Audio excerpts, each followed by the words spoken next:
administration, or they're going to do some important changes in their attitude in Ukraine?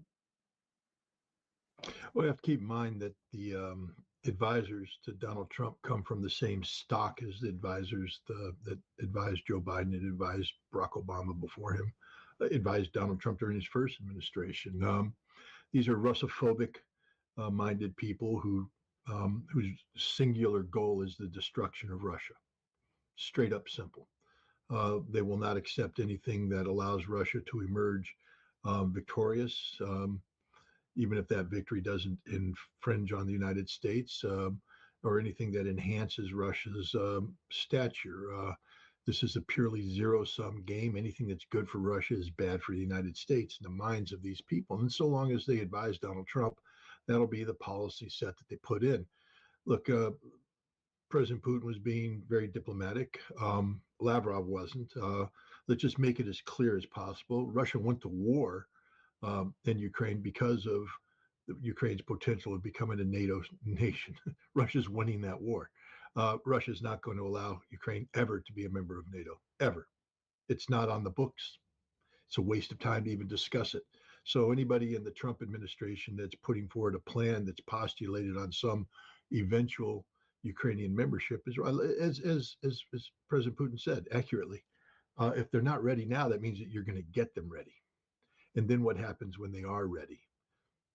Russia's not going to let that happen. So I think, Donald Trump, it appears, recognizes that his plan is in trouble. And so he made a statement the other day that said that basically it's all speculation until he meets with Vladimir Putin. And it's going to be one of the shortest meetings ever, because Putin, there's not going to be any, Trump staring him in the eyes and giving him the Joe Biden, you're evil thing, all that nonsense. It's going to be Trump saying, hey, what about, and Putin will say, no. What about, no. What about, no. And Putin just said, what part of we won the war don't you understand? And if you want to be part of the losing side, you have a chance in history right now to get yourself out of this mess.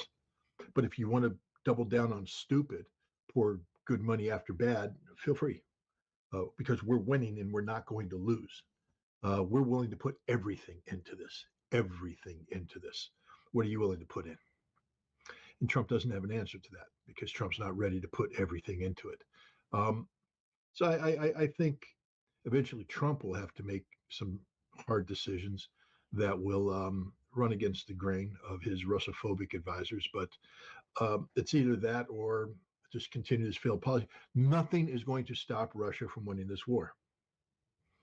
There's not enough money. There's not enough military equipment. NATO doesn't have the ability to meaningfully intervene. So nothing's going to stop Russia from winning this war. And that's the hard truth that Donald Trump's going to have to confront. Trump knows that there's two very weak links in the American national security fabric right now. One is Ukraine. He needs to jettison this Ukrainian problem. This has cost America hundreds of billions of dollars, and it's weakened us globally. He needs to jettison that. And he also needs to put NATO on ice.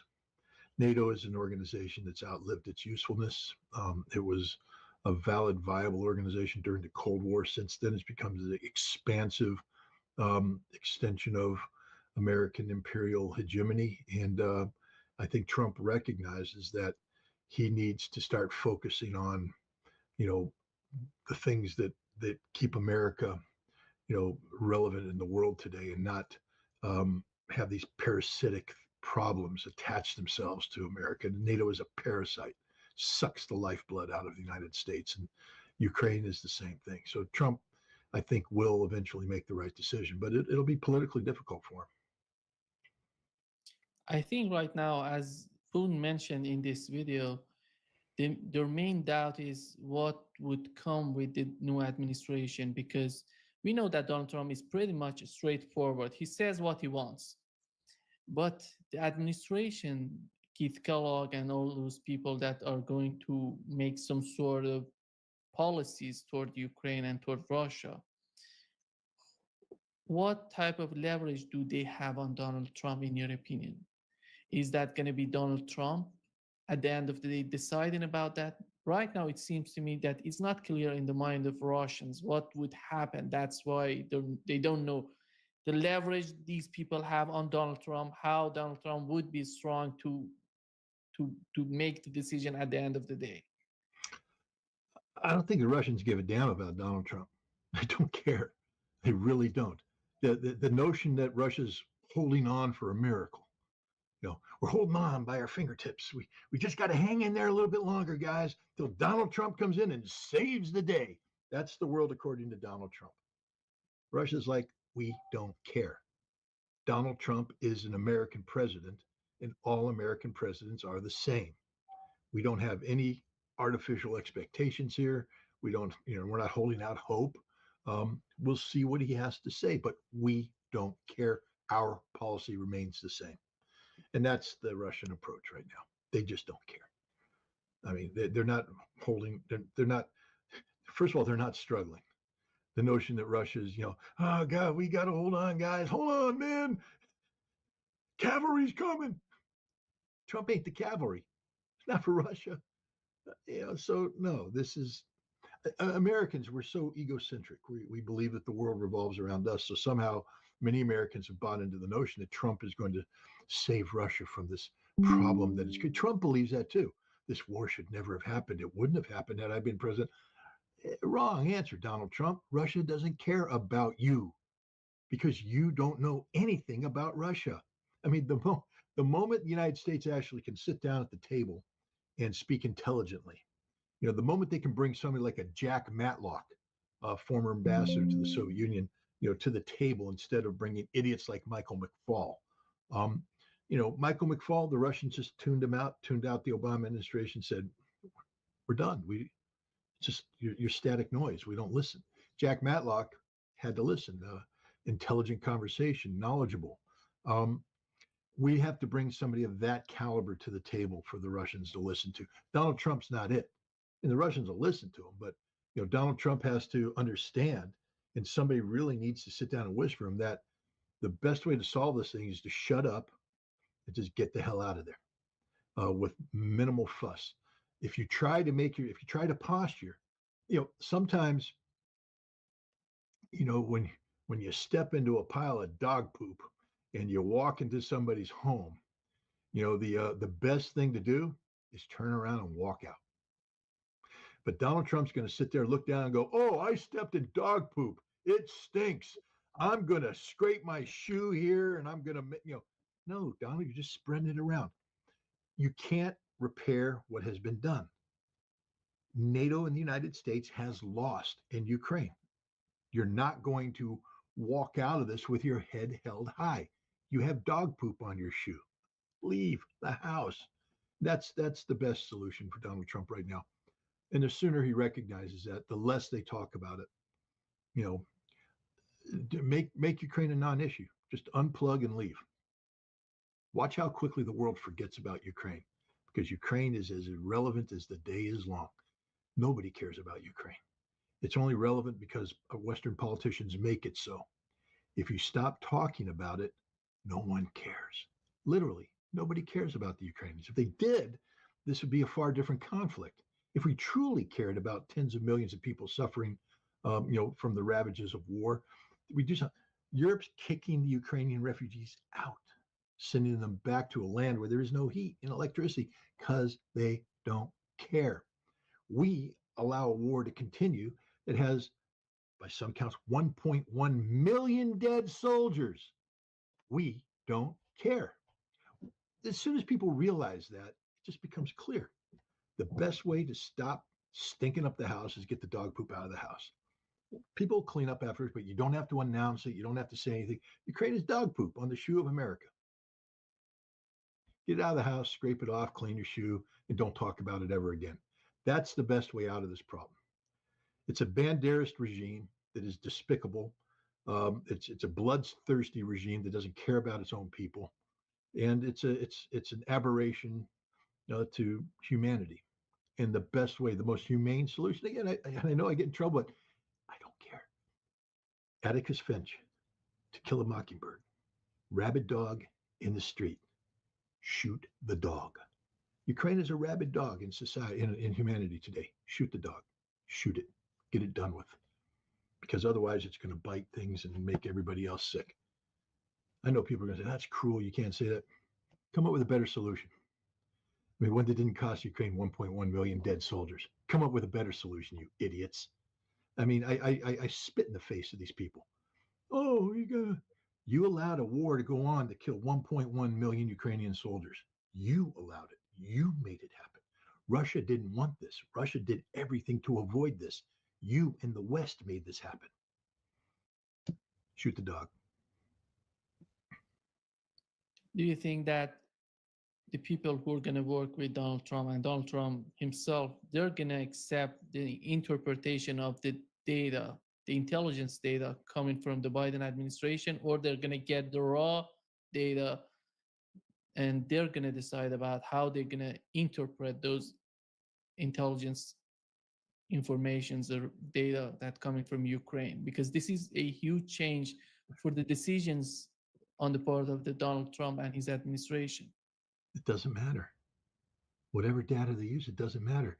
Your question implies that Donald Trump has a vote, that Donald Trump has a say, that Donald Trump matters. He doesn't matter in any of this. He thinks he matters, but he's already walked away from the magic phone call. Remember, I'm one phone call, I can stop this war. You can't, Donald Trump. Russia doesn't care about you. You're a buffoon. Stop being a buffoon, start becoming a serious man, and Russia may care about you. But the first thing to do to become a serious man is get good data. Okay, you have Tulsi Gabbard. Get her in as the director of national intelligence. Make that happen. Then turn to her and say, get me the good stuff. Okay, I'm not here with an agenda. I want the good stuff. Your best analyst. Don't spin it for me. You're not here to sell me a policy. I want the good stuff straight from the hip. The good stuff. But what's happened is the intelligence community's gotten so used to feeding presidents who say Russia must be bad. Imagine if somebody came in and said, boss, Russia's not a threat to us. Not at all. Russia's not going to invade Europe. The Russian military is sized appropriately for its own defensive needs. The troops that they've brought on since 2022 are solely because of NATO expansion and the conflict in Ukraine. If NATO were to be part of a rethinking of European security framework, such as the Russians proposed in their December 17, 2021 treaties, draft treaties, we could probably see the Russian military downsizing to a level that would be equivalent to what existed in 2021, which we didn't deem as a threat to Europe. That's the truth. That's the truth. Mr. President, the Russian defense industry right now, is heavily engaged in producing strategic nuclear deterrent forces. But this is a huge commitment of resources to Russia. If we were to take a realistic look at our needs for strategic deterrence, as opposed to continuing this policy of preemptive nuclear strike, we could probably save a couple $1 trillion over the next 30 years by just downsizing and limiting the modernization to that which is essential, and work with the Russians to bring arms control back into the mix. But Mr. President, we have to approach this from the standpoint of parity. It has to be mutually acceptable. We have to understand that we need to make some fundamental changes in our nuclear doctrine, because the concept of America being nuclear dominant is over. And if we want to continue to pretend that we're nuclear dominant, then we'll be engaged in an arms race that we can't afford. We're not going to win, and probably result in a nuclear conflict where everybody dies. This kind of realistic conversation that needs to be had with Trump. And somebody has to tell Trump when he throws a temper tantrum and say, shut the up, President. Mr. President, stop throwing a temper tantrum. That ain't going to change it. You can fire me, but you hired me to tell you the truth. I'm telling you the truth. And you losing your cool because the facts don't suit your fantasy is your problem, not my problem. I'm not going to change the intelligence to, calm you down. You got to be an adult about this. But nobody has that conversation. Nobody has that conversation. Everybody, oh, yes, Mr. President, what do you want to hear? Russia's bad? Oh, we got an analyst that'll tell you how bad Russia is. What do you want to hear? That their economy is weak? We got one that'll tell you that too. We got an analyst for anything you want. What do you want, Mr. President? We'll just shape the data to please you. And as a result, we get bad policy because the only way you can sustain the rules based international order logically is to lie to yourself. Lie to yourself about how relevant you are, lie to yourself how powerful you are, lie to yourself about how what you're doing is changing the world to suit your needs. But it's not. You know, we create this Potemkin village of data, and as soon as it collapses, you see the awful reality. And somebody needs to be honest with this president, and the president has to be, man enough to hear the truth and then adapt accordingly. We are hearing from Keith Kellogg and the Biden administration that they want to put Ukraine in a better position for whatever comes next in terms of the conflict in Ukraine. But with the aid sending from the United States to Ukraine, and we know the situation with the Ukrainian army, what else can they do for Ukraine? I don't see any European countries being able to send their troops to Ukraine. Nobody's sending troops. Stop talking about troops. It isn't going to happen. Troops is a major escalation that leads to a nuclear war. Who's going to fight? Well, no, it's not who's going to fight, who's going to die. Again, find me a European country that knows how to die. And, knowing how to die means that you know how to go to war, that you know what's going to happen, that you accept the fact that, on this given day, that regiment's going to suffer 30% casualties because this objective is important enough that when you send in 10,000 men, 3,000 are going to die, and your society is ready to accept that. But those 3,000 die because you actually have a military that understands what killing and being killed is. But it's like anything. Go fight a boxer, a trained boxer who's had 20 fights under his belt. Put him in the ring against a person who's never fought before. Maybe they're perfect in the gym. I can hit the heavy bag. I can do this. I can do that. Get in the ring. And that person hasn't been hit before. Boxer's going to come in and knock the living snot out of him. Bam, dead. Bam, down. That's what happens when you get a military that's not used to modern combat, because they're tentative. They're all going to come in. They're going to, oh, what do we do? We fired the weapon at the range, but and the Russians are like, davai. They start killing because they're ready to die. They don't want to die, but they understand that they're going into an environment where death is the norm. And so accepting that, they know the best way to survive is to aggressively push forward and kill the enemy. This is a completely different Russian army that existed in 2022. The Russian army in 2022, Marat Karelin, a wonderful Russian journalist, covered the war in the Donbass from 2014 up until 2022.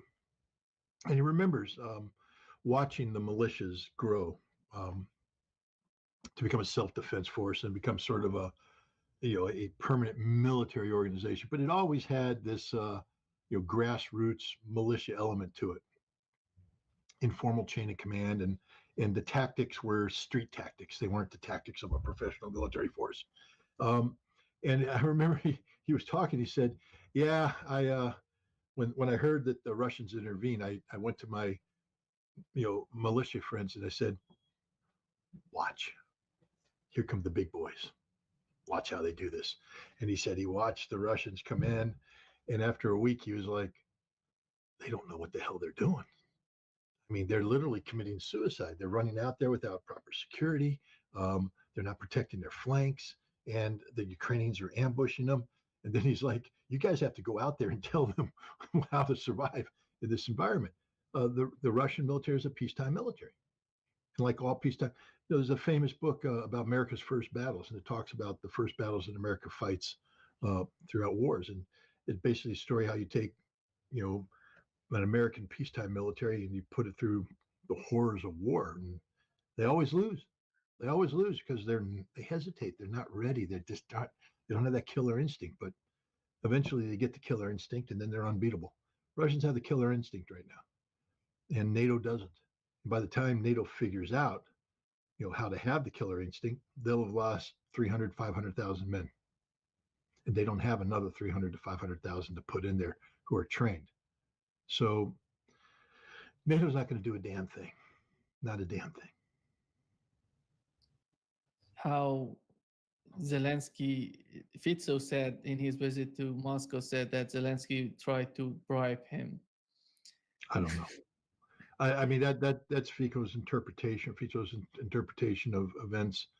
I think Zelensky was probably looking at alternative economic options for Slovakia, but not even Zelensky's not stupid enough to just straight out try and bribe a national leader. But he is a desperate man right now, and so I think he was playing with alternative economic models that that could have seemed attractive. But this brings up another question about Zelensky. You do understand the Russians aren't going to negotiate with him. They don't view him as the legitimate leader. They've said that over and over and over again. He's not the legitimate leader. So, one of the things before we even talk about anything down the road, Zelensky's got to go. I think when you have leaders, calling him out for what was perceived as a bribe, it's just an indication that Zelensky's lost touch with reality, and he's not long for the presidency of Ukraine. That's my assessment. Now, of course, we may be having this conversation in 2 years, and Zelensky still be president, which means that I was wrong. But right now, my money's on the fact that Zelensky is on his way to being former president of Ukraine sooner rather than later. I don't know if you saw the Fareed Zakaria's program on CNN, in which he was trying to convince everybody that with the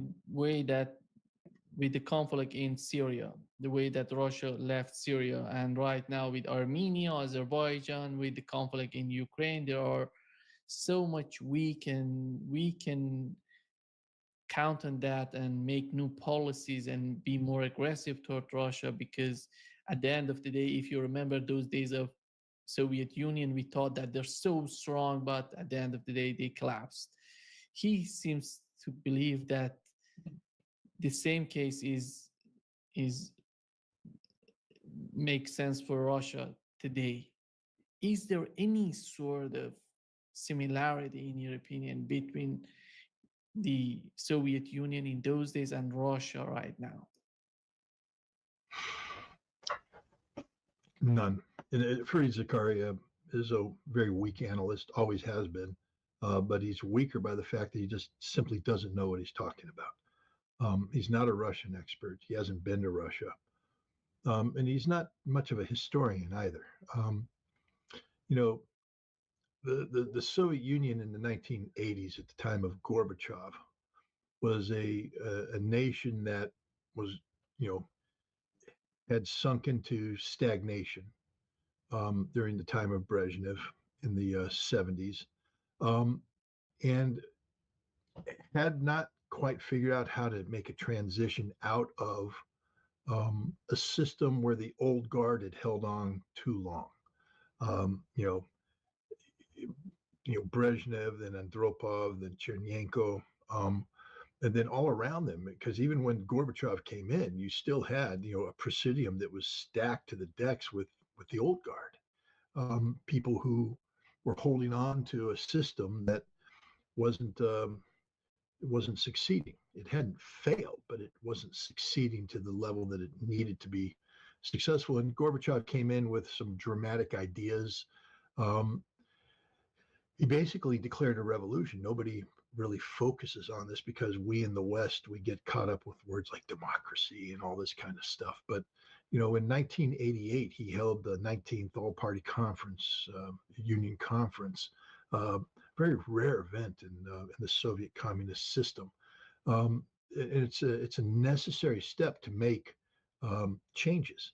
And he basically carried out a revolution on the spot over the course of a week, basically transitioning the Soviet Union from, the Communist Party controlled, where the general secretary ran the shop, to moving towards representative democracy, where you would have a people's Soviet of people elected by the people, not Communist Party officials elected by the party, ruled by a president who would be elected by these people. This was Gorbachev's vision. It was revolutionary. It doesn't get any credit for being that. And he started a process that, you know, set him up for failure because he didn't have a plan. See, he thought that he would start something and that capitalism would just happen. But capitalism in a society that was stagnant. Remember, the Soviet system wasn't a vibrant, dynamic system. It was a static, stultifying, decaying system that still worked. It's a lot like, 50-year-old plumbing in a 50-year-old house. You can put in new siding, you can put in all this stuff, but at the end of the day, you got leaky pipes. And the leaky pipes are getting in the foundation, and you got to change the pipes. But he didn't. He thought he could put a new roof on it, put a new siding on it, and put paint on the walls, and he's got a viable home. No, no, no, no. You got a lot of problems with this house. And the Soviet Union had a lot of problems. The biggest problem he has is a guy named Boris Yeltsin, because in transitioning to this democracy model, what he didn't foresee is Yeltsin basically shutting down the Communist Party of Russia, which is the Communist Party of the Soviet Union. Even though they called it the Soviet Union, lorded over everything, but it was really held up by the taxes and the economy of Russia propped that Communist Party of the Soviet Union up. And when Yeltsin said, "Now we're pulling the plug on that," that was the end of income, that was the end of viability, and basically that was the end of the Soviet Union. Um, that system doesn't exist in Russia today. See, Fareed Zakaria's model is just 180 degrees off. Vladimir Putin actually came from the collapse of this system that we talked about. The pipes all burst, the electricity, when wire the fire, the house burned down, and there's ruins. And Putin came in and built it back up, and he built it the right way, focused on getting solid foundations in there, focused on getting good frame put in, quality electrical. The pipes are good; they're not leaking. Good water system. Built it up until now you have this solid home. Now, what Fareed Zakaria wants you to do is take a look at the home that existed in 1990 from the outside, new walls, new roof, and go, see that home? That collapsed. Now look at the home that Putin's in. New roof, new walls, new paint job. That's going to collapse too. It ain't collapsing. Fareed, go to Russia. Go to Russia. See the Russians. One of the things that I saw in the end of the Soviet times was that Russians had fallen out of love with Russia. They were looking to the West for inspiration. The West will save us. And that was sort of Gorbachev's go-to thing. The West will save us.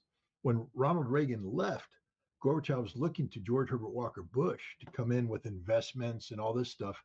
And I remember reading Jack Matlock's wonderful book, Anatomy of Autopsy of an Empire, about the final days of the Soviet Union. He kept writing saying, "Hey, Bush, you got to act now." And Bush said, "No, I'm going to do a policy review. We're going to hold off." One of the key things was the Strategic Arms Reduction Treaty, because they needed this treaty so that Yeltsin or Gorbachev could get the defense industry sized properly for what was to come, because it was a huge part of their economy. You have these cities that are run on the income derived from building missiles and all this. And Yeltsin wanted to bring that under control. And but to do that, you need this treaty. And Bush wouldn't sign the treaty until the very end. Signed it on July 31st, I believe, of 1991. 17 days later, there's a coup. You know why there was a coup? There was a lot of reasons why the coup, but the straw that broke the camel's back was that the defense industry had this missile called the Courier. It was a small ICBM. And because the INF treaty came in, stripped away the SS-20, SS-12, a bunch of other systems, there was no growth. The defense industry was stagnant, and Gorbachev switched over to a system called sort of a pay-as-you-go system called Kozur self-financing. But that's not the way defense industry. So they ran out of money. They have no money. I mean, I'm talking about when you talk about a factory town, you're talking about the schools are paid for by the factory, all the jobs, everything. There's no money. Schools don't have money. Stores are empty. Roads aren't getting repaired. The whole system is just falling down. So one of the things that they had going for them was this small ICBM project, the Courier, and it was getting ready to go into testing. They had produced, like 15 of these things, and they're starting to test launch them, and they want to get into serial production because now you start cranking out, missiles. Money comes in, they can start paying people, and this was very important for the defense industry, very important for them and for the military as a whole. Gorbachev tried to shut down the Courier system in the spring of 1991. And basically, the defense ministry said, screw him, keep it going, keep it going. And they got to the point where they needed him to sign off on it. Right before Gorbachev went on vacation in Crimea, he signed an order saying, shut down the Courier system. Then he went off to Crimea. That's when they met in the sauna and went, this is the death knell of all of us. If the Courier system isn't funded, the defense industry starts collapsing, we lose relevance, it's done, we have to act now. So they all got drunk and agreed on running a coup d'etat. But the coup d'etat came from missiles, arms control. And that's why the START treaty was so important, but people don't talk about that.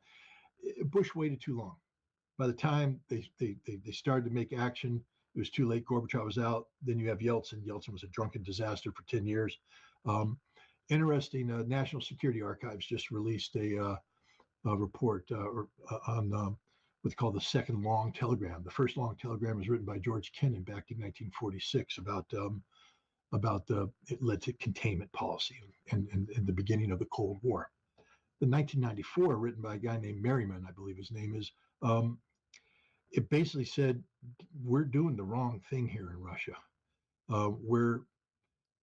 We're focused on political solutions, but we're ignoring the economic and the social, the things that make Russia work. We're sacrificing the Russian people so that we get a politically appeasing solution here that's temporary. It's not going to last. We're destroying Russia. That's what he straight up said. We're destroying Russia. And he's right. I mean, we can get into the particulars. The Yeltsin coup of October 1993. Most Americans aren't even aware of that. You do know that Boris Yeltsin put tanks in the street and fired tanks into the Russian parliament, declared war on Russian democracy, stormed the parliament, killed the parliamentarians, dissolved the parliament. And then what did we do to promote democracy? We didn't say a damn thing. We allowed him to cook an election in December that was supposed to, put in the people he wanted. But he's so bad that he lost that election. Now he had a really bad parliament. And now what we're doing is trying to play catch up to get Boris Yeltsin. That's right. We bought him. We put him in 1996. We installed Boris Yeltsin. He shouldn't have been the president. He had no call. But we were doing that. And this guy was calling out saying, this has failed. We're destroying Russia. We're in the process of literally allowing Russia to be destroyed so that we can have a politically satisfying solution. It was suppressed. For decades, nobody was not allowed to talk about this cable because it exposed the god-awful truth about America's policy towards Russia. Well, it's been released now by the National Security Archives. That's what we did to Russia in the 1990s. Putin came in and spent the last quarter of a century fixing this. Is Russia perfect? Hell no. Does Russia have a lot of problems? Hell yes.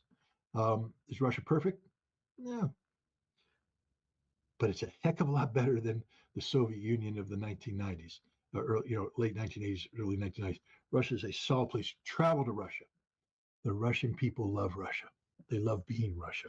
They're proud of being Russia. These aren't people that are looking for, salvation from foreign shores. These are people looking around them saying, yeah, Ruski, I'm a Russian. I'm proud of being a Russian. We're doing okay. And we're not going to yield an inch. Fareed Zakaria has no clue what he's talking about, none whatsoever.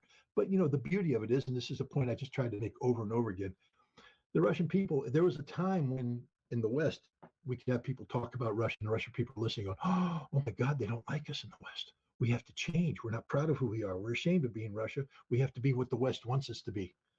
Today, the Russian be for who? We don't care. They don't care. They don't care what you and I are talking about. They don't care any of this because they're Russians. They care about Russia. They love Russia. They're proud of Russia. And all of those Westerners out here sniping away and thinking we know best and we can do this, that, and the other thing, they're not even tuned in. So Fareed is just dead wrong, 100% wrong.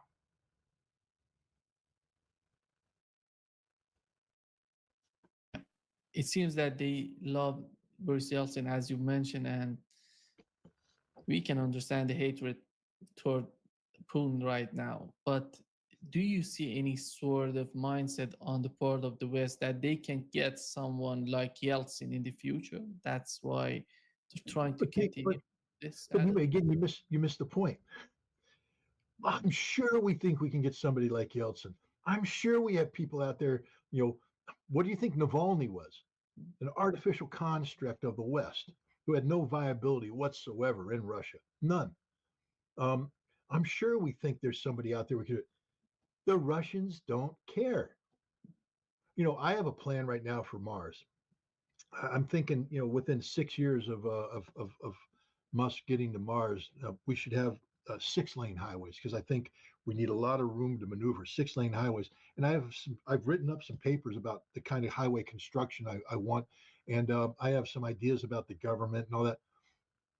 Do you think Elon Musk is losing any sleep at night because Scott Ritter thinks he knows best about what life is going to be on Mars through what Elon Musk, or is Elon Musk solely focused on what he's doing? He doesn't care about Scott Ritter. The Russians don't care about any of this nonsense because it just doesn't matter. As Putin said, Russia didn't reject the West. The West rejected Russia, and Russia has adapted and is moving on. They're not losing any sleep over this. They don't need us. They don't want us. They don't cherish us. They're not waiting for us. They have moved on. Would they like a situation where things were normal? Who wouldn't? Who wouldn't? But the day where Russia believes that its existential existence is linked to the West is over. Russia is Russia. Will stand on its own 2 feet. That's it. So we can sit here and talk about, who we want to come in after Putin. It doesn't matter. It's like me trying to build roads on Mars. It just doesn't matter. Yeah.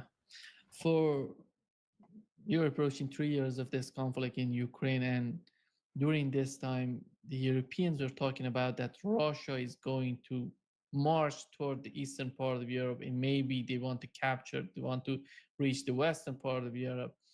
Right now, they're witnessing that Donald Trump is talking about Greenland being part of Denmark. Then he says that we want to buy. Do they have any sort of understanding when it comes to the propaganda coming from their leaders talking about Russia, and right now Donald Trump talking about Greenland and he wants to buy Greenland because this is a European territory? Is it? Donald Trump doesn't think so. Um, do Europeans have any concept of anything? Is the question? No, they're Europeans are part of this failed experiment, the European Union, which was supposed to elevate a unified Europe to be a world power, collectively world power. The collective power of these nations create this singularity called the European Union that would be able to stand on equal footing with the United States and Russia and China and all these people. It's a joke. It's falling apart. I mean, Germany, government's collapsed. Schultz has an election coming up. If things stand the way they are right now, Alternative for Deutschland is going to win. And when they win, they're out of the European Union. That's the thing that their leaders have promised. And the German people seem to be okay with that. And the second you get a German exit, that's it. That's the end of the European Union. It's going to collapse like a house of cards. So Who the hell cares about Europe? Really, what relevance does Europe have? NATO, you have Mark Rutte sitting there talking. First of all, Mark, take a tranquilizer so that when you talk, you're still.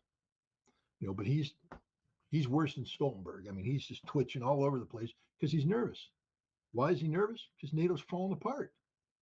They have these plans they can't afford. Germany is the economic heart of Europe, and it's collapsing. And you want to build a 300 to 500,000 new NATO force with all new equipment and all that? Christ, I want to build a extension on my house too, but my bank account won't support it. Who's going to pay for this? We're going to increase our defense spending from 2% or 3% to 5%. No, you're not. No, you're not. One or two nations might do it for a quarter or not, then their economy will collapse. Germany's definitely not. France isn't. Who else is there? Poland? Denmark? The Baltic states are going to save us. This is just ridiculous. Ridiculous. They don't have the economies to back this up. Their societies are collapsing as we speak. And so NATO is just basically throwing out visions of this, that, and the other thing, the things they want to do. They can't do any of them. They can't do any of them. They can't afford it. So I don't think we're going to have to be talking about what the Europeans think for too much longer. I think they're in a lot of trouble. I think they started something back in early 2022 when they tried sanctioning Russia to death, and it's backfired on them big time. And they already had a lot of problems, a lot of systemic problems. European Union has never been this thriving, wonderful family of nations. They've always been bickering, and you're starting to see that bickering now as the East recognizes the West is not going to be there for them. And they're desperately trying to win over Donald Trump, but Donald Trump's not going to salvage them. Europe can't exist. NATO can't exist without the United States. Donald Trump does not want to be a member of NATO because he recognizes it for what it is. It's a giant sump that we just pour money into. Pour money. We get nothing out of it. Nothing out of it. And Trump is just going to cut free. And when that happens, that's the end of NATO. That's the end of the European Union. There'll still be a Europe, but it won't be this. It'll have to redefine what it is. And there'll be new power structures. I think Germany, unfortunately, isn't going to be the leader of Europe. Who's going to step up and take that role? France? I mean, Macron's in a state of crisis right now. Italy? Yay. Italy has relevance. Right now they're looking pretty good, but Italy's never been a major, not since Rome, the Roman Empire, has Italy been a major European power. It's always been subordinated to something. Even under Mussolini, was subordinated to Nazi Germany.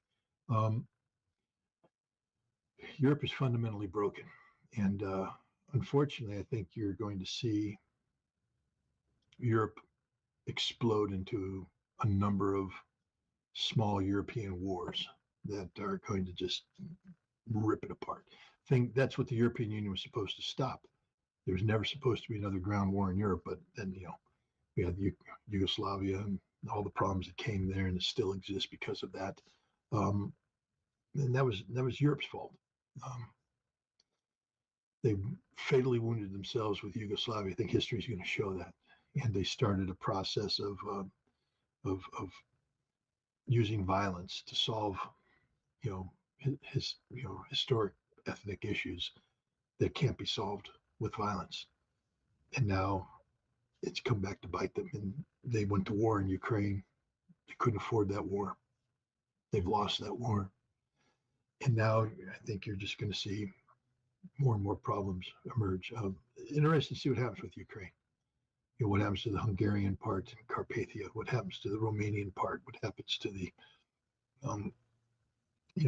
Hungarian Romanians? I think the Slovakians have a claim on it. The Poles have a claim on it.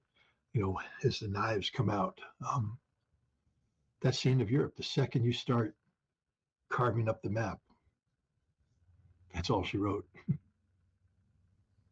I think right now the Europeans are thinking of what would be the solution for the situation they're having right now? Are they going to militarize Europe more than before? And we know that the situation, as you mentioned, about the economy of Europe, and their economy is not affordable for their economy to go in that direction. Let's put it that way. What would come from the United States? We know that Donald Trump, as you mentioned, is not interested in NATO and the operations and, I don't know, expansion of NATO. Maybe he would be interested in sending or maybe selling more weapons to Finland and Sweden. But at the end of the day, all the burden is on European right now, on the European countries right now. How do you see what's going on in their mind, in your opinion, and how are they going to militarize Europe? Are they going to go find some sort of political solution for their problems that they're having right now? Well, first of all, when you say they, who are you talking about? You're talking about the political elite. Because Europe ain't going to be militarized. I don't know what part. Good luck if you're, the government of Great Britain, for instance, even though they're not part of the European Union, talking about the return to conscription. That isn't going to happen. That isn't going to happen. Who's going to, you're talking about failed politicians who represent nobody, making these decisions that are designed to salvage their failed policies. There will be no militarization of Europe. Russia doesn't pose a threat to Europe. And you can't militarize without a budget. I mean, when you have, forget who it was, maybe it was the Secretary General saying that, we need you to dissolve your pension funds and your social funds and basically make your people suffer so that we can build a shiny little army we don't need. There will be a revolution in Europe before there's militarization of Europe. It's not going to happen. These are fake leaders. I mean, who's saying this? Name, give me names, and then then research the political viability of this name. Who's saying it that is a strong leader is going to be there for a long time? Is Maloney saying this about Italy? We're going to militarize Italy? No. She's saying Italy will be strong, but she's not talking about because she'll be gone that quick. You ever see an Italian parliament collapse? Watch Maloney say, we're going to militarize Italy. Boom, goodbye, she's done. Collapse, parliamentarian system. Vote of no confidence, she's out. There will be no militarization of Europe. This is a NATO wet dream. And as I said, NATO isn't here much longer. NATO can't survive without the United States, and Trump has no interest in saving NATO. We had a huge rally in Turkey. Erdogan's sons managed this rally against Israel. How do you see the situation right now in Syria? Are we heading toward some sort of cooperation between Turkey and Israel, or they're heading towards some sort of confrontation and which can get worse? Well, I mean, Syria is falling apart as we speak. What do you expect? You put a Al Qaeda guy in charge. He brings in his own Al Qaeda guy as the director of intelligence. They're running around, destroying churches, hunting down Alawites. There will be a civil war in Syria. It'll explode into a civil war that'll draw in outside powers. So it'll become a regional conflict done by proxy, and that's that. And I think everybody would be okay with this because we never really, again, I tried to tell people this. I went down to Tampa and I spoke with, Syrian American community. And how do you tell them that nobody cares about you? Well, part of you're isolated, don't you understand? You're isolated for a reason. Nobody cares about you. Nobody's going to lose any sleep over you. Nobody even knows you. Syrian American. What does that mean? Syrian. What does that mean? And so Syria will blow up into this perpetual conflict that'll just keep on going, and it'll be used as a way to vent steam as a pressure relief valve. But again, pressure relief valve implies heat, which heat is generated through friction. That friction is conflict, which will kill people. So Syria will just consume itself for years to come. Is Israel and Turkey going to end up in a direct conflict? No, they won't. They'll fight via proxy in Syria. Um, a million people in the streets of Turkey, fine. I mean, come on, it's a short march. Why stop on the bridge connecting European Turkey with Asian Turkey? Keep on marching. Take those million people and go ahead and cross the border into Syria. Why not? You own that border. Keep on marching. March to the Golan Heights with those million people and on to Jerusalem. It isn't going to happen. You don't know why? Because that's for political show. It's not real. Turkey needs Israel. Turkey wants to be an energy hub. With Syria exploding, you think that pipeline that everybody's talking about, connecting Qatari gas with Europe is going to be built? No, it's not. Pipelines need stability, and right now Syria is the antithesis of stability. Turkey needs Israeli gas. They need the gas coming out of those those gas fields off the coast in the Mediterranean. Turkey needs a sound economic relationship with Israel. Israel is about ready to become a regional power economically.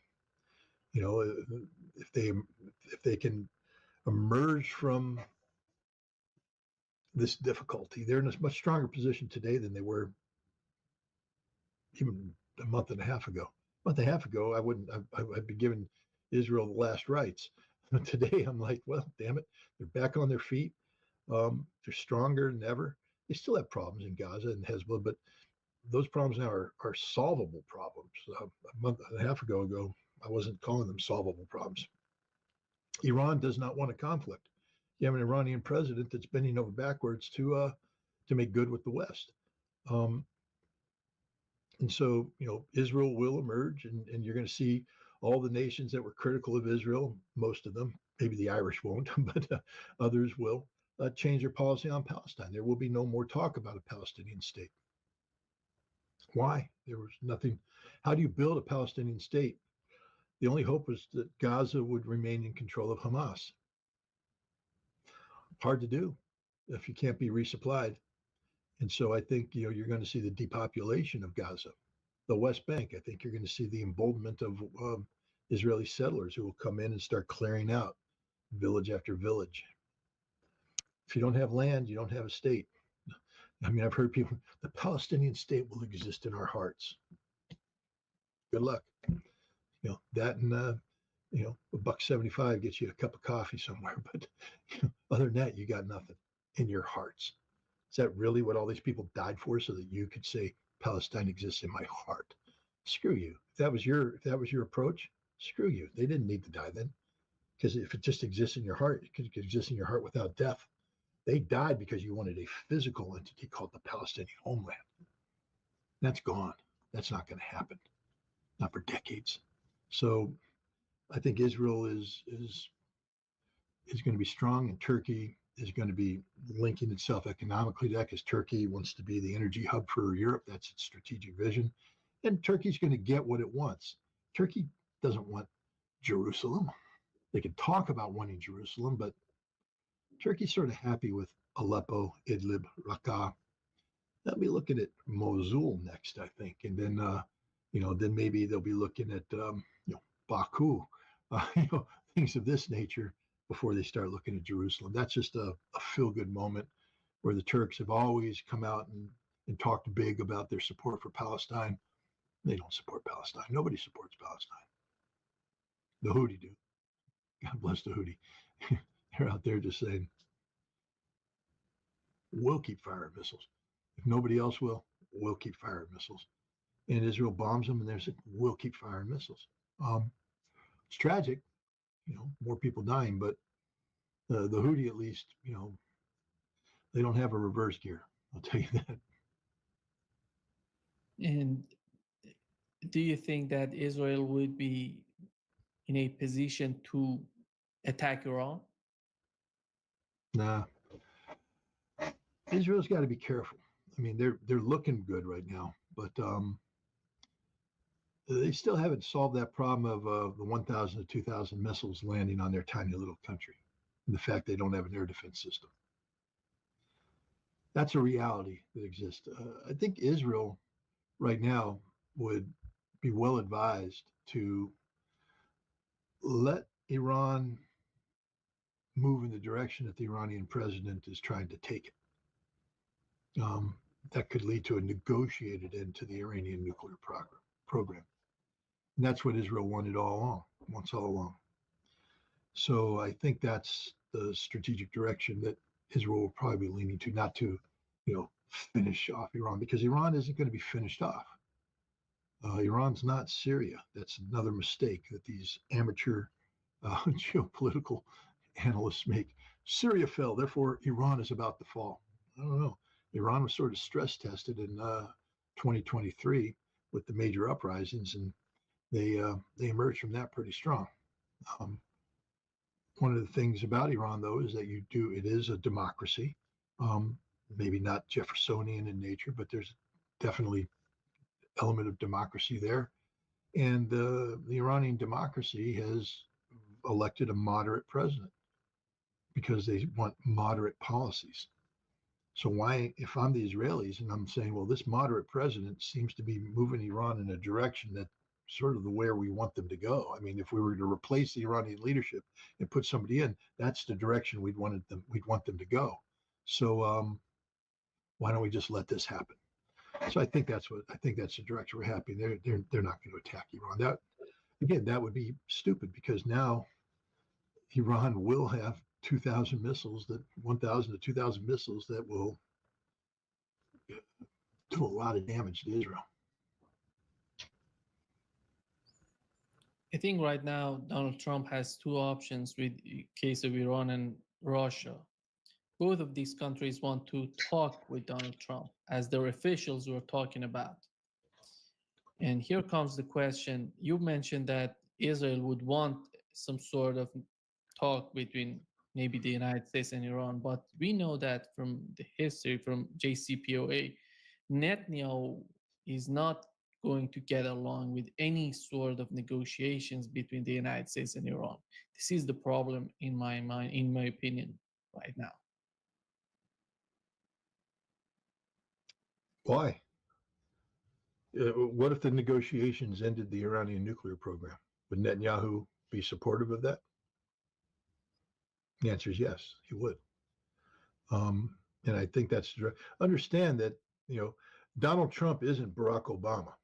Donald Trump's not looking to make a compromise that is bad for Israel and bad for the United States. Donald Trump is looking to, for, as he said when he withdrew from the JCPOA, a better deal. Remember, he said that when he withdrew from the JCPOA. He withdrew from the JCPOA because of intelligence and pressure placed on him by Benjamin Netanyahu. So after all the pressure that Netanyahu brought to bear, what did Trump say?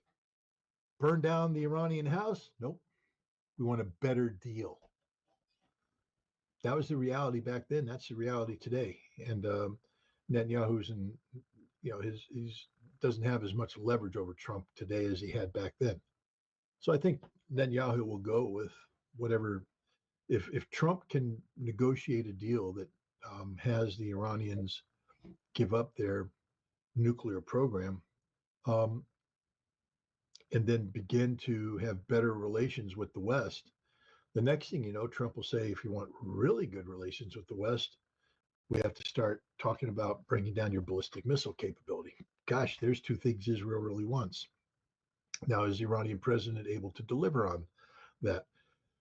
We'll find out. I remember talking to or exchanging texts with Dr. Morandi, and you know him very well. And he was like, Iran will never negotiate away its nuclear program. But I kept putting, I said, well, what do you think? What's the Iranian president doing? And he said, look, we're into very difficult, challenging times, which is his way of saying he doesn't know where Iran's going. And if Morandi doesn't know, that means that there is pressure inside Iran to negotiate away its nuclear program. It doesn't mean that that's what's going to happen, but it means that there's at least somebody inside the Iranian government who's willing to sit down and talk with the United States and Europe about that possibility. And I think that's a direction that Israel will definitely encourage, because you don't have to bomb, if you don't have to bomb Iran and you can still get rid of the nuclear weapons, that would be or nuclear weapons potential, that would be a victory for Israel. Is Iran going to do it? I don't know. I don't know if this moderate president, has the staying power. But I would say that whoever is going to challenge him needs to turn to the supreme leader and say, in addition to us provoking a war with Israel and the United States, because that's what you're talking about, here's our plan for the economic betterment of Iran too. And if I were the supreme leader, I'd say, yeah, how are we doing in 5 years on that economic plan? Oh, well, Mr. President, we'll be digging ourselves out of the Stone Age that we've been bombed into by Israel in the West. What about the 10-year mark? Nah, Mr. President, we'll still be digging ourselves out. About 25 years. Maybe by 25 years, we'll break even to where we are now. So you want a policy that's going to blow the hell out of my country, kill many people, so that in 25 years, we're right where we're at right now. Mr. President, what do you got to say again? Yes, I'm glad you're talking to me now. I believe that we can negotiate away the nuclear program, the nuclear weapons aspects of it, and that in 5 years we can see our economy grow by 25%. In 10 years, we could look at 150% growth. We'd be looking at economic revival for the Iranian people. And if you're the supreme leader, you go, that's the direction I head. So whoever's going to oppose the Iranian president needs to come up with a plan other than war. Because the Iranian people, I don't believe, want war. They're not dying for a conflict with the West. They've sort of been told that, you know,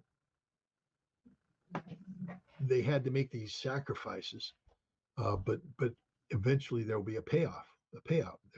Economic times will get better.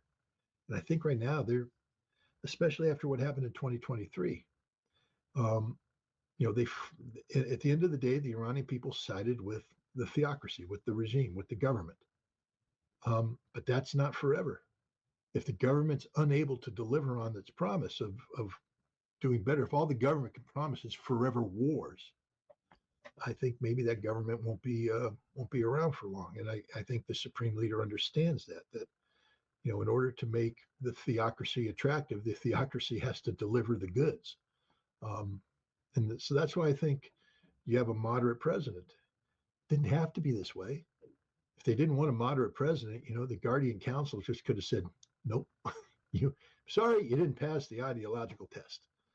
But they passed him, and they knew what his platform was. And they didn't suppress him. They didn't silence him. And when it came time for the runoff election against Jalili, who's hardcore conservative, I mean, the Iranian people had a choice between a guy that wanted to, confront nuclear weapons, and a guy who said, "No, I'd like to have talks with the West and all this kind of stuff." And the Iranian people chose the guy that wanted to have talks.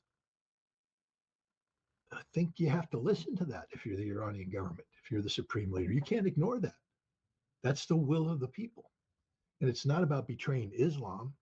It's about delivering on the promise of a better economic future for the Iranian people. And so I think that's where we're at right now. I get a lot of criticism. Scott, the Iranians will never negotiate. Scott, you said this. Guys, when I say something, it's because that's what the data presents itself to be. I will tell you this, doing an analysis of Iran's strategic thinking with Raisi as president, completely different analytical outcomes than with this Pezeshkian. Yeah, thank you. Yeah, I Pezeshkian. apologize. I apologize to the Iranian people. It's a difficult name for me to pronounce. But the Iranian president today is not Raisi. He's not Raisi, not even close to being Raisi. And so people are like, well, Scott, you've changed. I didn't change. The Iranian president changed.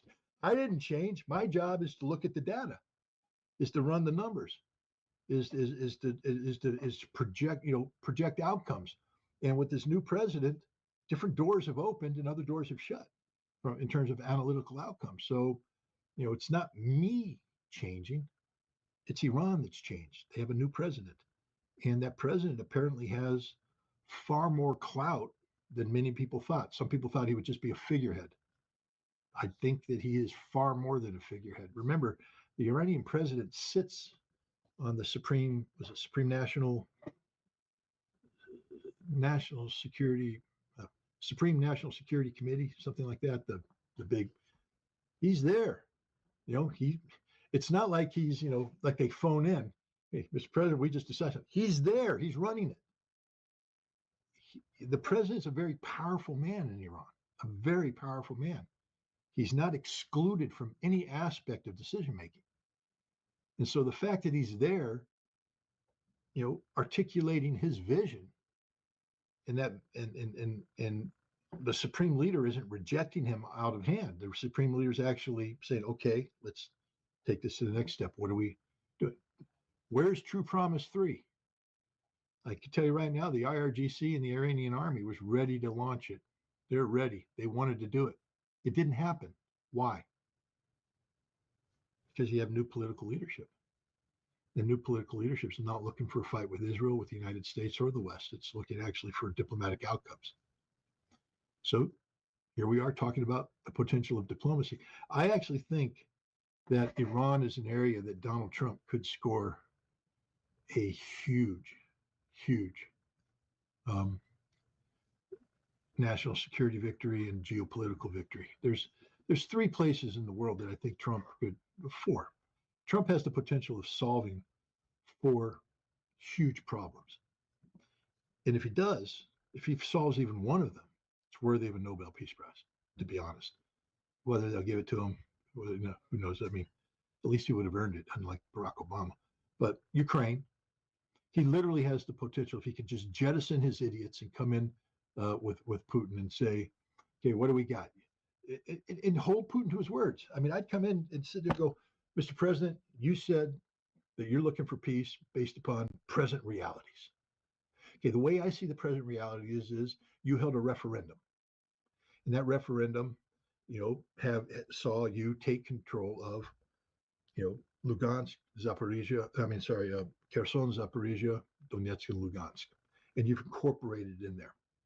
So I think what we're going to do is we're going to go ahead and we'll negotiate something where the Ukrainian troops will withdraw out of these territories, and they're going to leave Kursk because that's yours. Okay, so now we've agreed upon the border. Right, Mr. President? We've agreed upon the border, Mr. President? Straight up. Just call them out on it.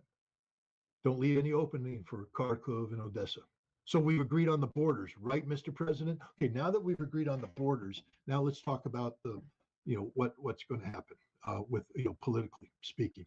There will be a treaty signed. Ukraine will never be a member of NATO. The treaty will write in there that, because that's what you wanted, right, Mr. President? You don't want Ukraine to be a member of NATO, correct, Mr. President? People go, yeah. He goes, okay. And we want demilitarization. So I'm thinking that we're going to give Ukraine 100,000 troops. That's a fair number to guard their borders. Don't you agree with me, Mr. President? Well, I was thinking 50. No, I'm thinking 100,000 troops, lightly armed. But, they have to have control of their borders. And Putin will go, 100,000? Okay, 100,000. Yeah, 100,000 troops is okay. All right. Now we need security guarantees. So, and then you come up with whatever security guarantees they want. And Putin was pretty liberal on them. So let's have that. Man, you could literally, in a day, you could have this thing resolved. Constitutional changes to denazify, meaning that the Banderas will be delegitimized, they become stigmatized. You can no longer celebrate them. And I don't know, what do you do about Lvov? Maybe there's a fancy little thing that you say, okay, now we're going to hold we're going to form an internet, because the United States needs to get the hell out of Ukraine. So as soon as you get the basic agreements, you go, all right, signed, good. Europe, you guys get to figure out what to do with Western Ukraine. Romania, if you got territory, that's between you Europeans. America's gone. Russia, we made peace. We're going to lift sanctions. Let's move on. And Russia, United States, or the United States exits and gets the hell out of there. That's the easiest solution in the world. And Trump could do it just by taking charge of the negotiation. And you take charge of the negotiation by knowing what the other side wants. Listen to what Putin has been saying and give Putin what he wants. But do it in a way that makes it look like you're in charge. Okay, boom. Iran, you want a better deal? Let's do a better deal. Iran can't have nuclear weapons, can't have nuclear weapons potential. If Iran wants a nuclear enrichment capability, it's going to be tightly controlled by international inspections. International inspections, they'll have, you know, advanced protocols and all this kind of stuff that last forever. There will be no sunset clause and all that. What we agree to lasts forever. In exchange for that, we normalize relations and we lift sanctions. What do you think? And Iran will go, okay, boom. Korea. Hey, Kim Jong-un, remember me? Come back. You're not going to get denuclearization of Korea. That's not going to happen anymore. What you want now is normalization. Okay, you got to accept that things are what they are. But what you can do is start off with just normalization. So you take away the threat of war, and you get that peace treaty. Get that peace treaty down there, end this war. Then you turn to the north and you say, look, I understand you got good relations with Russia. My new best friend, Vladimir Putin. Oh, by the way, we just did that Ukraine thing, you know, so we're good. So you guys do what you got to do over there. We're not gonna sanction you anymore, but we can't exactly go into full trade relations with you until you're nuclear power, man. So the moment you want to talk about that, let us know. But here's a peace treaty. We're not a threat to you anymore. We're you. Good luck. Good luck with your Russian buddies. They're our buddies too. But you know, but you can't solve that problem overnight. North Korea's got to want to come to the table. They can't be forced to come to the table, and they have to understand the price they have to pay to come to the table, which will be significant denuclearization that leads to zero. But the way you do that is to create a nuclear-free zone in that area, which means now you have to start talking to the Chinese about arms control and all that stuff. It's a separate discussion. But you could stabilize and you could bring down the tension on the North Korean peninsula that quick. And you turn to China and you just say, China, I'm going to make this easy. It's a one China policy, baby. Hey, Taiwan, you'll never be independent. And our policy right now is to work towards a smooth transition. You know, and so that you are recognized, so the Chinese flag's raised over your country. I'm sorry, that's the way it's going to be. Boom. He just solved 4 major points. He could do that tomorrow, and America will emerge so much stronger. Because could you imagine what the Chinese would be willing to do in terms of trade with the United States if we could solve the Taiwan problem? Could you imagine how effective the economies of Japan and South Korea will be if they aren't worried about, you know, gearing up for war? They can just worry about pure economic problems. Russia, the opportunities for investment in Russia once we lift sanctions. I mean, in Iran, the same thing. You know, we why is it that only Chinese companies can go into Iran? You know, why isn't, if we lift this thing, why can't American companies come into Iran and get involved in the energy, extraction business? And suddenly, Trump has delivered. He's brought peace, and he's created booming opportunities for America. Because if you bring peace, meaningful peace, the goodwill follows, and you will see that the United States will be able to come in there with a refined economic approach that isn't linked on us controlling everything. It's pure greed. That's what it should be. I mean, that's what capitalism is about. Go in there, pure greed. Just say, we're not here to tell you how to pray. We're not here to tell you how to do anything. We're just here to make money. 100% make money. Let's make money. Now, I'm not saying that, you know, that's the morally best approach. I'm talking about that's what Trump has promised. And he could very easily deliver on that. And then he can end up doing the stupid things he wants to do. Because I think what Trump's trying to do is bring stability and opportunity in the rest of the world, and then focus on creating Fortress America. And that's where the stupidity of Greenland comes in, and things of that nature. You know, but these are smaller issues. He could solve any one of those 4 problems. He could solve all of those 4 problems easily within a year. 4 trips. That's all it takes. I don't know, you know, you fly to Moscow, meet with Putin in Moscow, Moscow Treaty. I don't think he's going to fly to Tehran, but maybe they can meet in, you know, a neutral country and sort that problem out. He can go to Pyongyang. He should go to Pyongyang and sort that out. And he should go to Beijing and sort out Taiwan. 4 trips. Because these aren't complicated problems. These are simple problems. We complicate them by trying to hold on to, this notion of American hegemony. But it just weakens us. It weakens us. We need to re-gear so that our primary means of interfacing with the world is economic, not military. And we actually have the economic potential to do well there. We slit our own throats with these sanctions policies and this, weaponizing the dollar. The best way to weaponize the dollar is to make the dollar relevant. You want to control the world? Make the dollar the irreplaceable currency. Make the dollar the most convenient currency in the world to use. And you link that to an expansive American economic engagement. Suddenly, America is the major power, and we don't have to beat up anybody to do it. Trump could do this if he wanted to do it. We'll see. Yeah. Yeah, I think at the end of the day, the problem is Israel and its nuclear bombs. Screw Because Israel. Israel's not a problem. How is Israel a problem?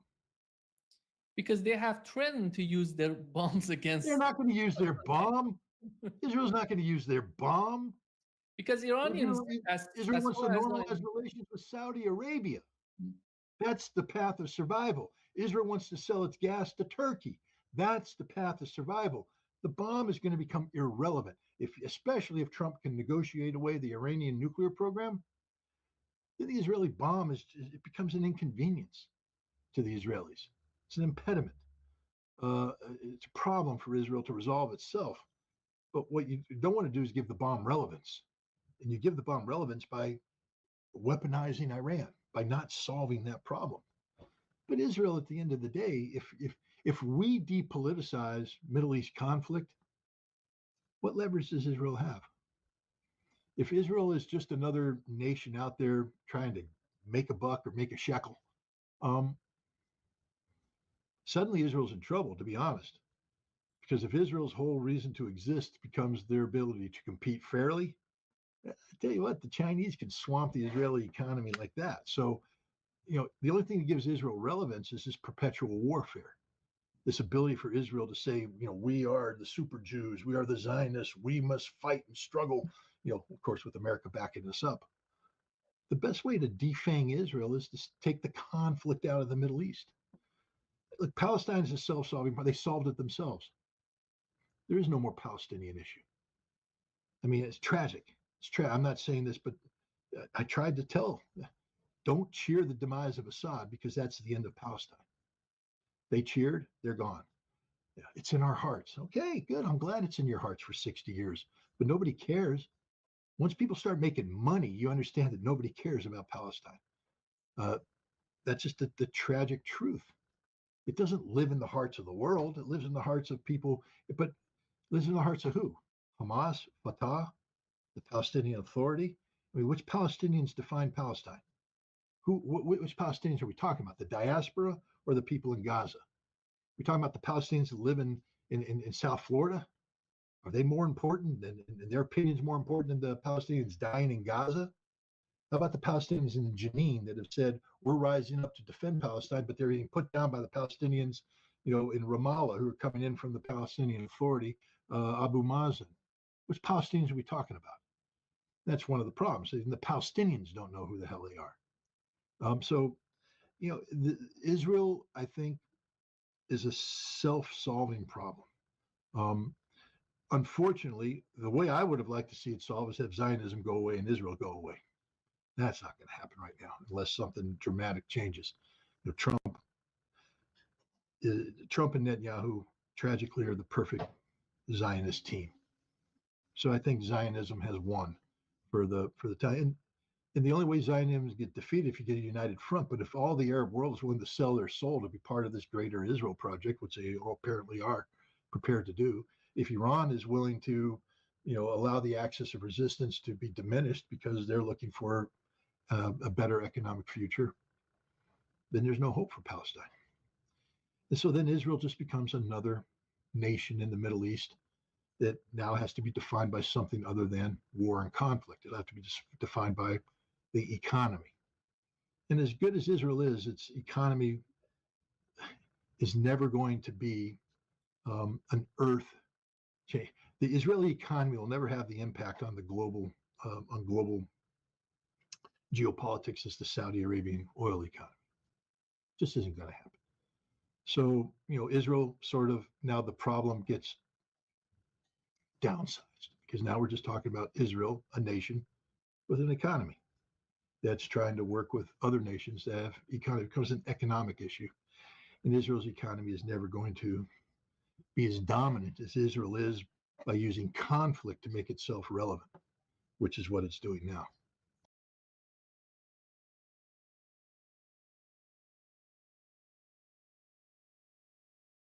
Schedule one tonight if I intend on chasing tomorrow. But again, thank you guys all so much for tuning in, smooshing that like and subscribe button.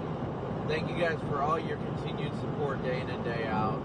We really couldn't do this without you guys, and there's no other way to put it. We couldn't do it without you guys. So I am grateful for your support and all that you guys do and continue to do.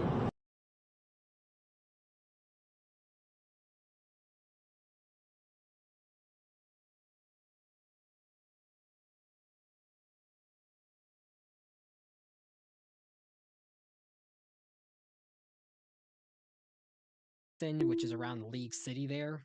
Multiple homes were also damaged. Going to the Bay Area, a roof was damaged on a home. And then several RVs were blown over as well. Right when the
reports coming in. Thankfully, though, once again, it did miss a lot of the bigger targets, but it did also do a lot of damage. All right, this is a live look from Starkville. How many people we got watching from Starkville? Oops. Oh, I think it just, oh, no, never mind. Strong storm coming in now. Very strong storm, actually. Tornado warning is in effect. This is what it's like right now in Starkville. This is, what is this, 460. There's more cameras down the line that might show similar stuff as the storm moves in. But this is what you can expect in Hickory Grove Estates later, within a couple of minutes, and then also Artesia as well.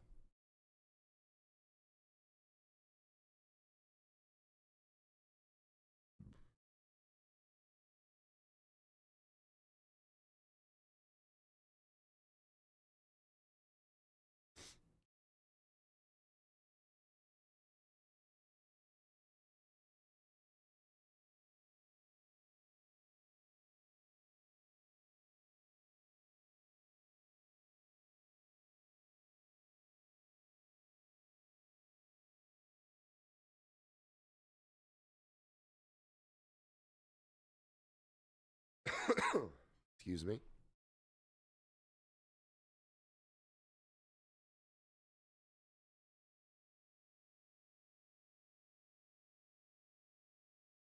Hey, good idea, Cindy. Good idea. All right, let's go on down the line here. Things are getting plumb wild out there. Put all the Starkville cameras in. Let's watch it happen from every angle.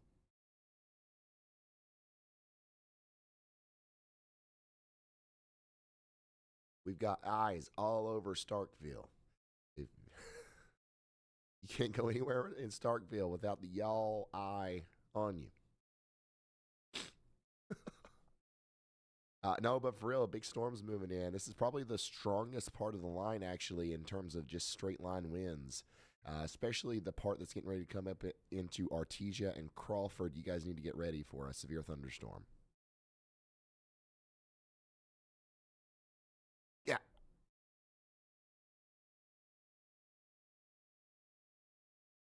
Oh, yeah, this is what I'm talking about. Great job, camera crew. Seriously, this is a big-time storm coming through Starkville right now. I'm surprised we still have power, honestly. This is a live look near Mississippi State University. Once again, downstream, you can expect similar conditions here within the next couple of minutes in Rocky Hill, Osborne, Sessoms, Hickory Grove Estates, and Mayhew.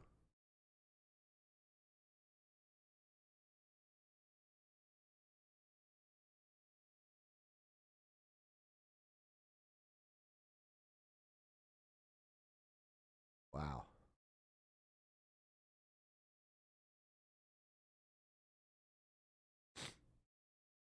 So also a pretty similar scene will probably be saw in Crawford and Brooksville within the next 10 or 15 minutes or so.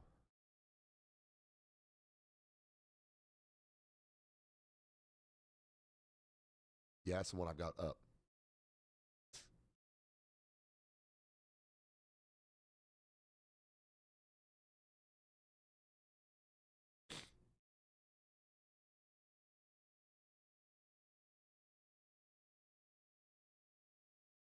Yeah, so this camera is literally right in the middle of downtown Starkville. We got another one out here a little bit farther to the east showing some similar stuff. Tornado warning continues for the next 45 minutes or so.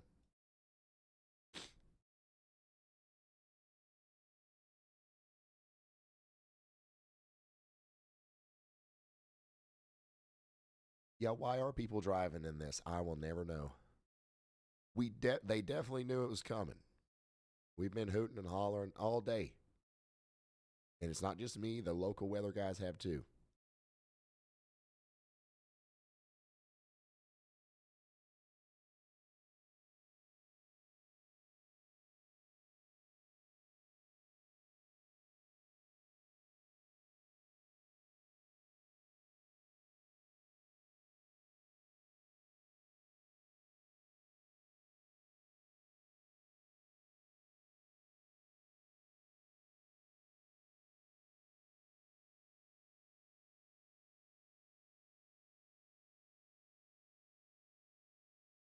Yeah, so this storm's going to continue to go on up towards Columbus, Mississippi as well.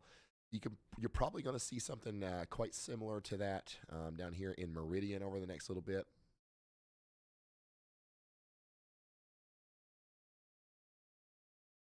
But it's quick hitting. It'll be, it's probably a 10, 15-minute storm, and then you're done for the night.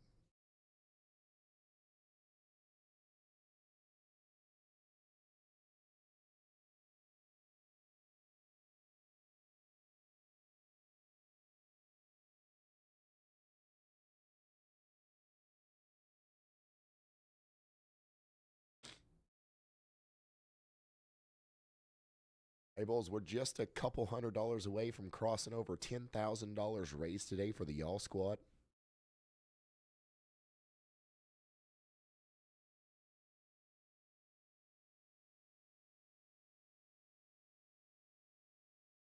Also, we're getting reports that there's a raccoon watching us right now.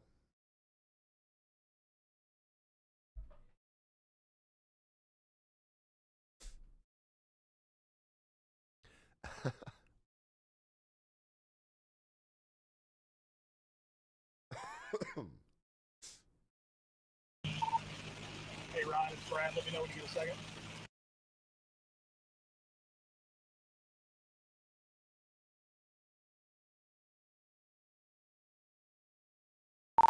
Go ahead, Brad.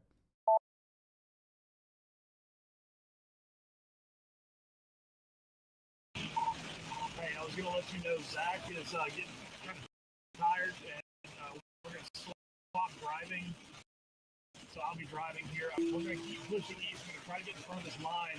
There's still kinks, especially down by Quitman, that I'm watching. We're going to try to get east of it on Interstate 20.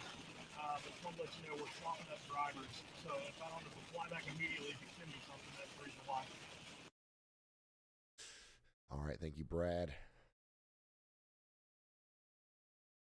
I don't know what's going on there. I'm having a hard time hearing through the chaser comms. I need to put that in my earpiece, I think. Comes through the speakers right now.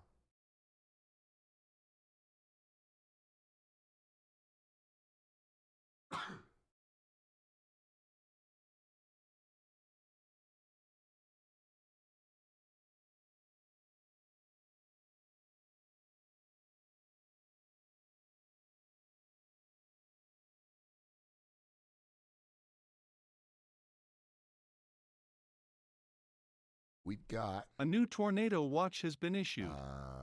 6 tornado warnings right now. None of those are confirmed. They're all radar indicated, okay?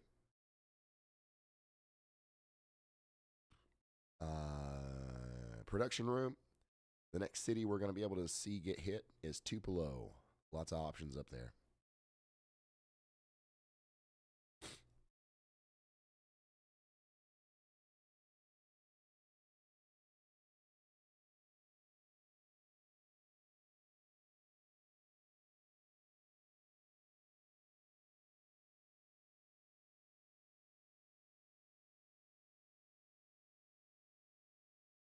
No problem, Brittany. Thank you.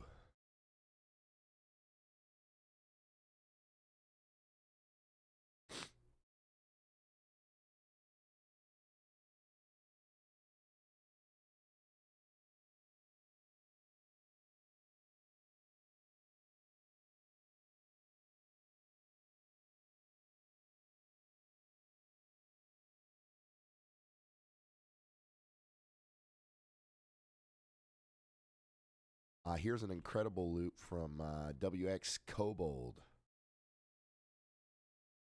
of the crazy storm that we saw earlier that produced a tornado for over 100 miles.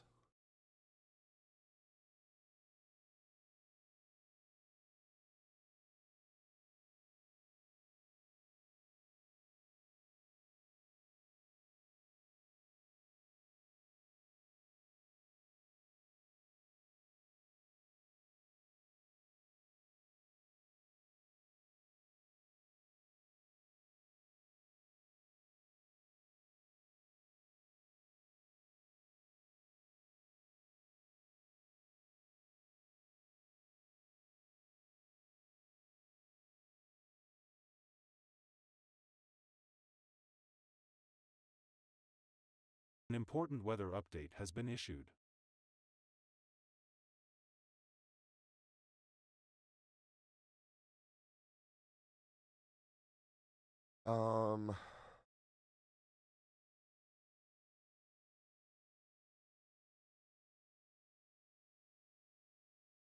Your Covington County, Mississippi is not under any sort of warning right now. So you're fine.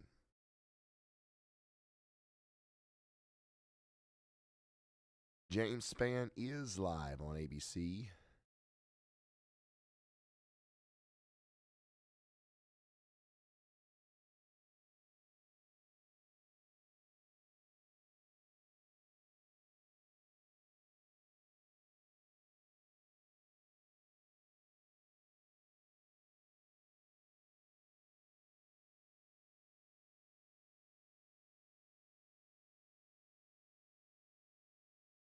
We're down to 5 tornado warnings. One of those is in Jones County, Mississippi. Another one's going to be in Clay. Clark Kemper, St. Tammany Parish, Louisiana is still under a tornado warning, but that one's going to be allowed to expire pretty soon, I believe. Pearl River, stay in your safe spots just in case.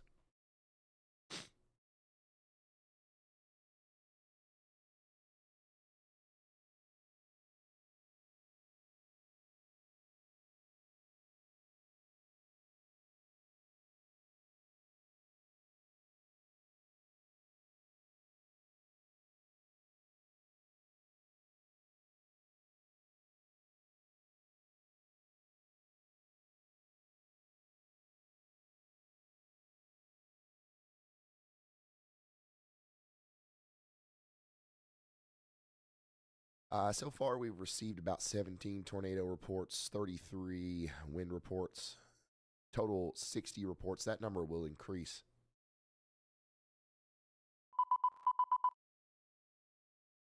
Considerable severe thunderstorm warning.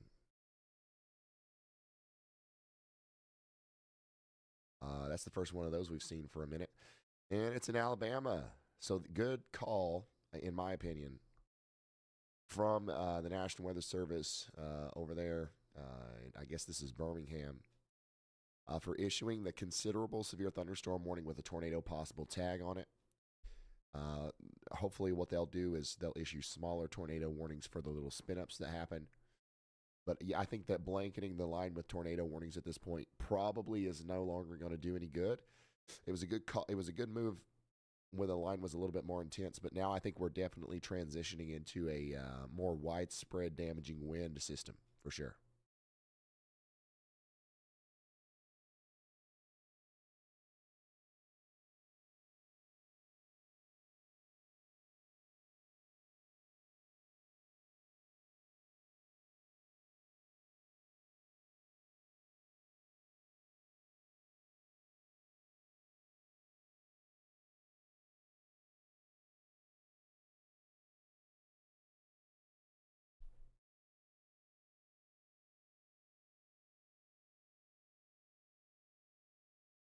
$70-mile-per-hour winds.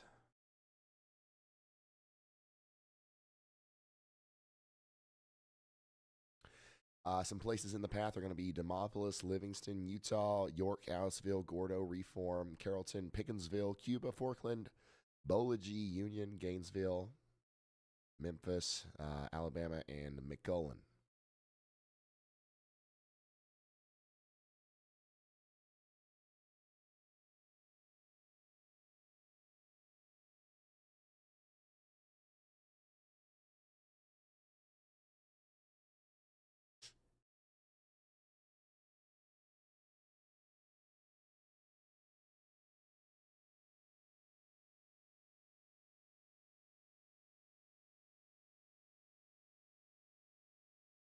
Montgomery, Alabama is not included in that, no.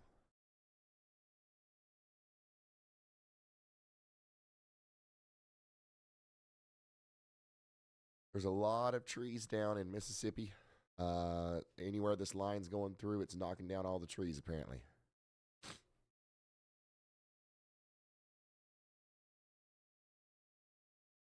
Kyle, yes. Root. That's what I need right now, for sure.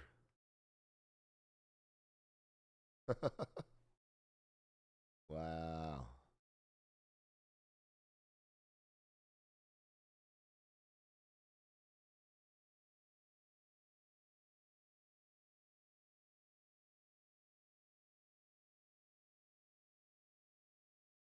Tupelo's quiet right now. Yeah, the storm that's going through Tupelo is not as strong as the one that went through Starkville, but it's still quite strong. Clarksville, Tennessee is going to be fine. Yeah, just some rain.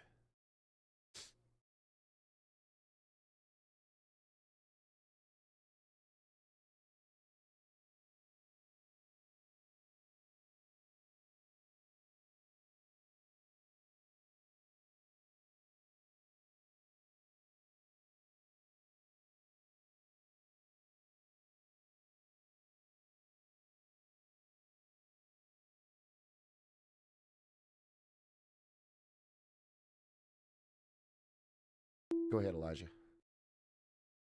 Hey Ryan, this is a news thing that everyone in Alabama understands. This is not a drill. James Spann's jacket is off. Uh-oh. Thank you, Elijah. It's off. He's in his suspenders. He's live. It's 9 p.m. Central. He's going to be there for a while. But that's what James Spann does. That's why y'all love him.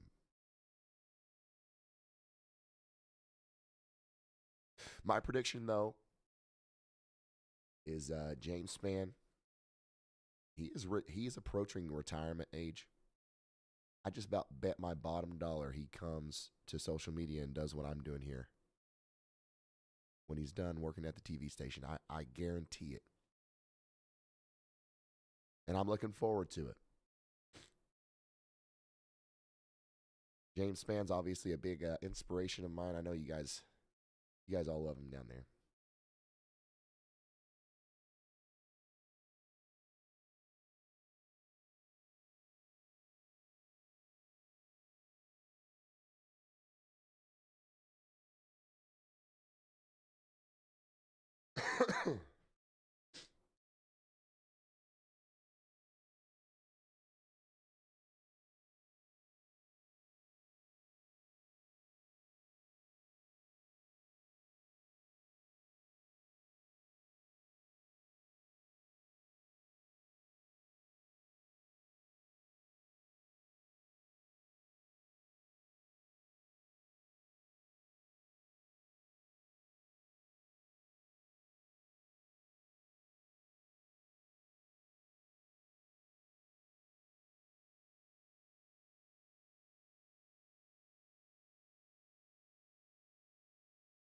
Thank y'all for the kind words.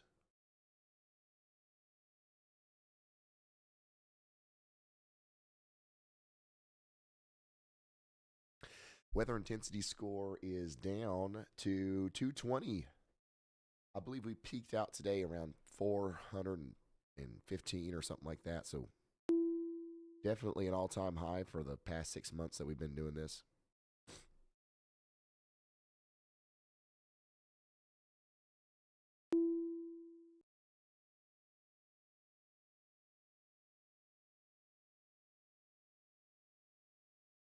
Yeah, I'll check in on that, Felicia.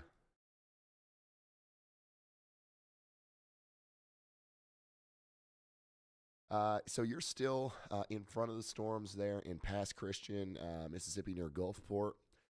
There's a pretty strong line of storms coming towards you. I would say it'll arrive in about an hour, maybe 45 minutes. There is a tornado warning near Picayune. I don't know if this will have a tornado warning when it approaches you, but it's definitely going to be a strong storm whenever it gets there within the next 45 minutes. That tornado warning was just allowed to expire, actually. So just be ready. It'll be over quite quickly. Probably by midnight or so, the bulk of the severe weather is going to be moved past you.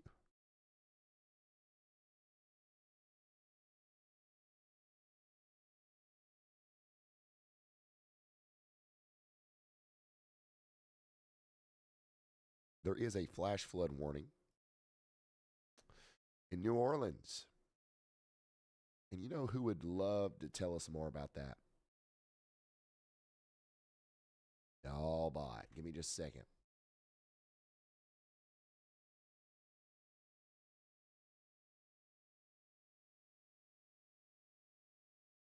We've got an urgent update here, Ryan. The National Weather Service in New Orleans has issued a flash flood warning for several parishes in southeastern Louisiana, including northwestern Jefferson, Orleans, northwestern Plaquemines, west central St. Bernard, and north central St. Charles until 12:15 a.m. CST. At 9:03 p.m., Doppler radar showed thunderstorms producing heavy rain, with between 0.5 and 1 inch already fallen. They expect an additional 1 to 2.5 inches, so flash flooding is either happening or imminent. This warning impacts a number of areas, including New Orleans, Metairie, and Harvey. Residents should be cautious around small creeks, urban areas, and roads that may flood quickly. That's the latest on this flash flood warning. Back to you, Ryan. Thank you, y'all bot.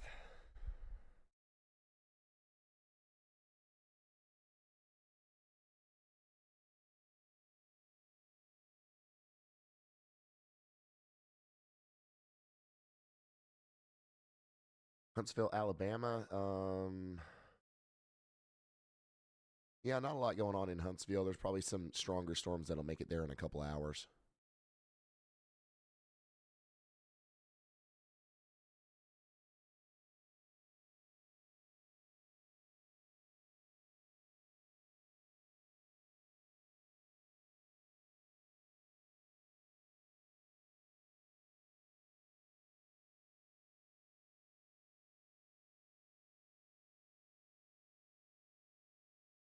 Kentucky's fine.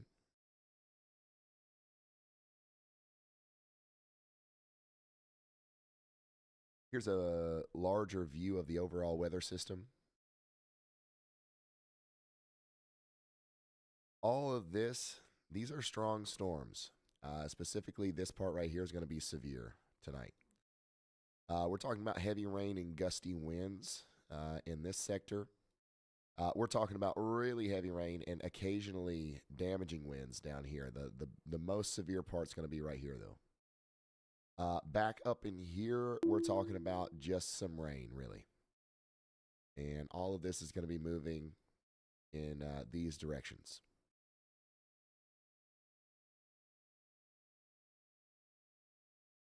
So the low pressure system's back here. Cold front's coming in like this. Warm front somewhere out here like this. Warm sector, still warm. But the cold front's going to come through and pull all that moisture up into the clouds and make it rain. Tomorrow, it is going to storm again. Slight risk of severe weather over here.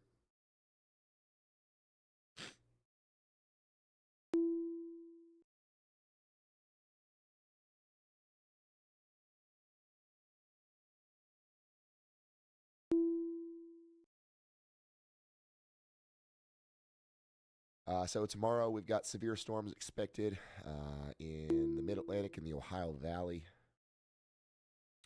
Main threats are going to be damaging winds and a few tornadoes, especially in from South Carolina into North Florida. I don't think tornadoes are going to be a big problem in North Carolina or Virginia. Some hail can't be ruled out. These are going to be fast-moving storms. The highest risk is going to be right there in South Carolina to North Florida. So right in here, if we were to whatever reason get an enhanced risk, it would look something like this.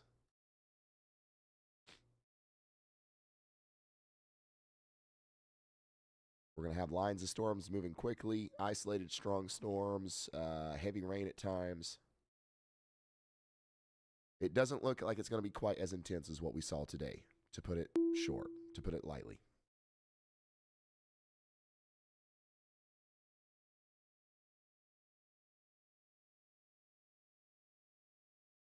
So here we go, another new severe thunderstorm warning, not tornado warning for portions of Alabama. Choctaw, Marengo, and Clark and Wayne counties.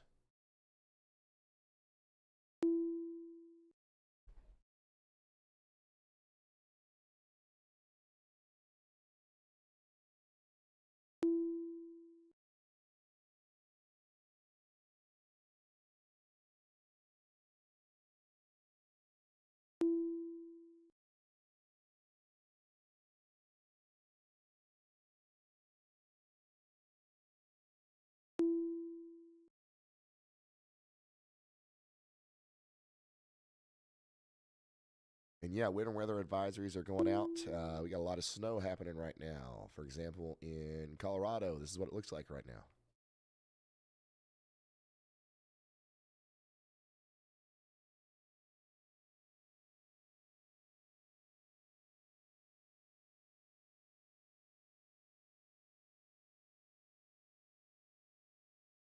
And we just got a new tornado warning not too long ago for up here in Monroe County, Mississippi.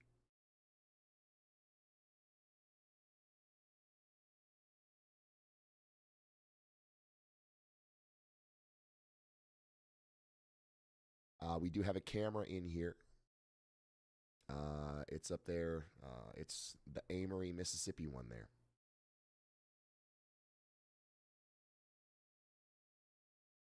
It's already up.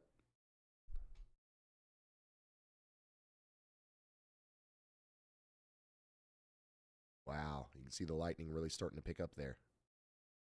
So yeah, tornado warning for Monroe County, Mississippi. Amory, you're included in this. There's a broad area of rotation coming up towards places like Rye Field, Aberdeen Elementary School, the Newberger Park. And we're going to watch it roll in together through the hascams.com live camera. I don't know if we'll get another big lightning strike like that, but we just had a really intense one. Yeah, this will be a really strong storm as it goes through Amory.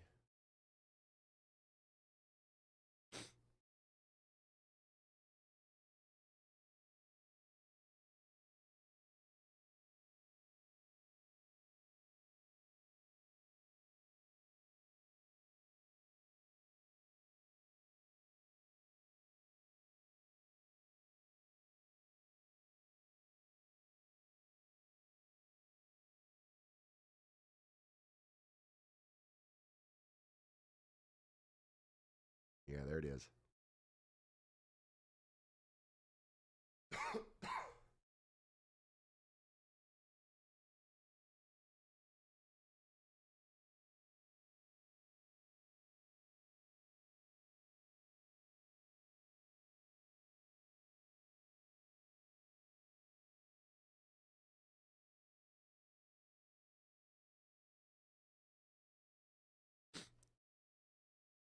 No, I don't think Amory will have to deal with anything like that.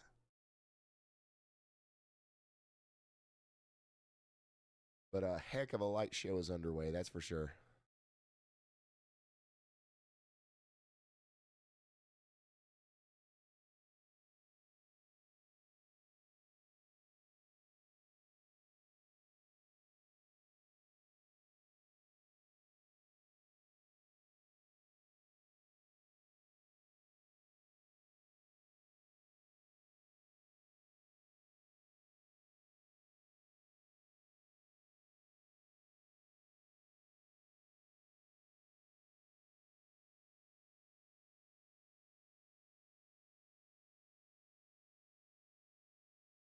Rubies, thank you for that.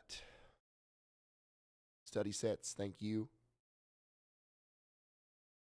Pretty low chance there. It's just a strong storm.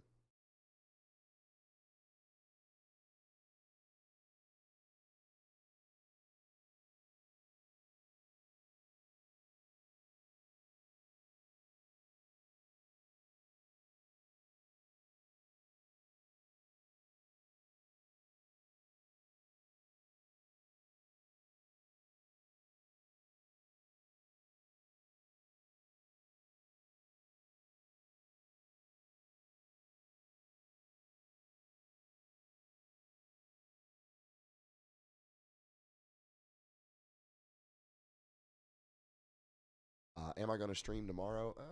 It's. I mean, we'll know more whenever there's a new update. But right now, it looks like it'll be one of those situations where, at most, we're on standby mode and we go live if there's a bunch of stuff that goes down. But even that, we haven't quite met that criteria yet.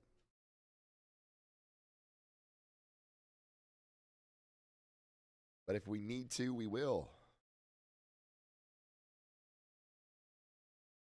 If I can make it, if I can.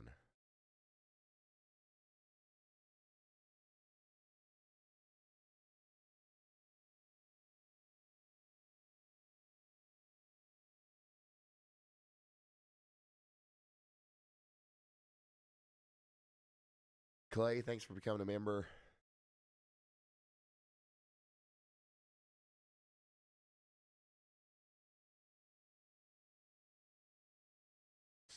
Louisville, Kentucky's fine.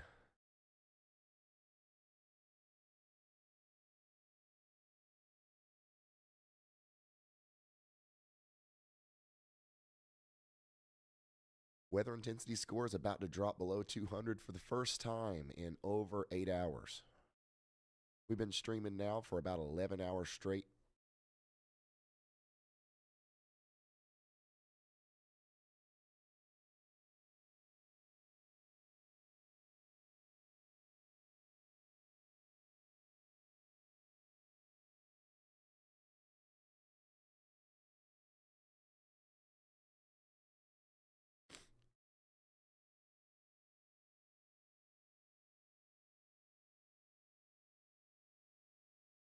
Here's a quick update on a summary of what's happened today.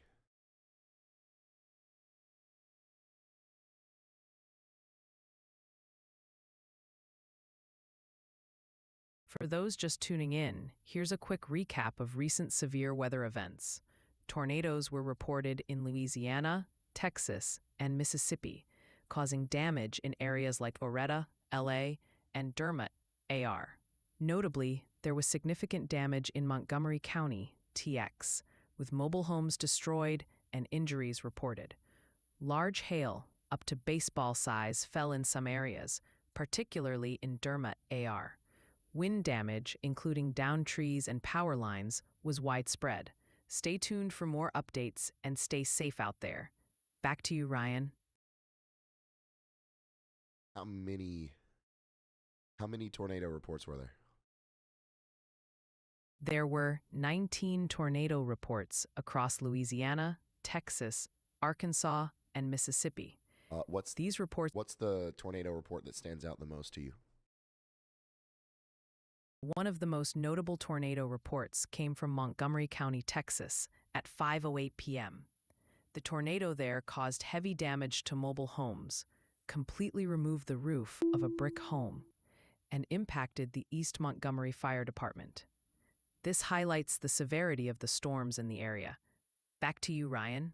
Which state had the most reports? Texas had the most reports, with numerous tornado sightings and damage incidents across various counties, including Montgomery, Harris, and Galveston. These reports included significant damage to homes, vehicles, and infrastructure. Back to you, Ryan.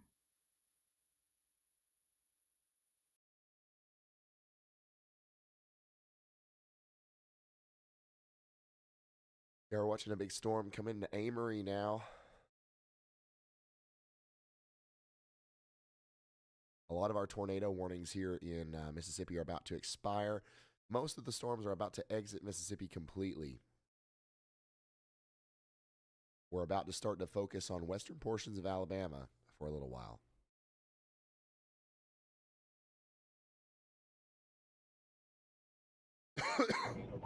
Excuse me, sorry. Hey, Rod, it's Brad. When you get a second.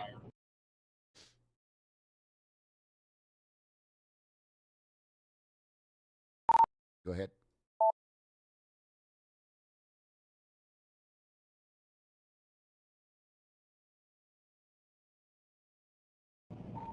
Hey, just wanted to let you know that Zach and I switched up driving, so I'm driving now. I was able to get through that line, so we are through it on Interstate 20, headed up towards the Tuscaloosa area, and we're going to try to stay in front of this line of tornadic circulations as long as we can.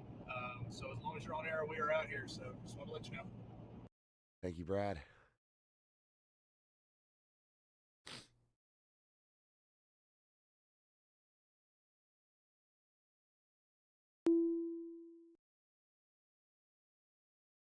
Let's check out that latest warning. This also is for Amory. This is just for the severe thunderstorm portion of it.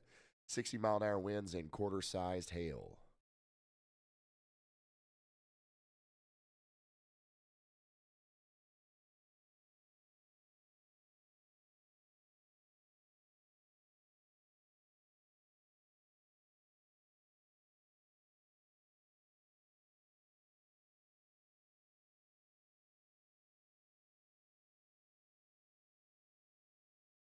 A new tornado watch has been issued.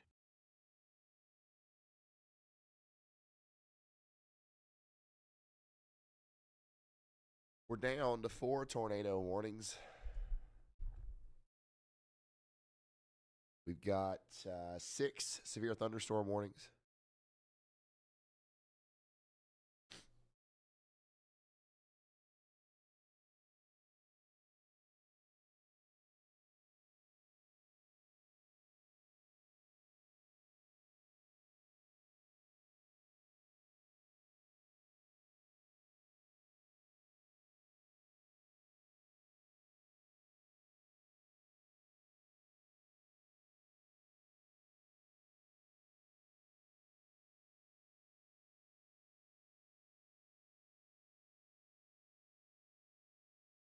And just a heads up, we have been streaming now for about 11 hours. So at most, we're going to go an hour more before we have to call it quits. So we want to make sure we can archive the stream. YouTube won't let you keep it if you go over 12 hours for some reason.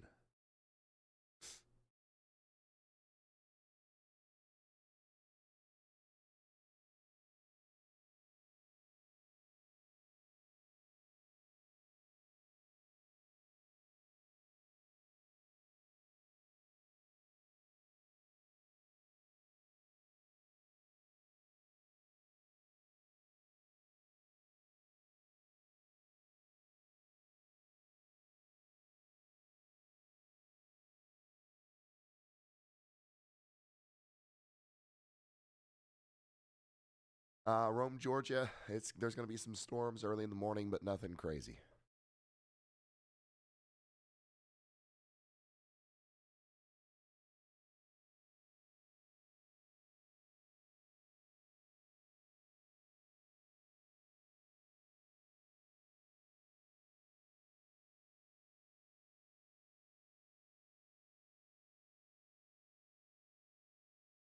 Nothing too wild.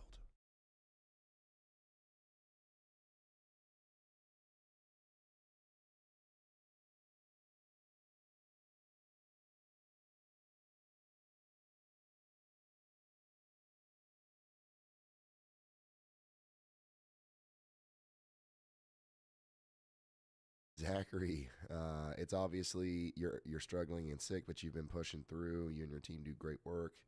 Thank you, Zach. I appreciate that. Yeah, we're pushing through here. I apologize for being so sniffly. Once again, this is where I want to be. I love doing this. This is exactly where I, you don't have to thank me. It's just thanks for putting up with my stuffy nose. I know it can be annoying.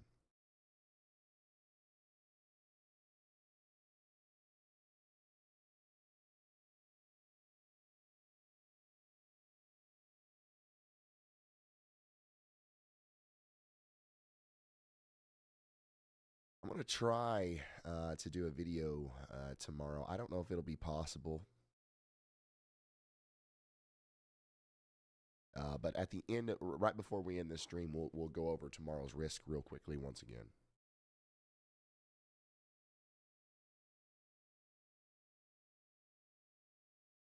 Monica, another one. Ryan, you really need to start taking vitamin C, D, and zinc. I've been doing that for years, Bulls.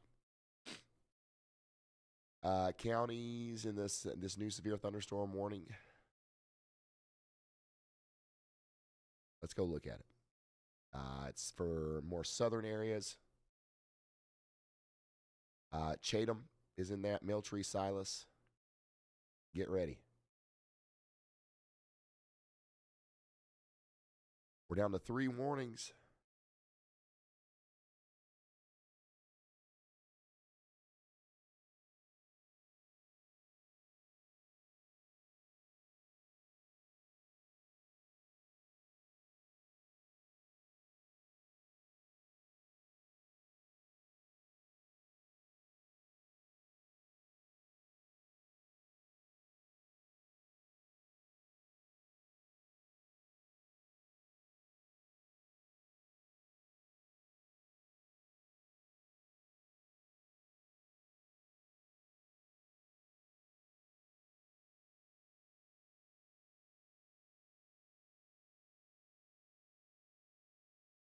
Tyler, thank you for the very generous super chat.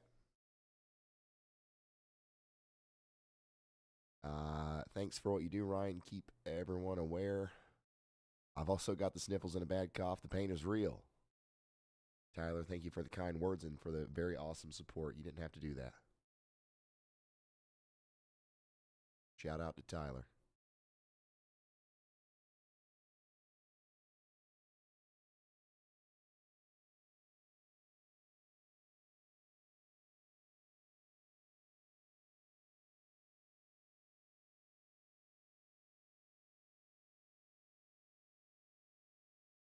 Yeah, so we're going to continue here for a little while longer. Once again, we're at 11 hours. We can't go longer than an hour, so we're going to start wrapping it up here soon.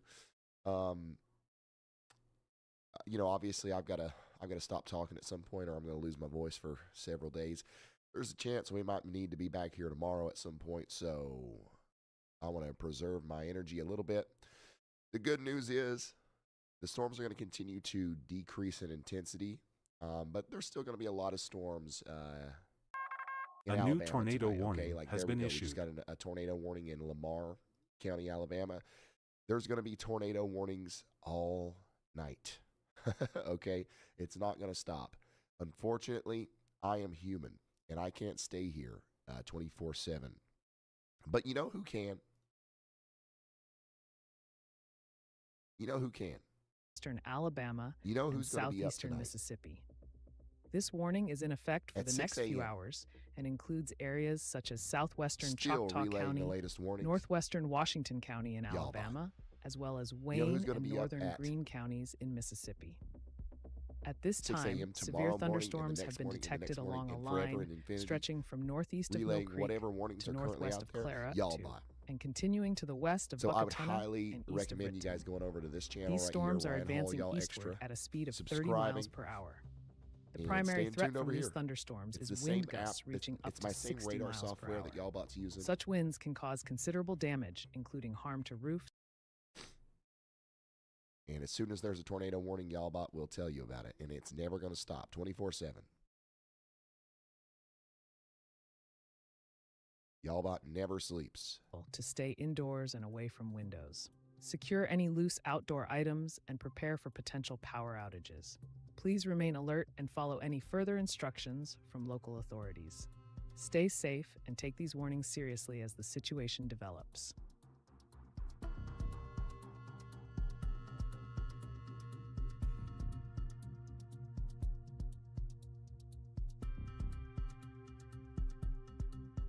The National Weather Service has issued a tornado warning for Lamar County in west central Alabama.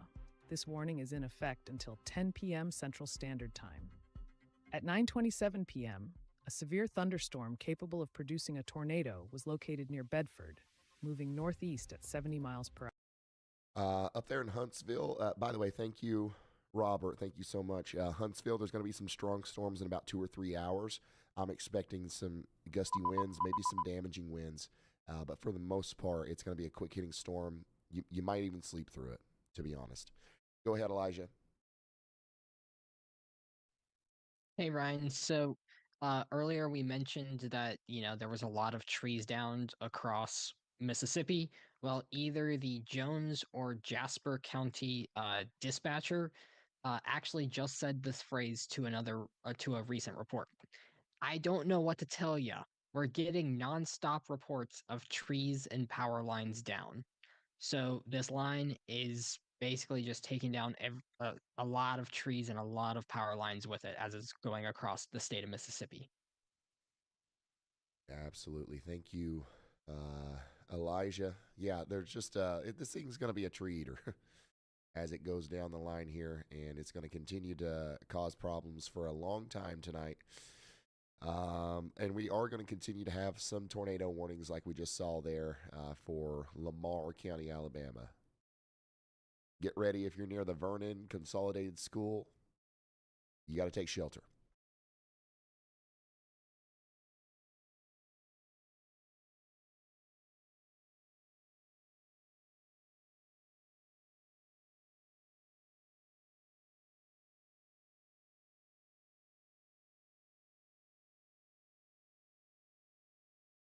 So here's what I'm going to do. I think that we're down almost below 150 on the weather intensity score now, and my voice has just about had it. So we're going to send y'all over to Y'allbot. Just stay where you are. Don't leave. You're automatically going to get teleported over to the 24/7 stream. What was that, Chandra?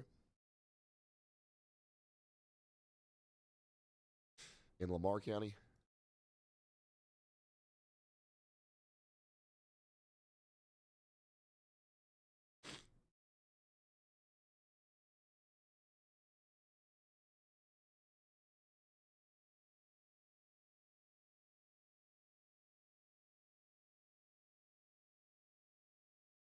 Once again, we got one tornado warning at this moment.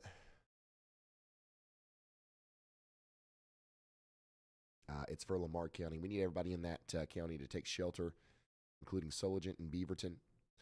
But we're going to let Y'allbot take over for the rest of the night. Thank you guys so much for being here. Thank you for going over to the y'allsquad.org and donating. And I might see you tomorrow. And next time we're together for 12 hours like this. No sniffles. All right. All right. Thank you guys. Good night.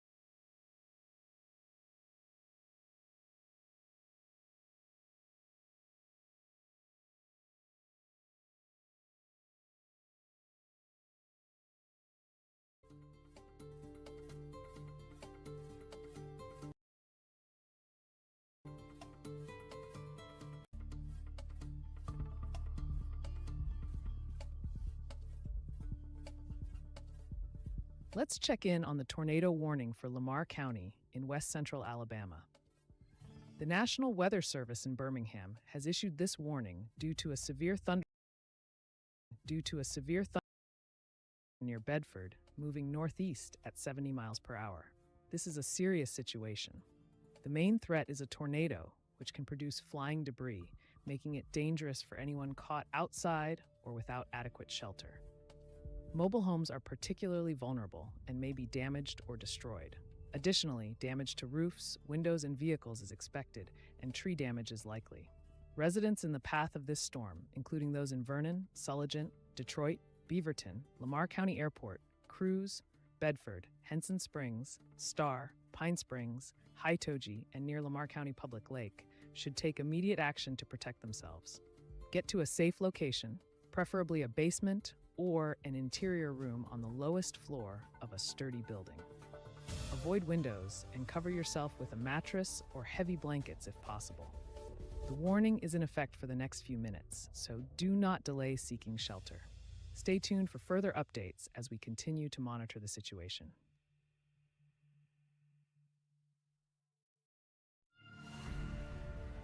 Here's a quick update on the tornado watch in effect for portions of southeast Louisiana and southern Mississippi, including cities like New Orleans, Gulfport, and Slidell. This watch remains valid for the next 4 hours and 27 minutes, with the potential for several tornadoes and damaging winds up to 80 miles per hour. Stay alert and prepared for changing weather conditions.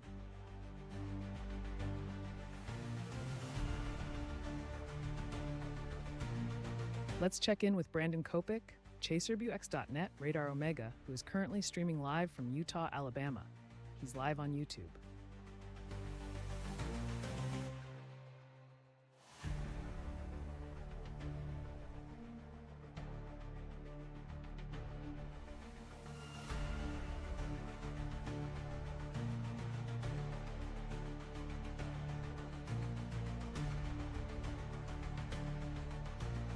Let's check in with Brad Arnold, who is currently streaming live from Tumsuba, MS. He's the tornado sniffer. Yeah, feel free to stay on as long as you guys want. We're still tracking these storms. I know Ryan's voice went out on him.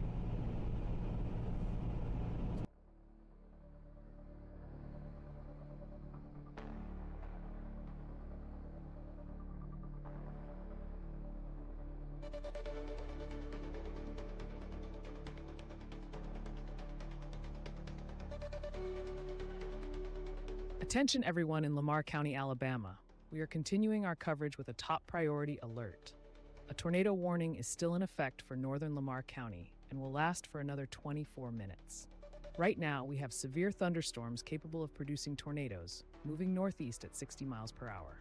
The areas affected include Vernon, Soligent, Detroit, Beaverton, the Lamar County Airport, Cruz, A new Gatman, tornado Henson warning Springs, has been issued. Pine Springs, and Heidegge. This situation is serious. If you're in these areas, find shelter immediately. Tornadoes can cause flying debris, which is incredibly dangerous. Mobile homes might be damaged or destroyed, and there could be significant damage to roofs, windows, and vehicles. Trees are also at risk.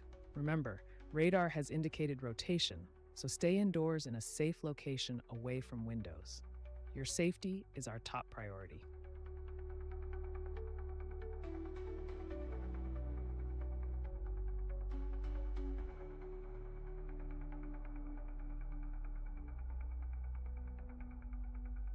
The National Weather Service has issued a tornado warning for southwestern Choctaw County and northwestern Washington County in southwestern Alabama, as well as east central Wayne County in southeastern Mississippi.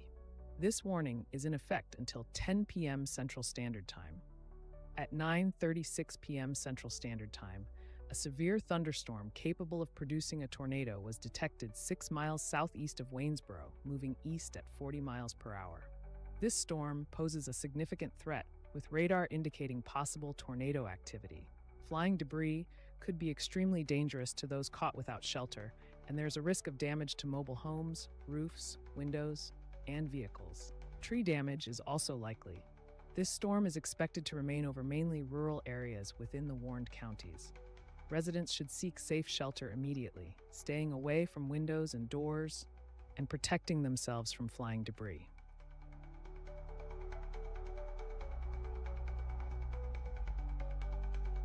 Let's do a detailed analysis of the tornado warning for Lamar County in Alabama. This tornado warning is currently in effect for the northern part of Lamar County and is set to expire in 23 minutes. At 9:35 p.m. Central Standard Time, severe thunderstorms capable of producing tornadoes were detected along a line stretching from near Sulligent to near Vernon, moving northeast at 60 miles per hour. The primary hazard associated with this warning is a tornado. Radar has indicated rotation, suggesting the potential for tornado formation. This means that flying debris could pose a serious threat to anyone caught outside without shelter. Mobile homes are particularly vulnerable, with the possibility of significant damage or even destruction. Additionally, there is a risk of damage to roofs, windows, and vehicles, and tree damage is also likely. Communities that are in the path of this system include Vernon, Sulligent, Detroit, Beaverton, Lamar County Airport, Cruz, Gatman, Henson Springs, Pine Springs, and Heidegge. It's crucial for residents in these areas to take immediate shelter and stay informed about the storm's progress. Key points of interest that could be impacted include Vernon Consolidated School and Sulligent High School. These educational institutions should have their emergency protocols activated to ensure the safety of students and faculty. Additionally, the Lamarian Wildlife Management Area and Brown Stadium are within the warning area and could experience hazardous conditions. Even though there are no hospitals or airports directly listed in the impacted area, it is essential for emergency services to be on high alert given the potential for rapid changes in storm behavior and unforeseen impacts. Residents should remain vigilant and heed all warnings from local authorities.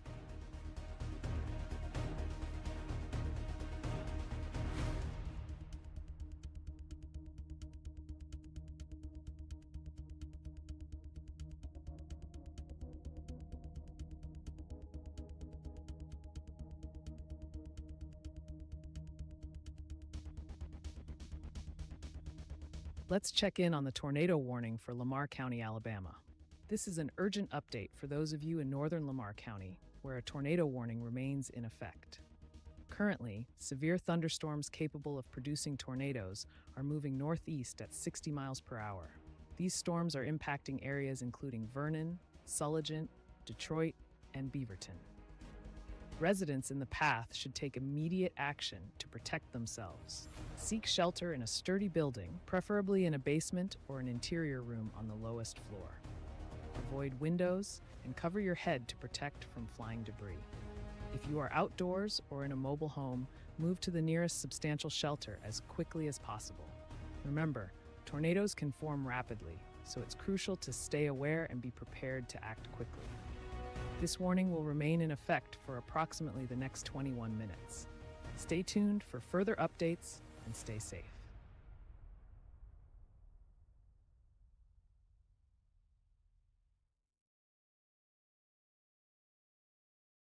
Let's check in with Brandon Kopik, ChaserWX.net Radar Omega, who is currently streaming live from Knoxville, Alabama. He's live on YouTube.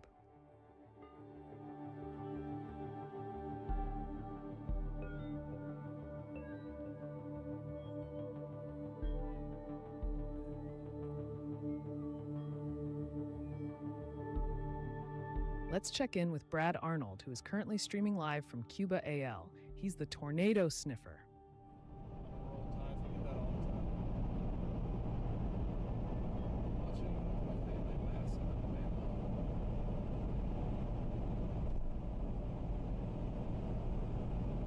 The severity of it's kind of calmed down.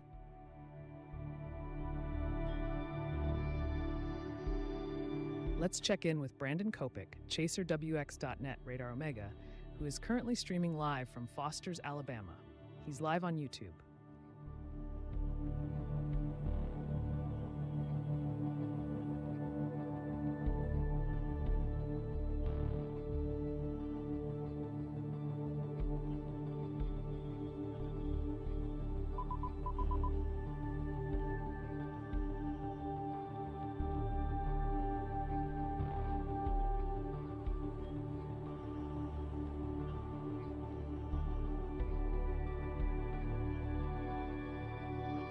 Let's do a detailed analysis of the tornado warning for Lamar County, Alabama. A tornado warning remains in effect for the northern part of Lamar County until 10 o'clock p.m. Central Standard Time.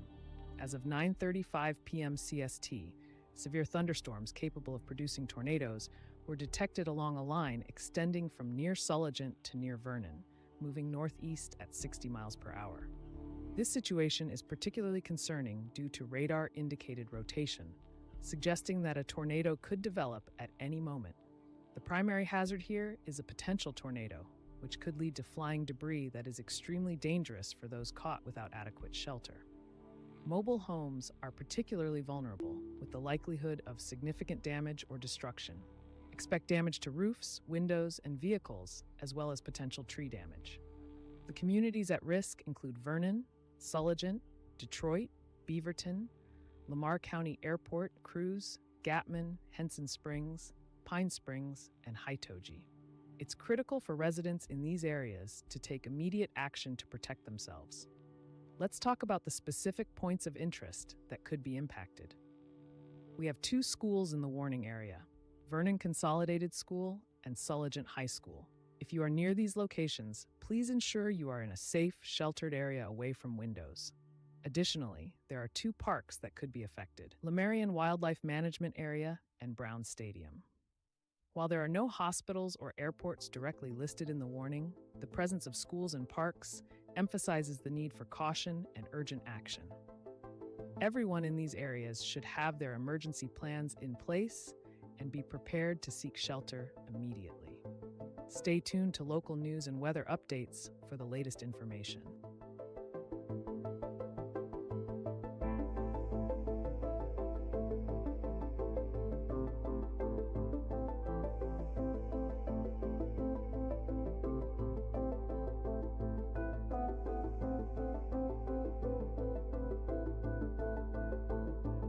Let's check in on the tornado warning for Lamar County, Alabama. A tornado warning remains in effect for northern Lamar County until 10 p.m. Central Standard Time.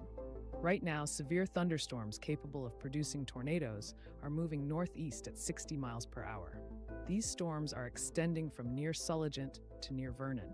Radar indicates rotation, and a tornado could form at any moment. The hazard here is a potential tornado, and the impact could be severe. Flying debris poses a significant danger, especially to those without proper shelter. Mobile homes could be destroyed, and damage to roofs, windows, and vehicles is likely.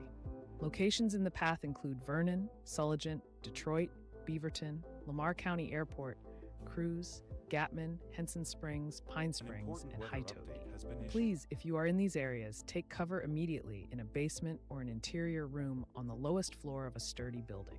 Avoid windows and protect yourself from flying debris. Remember, this is a serious situation. Stay tuned for updates and remain in your safe location until the warning has expired.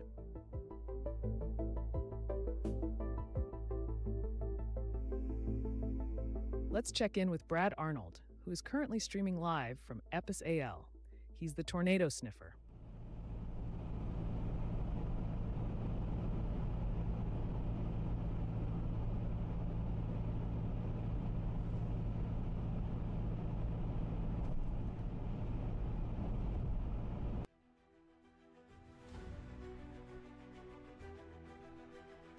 Let's check in with Brandon Kopic, ChaserWX.net, Radar Omega, who is currently streaming live from Foster's, Alabama. He's live on YouTube.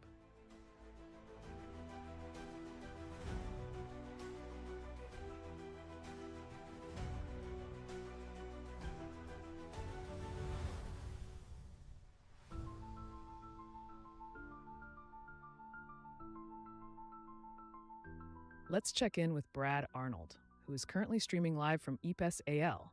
He's the tornado sniffer.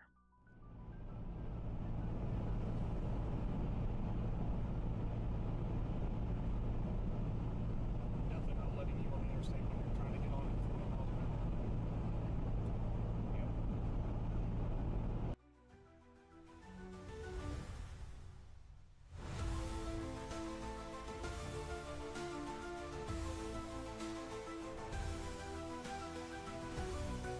Here's the latest update on the severe weather conditions affecting northern and central Alabama and northeast Mississippi. The National Weather Service has issued Tornado Watch number 722, which remains in effect for the next 6 hours and 12 minutes. This watch includes the areas of Coosa, Elmore, Montgomery, and Pike counties in Alabama. Residents in cities such as Millbrook, Montgomery, A new Rockford, tornado warning Troy, has been and issued. Wetumpka should remain vigilant. Conditions are favorable for a few tornadoes, with the possibility of some being intense. Additionally, scattered damaging winds reaching up to 75 miles per hour and isolated large hail up to 1 inch in diameter are likely. A line of thunderstorms is moving east-northeastward and poses a significant threat overnight. While severe winds may become the main concern, any sustained supercell could produce a strong tornado. Remember, a tornado watch means you need to be prepared and stay informed. Listen for updates and possible warnings as the situation evolves.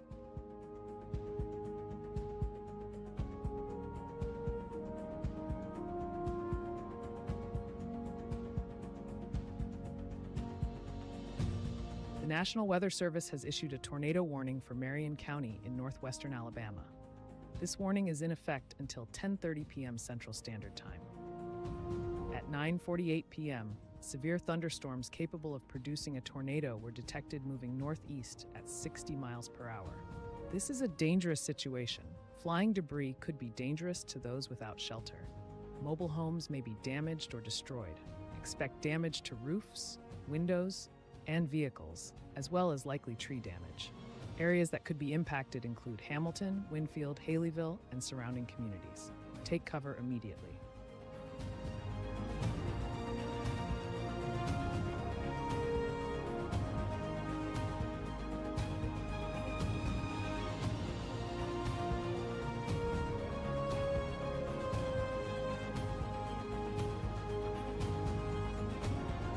Let's do a detailed analysis of the tornado warning for Lamar County, Alabama. A tornado warning remains in effect for northeastern Lamar County until 10 p.m. Central Standard Time. As of 9:45 p.m., severe thunderstorms capable of producing tornadoes were located along a line extending from near Detroit to near Bluff, moving northeast at a rapid pace of 70 miles per hour. This warning is radar indicated, meaning that rotation has been detected via radar, but a tornado has not yet been visually confirmed. However, the potential impact remains significant. Flying debris could be extremely hazardous to those caught without shelter. Mobile homes face the risk of being damaged or completely destroyed. Additionally, there is a likelihood of damage to roofs, windows, vehicles, and trees within the warned area. Communities that could be impacted include Sulligent, Detroit, Beaverton, Cruz, Henson Springs, and Pine Springs. It's crucial to note that Sulligent High School is within the warning zone, so any activities at or around the school should be halted, and appropriate sheltering measures should be taken immediately. Also, notable recreational areas within the warning area include the Lamarian Wildlife Management Area and Brown Stadium. While these are less critical than schools or hospitals, anyone present in these areas should seek shelter immediately. If you are in a mobile home or a vehicle, it is especially important to find a more secure structure as soon as possible. Stay tuned to local weather updates and follow instructions from emergency management officials. Please take this warning seriously and prioritize your safety and the safety of those around you.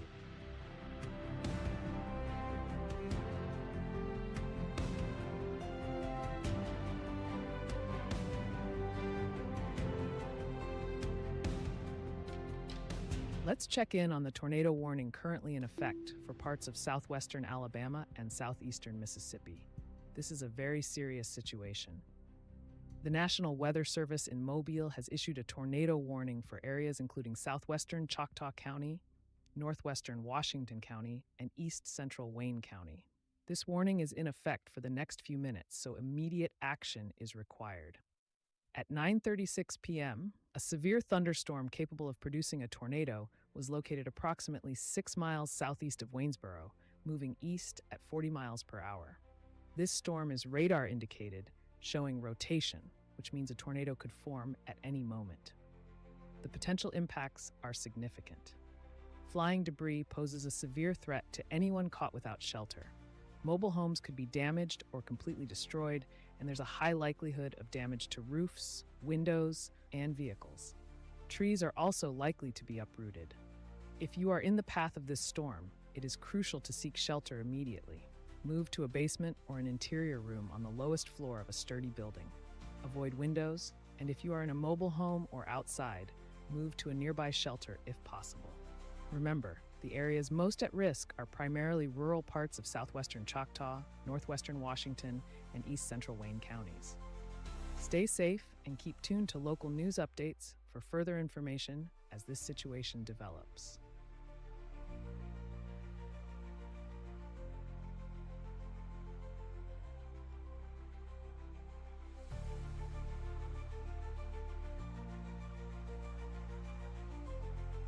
The National Weather Service has issued a severe thunderstorm warning for Colbert County, Franklin County, and western Lawrence County in northwestern Alabama. This warning is in effect until shortly after 10 p.m. Central Standard Time. A line of severe thunderstorms is moving northeast at 50 miles per hour. A tornado watch remains in effect, and tornadoes can quickly form. If a tornado warning is issued, seek immediate shelter. Expect 60-mile-per-hour wind gusts and possible damage to roofs, siding, and trees. Areas impacted include Muscle Shoals, Russellville, Sheffield, Tuscumbia, Red Bay, Phil Campbell, Town Creek, Cherokee, Littleville, and Leeton. Stay safe and take precautions.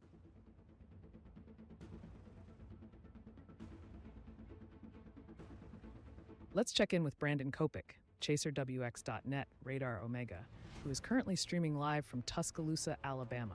He's live on YouTube.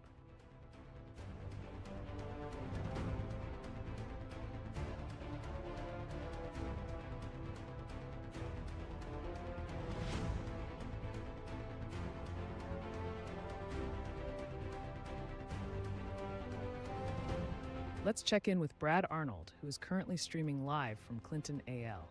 He's the tornado sniffer. Listening to us by chance in your vehicle, the best thing to do is just stop at a gas station, convenience store, fast food restaurant, anywhere that's open, and just go in and ride this thing out until it passes. One thing about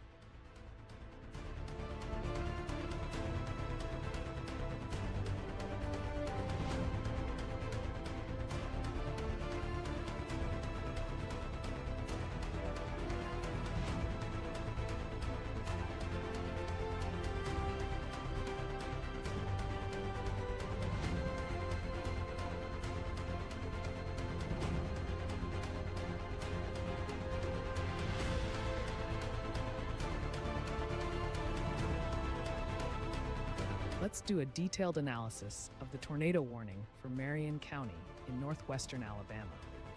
This warning was issued by the National Weather Service in Birmingham at 9:48 p.m. Central Standard Time on Saturday, December 28, 2024. The warning is set to expire at 10:30 p.m. CST, so we have approximately 33 minutes remaining to take necessary precautions. The storm system prompting this warning consists of severe thunderstorms capable of producing tornadoes.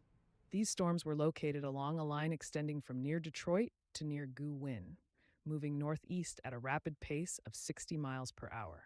This means that areas in the path of the storm will experience its effects quite swiftly, so urgency in seeking shelter is paramount. This warning is based on radar-indicated rotation, which suggests the potential for a tornado to form. The hazard here is significant. Flying debris could pose a serious threat to anyone not in a secure shelter.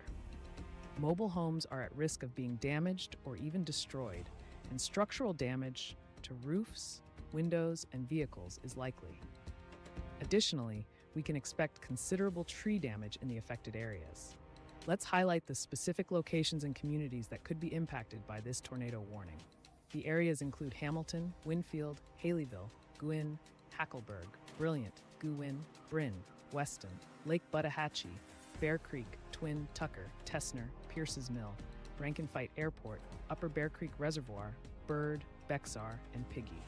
In terms of points of interest, there are several schools within the warning area that should be noted. These include Gravel Springs Junior High School, Marion County Board of Education, and Buttahatchee Junior High School. Please ensure that these locations have implemented their emergency protocols. Additionally, the James E. Glass Stadium is a park that falls within the warning zone. Although there are no airports or hospitals listed in the immediate area, the threat remains severe for all residents. Given the severe nature of this warning, it is crucial for everyone in the affected areas to move to a safe location immediately. If you are in a mobile home or a temporary structure, find a more secure building or a storm shelter.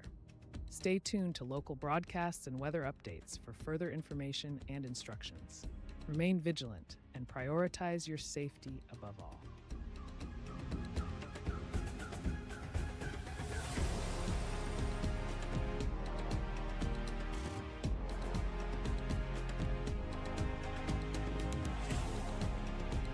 The National Weather Service has issued a considerable severe thunderstorm warning for Walker County in central Alabama and Winston County in northwestern Alabama. This warning is in effect until approximately 11:15 p.m. Central Standard Time. At 9:57 p.m. Central Standard Time, severe thunderstorms were detected along a line stretching from 8 miles southeast of Red Bay to near Glen Allen and Ashcraft Corner, moving northeast at 60 miles per hour. These storms pose a significant threat with wind gusts reaching up to 70 miles per hour. Expect considerable tree damage and potential harm to mobile homes, roofs, and outbuildings. Areas particularly at risk include Jasper, Haleyville, Sumiton, Cordova, Dora, Carbon Hill, and several others. Residents in the affected regions should seek shelter immediately and stay tuned to local media for further updates.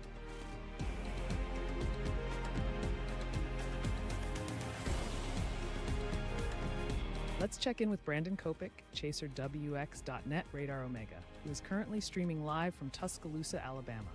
He's live on YouTube.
The National Weather Service has issued a considerable severe thunderstorm warning for Tuscaloosa County in west central Alabama. This warning is in effect until approximately 11:15 p.m. Central Standard Time. At 10 p.m., severe thunderstorms were detected along a line stretching from near Fayette to near Balaguer, moving east at 60 miles per hour. These storms bring the threat of 70-mile-per-hour wind gusts, which could cause considerable tree damage and potential harm to mobile homes, roofs, and outbuildings. Areas that could be impacted include Tuscaloosa, Northport, Holt, and Lakeview, among others. We urge everyone in the affected locations to take shelter and remain indoors until the storm passes. Stay safe and alert as the situation develops.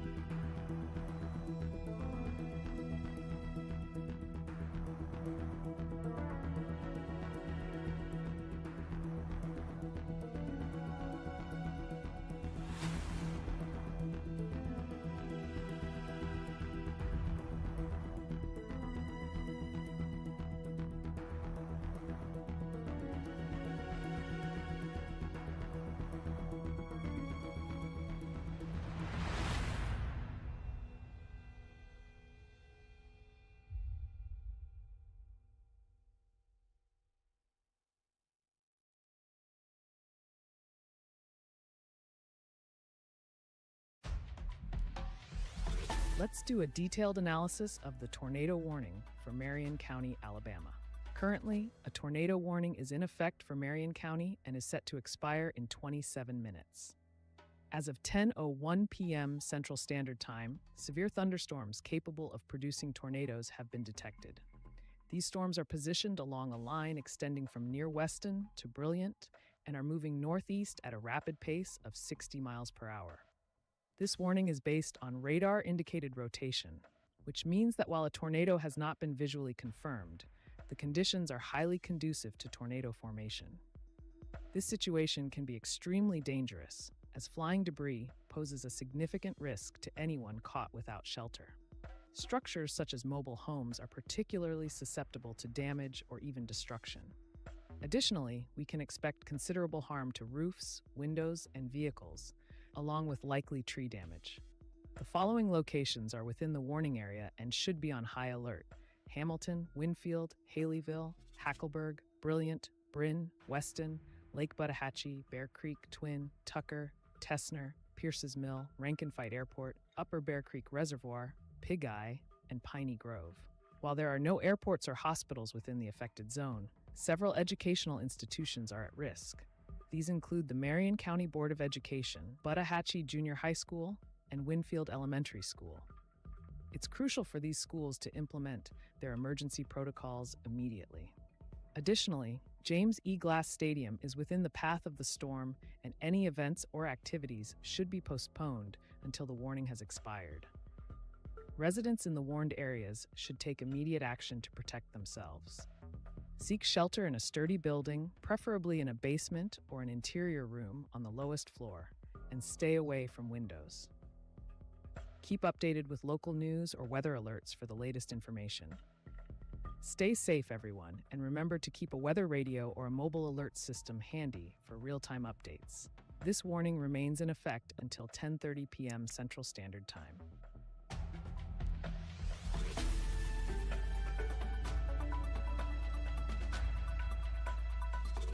Let's check in with Brad Arnold, who is currently streaming live from Utah AL. He's the tornado sniffer.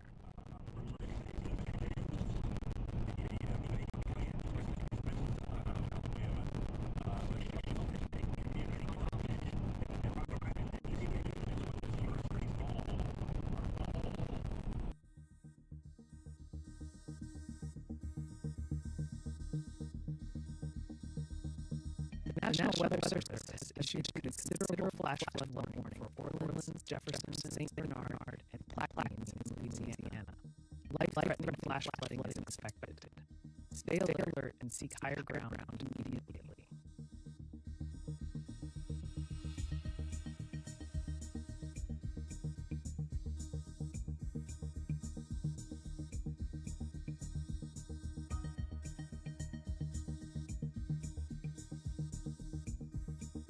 Attention, everyone. priority alert. A tornado warning remains in effect for Marion County, Alabama, with an expiration in 24 minutes. We are closely monitoring severe thunderstorms capable of producing tornadoes, currently located along a line from Weston to Brilliant, moving northeast at 60 miles per hour. This is a dangerous situation. The hazards include tornadoes and potential flying debris, which can be life-threatening for those without proper shelter. Expect damage to mobile homes, roofs, windows, vehicles, and trees. Areas impacted include Hamilton, Winfield, Haleyville, Hackleburg, Brilliant, Weston, Lake Buttahatchee, Bear Creek, Twin, Tucker Tessner, Pierce's Mill, Rankin Fight Airport, Upper Bear Creek Reservoir, Pidgey, and Piney Grove. Please take immediate action to ensure your safety. Find shelter in a basement or interior room on the lowest floor of a sturdy building. Avoid windows and protect yourself from flying debris.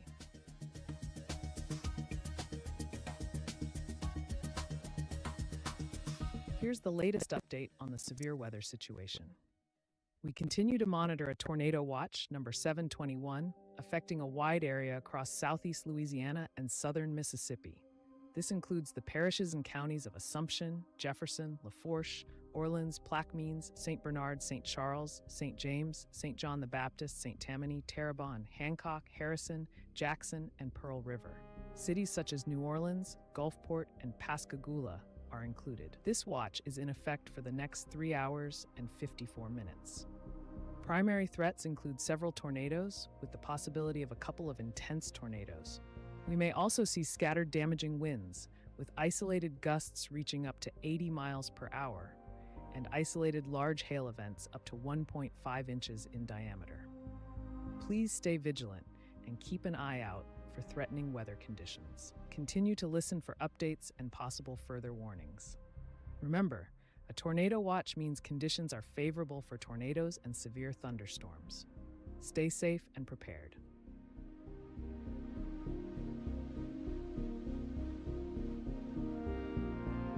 Let's check in with Brandon Kopik, ChaserWX.net, Radar Omega, who is currently streaming live from Brookwood, Alabama. He's live on YouTube.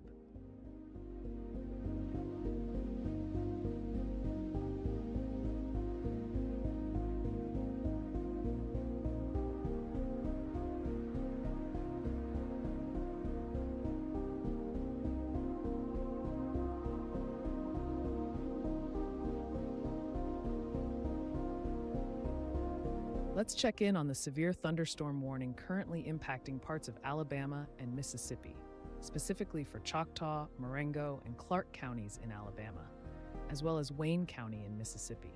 This warning is in effect for the next few minutes, so it's crucial to stay informed. As of 9:53 p.m. Central Standard Time, radar indicated severe thunderstorms moving east at 35 miles per hour. These storms are producing 60-mile-per-hour wind gusts, which could cause damage to roofs, siding, and trees. The areas that could be most affected include Gilbertown, Lissman, Toxie, Pennington, and Butler. If you are in or near these areas, please take shelter immediately, away from windows and in an interior room if possible. Stay safe and stay tuned for further updates.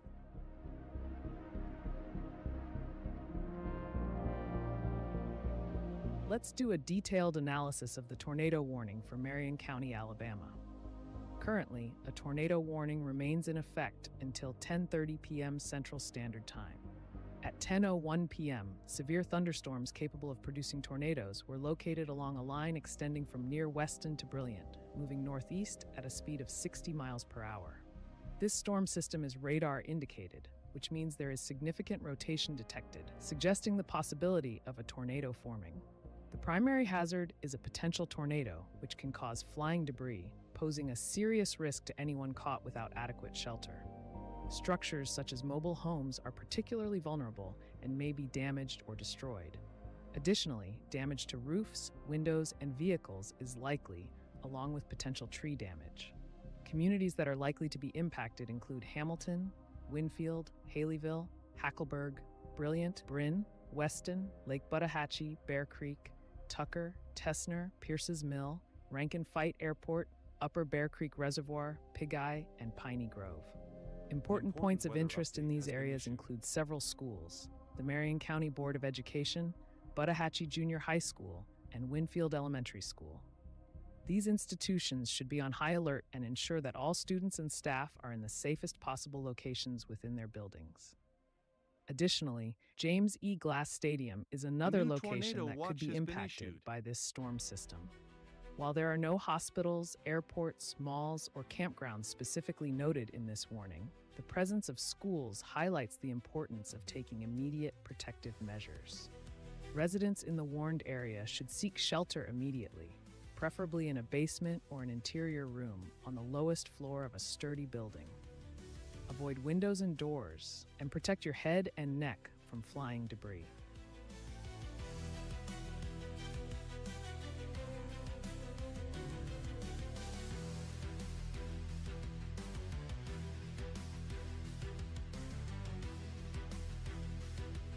The National Weather Service has issued a tornado watch for parts of southeast Louisiana and southern Mississippi. This includes Jefferson, Lafourche, Orleans, Plaquemines, St. Bernard, St. Charles, and Terrebonne parishes in Louisiana, as well as Hancock, Harrison, and Jackson counties in Mississippi. This watch is valid for the next several hours. Several tornadoes are likely, with possible intense tornadoes. Scattered damaging winds and large hail are also threats. Stay prepared and alert for updates.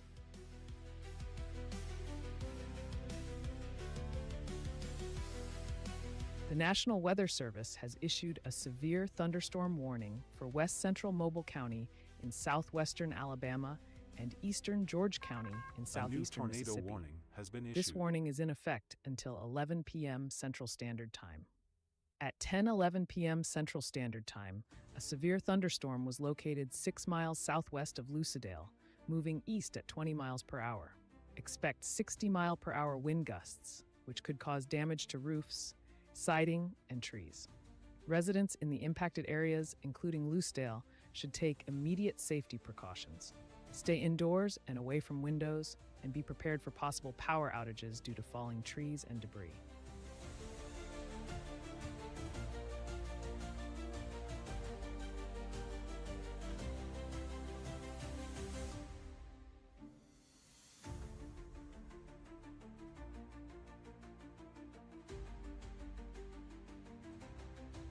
The National Weather Service has issued a tornado warning for southeastern Harrison County and southern Jackson County in southern Mississippi.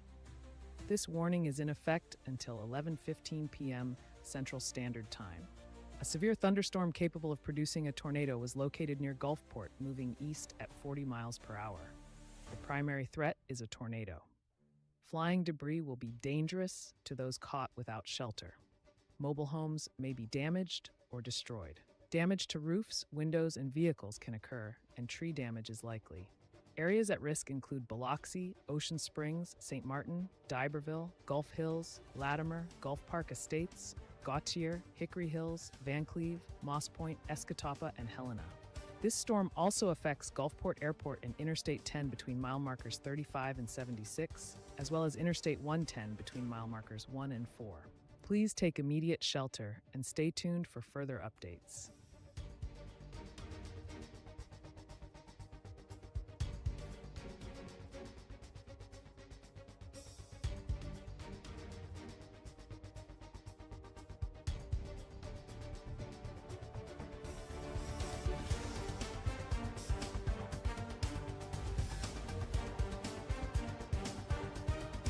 Let's check in on the tornado warning currently in effect for southeastern Harrison County and southern Jackson County in southern Mississippi.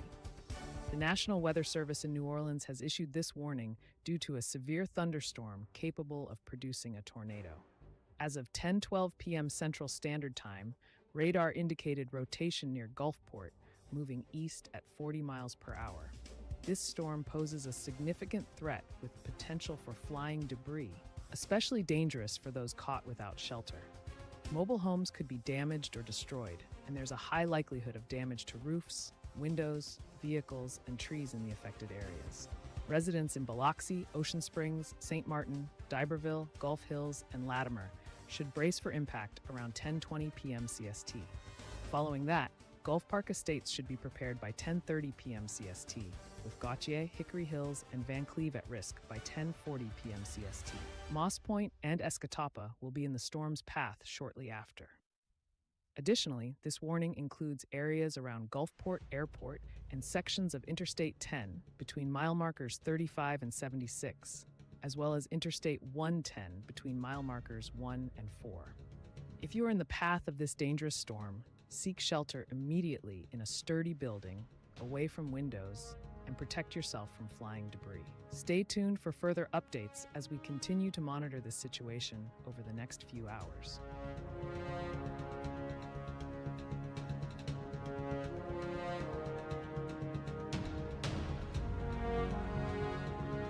The National Weather Service has issued a high wind warning for the Del Norte coast in California.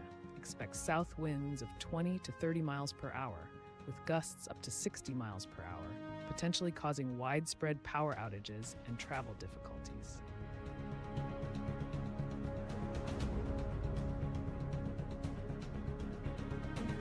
Let's do a detailed analysis of the tornado warning for southeastern Harrison County and southern Jackson County in southern Mississippi.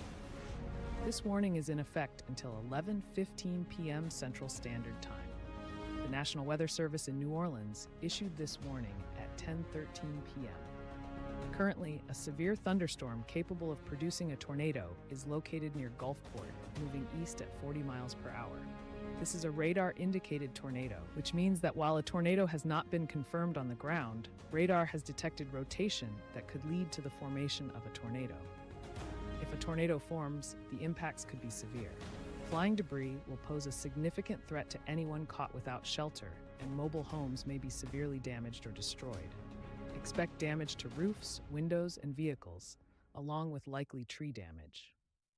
The storm is expected to impact several communities: Biloxi, Ocean Springs, St. Martin, D'Iberville, Gulf Hills, and Latimer around 10:20 p.m., Gulf Park Estates around 10:30 p.m., Gautier, Hickory Hills, and Van Cleve around 10:40 p.m., Moss Point around 10:45 p.m., Escatapa around 10:50 p.m., and Helena around 11 p.m. This warning includes a crucial transportation route, Interstate 10 in Mississippi, between mile markers 35 and 76, and Interstate 110, between mile markers 1 and 4. In terms of key locations, the Gulfport Airport is within the affected area, so any flights in or out may be impacted. There are no hospitals specifically mentioned within the immediate warning zone, but ensure any facilities nearby are prepared to act if needed. Educational institutions like the Mississippi Gulf Coast Community College, Jackson County campus, and the University of Southern Mississippi's Jackson County campus are also within the warning area. For recreation and shopping, the Singing River Mall is in the path of this storm. Additionally, parks such as Back Bay Park, Cavalier Field, and Clay Point Park are located within the potential impact zone. These areas should be avoided during the warning period. It is essential to take shelter now if you are in the path of this storm. Move to a basement or an interior room on the lowest floor of a sturdy building. Avoid windows, and if you are outdoors, in a mobile home, or in a vehicle, move to the closest substantial shelter and protect yourself from flying debris. Stay tuned to local news and weather updates for the latest information on this developing situation.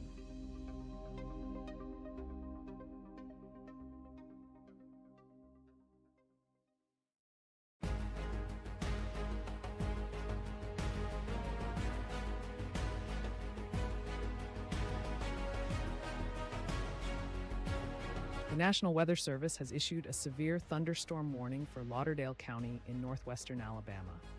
This warning is in effect until 10:45 p.m. Central Standard Time. At 10:19 p.m. Central Standard Time, a severe thunderstorm was detected 8 miles northeast of Cherokee, or 9 miles northwest of Sheffield, moving northeast at 60 miles per hour. This storm is capable of producing wind gusts up to 60 miles per hour, already reported in Cherokee, Alabama. Residents in areas including Florence, Killen, St. Florian, Underwood, Petersville, Green Hill, Threet, Zip City, Wright, and Oakland should expect potential damage to roofs, siding, and trees. Please take shelter indoors and stay away from windows until the storm passes.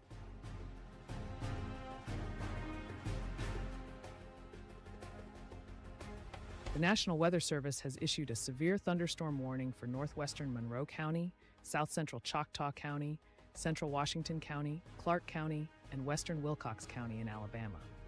This warning is in effect for the next few hours. Severe thunderstorms are moving east at 50 miles per hour, bringing 60 mile per hour wind gusts. Expect damage to roofs, siding, and trees. Impacted areas include Fulton, St. Stephen's, Chatham, Coffeyville, Jackson, Yellow Bluff, Wagerville, Grove Hill, Thomasville, Fruitdale, Pine Hill, Tibby, Leroy, and Watley. Please take immediate precautions to protect life and property.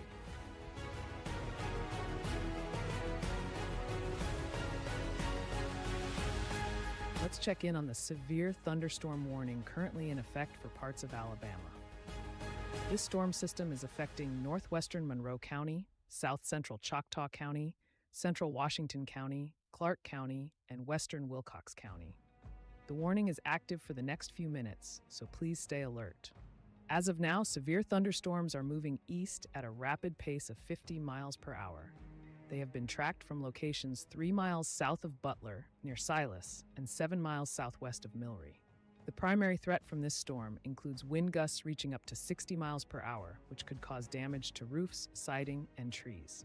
Communities that could be impacted include Fulton, St. Stephen's, Chatham, Coffeyville, Jackson, Yellow Bluff, Wagerville, Grove Hill, Thomasville, Fruitdale, Pine Hill, Tibby, Leroy, and Watley.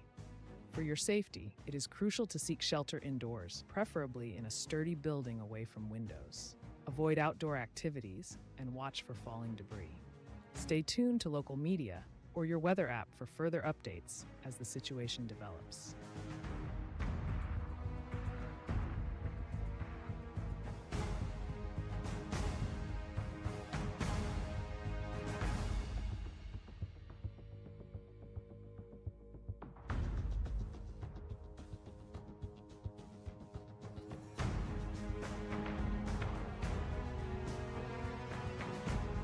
Let's do a detailed analysis of the tornado warning for southeastern Harrison County and southern Jackson County in southern Mississippi.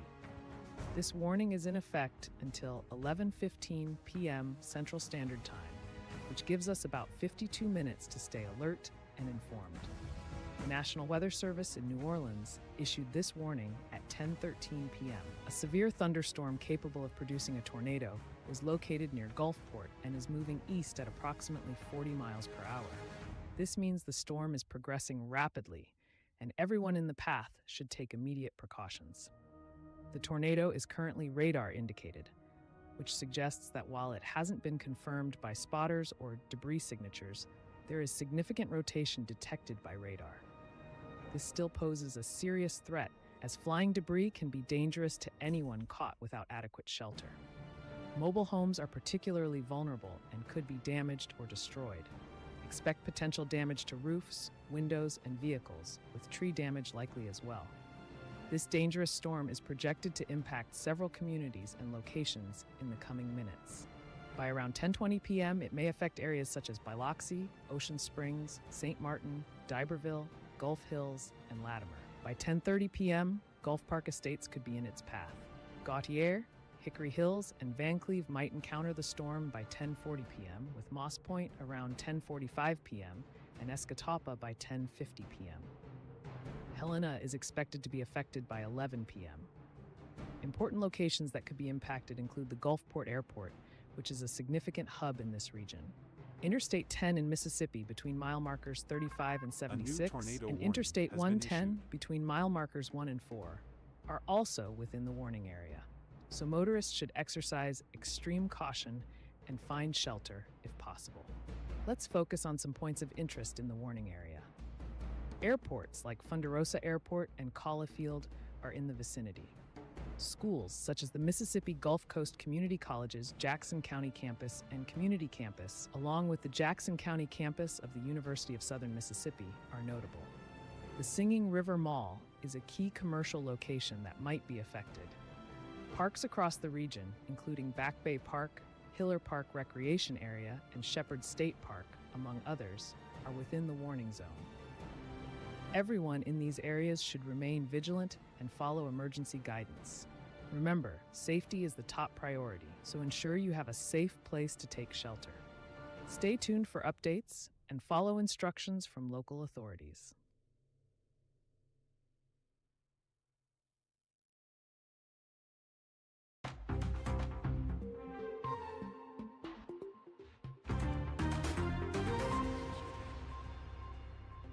The National Weather Service has issued a tornado warning for central Monroe County and southwestern Conecuh County in south central Alabama.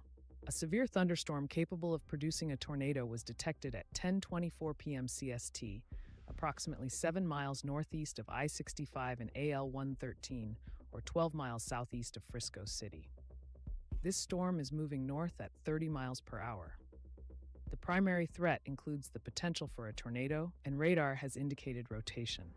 Flying debris is a significant hazard and poses a danger to anyone caught without shelter. Mobile homes are at risk of being damaged or destroyed, and there is potential for damage to roofs, windows, and vehicles. Tree damage is also likely. This dangerous storm is expected to approach the area near Repton around 10:35 p.m. CST. Residents in the affected areas should seek shelter immediately and remain vigilant as the situation develops over the next few hours. A new tornado watch has been issued.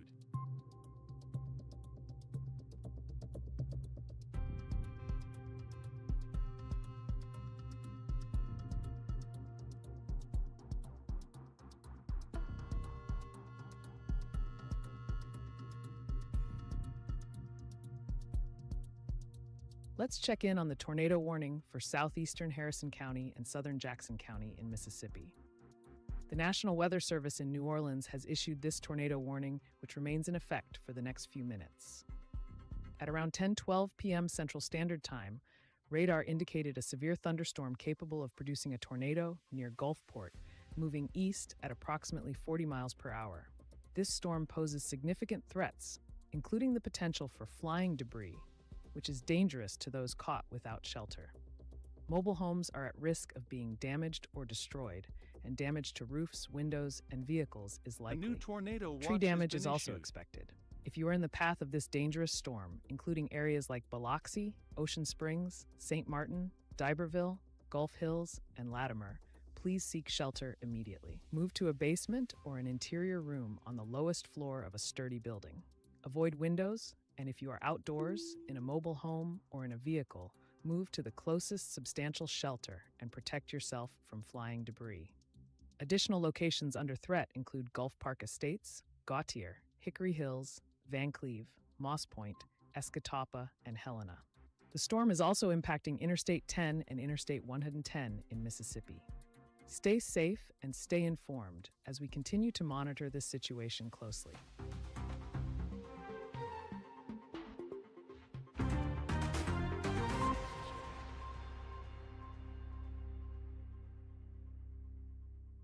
The National Weather Service has issued a tornado watch for multiple counties across southern Alabama, the western Florida Panhandle, southeast Louisiana, and southern Mississippi. This watch includes areas such as Butler, Conecuh, Covington, and more. The primary threats are several tornadoes, with a couple of intense tornadoes possible, along with scattered damaging winds new that could tornado gust up to warning 80 has miles been per issued. hour. Isolated large hail events, up to 1.5 inches in diameter, are also possible. Stay alert for any further updates or warnings, and take necessary precautions to ensure your safety.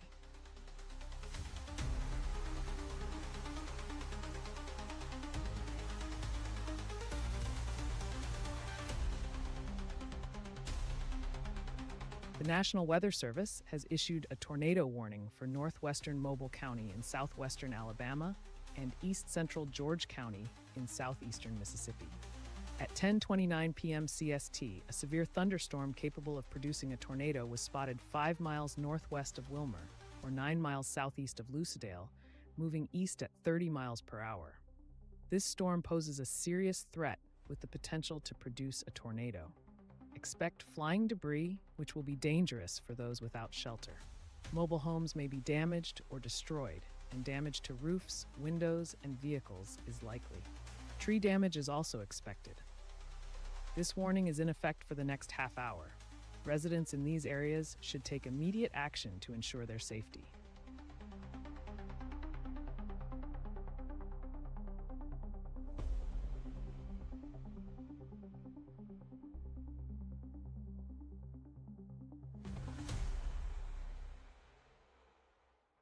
Here's the latest update on the tornado watch currently in effect.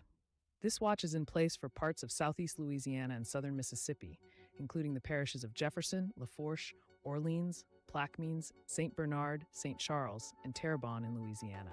Over in Mississippi, it affects Hancock, Harrison, and Jackson counties. Key cities in the watch area are New Orleans, Metairie, Kenner, Gulfport, Pascagoula, and Bay St. Louis, among others. This tornado watch will be active for the next 3 hours and 30 minutes. Please be aware that several tornadoes are likely, and there is a possibility for a couple of intense tornadoes. Scattered damaging winds with isolated gusts reaching up to 80 miles per hour are likely. Additionally, there is a chance of isolated large hail events with hailstones up to 1.5 inches in diameter. We want to remind everyone that a tornado watch means conditions are favorable for tornadoes and severe thunderstorms in and near the watch area. Please stay vigilant, keep an eye on the sky, and ensure you have a way to receive any further updates or warnings. Your safety is our top priority.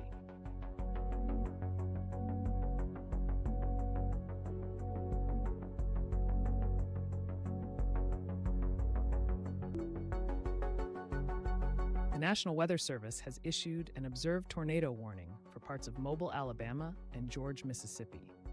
A confirmed tornado is moving east at 30 miles per hour.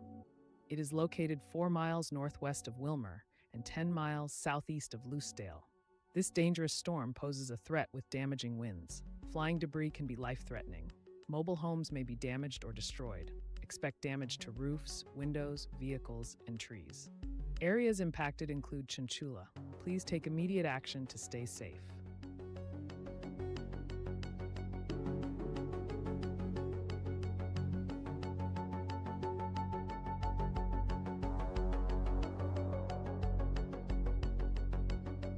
The National Weather Service has issued a severe thunderstorm warning for Perry County in central Alabama and Dallas County in south central Alabama.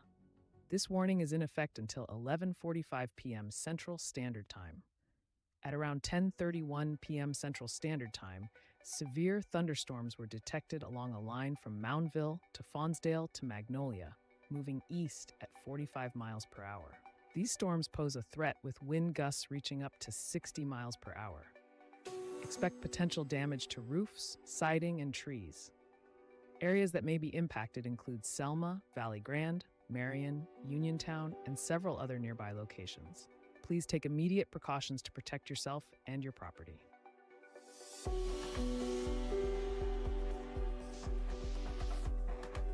The National Weather Service has issued a severe thunderstorm warning for central Limestone County, eastern Lauderdale County, western Morgan County, and Lawrence County in Alabama.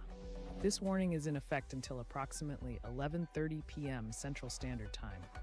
A line of severe thunderstorms is moving northeast at 70 miles per hour with a history of causing wind damage. Expect 60-mile-per-hour wind gusts. Areas affected include Decatur, Athens, Hartselle, and nearby towns. Stay indoors and away from windows.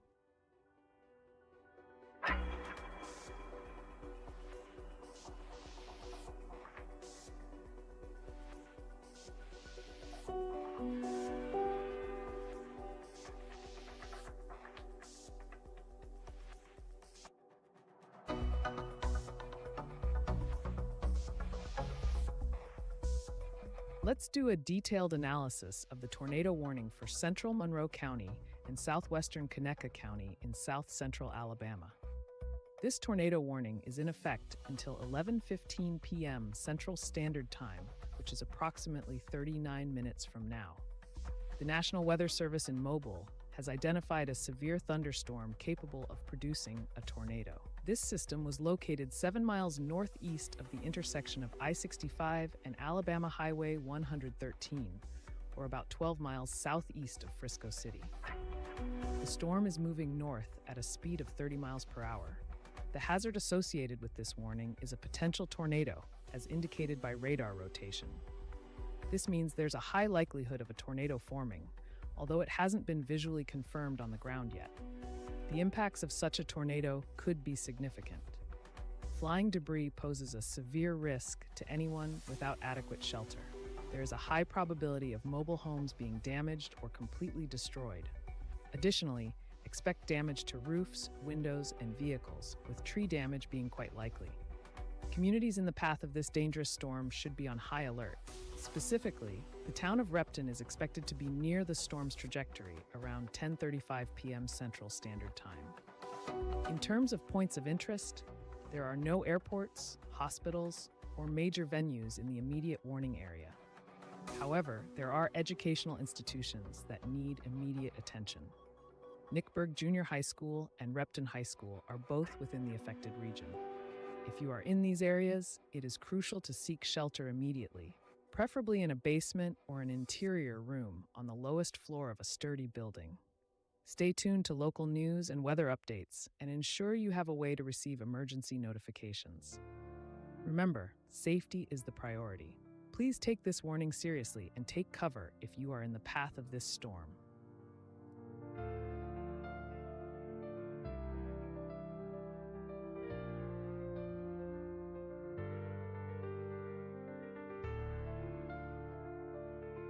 Attention everyone, we have a top priority update. The tornado warning remains in effect for central Monroe and west central Conecuh counties in Alabama. This warning will expire in 39 minutes. A severe thunderstorm capable of producing a tornado is currently located over Repton, about 9 miles east of Frisco City, moving north at 40 miles per hour. The hazard is a tornado with radar indicating rotation. The impact could be severe, flying debris posing a danger to anyone caught without shelter. Mobile homes may be damaged or destroyed, and damage to roofs, windows, and vehicles is likely. Tree damage is also expected. This storm mainly affects rural areas in central Monroe and west central Conecuh counties. Please seek shelter immediately if you are in these areas. Stay tuned for further updates.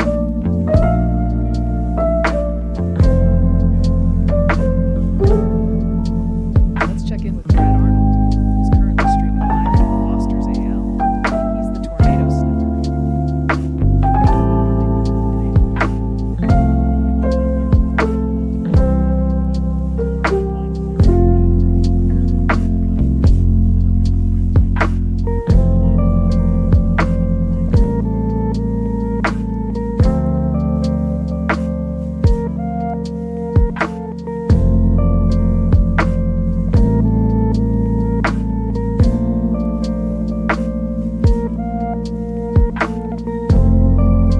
Let's check in on the tornado warning for Conecuh and Monroe counties in Alabama. This is a particularly dangerous situation, so please pay close attention. As of now, a severe thunderstorm capable of producing a tornado is located over Repton, approximately 9 miles east of Frisco City. This storm is moving north at 40 miles per hour and poses a serious threat with radar indicated rotation. The primary hazard is a potential tornado, which means flying debris could be dangerous to anyone caught without shelter.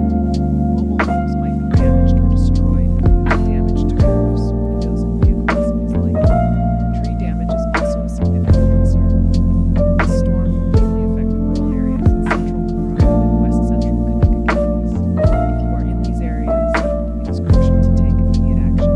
Seek shelter in a sturdy building, away from windows, and protect yourself from falling.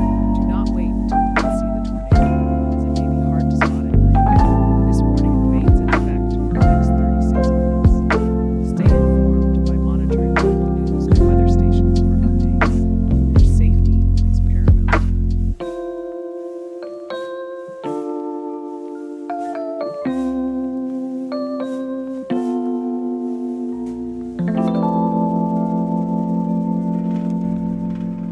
The National Weather Service has issued a severe thunderstorm warning for eastern Marengo, Hale, and Perry counties in Alabama. At 10:38 p.m. Central Standard Time, severe thunderstorms were located along a line from near Moundville to near Vineland, moving east at 60 miles per hour. This storm is capable of producing wind gusts up to 60 miles per hour, which could cause damage to roofs, siding, and trees. Areas that could be impacted include Greensboro, Uniontown, Moundville, Thomaston, Akron, Woodburn, Faunsdale, Dayton, and surrounding locations. Residents in these areas should seek shelter indoors and stay away from windows. This warning remains in effect for the next few hours.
Safety should be your top priority.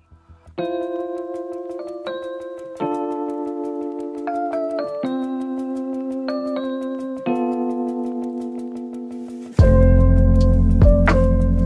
National Weather Service has issued a severe thunderstorm warning for eastern Lauderdale County, southeastern Colbert County, and northwestern Lawrence County, northwestern Alabama. This warning is in effect until 11 p.m. Central Standard Time.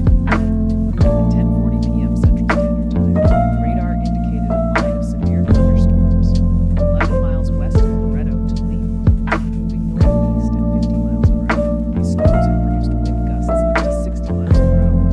Expect damage to roofs, siding, and trees. Areas impacted include Florence, Russell Shoals, Town Creek, Lexington, Lakewood, St. Florian, Green Hill, Northwest Alabama Regional Airport, and Oak Range. Please take cover and stay indoors until the storm is past.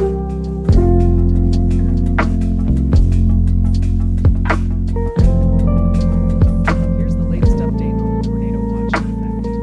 We're currently monitoring tornado watch number 721, which remains active for the next 3 hours and 16 minutes in southeast Louisiana and southern Mississippi. This includes the parishes of Jefferson, Fourche, Orleans, Blackfoot, St. Bernard, St. Charles, and Terrebonne, Louisiana, and the counties of Hancock, Harrison, and Jackson, Mississippi. The cities under watch include Orleans, Kenner, Terry, Gulfport, Castle, and others. Primary threats continue to be several tornadoes, with the possibility of a couple of intense tornadoes. Damaging winds are also likely, with gusts potentially reaching up to 80 miles per hour. Additionally, there is a chance for isolated large hail events up to 1.5 inches in diameter. Residents in these areas should remain vigilant and prepared to take action if a tornado warning is issued. It's crucial to have a plan in place and stay tuned to local weather updates. Remember, a tornado watch means that conditions are favorable for tornadoes and severe thunderstorms in and close to the watch area. Stay safe and keep an eye on the sky. We'll continue to provide updates as they come in. I just made a $27 ebook in 2 ways using AI. Watch how I did it. Here I am in Designer, and the first thing you'll notice is this clean, user-friendly interface. The National Weather Service has issued a tornado warning for west central Mobile County, and the warning remains in effect for the next several minutes. At 10:45 p.m. Central Standard Time, a severe thunderstorm capable of producing a tornado was located 5 miles northeast of Wilmer, or 13 miles west of Saraland, moving east at 30 miles per hour. The primary threat is a tornado. Radar has indicated rotation within this storm. The impact could be very serious, with flying debris posing a danger to those caught without shelter. Mobile homes could be damaged or destroyed, and there is potential for significant damage to roofs, windows, and vehicles. Tree damage is likely. Locations that might be affected include Chichula. Residents in these areas should take cover immediately in a sturdy building.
also highly probable.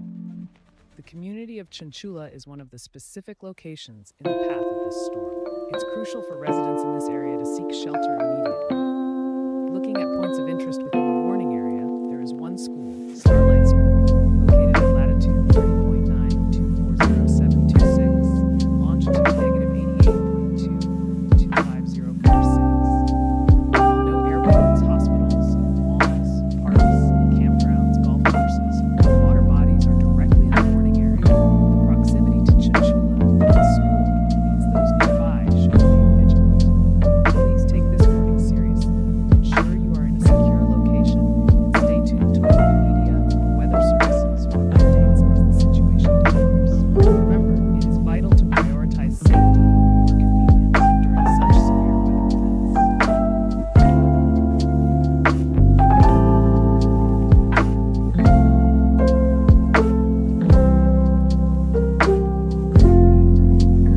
High wind warnings are now in effect for parts of Wyoming. Areas include the Bordeaux area along Interstate 25, North Snowy Range foothills including Arlington and Elk Mountain along Interstate 80, and the South Laramie Range and foothills including Interstate 80 Summit. The primary threat is strong crosswinds, making travel hazardous for lightweight or high-profile vehicles.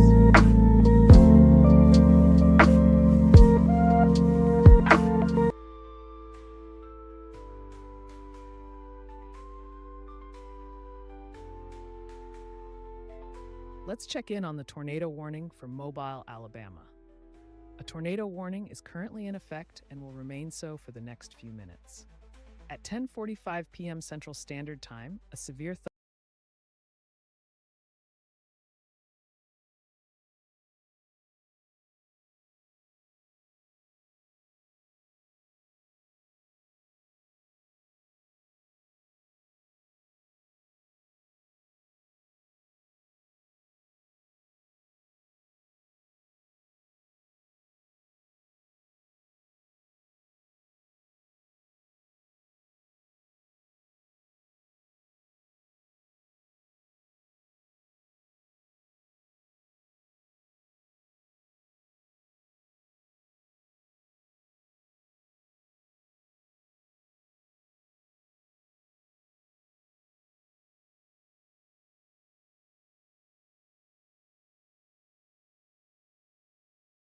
들어온 제보에 따르면 비행기는 착륙 중에 랜딩 기어가 내려오지 않았고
들어온 제보에 따르면 비행기는 착륙 중에 랜딩 기어가 내려오지 않았고 착륙한 뒤 활주로를 이탈해 공항 담장 끝까지가 폭발했다고 합니다. 다시 한번 전해드리겠습니다. 오늘 오전 9시 10분쯤 전남 무안공항에서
Just days before the turn of the new year, unfortunate news coming out from South Korea, with a Jeju Boeing 737 essentially veering off the runway and crashing, colliding with a reported fence, or essentially a perimeter wall. Details of the incident obviously remain scarce. This is a very much developing story, occurring only in the last few hours. Investigations will now commence, and efforts are being made to determine the damage and the extent of the loss of life aboard a plane that was scheduled to return from Bangkok.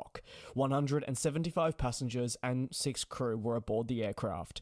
The flight, which was landing at Muan International Airport, was due at 9:07 in the morning local time, the flight number 7C2216. Officials state that an emergency response is underway to reach the crash site and conduct a rescue operation for those who may be able to walk away from the incident. However, given the freshness of this accident and the circumstances surrounding it, factors such as what caused this, its extent, and more are obviously going to be unknown. Flight Radar 24 has stated that it does not appear to have received data beyond what was reported of a last altitude at 500 feet on approach. However, they do say that they are now processing raw ADS-B data and will provide additional details in due course. Utterly tragic and equally horrifying footage has emerged of what appears to be the Jeju aircraft in question attempting to land at the airport with its landing gear not seemingly extended. I'm not going to show that video for a couple of reasons. One, it is horrifying, and two, it is copyrighted. As a result, it appears the pilots were attempting to have the aircraft touch down, acting as a bit of a belly landing. However, this was not possible, and the plane made impact with the fence and wall before bursting into flames. The aircraft in question, HL8088, is a Boeing 737-8AS. It is not a 737 MAX, I just should reiterate that from the offing. It was initially delivered to Ryanair in September 2009. This was then an aircraft that operated with the airline until it was withdrawn from usage at the budget company in November 2016. After a short stint on the ground, it was then repurposed to Jeju at the beginning of 2017, where since then it has operated various missions right around the Jeju Air network before, of course, being involved in this major incident. As for the airline, they're a staple South Korean company in the industry and act as a primarily low-cost carrier, or LCC. They look to offer budget-friendly options for travelers on a point-to-point basis. They have a fantastic track record, high operational reliability, and they come with an all-Boeing 737 family fleet. They've really played a crucial role in elevating the South Korean aviation industry across recent times, prioritizing the likes of domestic and also regional connectivity with this family of aircraft. The plane that was involved in the incident operated between the likes of Seoul, Beijing, Bangkok, and Nagasaki in the last few days. It is obviously utterly tragic to see what has unfolded in South Korea this morning. I will reiterate that this is very much fresh. Causes of the incident are going to be unclear, and while there is video circulating, you nor I are investigators. That'll come in due course. I will endeavour wherever possible to update you on further proceedings should they come to light. Take care and please be safe.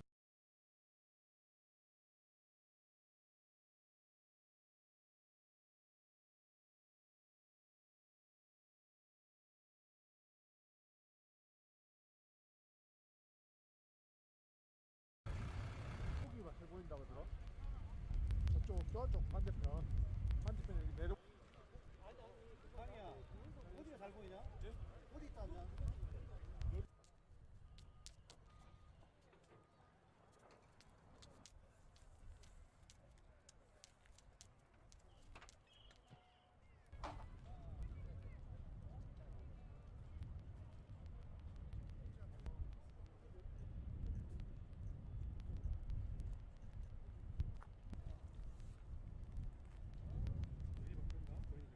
착륙한 뒤 활주로를 이탈해 군원 담장 끝까지가 폭발했다고 합니다.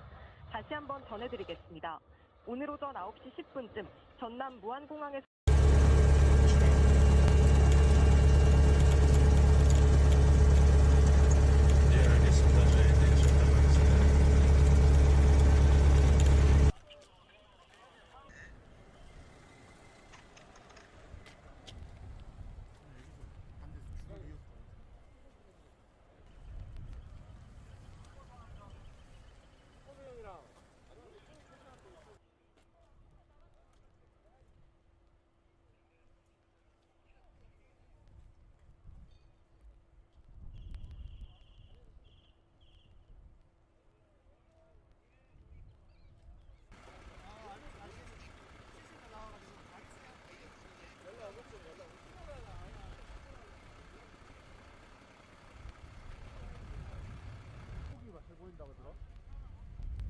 저쪽 반대편 여기 내려.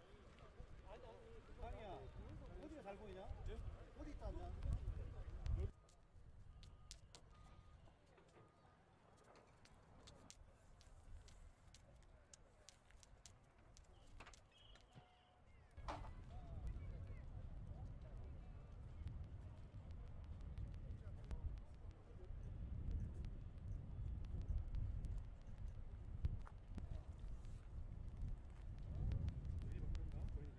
착륙한 뒤 활주로를 이탈해 중앙 담장 끝까지가 폭발했다고 합니다. 다시 한번 전해드리겠습니다. 오늘 오전 9시 10분쯤 전남 무안공항에서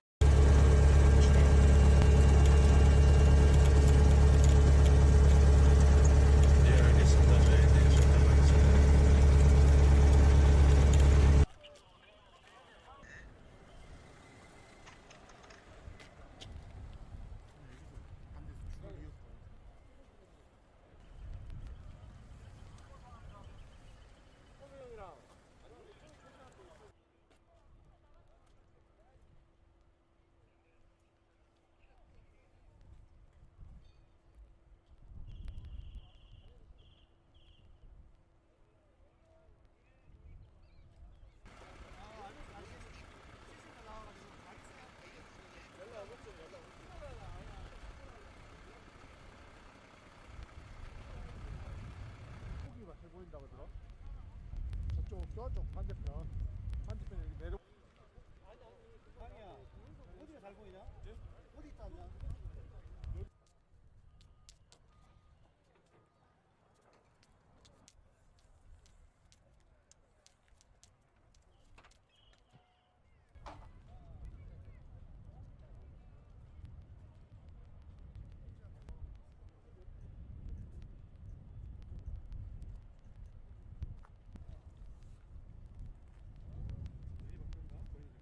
착륙한 뒤 활주로를 이탈해 중앙 담장 끝까지가 폭발했다고 합니다. 다시 한번 전해드리겠습니다. 오늘 오전 9시 10분쯤 전남 무안공항에서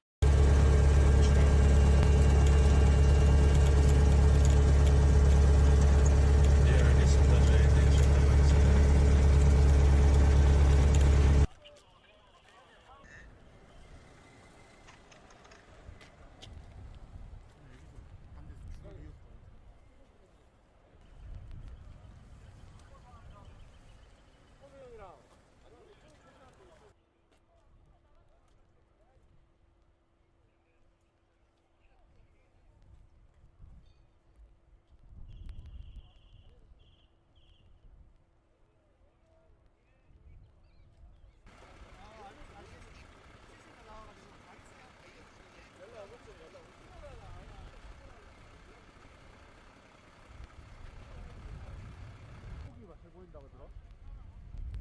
저쪽 반대편 여기 내려. 아니야. 어디가 잘 보이냐? 예? 어디 있다 앉아?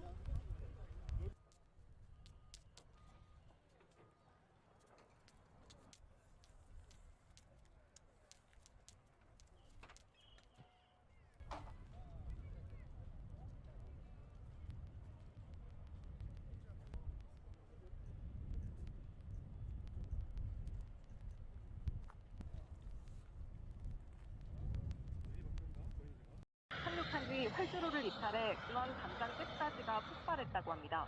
다시 한번 전해드리겠습니다. 오늘 오전 9시 10분쯤 전남 무안공항에서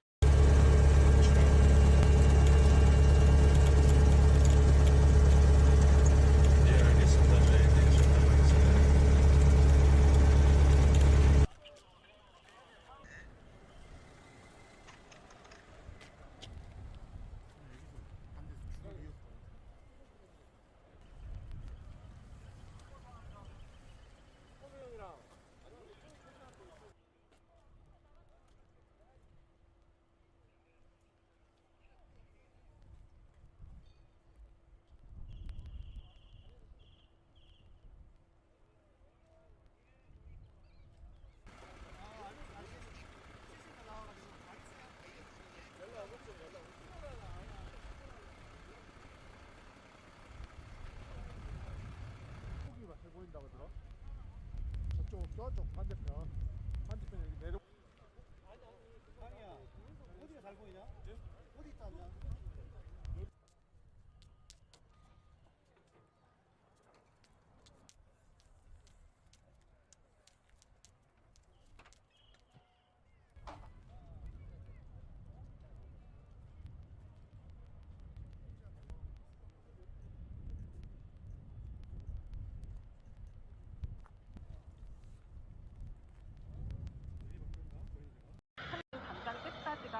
폭발했다고 합니다. 다시 한번 전해드리겠습니다. 오늘 오전 9시 10분쯤 전남 무안공항에서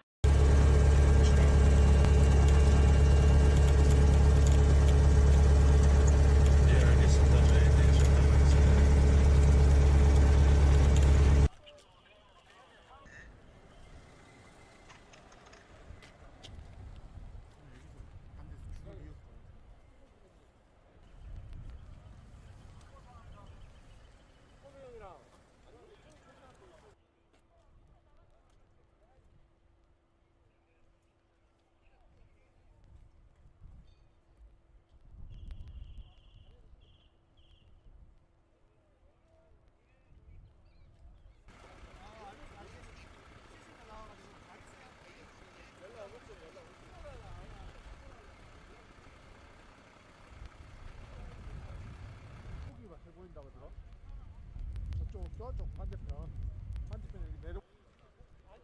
아니야. 어디가 잘 보이냐? 어디 있다냐?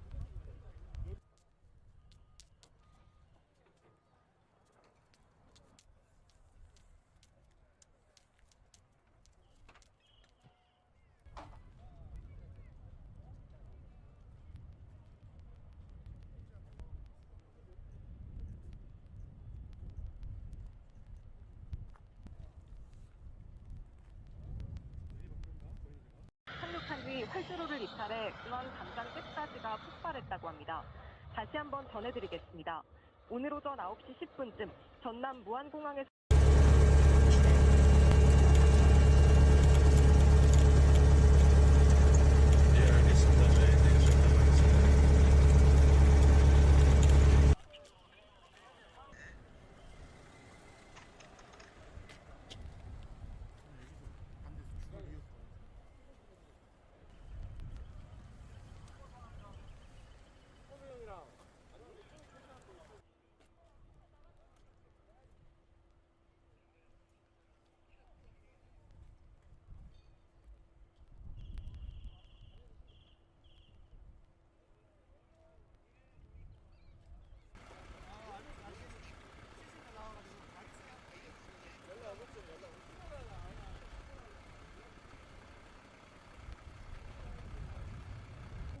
보인다고 들어? 저쪽 반대편 여기 내려. 아니야. 어디가 잘 보이냐? 어디 있다냐?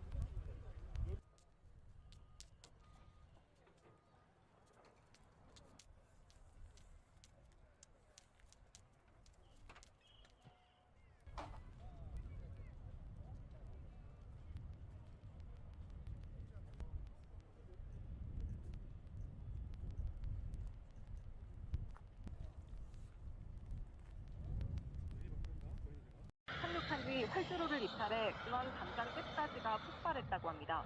다시 한번 전해드리겠습니다. 오늘 오전 9시 10분쯤 전남 무안공항에서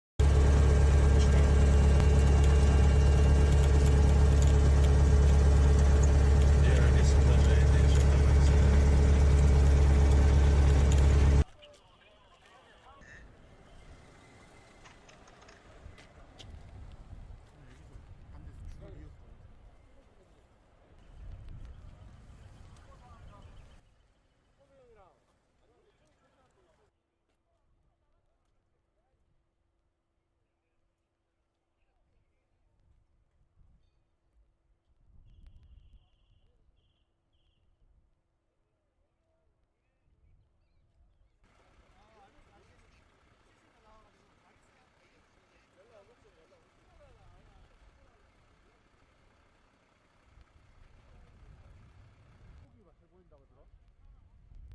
저쪽 반대편 여기 내려. 아니야. 어디가 잘 보이냐? 어디 있다냐?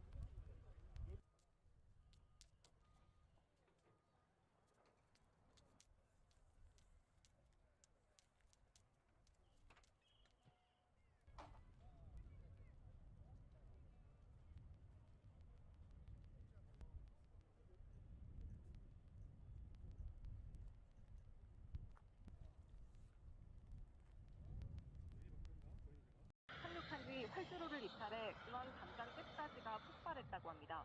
다시 한번 전해드리겠습니다. 오늘 오전 9시 10분쯤 전남 무안공항에서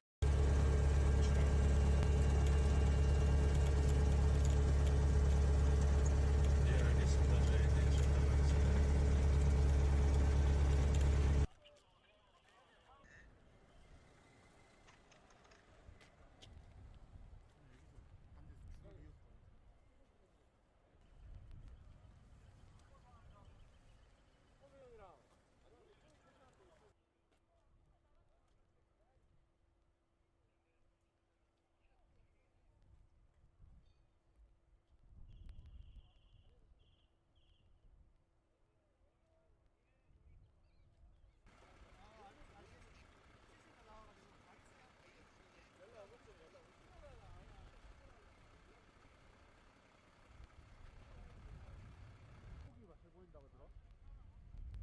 저쪽 반대편 여기 내려. 아니야, 어디가 잘 보이냐? 어디 있다 앉아?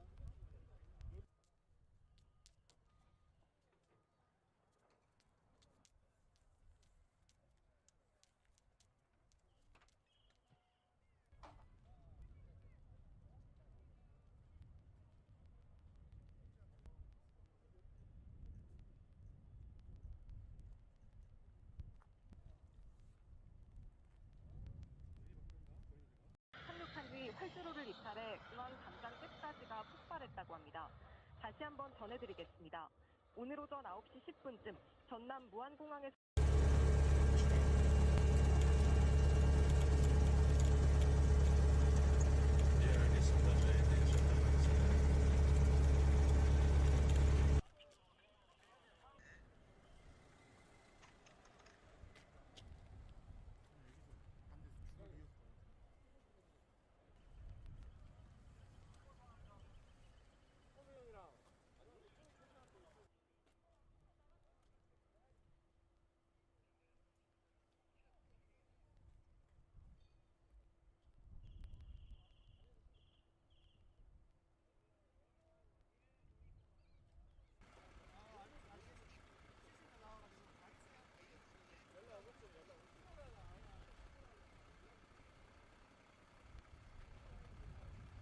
고기가 세 보인다고 들어? 저쪽 반대편 여기 내려. 아니야, 어디가 잘 보이냐? 어디 있다 앉아?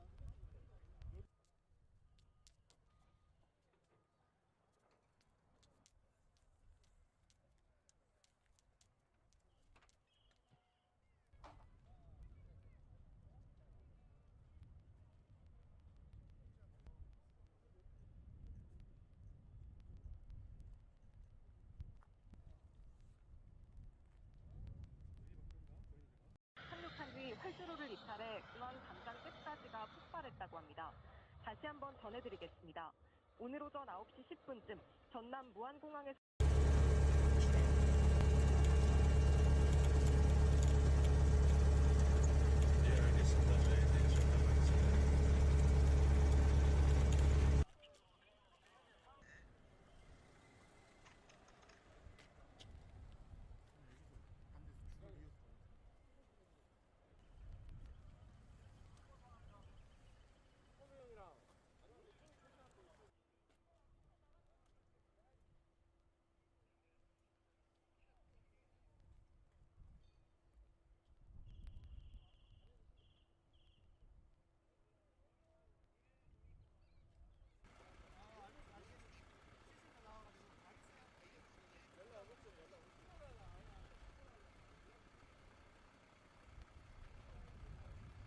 고기가 세 보인다고 들어?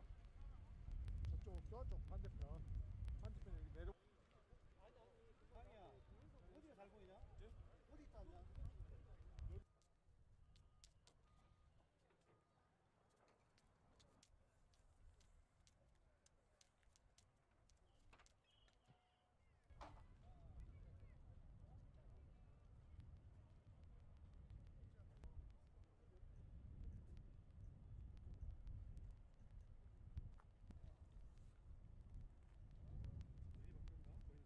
착륙한 뒤 활주로를 이탈해 중앙 담장 끝까지가 폭발했다고 합니다.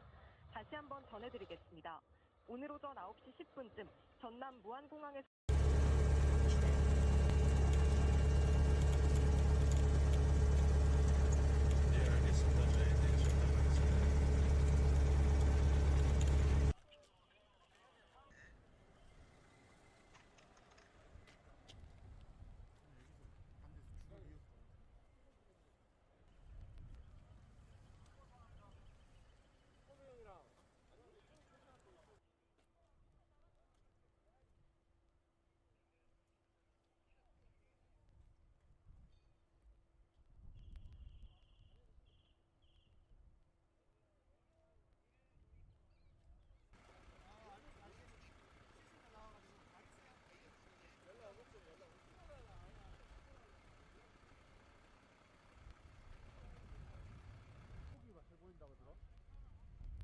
저쪽 반대편 여기 내려. 상이야, 어디가 잘 보이냐? 어디 있지 않나? 여기.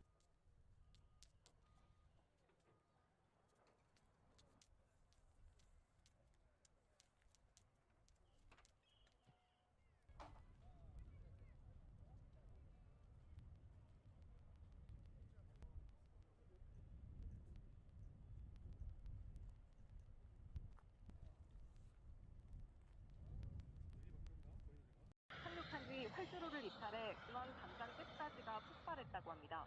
다시 한번 전해드리겠습니다. 오늘 오전 9시 10분쯤 전남 무안공항에서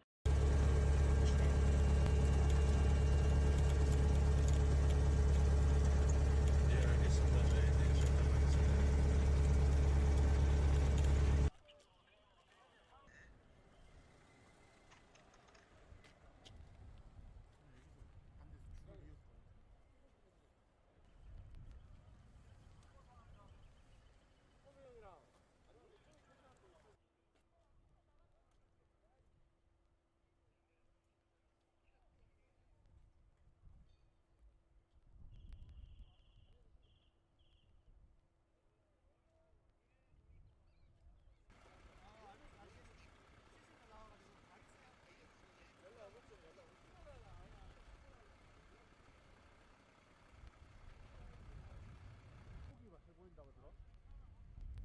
저쪽 반대편 여기 내려. 상이야, 어디가 잘 보이냐? 어디 있지 않나? 여기.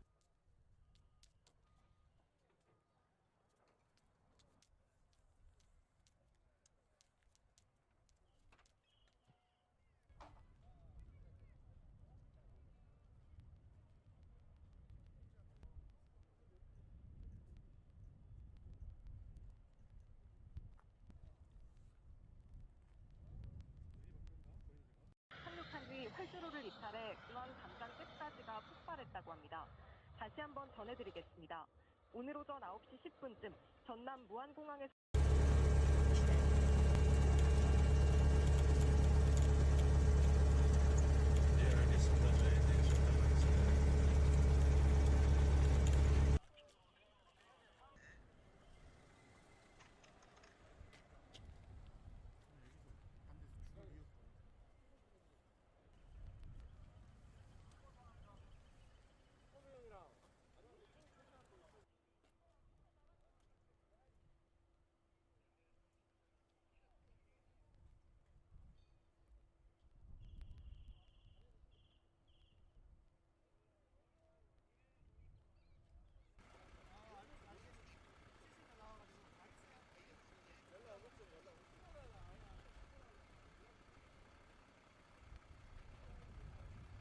거기가 잘 보인다고 들어?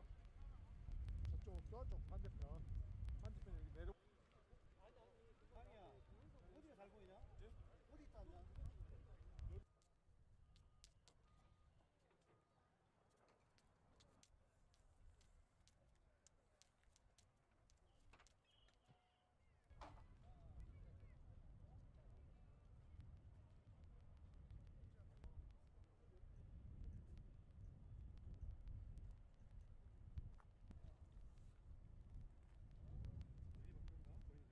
착륙한 뒤 활주로를 이탈해 중앙 담장 끝까지가 폭발했다고 합니다. 다시 한번 전해드리겠습니다. 오늘 오전 9시 10분쯤 전남 무안공항에서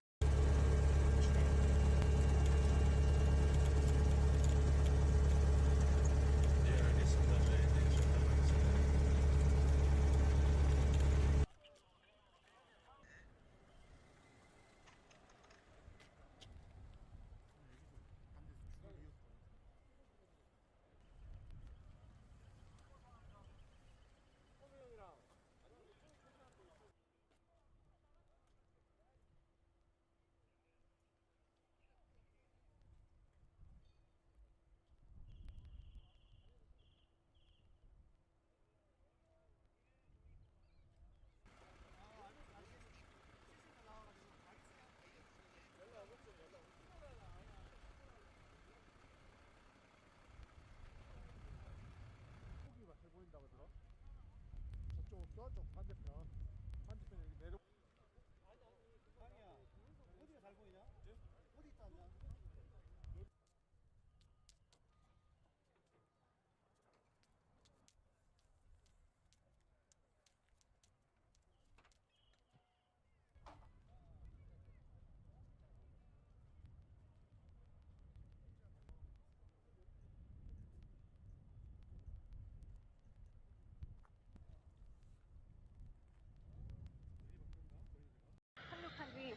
이탈해 공항 담장 끝까지가 폭발했다고 합니다. 다시 한번 전해드리겠습니다. 오늘 오전 9시 10분쯤 전남 무안공항에서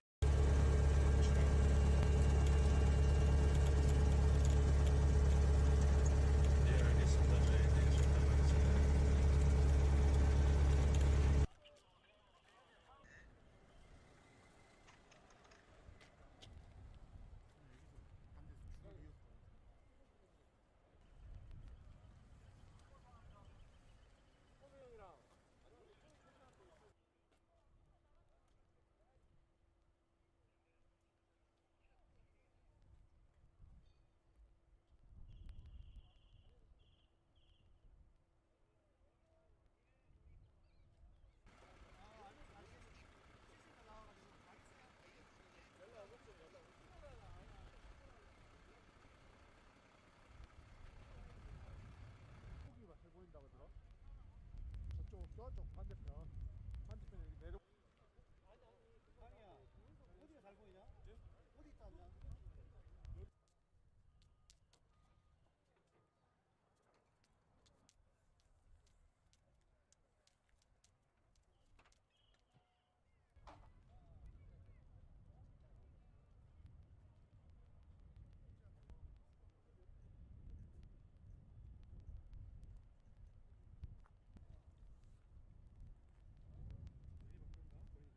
착륙한 뒤 활주로를 이탈해 공항 담장 끝까지가 폭발했다고 합니다.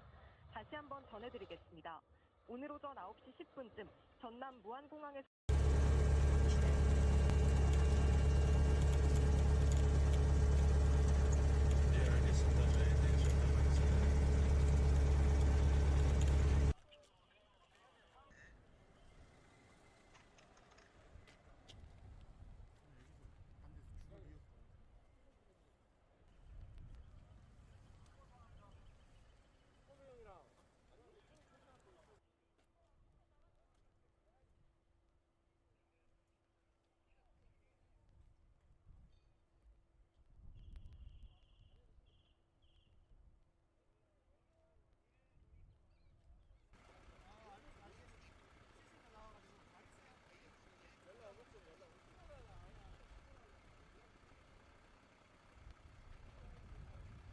고기가 잘 보인다고 들어? 저쪽 반대편에 내려. 강이야, 어디가 잘 보이냐? 어디 있다 나?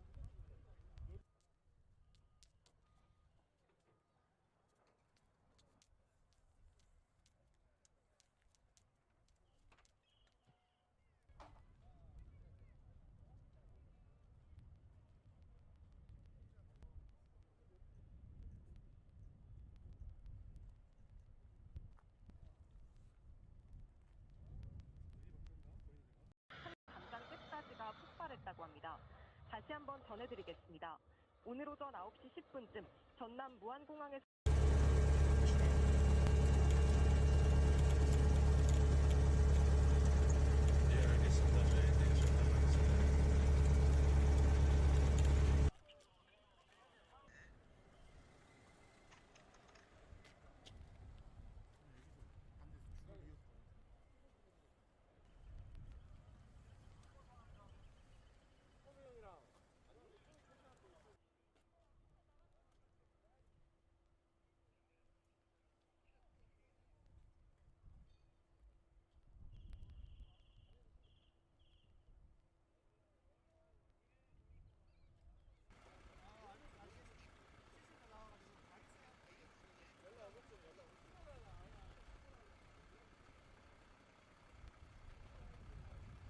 고기가 잘 보인다고 들어?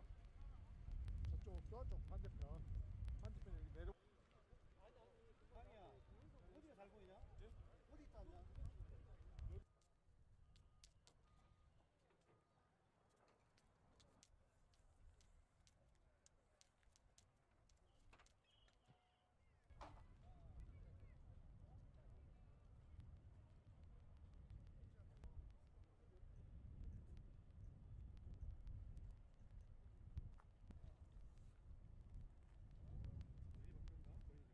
착륙한 뒤 활주로를 이탈해 공항 담장 끝까지가 폭발했다고 합니다. 다시 한번 전해드리겠습니다. 오늘 오전 9시 10분쯤 전남 무안공항에서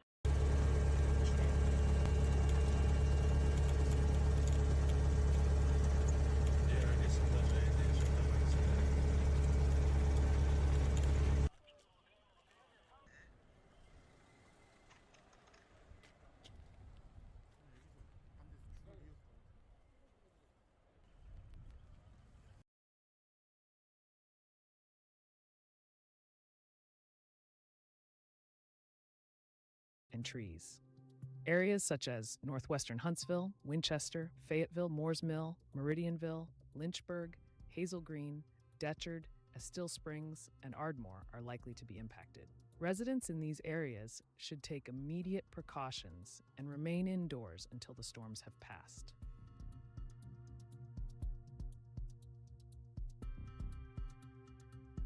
Let's check in on the severe thunderstorm warning for north central Madison County in Alabama, as well as Moore, Lincoln, and western Franklin counties in Middle Tennessee. The National Weather Service in Huntsville has issued this warning due to severe thunderstorms moving northeast at 60 miles per hour. These storms have been causing power outages across northern Alabama, which highlights the potential impact on our communities. Currently, radar indicates wind gusts reaching up to 60 miles per hour, which can cause significant damage to roofs, siding, and trees. Areas likely to be impacted include northwestern Huntsville, Winchester, Fayetteville, Moores Mill, Meridianburg, Hazel Green, Ditchard, Estill Springs, and Ardmore.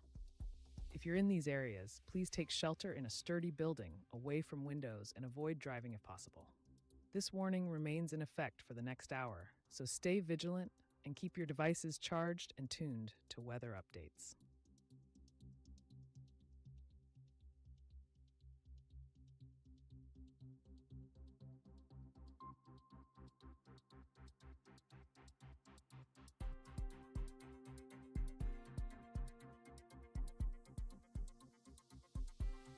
Let's do a detailed analysis of the tornado warning for west central Butler and north central Conecuh counties in Alabama. This tornado warning remains in effect until 11:45 p.m. Central Standard Time, which means we have about 15 minutes left to ensure everyone stays safe. At 11:24 p.m. CST, radar indicated a severe thunderstorm capable of producing a tornado. This storm was located 12 miles west of Georgiana, or roughly 14 miles north of Evergreen, moving northeast at 30 miles per hour. It is important to note that this is a radar-indicated rotation, which means there is no confirmation of a tornado on the ground yet, but the potential is certainly there. The main hazard here is the potential for a tornado, and the impacts could be severe. Flying debris poses a significant risk to anyone caught outside without shelter. Mobile homes are at risk of damage or complete destruction. Additionally, there could be damage to roofs, windows, and vehicles, along with likely tree damage. This storm is expected to primarily affect rural areas within west central Butler and north central Conecuh counties. However, there are some key points of interest that could be impacted by this severe weather. Schools in the warning area include Mount Zion Junior High School and Pine Level School. While there are no hospitals, airports, malls, or parks listed in the immediate vicinity, it's crucial for residents near these schools and in rural areas to be aware and take shelter immediately. If you are in a mobile home or temporary structure, consider moving to a more substantial building if you still have time, and always protect yourself from flying debris. Stay tuned to local news and weather updates for the latest information, and stay safe.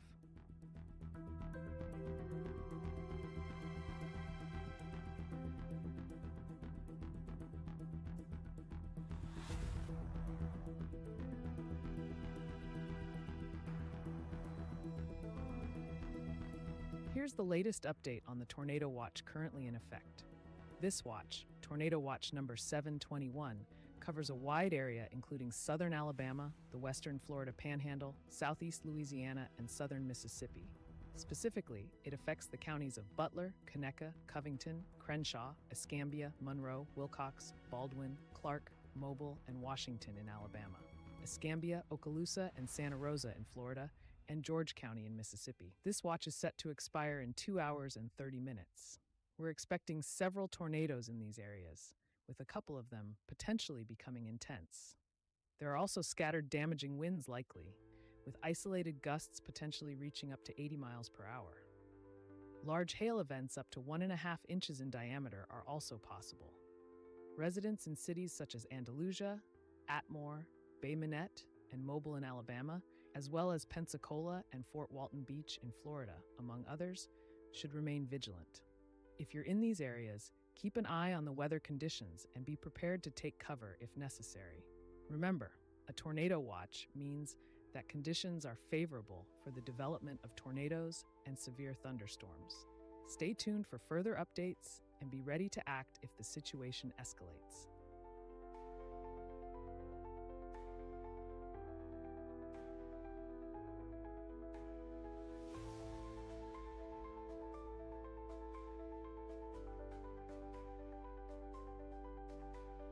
Let's check in on the severe thunderstorm warning for northeastern Perry and Dallas counties in Alabama. Right now, severe thunderstorms are moving rapidly east at 60 miles per hour. These storms are capable of producing 60 miles per hour wind gusts, which can cause significant damage to roofs, siding, and trees. Radar data shows the storms extending from near West Blockton to Paul M. Grist State Park and near Dallas Lake. Affected areas include Selma, Valley Grande, Selmont West Selmont, and surrounding locations such as Orville, Gardner Island, and Tyler. If you are in these areas, please seek shelter indoors, stay away from windows, and avoid using electronic devices. The warning remains in effect for the next few minutes, so stay alert and be prepared for rapidly changing conditions. The weather intensity score of 130.8 indicates an extremely serious weather pattern has developed.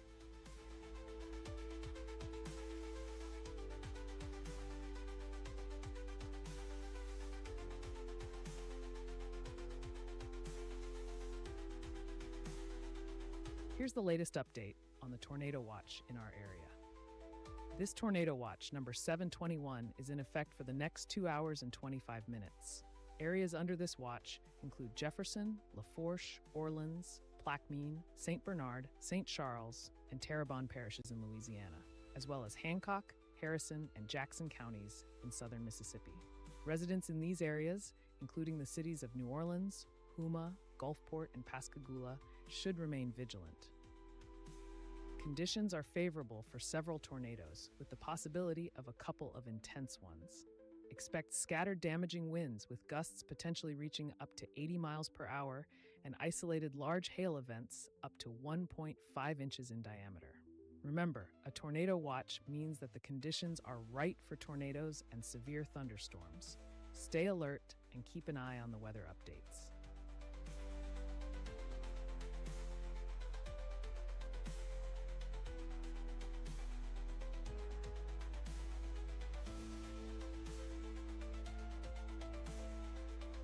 The National Weather Service has issued a severe thunderstorm warning for northwestern Marshall County, western Jackson County, central Madison County, northeastern Cullman County, and southeastern Morgan County in Alabama, as well as western Franklin County in Middle Tennessee. This warning is in effect until shortly after midnight. At 11:34 p.m. Central Standard Time, severe thunderstorms were detected along a line extending from near the University of Alabama in Huntsville to near Cullman, moving northeast at 55 miles per hour. These storms are capable of producing wind gusts up to 60 miles per hour. Expect potential damage to roofs, siding, and trees. Areas likely to be affected include Huntsville, Scottsboro, Winchester, Arab, Redstone Arsenal, Moores Mill, Ditchard, Cowan, Owens Crossroads, and Grant. Please take immediate precautions to protect yourself and your property.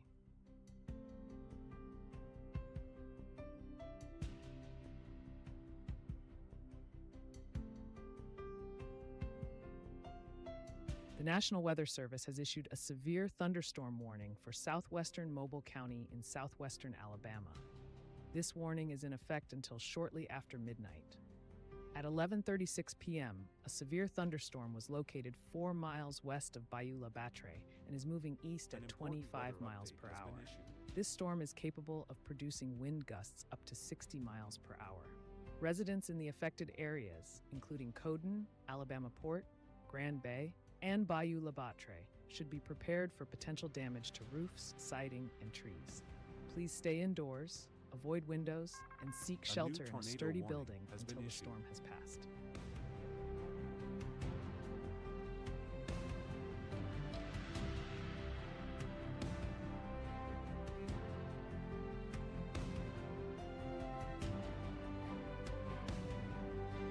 The National Weather Service has issued a tornado warning for northwestern Butler County in south central Alabama. This warning remains effective for the next few minutes. A severe thunderstorm capable of producing a tornado is currently located 10 miles southeast of Pineapple and 15 miles west of Greenville, moving northeast at 30 miles per hour. The primary threat includes a tornado with radar indicating rotation. This poses a significant risk of flying debris, which can be dangerous for those without shelter. Mobile homes may be damaged or destroyed, and damage to roofs, windows, and vehicles is likely. Tree damage is also expected. Residents in the path of this storm should seek safe shelter immediately.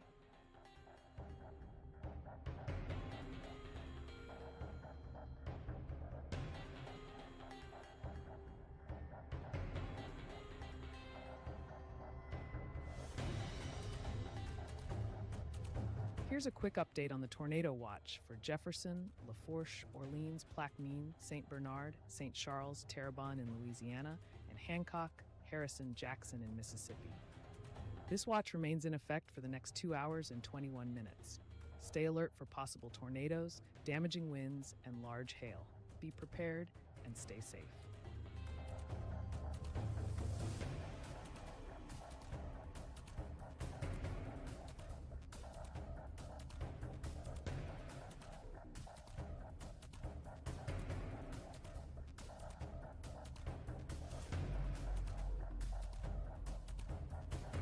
Let's check in on the tornado warning for Conecuh and Butler counties in Alabama.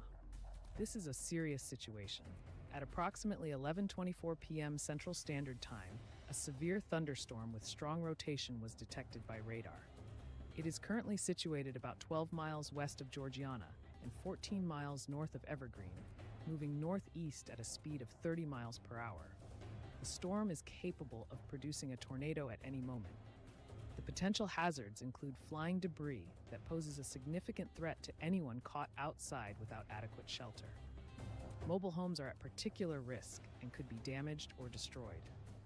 Significant damage to roofs, windows, and vehicles is also likely, along with tree damage.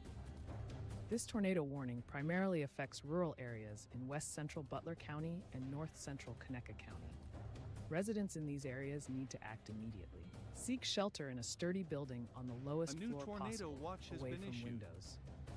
If you're in a mobile home or vehicle, move to a substantial structure or a designated tornado shelter immediately. This warning is set to expire in just a few minutes, but conditions can change rapidly, so stay informed and prepared. Remember, the situation can escalate quickly, and your safety is the top priority.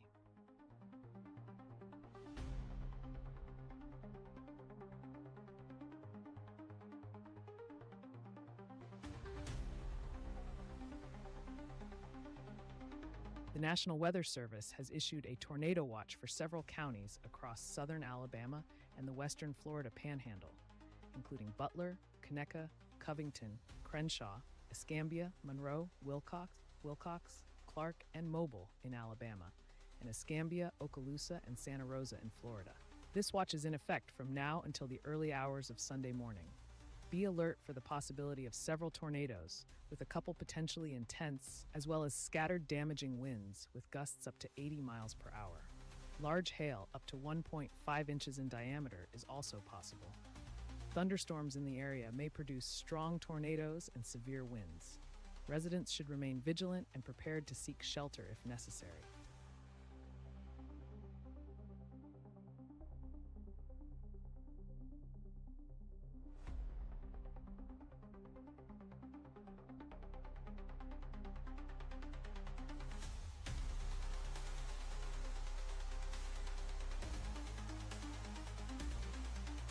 Attention to everyone tuned in. We have a critical update regarding the tornado warning for northwestern Butler County in south central Alabama. This warning remains active for the next 33 minutes. Currently, a severe thunderstorm with the potential to produce a tornado is located about 10 miles southeast of Pineapple and 15 miles west of Greenville, moving northeast at 30 miles per hour. This is a radar-indicated rotation, which means there's a significant chance of a tornado forming. The impacts, if a tornado does occur, could be severe.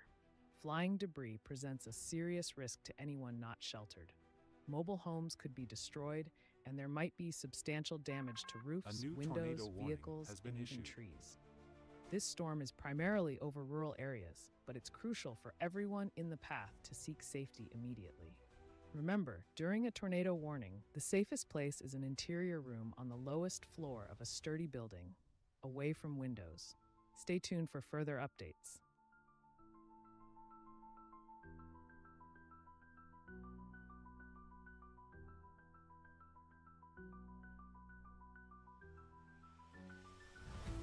The National Weather Service has issued a tornado warning for southwestern Mobile County in southwestern Alabama.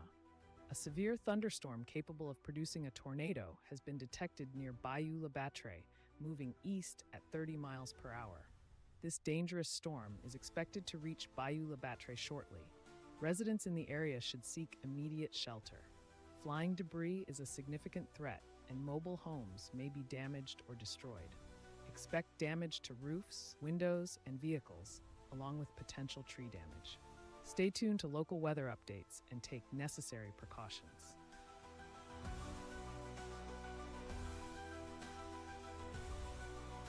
Let's do a detailed analysis of the tornado warning for northwestern Butler County in south central Alabama.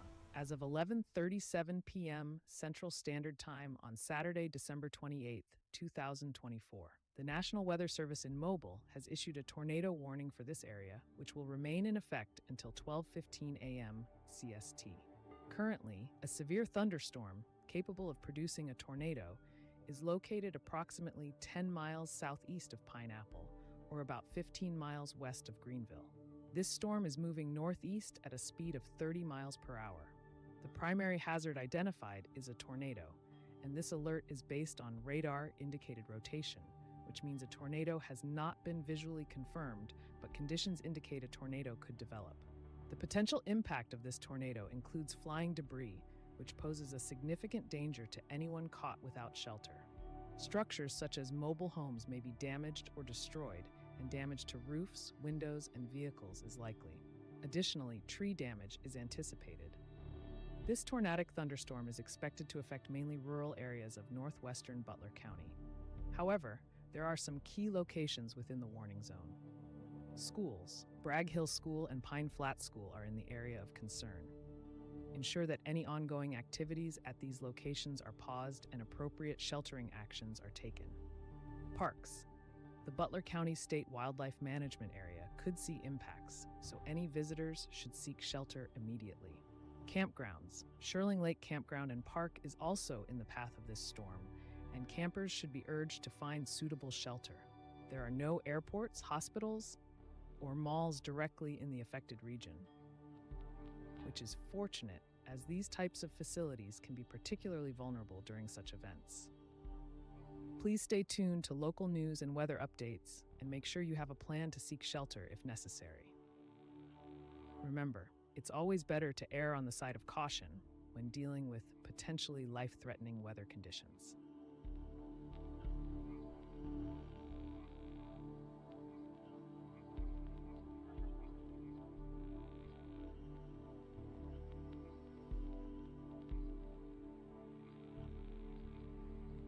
Let's check in on the tornado warning for southwestern Mobile County in southwestern Alabama.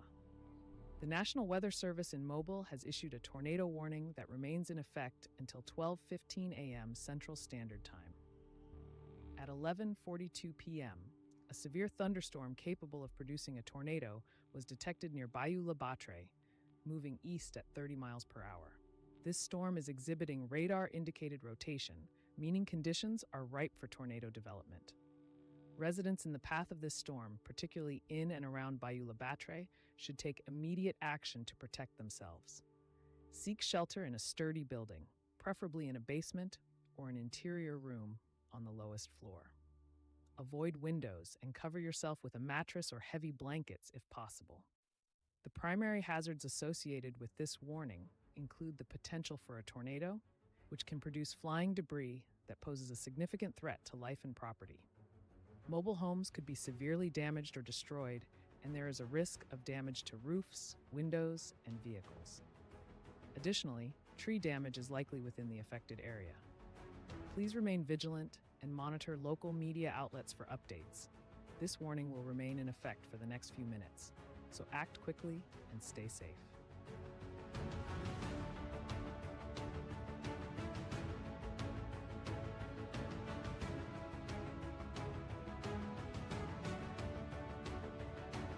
The National Weather Service has issued an observed tornado warning for southwestern Mobile County in Alabama. A confirmed tornado was spotted over Bayou La Batre, moving east at 30 miles per hour. This is a dangerous situation. Expect damaging winds and flying debris, which poses a significant risk to anyone without shelter. Mobile homes may be damaged or destroyed.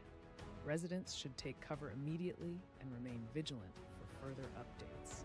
Stay safe and seek shelter in an interior room on the lowest floor of a sturdy building.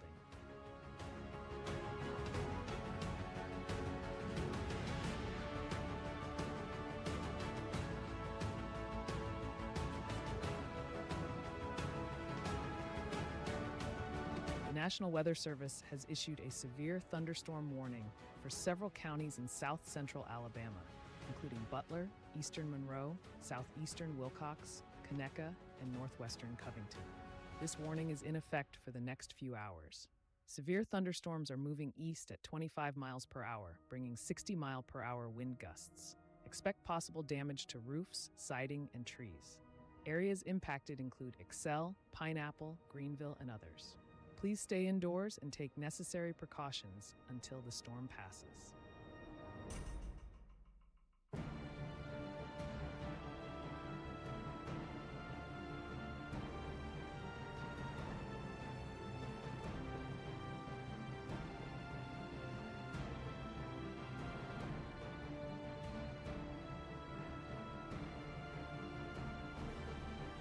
Let's do a detailed analysis of the tornado warning for Mobile, Alabama. Currently, we have an observed tornado warning in effect, which means there is a confirmed tornado. This warning is set to expire in 25 minutes from now, specifically at 12:15 a.m. Central Standard Time, focusing on southwestern Mobile County. As of 11:47 p.m. Central Standard Time, the tornado was confirmed to be over Bayou La Batre, moving east at a speed of 30 miles per hour. The nature of this tornado is particularly concerning due to the hazards it presents. This includes the potential for damaging winds and the risk of flying debris, which is especially dangerous for anyone not in a secure shelter. Structures such as mobile homes are at risk of being damaged or destroyed. Additionally, there is a high likelihood of damage to roofs, windows, and vehicles, not to mention significant tree damage. The tornado is currently affecting mainly rural areas, but we should not overlook the important locations within the warning area. The Roy E. Ray Airport could be in the path of this storm, and any aircraft activity should be immediately halted to ensure safety. Although there are no schools, hospitals, or malls directly mentioned, it's crucial for all residents to take cover and remain vigilant. One of the notable landmarks in the area is Bellingrath Gardens, a popular park that could also be affected. Visitors and staff there should seek immediate shelter. To everyone in the path of this storm, please take this warning seriously and move to a sturdy building if you haven't already. Stay away from windows and protect yourself from potential flying debris. We will continue to provide updates as new information comes in. Stay safe and remain alert until the warning is lifted.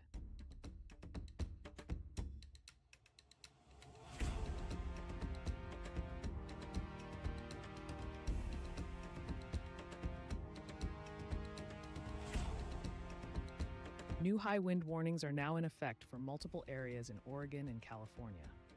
In California, central Siskiyou County, including the Shasta Valley from near Montague southward, is under alert. In Oregon, warnings cover the Curry County coast, south central Oregon coast, and regions along Highway 31 from Silver Lake to Valley Falls. Expect strong winds with gusts causing downed trees and power lines.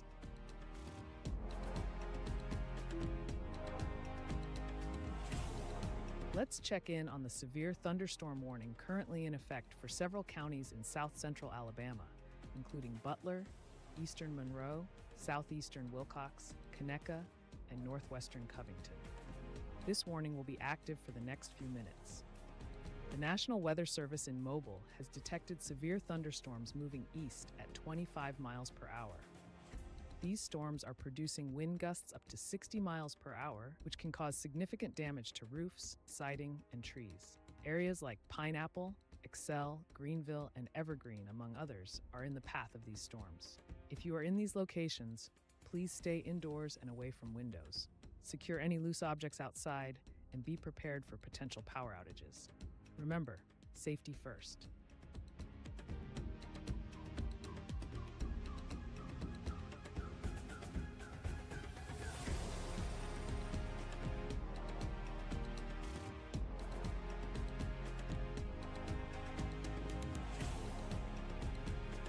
The National Weather Service has issued a tornado warning for south central Mobile County, Alabama.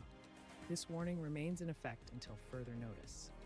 At 11:52 p.m. Central Standard Time, a severe thunderstorm capable of producing a tornado was detected 4 miles northeast of Bayou La Batre, moving east at 30 miles per hour. The primary threat is a tornado, identified through radar-indicated rotation. This is a potentially life-threatening situation, with the risk of flying debris being especially dangerous to those without proper shelter. Mobile homes are at risk of being damaged or destroyed, and significant damage to roofs, windows, and vehicles is likely. Additionally, expect tree damage. This storm is currently affecting mainly rural areas of south central Mobile County. If you are in the path of this storm, seek shelter immediately in a sturdy building away from windows. Stay tuned for further updates and remain alert until the threat has passed.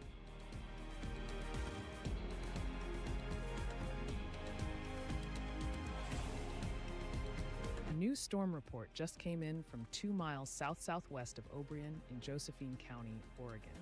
As of 2 minutes ago, a trained spotter has observed rain continuing since midnight, with a magnitude of 2.2.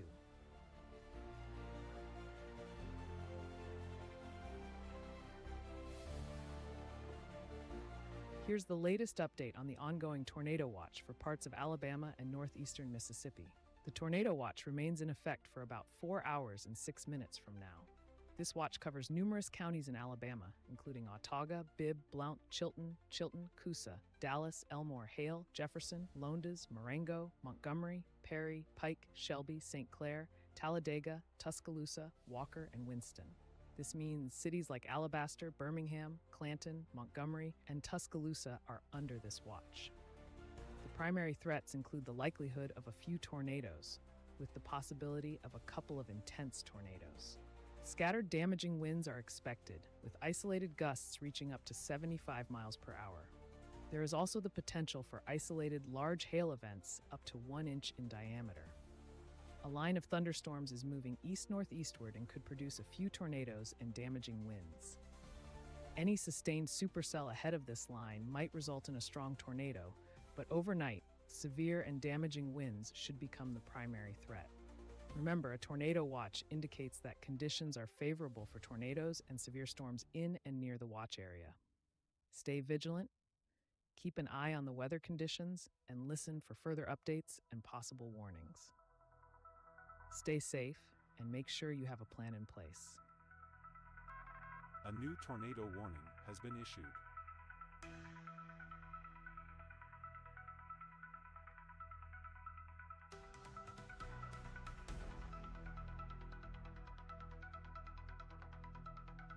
The National Weather Service has issued a tornado warning for west central Butler County, northeastern Monroe County, southeastern Wilcox County, and north central Conecuh County in south central Alabama.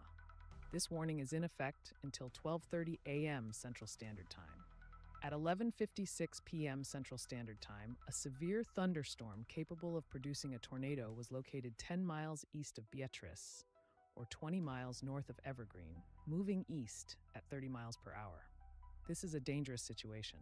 Flying debris can be life-threatening to those without shelter. Mobile homes may be damaged or destroyed, and damage to roofs, windows, and vehicles is expected. Tree damage is likely. This storm will primarily impact rural areas within the affected counties. Please seek shelter immediately in a sturdy building away from windows and stay tuned for updates.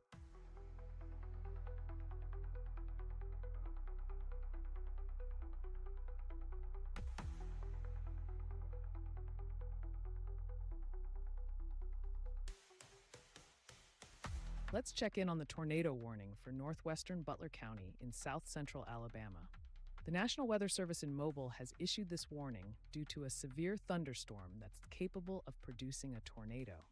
As of now, radar has indicated rotation, and the storm is currently located about 10 miles southeast of Pineapple, moving northeast at 30 miles per hour.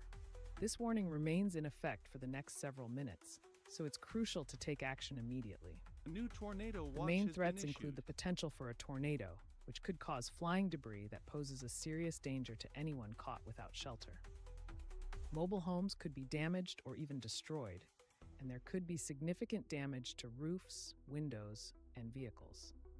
Tree damage is also likely in the affected areas. If you are in the path of this storm, particularly in the rural areas of northwestern Butler County, seek shelter now. Move to a basement or an interior room on the lowest floor of a sturdy building. Avoid windows and protect yourself from flying debris. This is a time-sensitive and dangerous situation, so please take these warnings seriously and stay safe.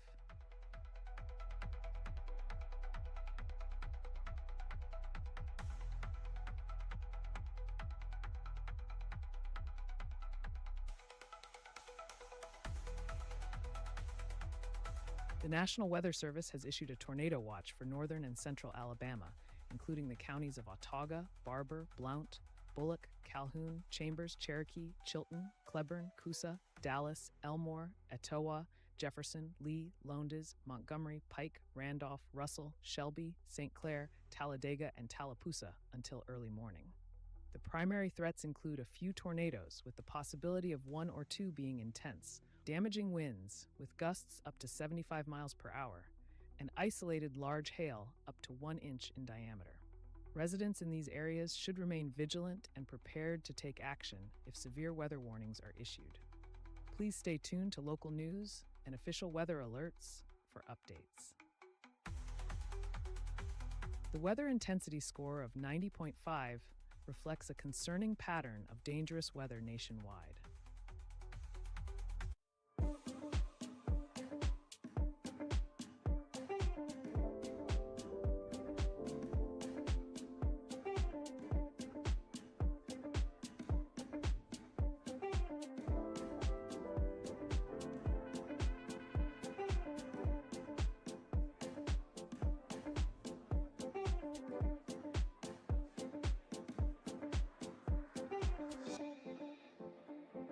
Here's a quick update on the high wind watch for Chautauqua County.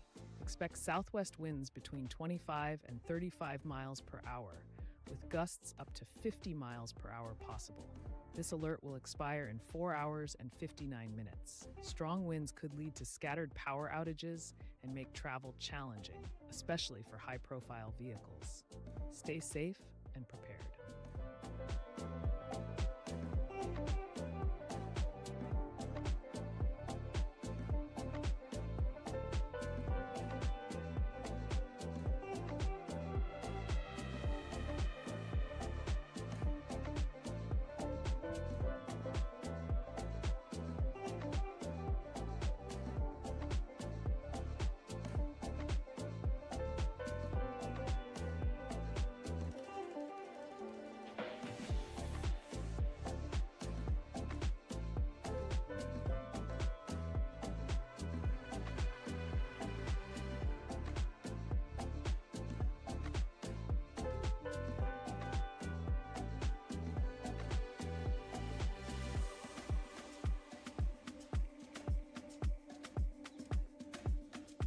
Let's do a detailed analysis of the tornado warning for northwestern Butler County in south central Alabama.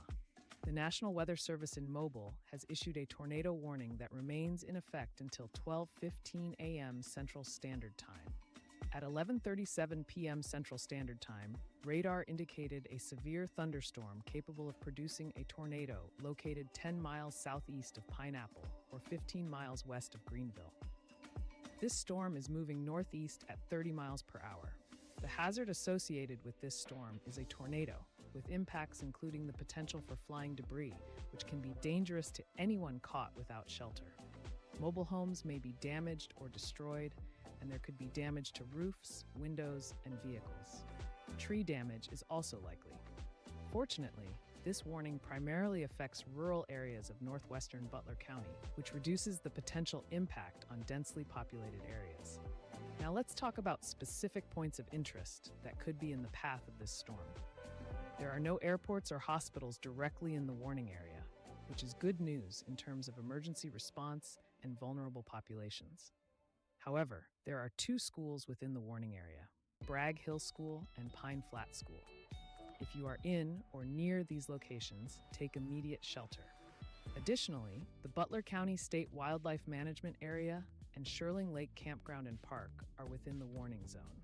Campers and visitors should seek shelter immediately, as these areas can be particularly vulnerable to severe weather impacts. Overall, while this tornado warning affects primarily rural areas, anyone in the path of this storm should take it seriously and seek shelter immediately. Stay tuned to local news and weather services for updates as the situation develops.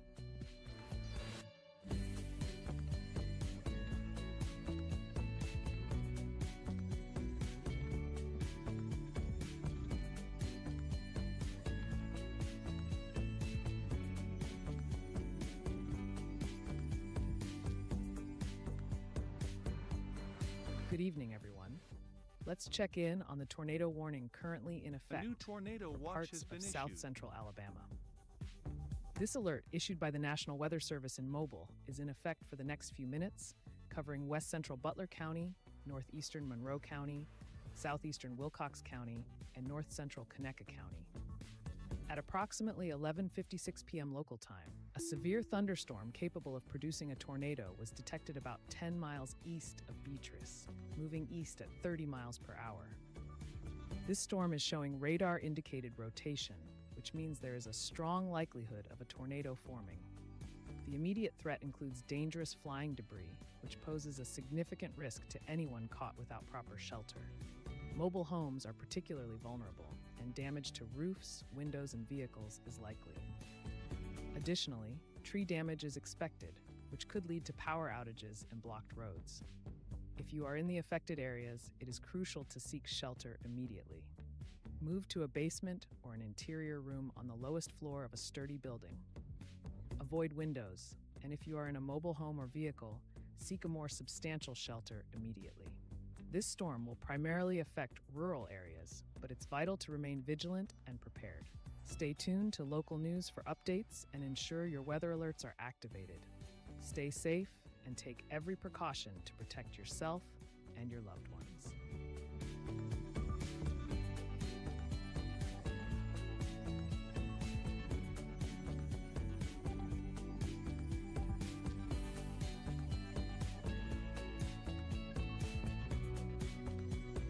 The National Weather Service has issued a tornado watch for several areas in southern Alabama and northwest Florida.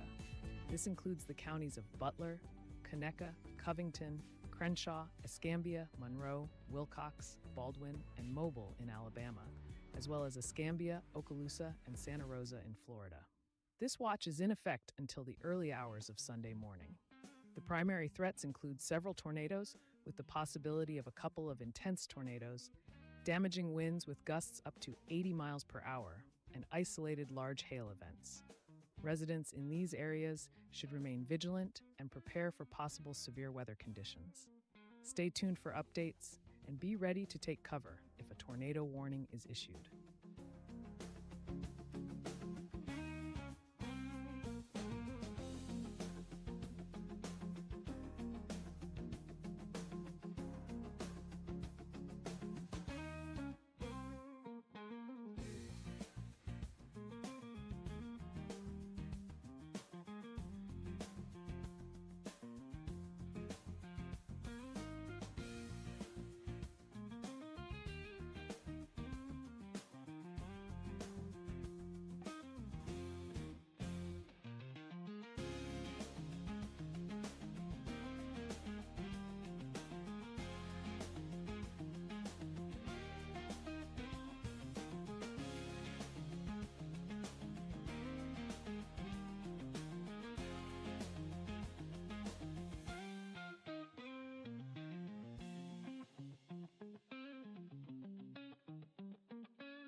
watch has been issued.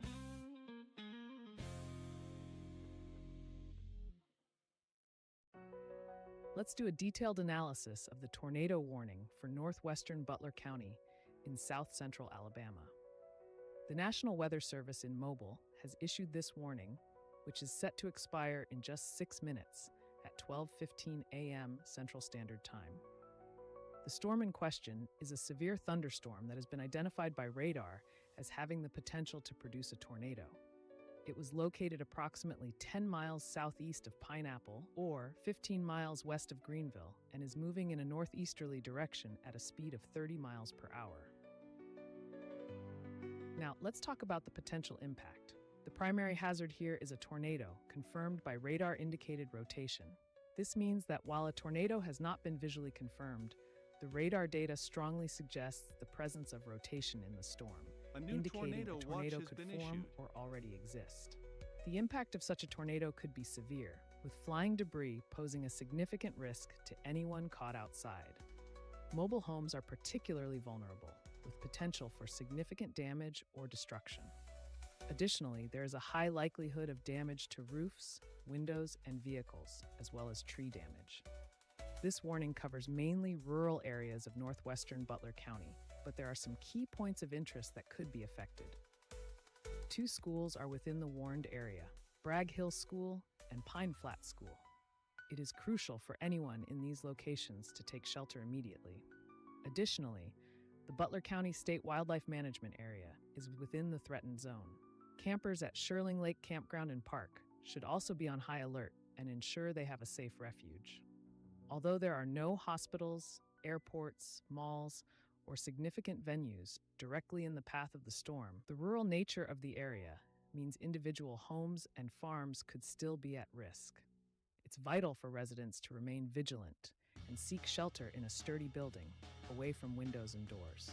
Stay tuned to local media and weather services for updates as the situation unfolds. And remember, safety is the priority.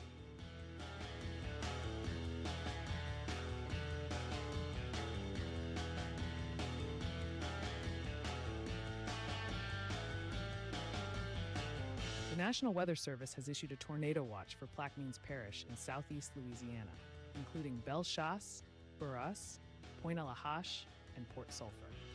This watch is in effect for the next several hours. Conditions are favorable for tornadoes and severe thunderstorms, with the possibility of damaging winds and large hail. Stay alert, informed, and prepared to act quickly if necessary.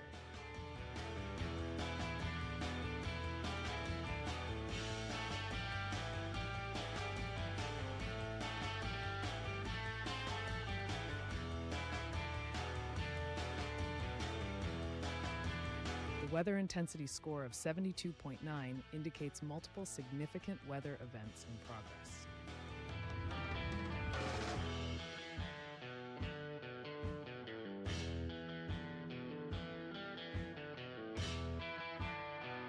Attention everyone, we have an urgent update regarding the ongoing weather situation. A tornado warning is in effect for west central Butler County, northeastern Monroe County, southeastern Wilcox County, and north central Conecuh County in south central Alabama. This warning will expire in 18 minutes. A severe thunderstorm capable of producing a tornado has been detected 10 miles east of Beatrice, or 20 miles north of Evergreen, and is moving east at 30 miles per hour. The radar indicates rotation, meaning a tornado could form at any moment. Please take immediate shelter in a sturdy building, away from windows and doors. Protect yourself from flying debris, which is extremely dangerous. Mobile homes are particularly vulnerable, and damage to roofs, windows, and vehicles is likely.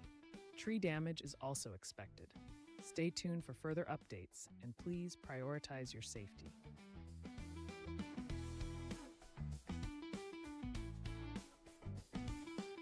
Here's the latest update on the severe thunderstorm warning affecting parts of south central Alabama.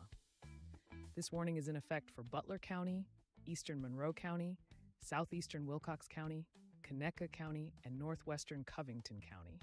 The warning will expire in 33 minutes from now. Currently, severe thunderstorms are tracking eastward at 25 miles per hour, with radar indicating wind gusts up to 60 miles per hour. These conditions could cause damage to roofs, siding, and trees. Affected areas include I-65 and US 84, Excel, Pineapple, Greenville, Repton, McKenzie, Georgiana, Castleberry, and Evergreen. Stay indoors and away from windows until the storm passes.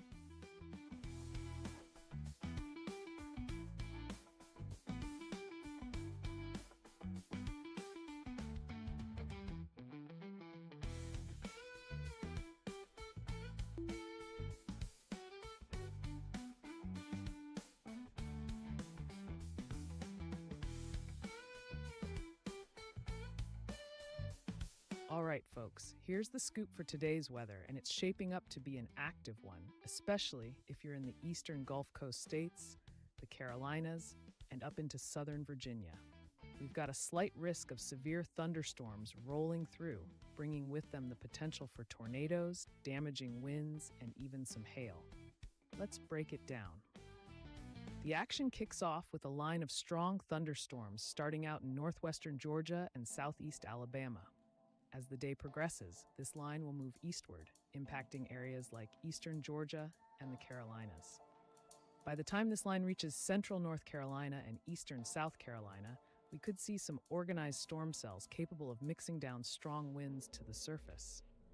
Plus, with the atmospheric setup, there's a decent chance for isolated tornadoes, particularly in areas that see the most destabilization. Now, shifting our focus a bit north, the Central Appalachians and Ohio Valley are also in line for some stormy weather. Here, a mid-level trough and an associated surface low are moving in, accompanied by a powerful mid-level jet. This means we can expect some isolated severe storms with marginally severe gusts and possibly a few tornadoes as well, especially across the Virginias and Ohio. These storms will likely pop up late this morning into the early afternoon. So if you're in these areas today, stay weather aware and keep an eye out for any alerts. We'll continue to keep you updated as the situation develops.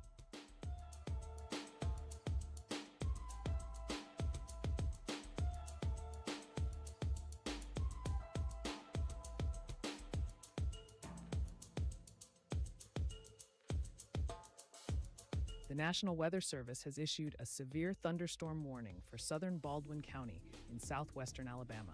This warning is in effect until approximately 1:15 a.m. Central Standard Time. At 12:13 a.m. Central Standard Time, severe thunderstorms were detected moving northeast at 40 miles per hour. Expect wind gusts of up to 60 miles per hour, which could cause damage to roofs, siding, and trees. Areas affected include Spanish Fort, Fairhope, Daphne, Alberta, Summerdale, Robertsdale, Foley, Magnolia Springs, Point Clear, Silver Hill, and Loxley. Please take immediate precautions to protect life and property.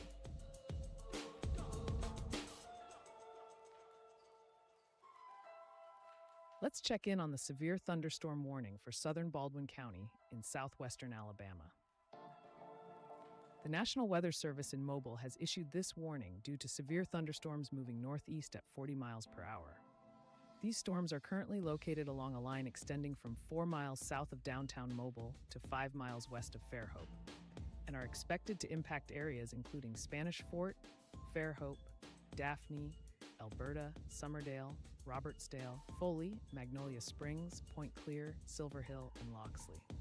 The main hazard associated with these storms is wind gusts up to 60 miles per hour. This can lead to damage to roofs, siding, and trees.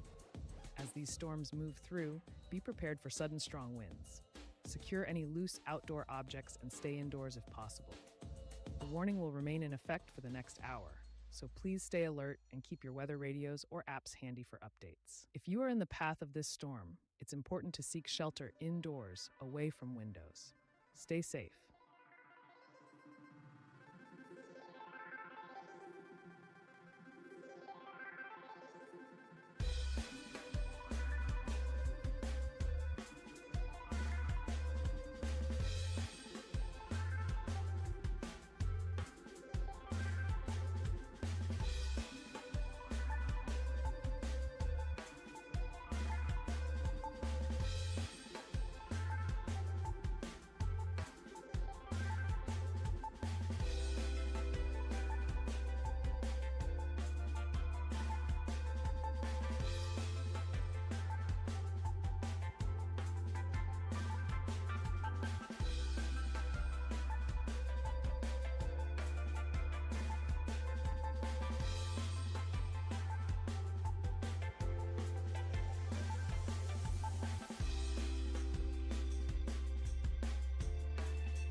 tornado warning has been issued.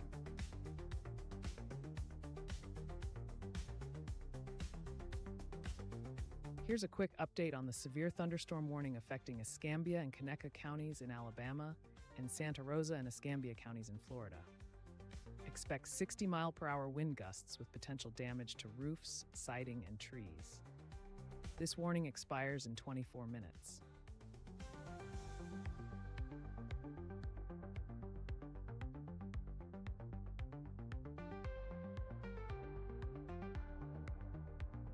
The National Weather Service has issued a tornado warning for southeastern Lowndes County in south-central Alabama. A severe storm capable of producing a tornado is near Beechwood, moving northeast at 40 miles per hour. Flying debris is dangerous. Mobile homes could be destroyed. Take shelter now. Areas affected include Fort Deposit, Hayneville, and others nearby. Stay alert for updates.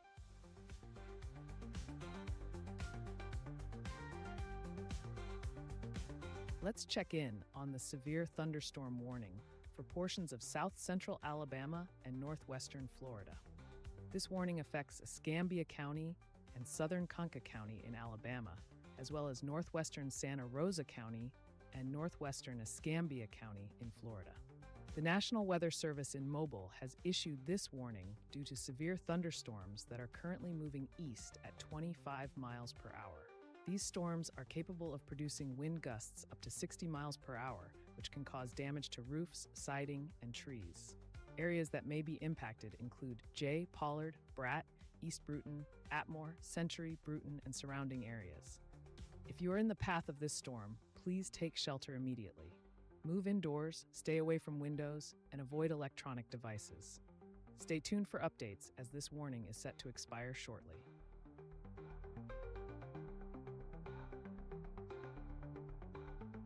Let's do a detailed analysis of the tornado warning for southeastern Lowndes County in south-central Alabama. The National Weather Service in Birmingham has issued a tornado warning for this area, which will remain in effect until 12:45 a.m. Central Standard Time. As of 12:20 a.m. Central Standard Time, a severe thunderstorm capable of producing a tornado was located near Beechwood, close to Fort Deposit. This storm is moving northeast at a speed of 40 miles per hour.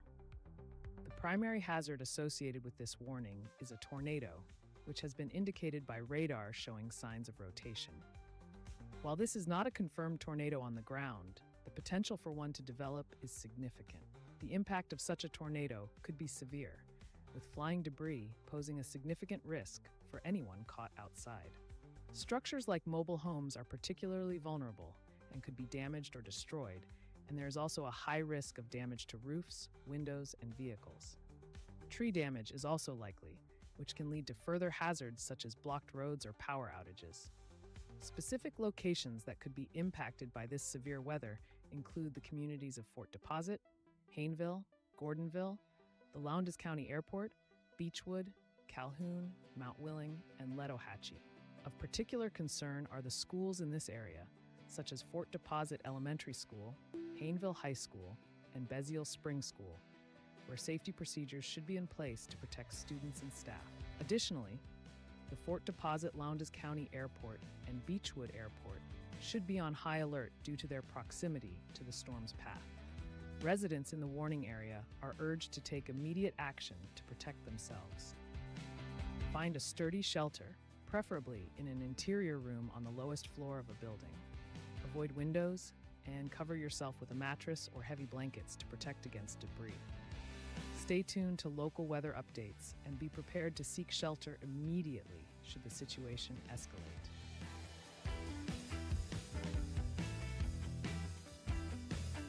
With a weather intensity score of 68.1, we're monitoring multiple areas of severe weather potential.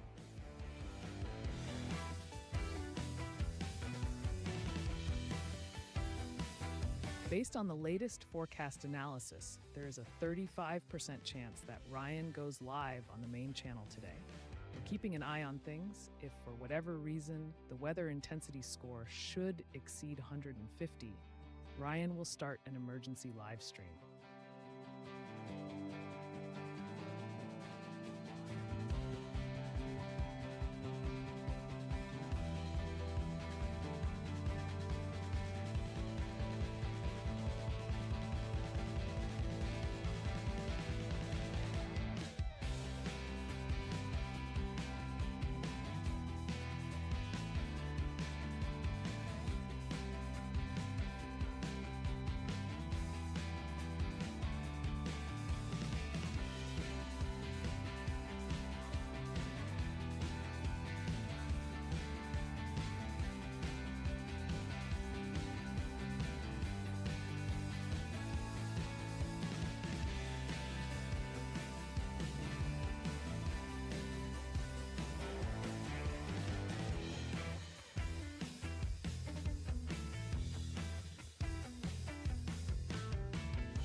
Here's a quick update on the severe thunderstorm warning affecting Escambia and Conecuh counties in Alabama and Santa Rosa and Escambia counties in Florida. Expect 60-mile-per-hour wind gusts with potential damage to roofs, siding, and trees. Areas like Jay, Pollard, and Atmore are impacted. This warning expires in 18 minutes.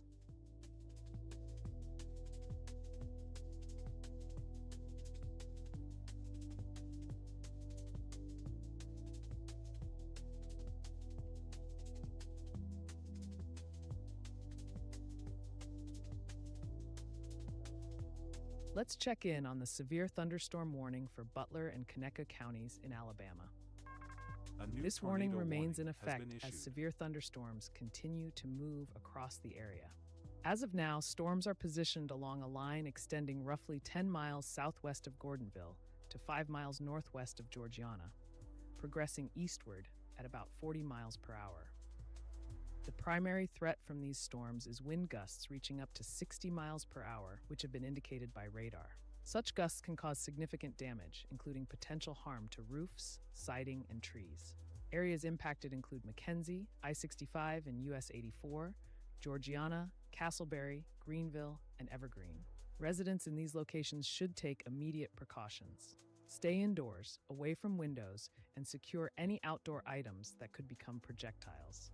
This warning is set to expire in approximately 18 minutes, so remain vigilant and stay tuned for any further updates as the situation develops.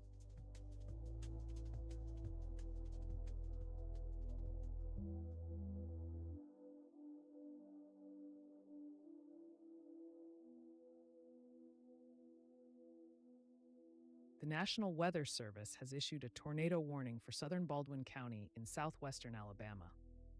This warning is in effect until 1 a.m. Central Standard Time.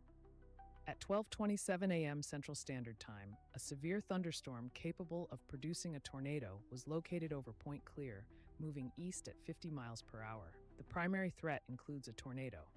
Flying debris will be dangerous to those caught without shelter. Mobile homes will be damaged or destroyed. Damage to roofs, windows, and vehicles will occur. Tree damage is likely.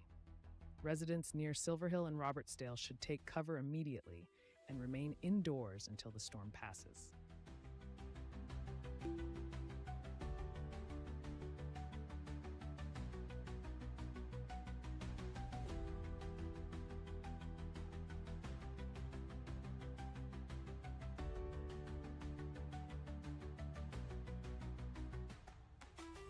The National Weather Service has issued a tornado watch for northern and central Alabama, including DeKalb, Jackson, and Marshall counties, as well as Franklin County in southern Middle Tennessee. This watch is effective this Saturday night and will continue into Sunday morning. During this time, a few tornadoes are likely, with the potential for a couple of intense tornadoes. Scattered damaging winds with isolated significant gusts up to 75 miles per hour are possible, along with isolated large hail up to 1 inch in diameter. Residents in these areas, including the cities of Albertville, Arab, Boaz, Cowan, Estill Springs, Fort Payne, Guntersville, Rainsville, Scottsboro, Suwanee, and Winchester, should remain vigilant and be prepared to take action if a warning is issued. Remember, a tornado watch means that conditions are favorable for tornadoes and severe thunderstorms. Stay tuned to local news and weather updates for the latest information.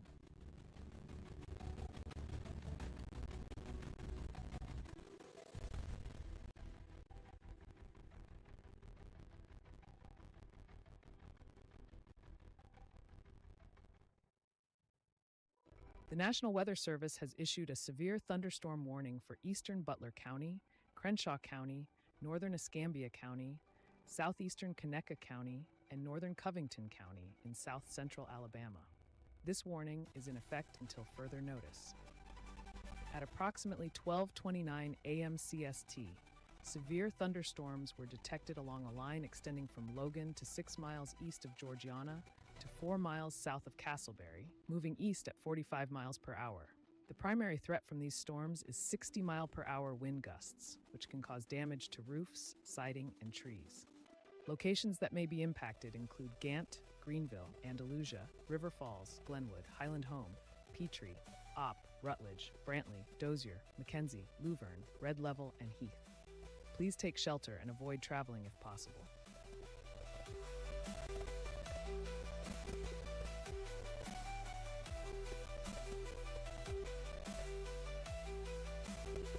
Hey y'all, let's check out some interesting weather across the country. First off, Anchorage, Alaska is shivering at a frosty 14 degrees, while Miami, Florida is basking in the warmth at 75 degrees. Talk about extremes. Meanwhile, Mobile, Alabama is experiencing heavy thunderstorms and rain, creating quite the wet and wild scene. Over in Cincinnati, Ohio, heavy rain and fog are combining for a visibility challenge with only about 2 miles of sight. Speaking of visibility issues, Charlotte, North Carolina, and Omaha, Nebraska are both under thick fog, making it hard to see beyond just a few hundred feet.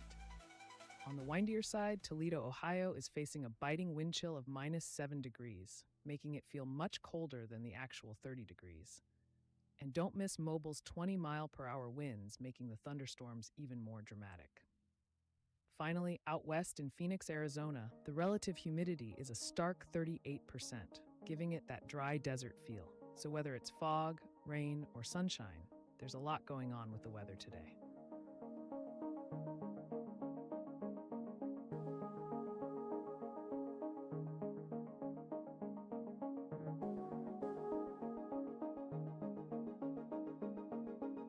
Let's check in on the tornado warning for southern Baldwin County in southwestern Alabama. This is an urgent situation with a significant threat to life and property. The National Weather Service in Mobile has issued this warning due to a severe thunderstorm capable of producing a tornado.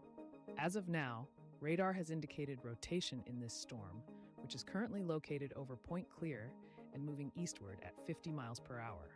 This storm poses a real danger. Flying debris can be extremely hazardous to anyone caught outdoors without proper shelter. Mobile homes are at risk of being damaged or destroyed. Expect damage to roofs, windows, and vehicles, and be prepared for likely tree damage as well. The storm is expected to impact areas near Silver Hill and Robertsdale around 12:35 a.m. Central Standard Time. If you are in the path of this storm, seek shelter immediately in a sturdy building, away from windows. Move to a basement or an interior room on the lowest floor. Protect yourself from flying debris. This warning is in effect for the next few minutes, so please take action now to ensure your safety.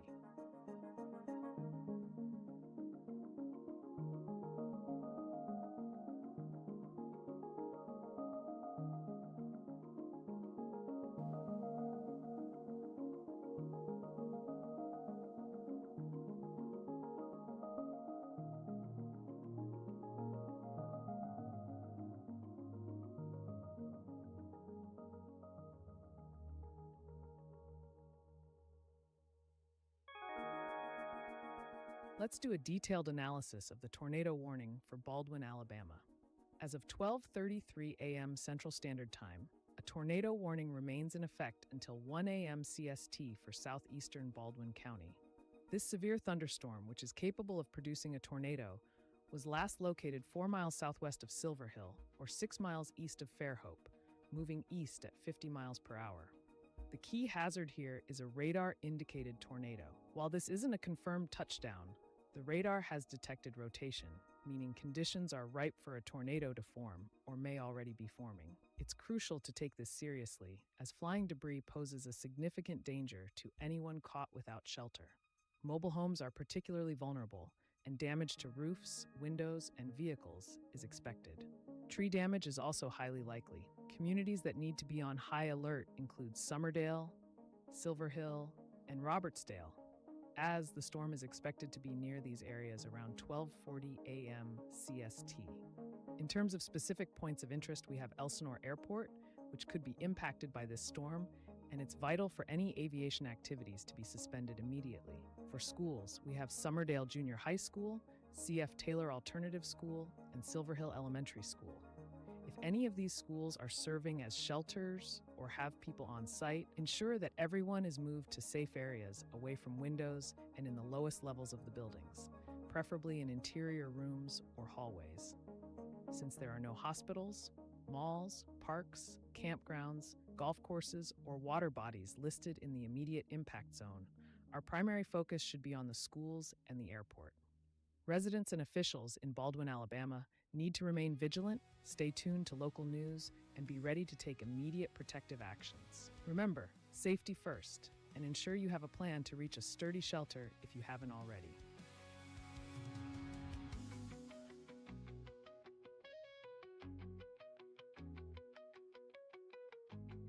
A new storm report just came in from 2 miles east-northeast of Margaret, Alabama, in St. Clair County.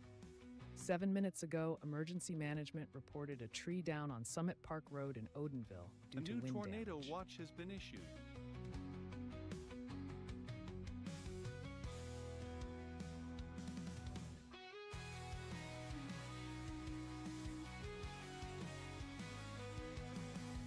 The National Weather Service has issued a tornado watch for parts of southern Alabama and the western Florida Panhandle, including areas such as Butler, Conecuh, Covington, and Mobile in Alabama, as well as Escambia, Okaloosa, and Santa Rosa in Florida. This watch is in effect until the early hours of Sunday morning. During this time, there is a high likelihood of tornadoes, with the potential for a couple of intense tornadoes.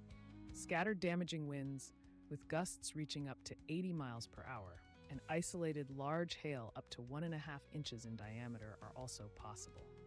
Residents in these areas should stay alert for threatening weather conditions and be ready to seek shelter if necessary. Stay tuned for further updates and heed any additional warnings that may be issued. The current weather intensity score is 72.0, which means significant weather activity is occurring.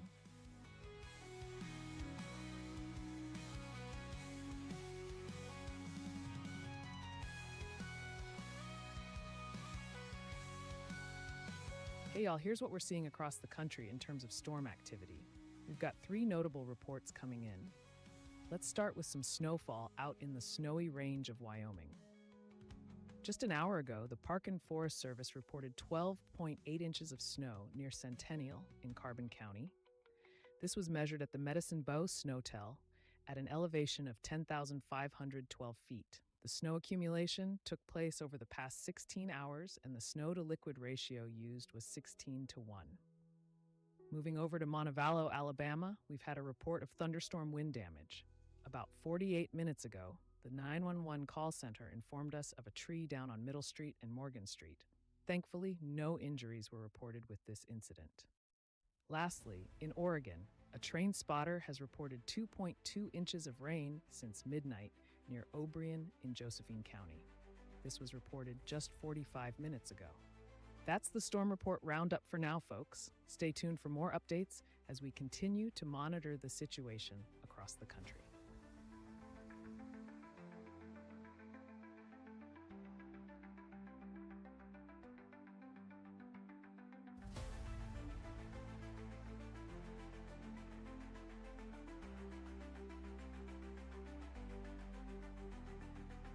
Let's check in on the tornado warning for Lowndes County, Alabama.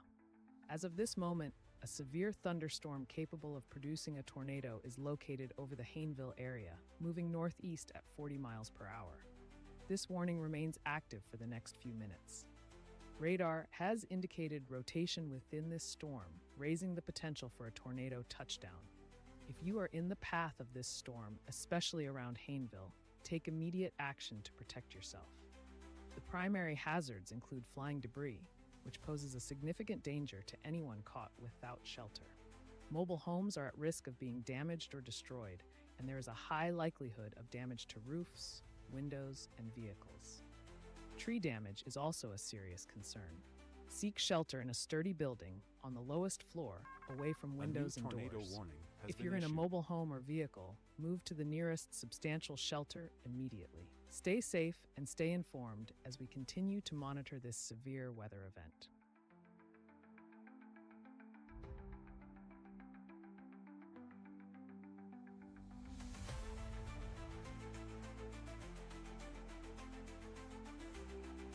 The National Weather Service has issued a tornado warning for west central Montgomery County in south central Alabama. This warning is in effect until 1:15 a.m. Central Standard Time. At 12:41 a.m. Central Standard Time, a severe thunderstorm capable of producing a tornado was detected near Hope Hull, approximately 10 miles southwest of Montgomery, moving east at 40 miles per hour.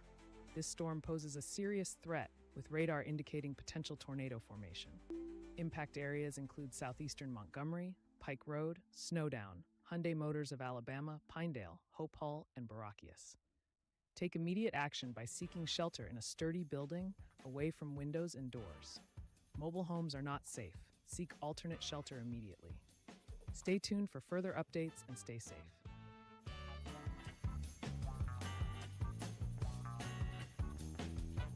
Let's do a detailed analysis of the tornado warning for Baldwin, Alabama. Currently, a tornado warning remains in effect for southeastern Baldwin County until 1 o'clock a.m. Central Standard Time.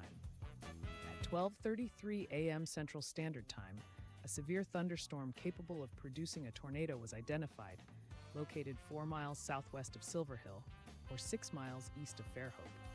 This storm is moving east at a speed of 50 miles per hour. The hazard is a tornado, which has been indicated by radar rotation. This threat is serious, as flying debris will pose a significant danger to anyone without proper shelter. Mobile homes may suffer damage or be completely destroyed. Expect damage to roofs, windows, and vehicles, with tree damage being highly likely. Key locations under threat from this dangerous storm include Summerdale, Silver Hill, and Robertsdale, with an expected arrival around 12:40 a.m. Central Standard Time. Let's focus on the points of interest in the warning area. Elsinore Airport is in the vicinity and could potentially be impacted by this storm. If you are in or near the airport, take immediate shelter and stay tuned for updates. Several schools are within the warning zone, including Summerdale Junior High School, C.F. Taylor Alternative School, and Silver Hill Elementary School. It's crucial for anyone at or near these schools to seek shelter immediately, as these locations are likely to be impacted. While there are no hospitals or malls listed in the immediate warning area, it's essential for everyone in southeastern Baldwin County to remain vigilant and prepared for emergency actions. Please take this warning seriously, ensure you are in a safe location, and stay informed through local emergency management updates and weather alerts.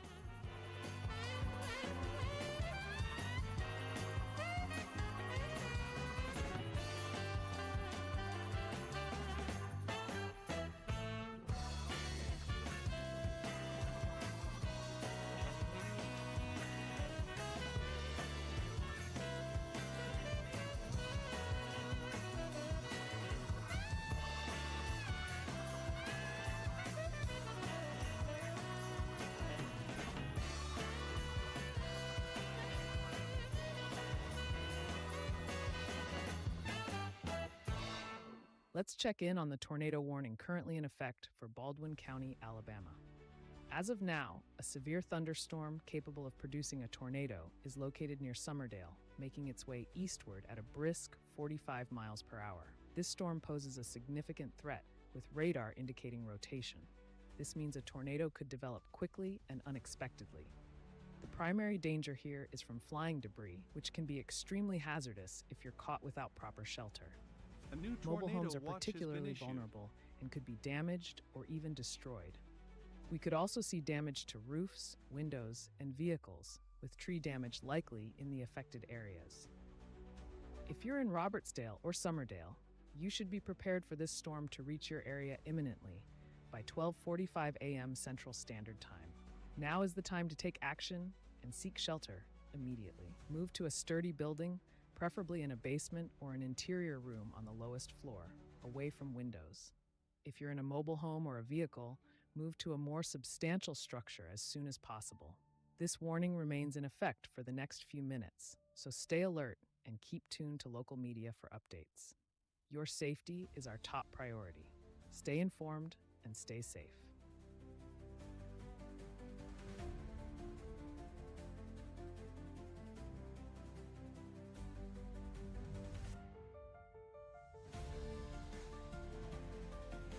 The National Weather Service has issued a tornado watch for northern and central Alabama, as well as northeast Mississippi, effective this Saturday night and Sunday morning. This includes the counties of Autauga, Barber, Bullock, Calhoun, Chambers, Cherokee, Clay, Cleburne, Coosa, Elmore, Etowah, Lee, Lowndes, Macon, Montgomery, Pike, Randolph, Russell, St. Clair, Talladega, and Tallapoosa in Alabama. Expect a few tornadoes with the potential for intense ones. Scattered, damaging winds with gusts up to 75 miles per hour and isolated large hail events. A line of thunderstorms is moving east-northeastward with the possibility of producing strong tornadoes or severe winds. Stay vigilant and monitor local alerts.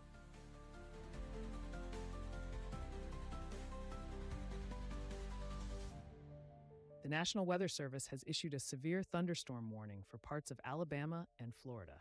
This includes Escambia, Conecuh, and Covington counties in Alabama, and Okaloosa, Santa Rosa, and Escambia counties in Florida. The warning is in effect until 1:45 a.m. Central Standard Time. Severe thunderstorms are moving east at 25 miles per hour, with wind gusts up to 60 miles per hour. These storms may cause damage to roofs, siding, and trees. Affected areas include Jay, Pollard, Molino, East Bruton, Century, Bruton, Riverview, and Flomaton. Please take shelter and stay safe indoors.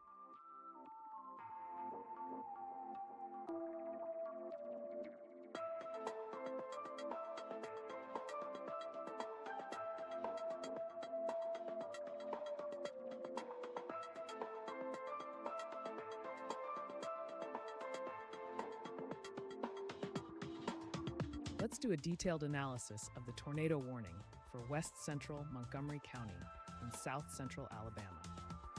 This tornado warning is currently in effect until 1:15 a.m. Central Standard Time. At 12:41 a.m. Central Standard Time, a severe thunderstorm capable of producing a tornado was located near Hope Hull, approximately 10 miles southwest of Montgomery, and is moving east at 40 miles per hour. The hazard associated with this warning is a tornado, and it has been identified through radar-indicated rotation.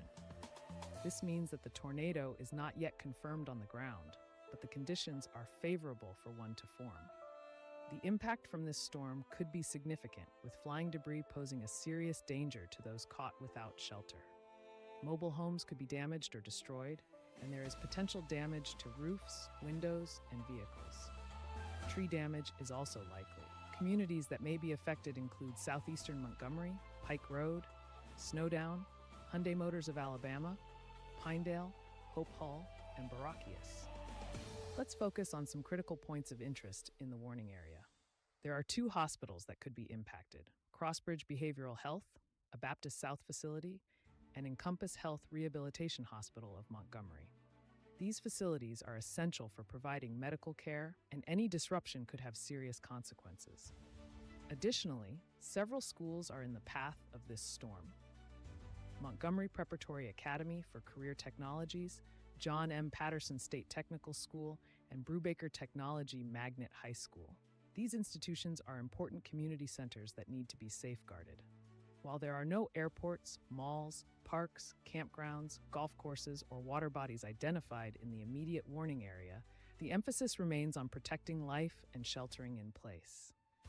Residents in the affected areas should seek shelter immediately, preferably in a basement or an interior room on the lowest floor of a sturdy building. Avoid windows and protect yourself from flying debris. Stay tuned to local weather updates for the latest information.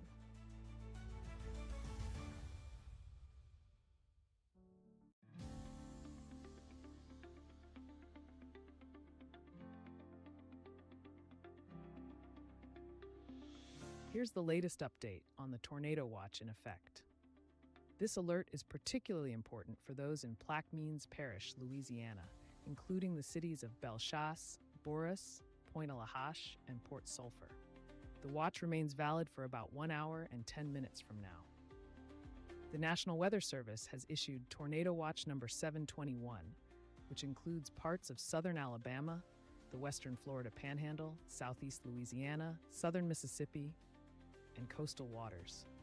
Conditions in these areas are favorable for the development of several tornadoes, with the potential for a couple of intense ones. Additionally, scattered damaging winds are likely, with gusts possibly reaching up to 80 miles per hour. Isolated hail events are also possible. with hailstones up to 1.5 inches in diameter. Be on high alert for any sustained supercells ahead of the storm line, as these can produce strong tornadoes. Remember, a tornado watch means that conditions are ripe for tornadoes and severe thunderstorms, so stay vigilant and prepare to take action if necessary. Keep tuned for further updates and stay safe.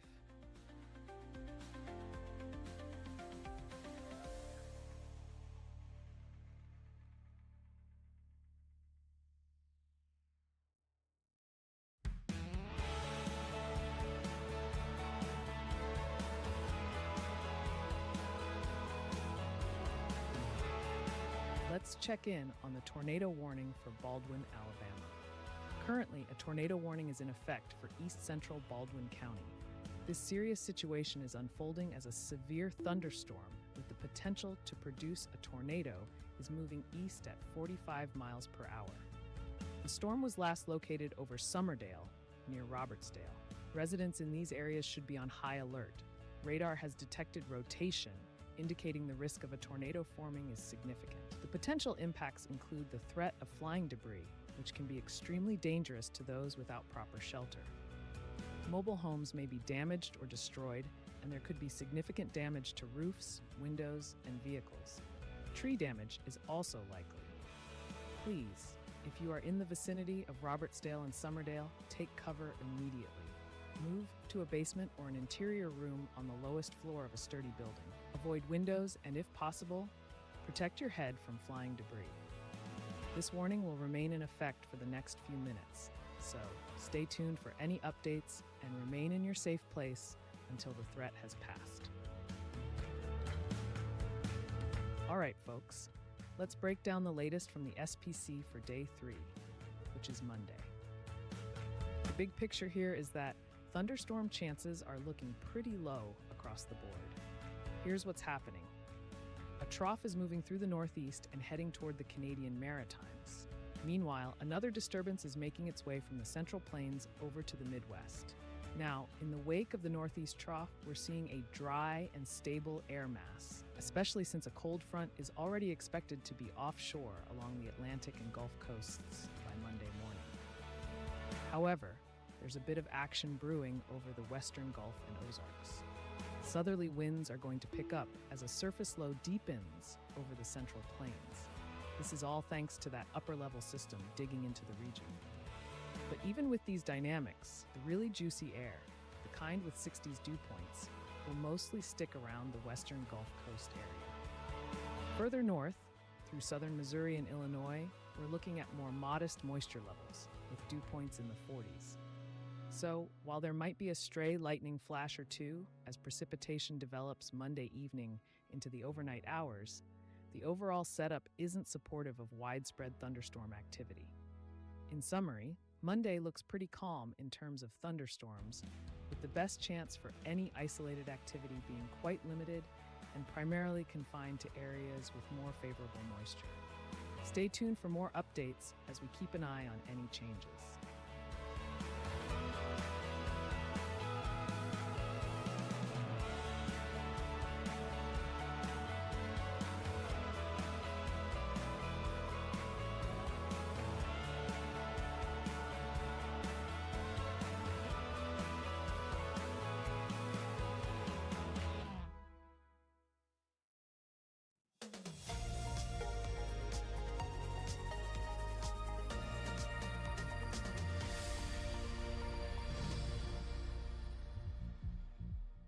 Let's do a detailed analysis of the tornado warning for Montgomery, Alabama.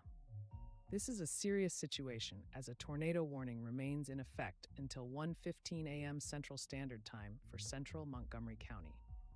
At 12:49 a.m., a severe thunderstorm capable of producing a tornado was detected over southwestern Montgomery, moving northeast at a speed of 40 miles per hour.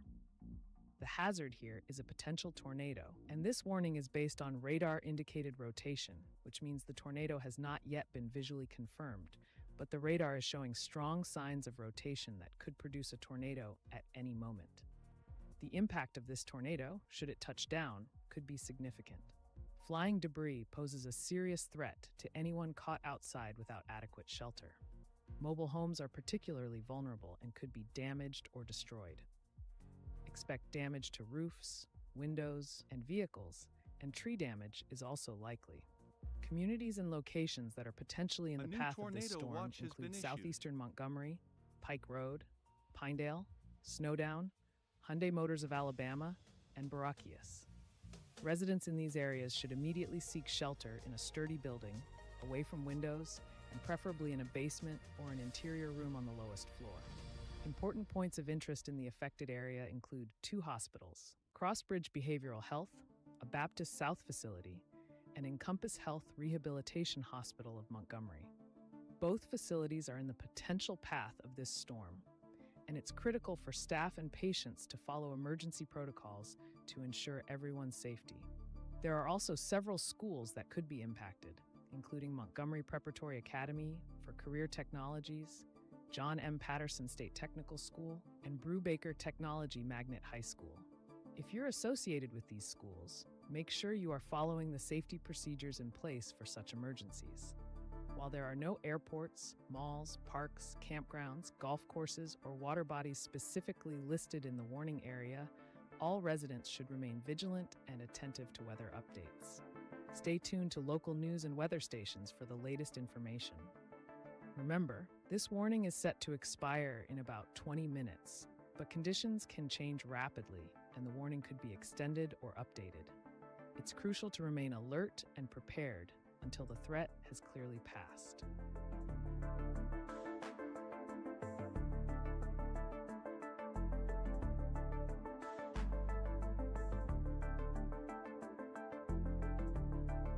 The National Weather Service has issued a tornado warning for southeastern Montgomery County in south-central Alabama. This warning is in effect until 1:30 a.m. Central Standard Time. At 12:56 a.m. Central Standard Time, a severe thunderstorm capable of producing a tornado was detected near Sprague or near Meadville, moving northeast at 40 miles per hour. The primary threat is a tornado. Radar indicates rotation, which poses a high risk of flying debris. Those caught without shelter may be in dangerous situations. Mobile homes could be damaged or destroyed. Expect damage to roofs, windows, and vehicles, and tree damage is likely. Areas impacted include Pike Road, Sprague, Sissel, and Carter's Hill. Ensure you are in a safe shelter immediately and stay updated on the latest weather information.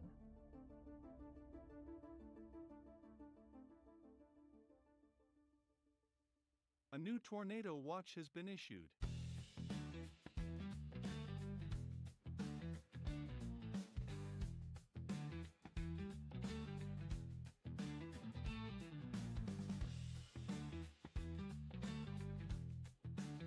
The National Weather Service has issued a tornado watch for Plaquemines, Louisiana, and surrounding areas, including the cities of Bellechasse, Bourras, Pointe-à-la-Hache, and Port Sulphur. This watch is in effect for the next several hours.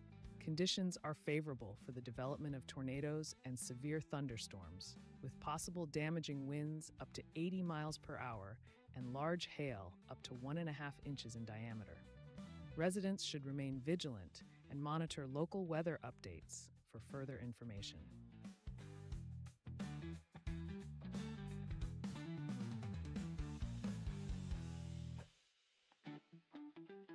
The National Weather Service has issued an observed tornado warning for Montgomery and Bullock, Alabama. A confirmed tornado was located near Pike Road, moving northeast at 45 miles per hour. Flying debris will be dangerous. Mobile homes may be damaged or destroyed. Areas impacted include Pike Road, Sissel, and Carter's Hill. Seek shelter immediately.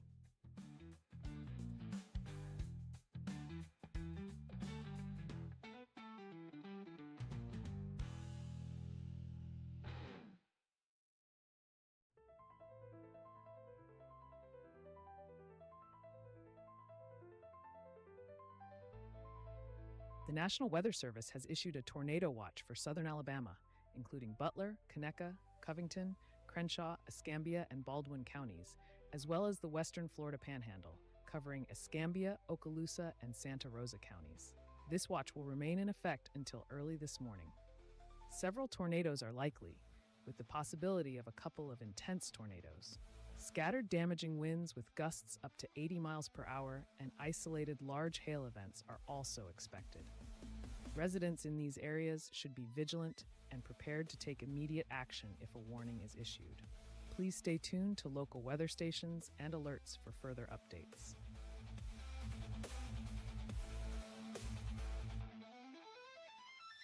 Let's do a detailed analysis of the tornado warning for Montgomery, Alabama. As of 12:49 a.m. Central Standard Time, a severe thunderstorm capable of producing a tornado is moving over southwestern Montgomery at a speed of 40 miles per hour in a northeast direction. This storm is radar indicated, meaning we have identified rotation within the storm using radar technology, but no confirmed sightings of a tornado on the ground as of now. The primary hazard associated with this storm is the potential for a tornado, which could result in flying debris posing serious danger to anyone caught without proper shelter. Structures such as mobile homes are at risk of being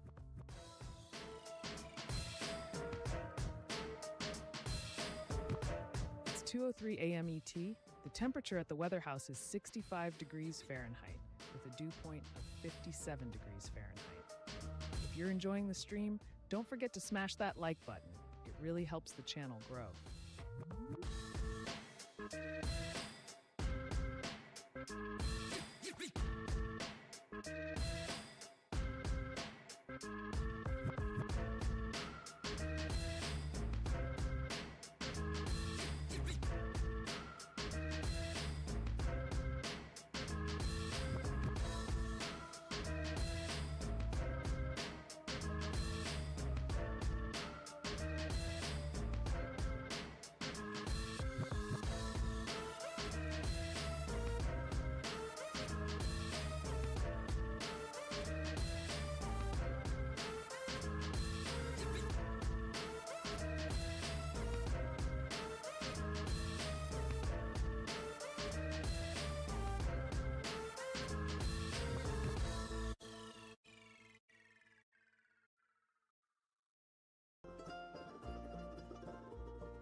Every storm starts out as a blip, a little bitty blip,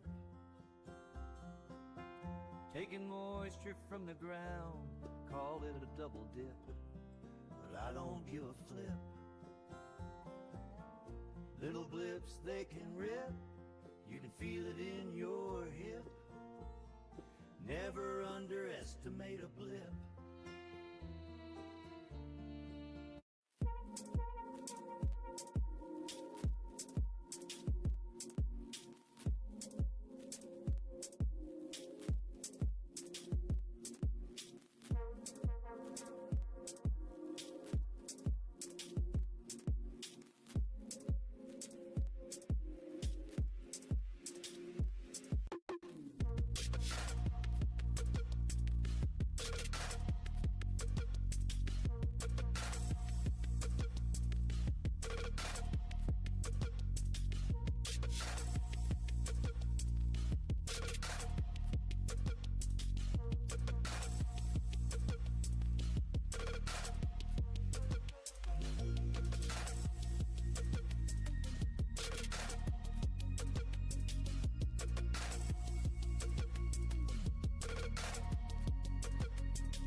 The National Weather Service has issued a severe thunderstorm warning for Coffee County in southeastern Alabama.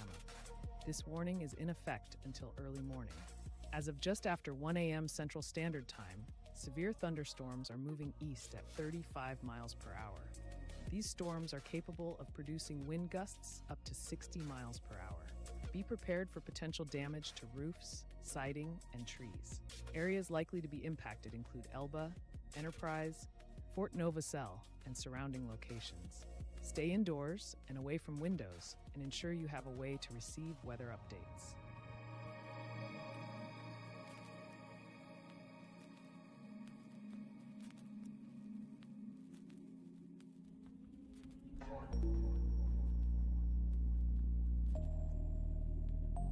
Let's check in on the severe thunderstorm warning currently in effect for parts of south central Alabama. The National Weather Service in Mobile has issued a severe thunderstorm warning for several counties, including eastern Butler, Crenshaw, northern Escambia, southeastern Conecuh, and northern Covington. As of a few moments ago, severe thunderstorms were detected along a line stretching from Logan to just east of Georgiana, moving eastward at about 45 miles per hour.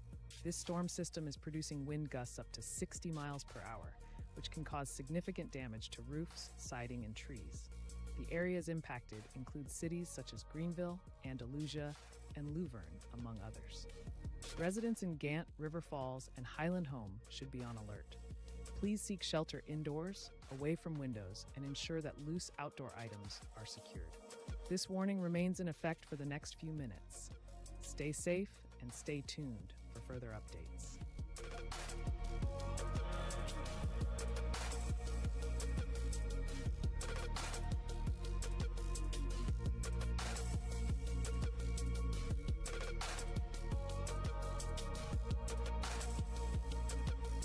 The National Weather Service has issued a tornado warning for east central Montgomery County, Alabama, and Bullock, Alabama. At 1:07 a.m. Central Standard Time, a severe thunderstorm capable of producing a tornado was located near Pike Road, approximately 13 miles north of Meadville, moving northeast at 45 miles per hour. This storm poses a significant hazard with the potential to produce a tornado. Radar has indicated rotation within the storm. The impact could be severe, with flying debris posing a serious threat to anyone without shelter. Mobile homes may be damaged or destroyed. Expect damage to roofs, windows, and vehicles, and tree damage is likely. Areas in the path of this storm include Pike Road and Cecil. Residents in these areas should take immediate shelter in a sturdy building, away from windows, and on the lowest floor possible. Stay tuned to local weather updates for further information, and be prepared to act quickly to protect your safety.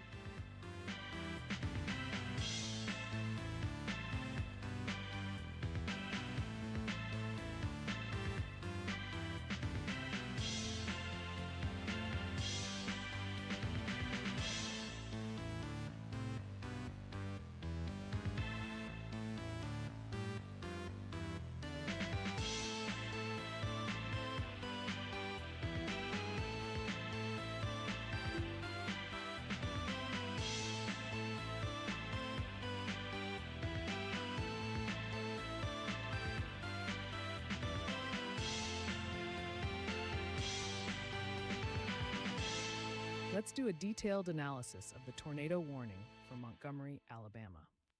As of 12:49 a.m. Central Standard Time, a severe thunderstorm capable of producing a tornado was identified over southwestern Montgomery and is moving northeast at a speed of 40 miles per hour. This is a radar-indicated tornado, meaning there is no visual confirmation yet, but the radar has detected rotation within the storm that is consistent with tornado development. The current tornado warning will remain in effect until 1:15 a.m. Central Standard Time, so this warning is set to expire in just 5 minutes. The potential hazard here is a tornado that could produce flying debris, which poses a significant danger to anyone caught without shelter. Structures such as mobile homes are at risk of being damaged or destroyed, and there is the potential for damage to roofs, windows, and vehicles. Additionally, tree damage is likely to occur. Communities and locations that could be impacted by this storm include southeastern Montgomery, Pike Road, Pinedale, Snowdown, Hyundai Motors of Alabama, and Barachias. It is crucial for residents in these areas to seek shelter immediately and stay tuned for further updates. In terms of critical infrastructure, there are 2 hospitals within the warning area: Crossbridge Behavioral Health, a Baptist South facility, and Encompass Health Rehabilitation Hospital of Montgomery. It is vital for these facilities to activate their emergency protocols and ensure the safety of all patients and staff. Additionally, several schools could be affected, including Montgomery Preparatory Academy for Career Technologies, John M. Patterson State Technical School, and Brubaker Technology Magnet High School. If you are in or near these areas, take immediate action to find secure shelter.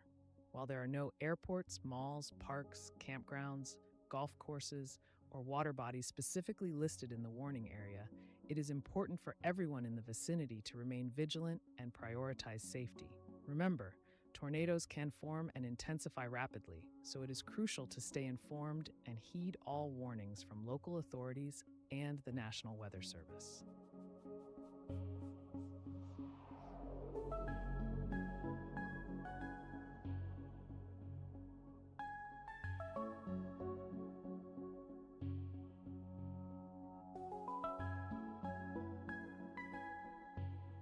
Let's check in on the severe thunderstorm warning for Escambia County, Conecuh County, Covington County in Alabama, and Okaloosa, Santa Rosa, and Escambia counties in Florida.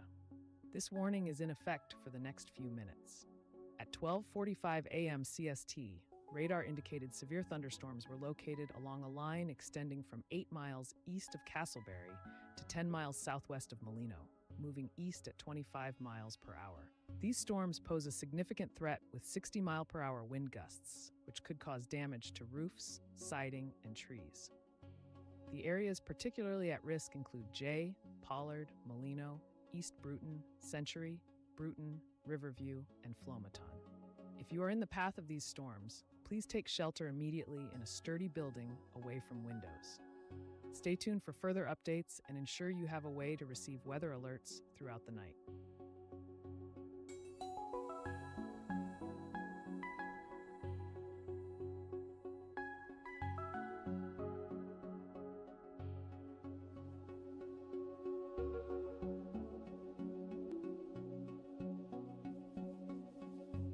Attention everyone, we have an urgent update. The tornado warning remains in effect for Montgomery and Bullitt counties in Alabama. This warning is set to expire in 17 minutes. At this moment, a severe thunderstorm capable of producing a tornado is located near Pike Road, roughly 13 miles north of Meadville, and it's moving northeast at 45 miles per hour. This is a serious situation. The tornado hazard is radar indicated, meaning there's potential for rotation and significant danger. The impact could include flying debris, which will be extremely hazardous for anyone caught without proper shelter. Mobile homes are at particular risk of being damaged or destroyed. Expect damage to roofs, windows, and vehicles, as well as likely tree damage. Key areas that could be affected include Pike Road and Cecil. Please, if you're in the path of this storm, take cover immediately in a sturdy building on the lowest floor away from windows. Let's prioritize safety and ensure everyone is informed.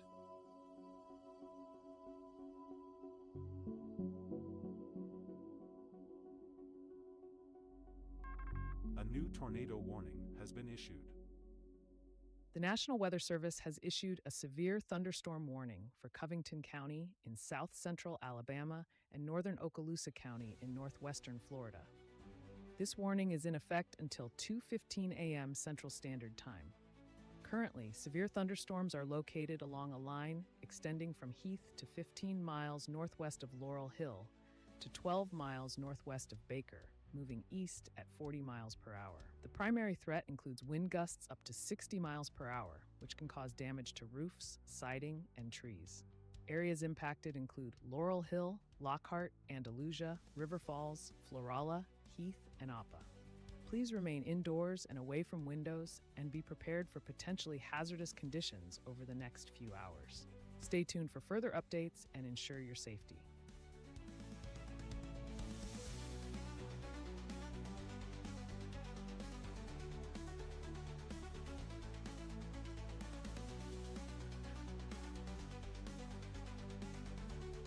The National Weather Service has issued a tornado warning for western Macon County in southeastern Alabama.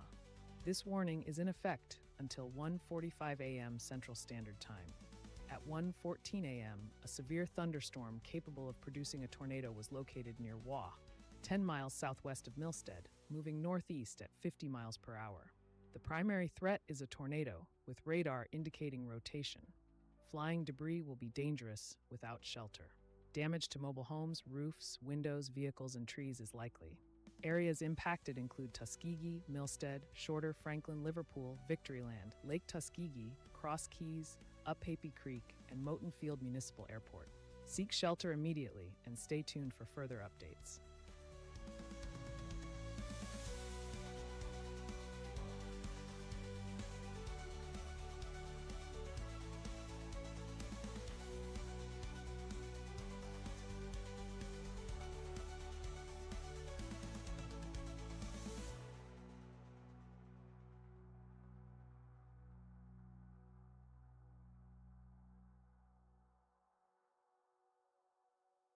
Let's do a detailed analysis of the tornado warning for western Macon County in southeastern Alabama. The National Weather Service in Birmingham has issued a tornado warning effective until 1:45 a.m. Central Standard Time. Currently at 1:14 a.m., a severe thunderstorm with the potential to produce a tornado is located near Waugh, which is approximately 10 miles southwest of Milstead. This storm is moving northeast at 50 miles per hour. The primary hazard is a tornado, identified through radar-indicated rotation. If you're in the path of this storm, it is crucial to seek shelter immediately, as flying debris can be extremely dangerous. Mobile homes are particularly vulnerable to damage or destruction, and there is a high likelihood of damage to roofs, windows, and vehicles. Additionally, tree damage is likely. Communities that are in the potential path of this storm include Tuskegee, Milstead, Shorter, Franklin, Liverpool, Victoryland, Lake Tuskegee, Cross Keys, Uphappy Creek, and Moton Field Municipal Airport. Among the significant locations that could be impacted, Sharp Field is an airport in the vicinity. Educational institutions such as Southern Vocational Junior College, Tuskegee Institute High School, and Lewis Adams Elementary School are also within the warned area. Additionally, there are several historic parks, including Main Street Historic District, North Main Street Historic District, and Tuskegee Institute National Historic Site, which are noteworthy locations in this warning zone. Given the serious nature of this warning, residents in these areas should take immediate protective actions, ensuring they are in the lowest level of a sturdy building, staying away from windows, and covering themselves with a mattress or heavy blankets if possible. Stay tuned to local media and official channels for further updates and instructions.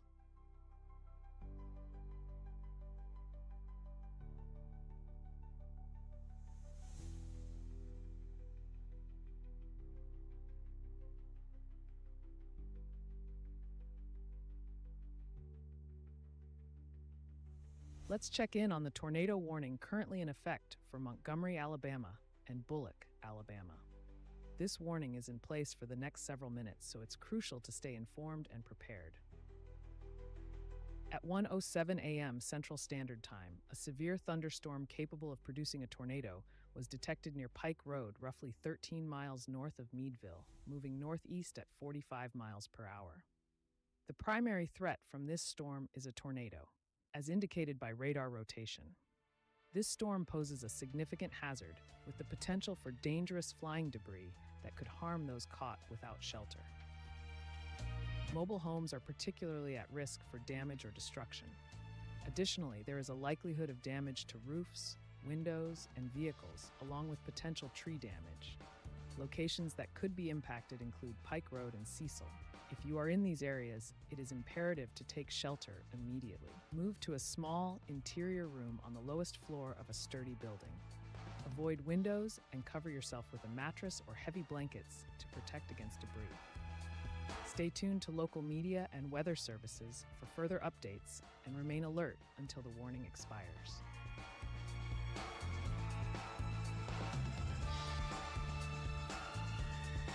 Attention all viewers. A tornado watch has been issued for parts of southeastern Alabama, the Florida Panhandle, extending to the Big Bend and Georgia. This watch is in effect for the next 6 hours and 41 minutes. The National Weather Service has identified conditions that are favorable for tornadoes and severe thunderstorms across numerous counties, including Coffee, Dale, Geneva, Henry, and Houston in Alabama. Franklin, Gadsden, Jefferson, Leon, Liberty, Madison, Taylor, Wakulla, Bay, Calhoun, Gulf, Holmes, Jackson, Walton, and Washington in Florida, and Ben Hill, Berrien, Brooks, Colquitt, Cook, Irwin, Lanier, Lowndes, Thomas Tiff, Turner, Worth, Baker, Calhoun, Clay, Decatur, Dougherty, Early, Lee, Miller, Mitchell, Quitman, Randolph, Seminole, and Terrell in Georgia. This includes major cities and locations like Dothan, Panama City, Tallahassee, and Albany. You should be prepared for a few possible tornadoes and scattered damaging wind gusts up to 70 miles per hour. Please have a plan in place and be ready to act quickly if a tornado warning is issued. Stay tuned for further updates and take immediate shelter if severe weather approaches your area.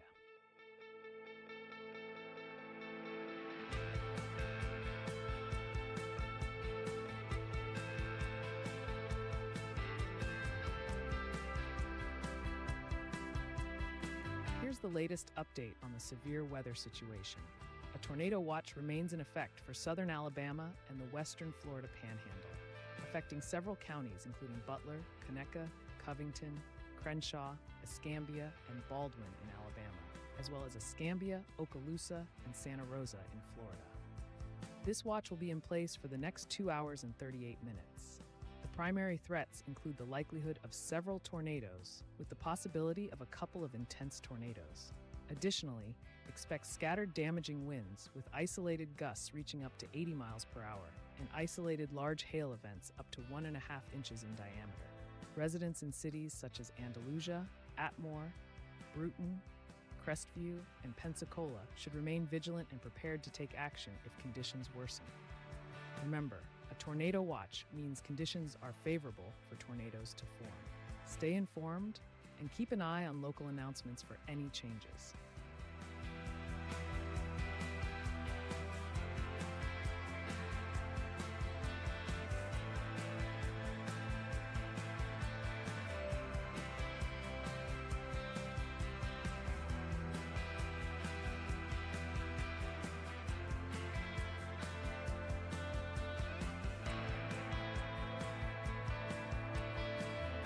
Let's do a detailed analysis of the tornado warning for western Macon County in southeastern Alabama. As of 1:14 a.m. Central Standard Time on Sunday, December 29, 2024, the National Weather Service in Birmingham has issued a tornado warning that remains in effect until 1:45 a.m. CST. A severe thunderstorm capable of producing a tornado was identified near Waugh, approximately 10 miles southwest of Milstead, and is moving northeast at 50 miles per hour. This warning specifically indicates radar-detected rotation, which means that while a tornado has not been visually confirmed, there is strong evidence of its formation on radar. The primary hazard posed by this storm is the potential for a tornado. The impacts of such a storm can be severe, with flying debris posing a significant danger to anyone caught without shelter. Mobile homes are particularly vulnerable, with the potential for severe damage or destruction. Expect damage to roofs, windows, and vehicles, and tree damage is likely as well. The communities that could be affected by this storm include Tuskegee, Shouldh, Milstead, Franklin, Liverpool, Victoryland, Lake Tuskegee, Cross Keys, Uphappy Creek, and Moton Field Municipal Airport.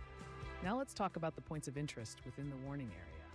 While there are no hospitals directly listed, it's crucial to note the presence of schools such as Southern Vocational Junior College, Tuskegee Institute High School, and Lewis Adams Elementary School, which may need to enact emergency procedures. Additionally, Sharp Field Airport is within the affected zone, which could impact any ongoing or planned flights. Venues such as the Cleve L. Abbott Memorial Alumni Stadium also fall within the warning area and should prepare for potential tornado impacts. The historic districts of Main Street and North Main Street, as well as the Tuskegee Institute National Historic Site, are noteworthy landmarks that could be at risk. It's important for residents and businesses in these areas to remain vigilant and take immediate action to ensure safety. Stay tuned for further updates and be prepared to seek shelter if you have not already done so. Remember, the safest place during a tornado is an interior room on the lowest floor of a sturdy building, away from windows.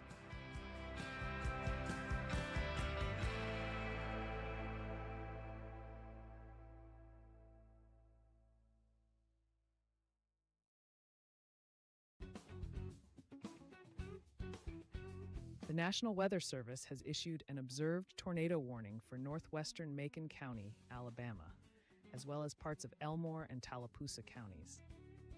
At 1:24 a.m. Central Standard Time, a confirmed tornado was spotted over Milstead, moving northeast at 45 miles per hour. This dangerous storm poses a significant threat with the potential for flying debris, which can be life-threatening to those without proper shelter. Mobile homes may be severely damaged or destroyed, and damage to roofs, windows, and vehicles is expected. Tree damage is likely as well. Communities that could be impacted include Tuskegee, Notasulga, Milstead, Shorter, Franklin, Victoryland, and Uphappy Creek. Residents in these areas are urged to seek immediate shelter in a sturdy building, away from windows, and to protect themselves from flying debris. Please stay tuned to local media for updates and be prepared to take action to ensure your safety.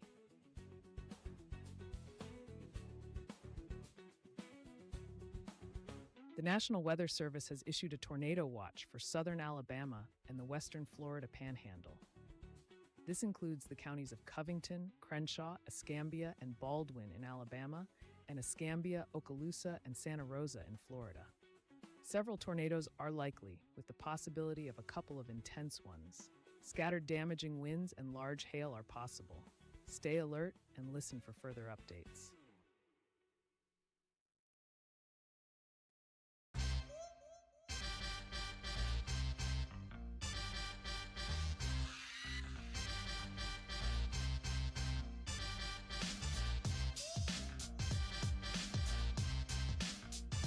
Here's the latest update on the tornado watch currently in effect.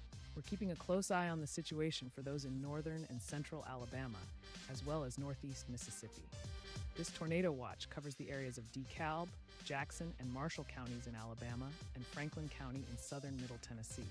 Cities included in this watch are Albertville, Arab, Boaz, Cowan, Ditchard, Estill Springs, Fort Payne, Gunnersville, Rainsville, Scottsboro, Suwanee, and Winchester. This watch is set to expire in 2 hours and 32 minutes. We want to remind everyone that conditions are favorable for tornadoes and severe thunderstorms, so please stay alert. A few tornadoes are likely, with the possibility of a couple intense ones.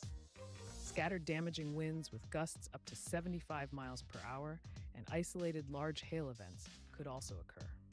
Remember, a tornado watch means that you should be prepared to take action if a warning is issued. Stay tuned for more updates.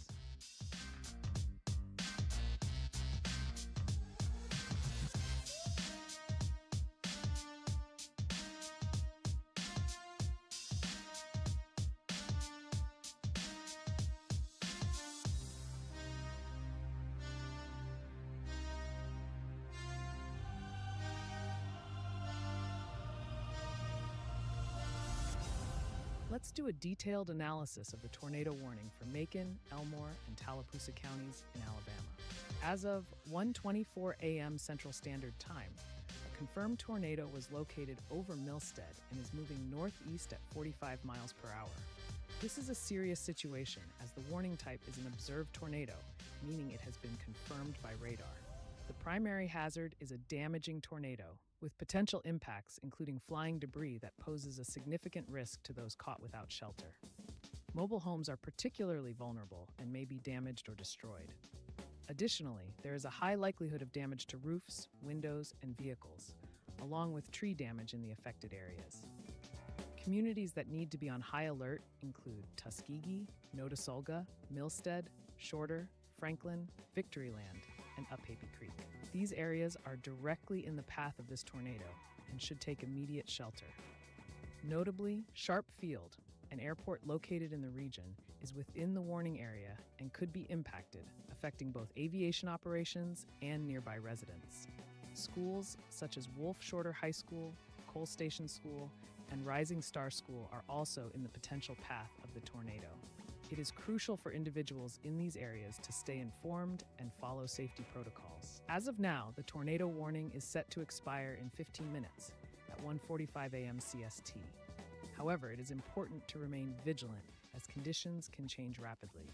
We urge everyone in the warning area to seek shelter immediately and monitor local news outlets or weather apps for the latest updates.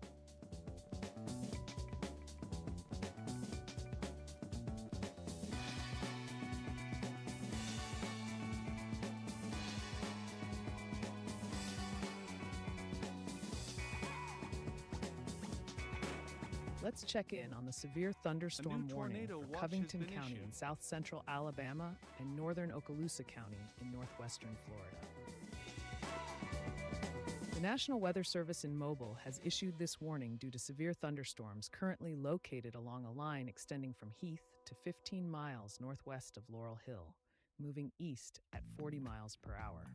These storms are capable of producing wind gusts up to 60 miles per hour, which can cause damage to roofs, siding, and trees. Locations impacted include Laurel Hill, Lockhart, Andalusia, River Falls, Florala, Heath, and Opp. This warning is in effect for the next several minutes, so please take immediate action to protect yourself and your property. Stay indoors, away from windows, and avoid using electronic appliances. Monitor your local news sources for updates as the situation develops. Stay safe.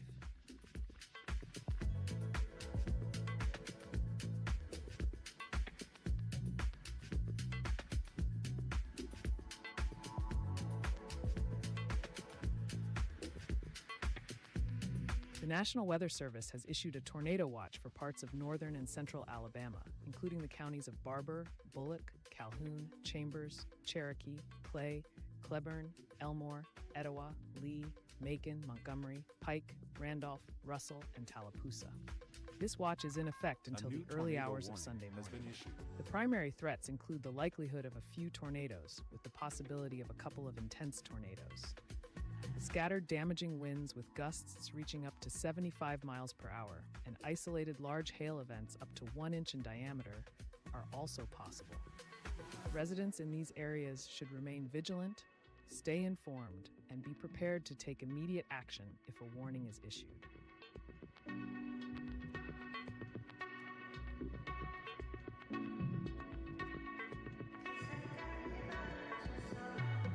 The National Weather Service has issued a tornado warning for northwestern Lee County, northeastern Macon County, and south central Tallapoosa County in Alabama.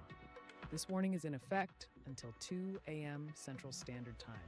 At 1:32 a.m., a severe thunderstorm capable of producing a tornado was detected near Franklin, close to Tuskegee, moving northeast at 50 miles per hour. The primary threat is a tornado. Radar has indicated rotation. Please take shelter immediately and stay tuned for further updates.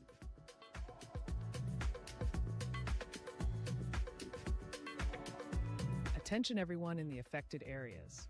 We have an observed tornado warning that is still active for the next 12 minutes. This is impacting northwestern Macon County, as well as parts of Elmore and Tallapoosa counties in Alabama. The tornado has been confirmed and is currently located over Milstead, moving northeast at 45 miles per hour.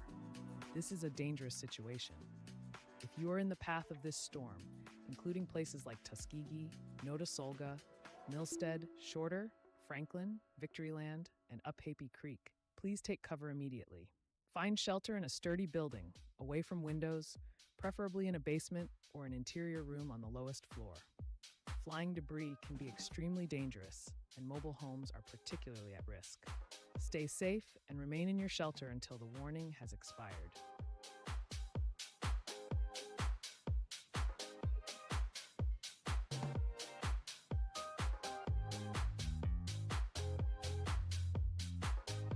The National Weather Service has issued an observed tornado warning for Macon, Tallapoosa, and Lee counties in Alabama.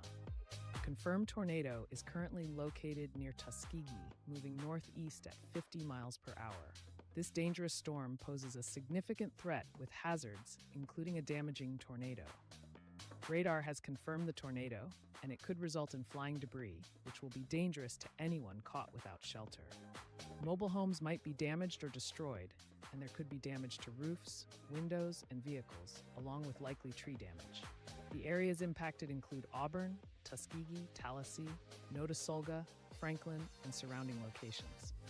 Residents in these areas should immediately take cover in a basement or an interior room on the lowest floor of a sturdy building, away from windows. Please stay indoors and stay safe for the next few hours.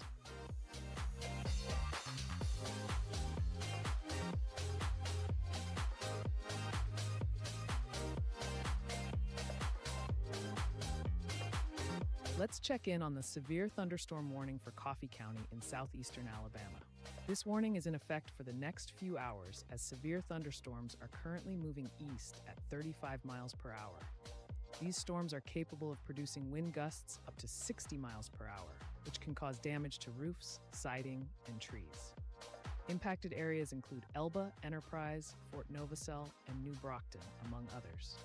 If you're in or near these locations, it's important to stay indoors and away from windows. Secure any loose outdoor items and be prepared for potential power outages. Stay tuned for further updates and ensure you have a way to receive weather alerts throughout the night.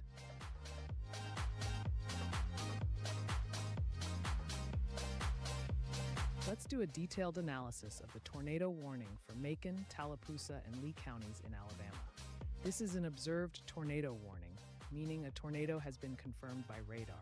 The warning remains in effect until 2 o'clock a.m. Central Standard Time, which is just 24 minutes from now.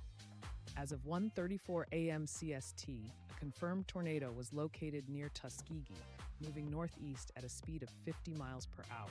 This is a serious situation as the hazard involves a damaging tornado, with debris being detected by radar. The impact could be severe, with flying debris posing a significant danger to anyone caught without shelter. Mobile homes are at risk of being damaged or destroyed, and there could be extensive damage to roofs, windows, and vehicles, along with likely tree damage. Communities and locations in the path of this storm include Auburn, Tuskegee, Tallahassee, Notasulga, Franklin, Waverly, Liberty City, Tallapoosa City, Lochapoka, I-85 Rest Area, and Uphappy Creek. These areas should take immediate action to ensure safety. Now let's talk about the points of interest that could be affected by this tornado. The Sharp Field Airport is located within the warning area and could experience impact from this storm. Hospitals are critical in any emergency situation, and the East Alabama Medical Center freestanding emergency department is also in the potential path. There are several educational institutions at risk. Auburn University College of Veterinary Medicine, East Alabama Bible College, and Notasulga Block School are all within the warning zone. Additionally, we have some parks that could be impacted, such as the Lochapoka Historic District and the Ridgewood Trailer Park sports courts, including tennis, basketball, and volleyball facilities. Residents in these areas should stay tuned to weather updates and follow any instructions from local emergency management services to ensure their safety. This confirmed tornado presents a real threat, and it is crucial to seek shelter immediately.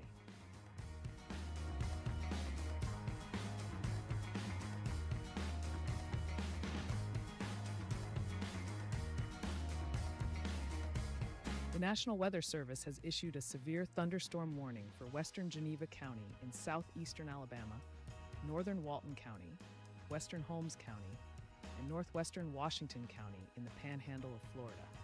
This warning is in effect until further notice. At 1:37 a.m. Central Standard Time, severe thunderstorms were detected moving east at 30 miles per hour. Expect 60-mile-per-hour wind gusts, which can damage roofs, siding, and trees. Affected areas include Defuniak Springs, Geneva, Sampson, and Eglin Air Force Base. Stay indoors and secure loose objects. Stay tuned for updates. With a weather intensity score of 77.0, we're tracking numerous areas of dangerous weather potential.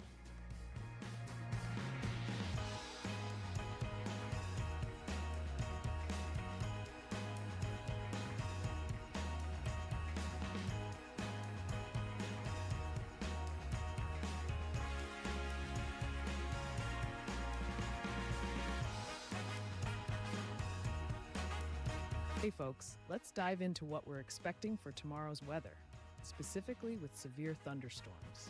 The Storm Prediction Center has highlighted a slight risk for parts of the Southeast and Carolinas, so if you're in those areas, here's what you need to know. Starting with the Southeast and the Mid-Atlantic regions, we have a powerful weather system moving northeast from the Mississippi and Tennessee valleys towards the Great Lakes and Mid-Atlantic.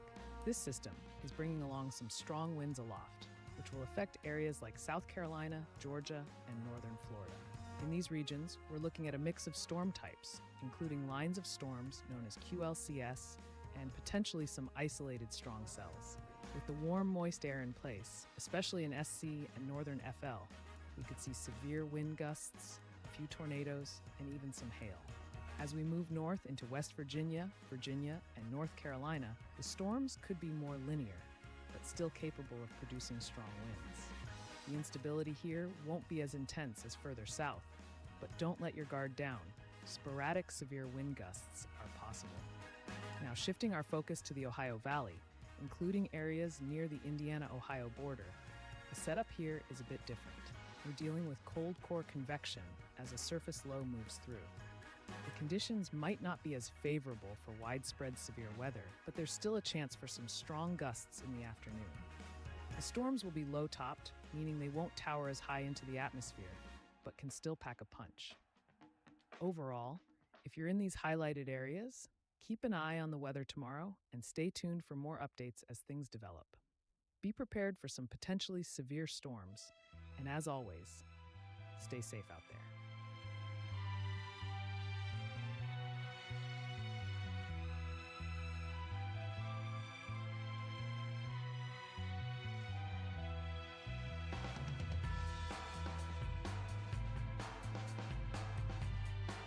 Let's check in on the severe thunderstorm warning for Coffee County in southeastern Alabama.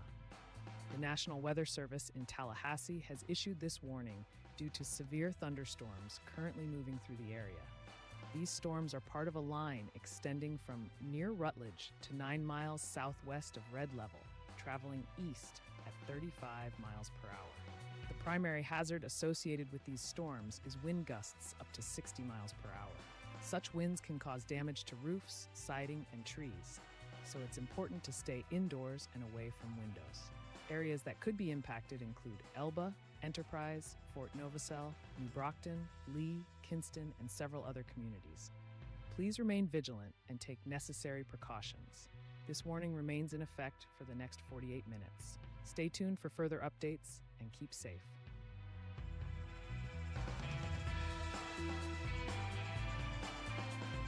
Let's do a detailed analysis of the tornado warning for Macon, Tallapoosa, and Lee counties in Alabama. Currently, we have an observed tornado warning in effect that will expire in about 17 minutes, specifically at 2 a.m. Central Standard Time. At 1:34 a.m. Central Standard Time, radar confirmed a tornado near Tuskegee, moving northeast at an impressive speed of 50 miles per hour. This is a dangerous situation as the hazard is a damaging tornado. It has been confirmed by radar, which means meteorologists have a visual on this tornado using radar technology. The impact of this tornado could be severe, with flying debris posing a significant threat to anyone not inside a sturdy building. Mobile homes are particularly at risk, and there is a high likelihood of damage to roofs, windows, and vehicles, along with probable tree damage. Communities that are in the path of this tornado include Auburn, Tuskegee, Tallahassee, Notasulga, Franklin, and Waverly, among others. Residents in these areas should seek shelter immediately. Specific points of interest that could be affected include Sharpfield Airport, which lies in the potential path of this tornado. Hospitals like the East Alabama Medical Center freestanding emergency department could also be impacted, which is crucial given the potential need for medical assistance post-event. Educational institutions, such as Auburn University College of Veterinary Medicine, East Alabama Bible College, and Notasulga Block School, should be on high alert, ensuring that students and staff are in secure locations. Additionally, parks such as the Lochapoka Historic District and various recreational courts in Ridgewood Village Trailer Park are within the affected zone. This is a serious weather warning. Those in the impacted areas need to take immediate action to protect themselves. Stay tuned to local emergency alerts and heed any instructions from local authorities. Safety should be your top priority right now.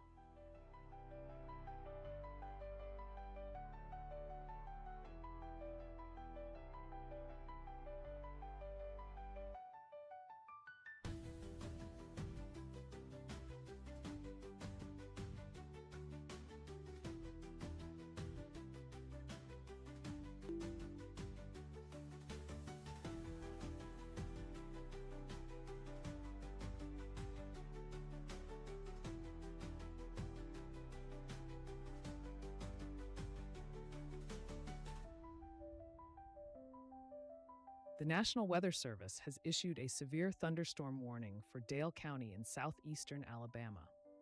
This warning is in effect for the next few hours. At 1:46 a.m. Central Standard Time, severe thunderstorms were located along a line extending from 8 miles southeast of Glenwood to near Opp, moving east at 40 miles per hour.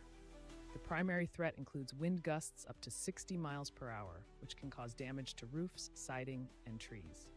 Residents in the areas of Daleville, Fort Novacell, Ozark, Enterprise, Midland City, and surrounding communities should stay indoors and take necessary precautions.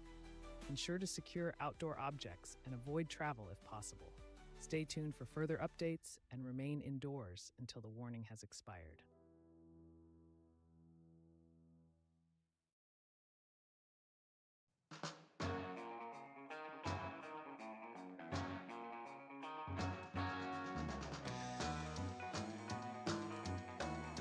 Here's the latest update on the tornado watch currently in effect.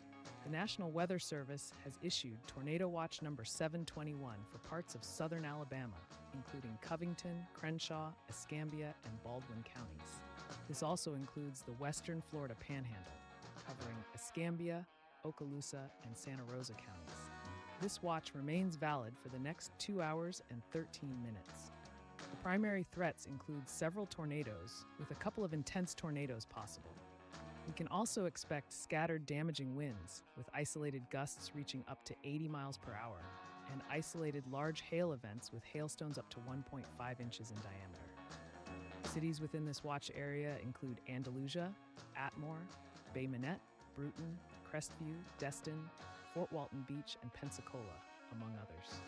Thunderstorms continue to pose a threat for tornadoes and severe winds tonight, so please stay vigilant. Remember, a tornado watch means conditions are favorable for tornadoes and severe thunderstorms. Stay alert, keep an eye on the weather, and be prepared to take action if a warning is issued.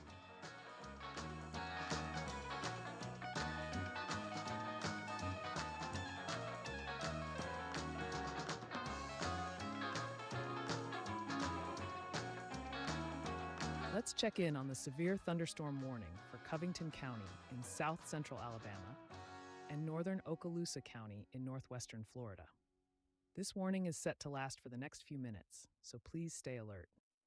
Currently, severe thunderstorms are moving east at a rapid pace of 40 miles per hour. These storms have been tracked by radar and are capable of producing wind gusts up to 60 miles per hour. Such strong winds can cause significant damage, including to roofs, siding, and trees. Communities in the path of this storm include Laurel Hill, Lockhart, Andalusia, River Falls, Florala, Heath, and Opp. If you are in or near these areas, it's crucial to take immediate precautions. Seek shelter indoors, preferably in a sturdy building away from windows. Avoid being outside in open areas where you could be exposed to falling debris. Stay tuned to local weather updates and do not venture out until the storm has passed and conditions improve.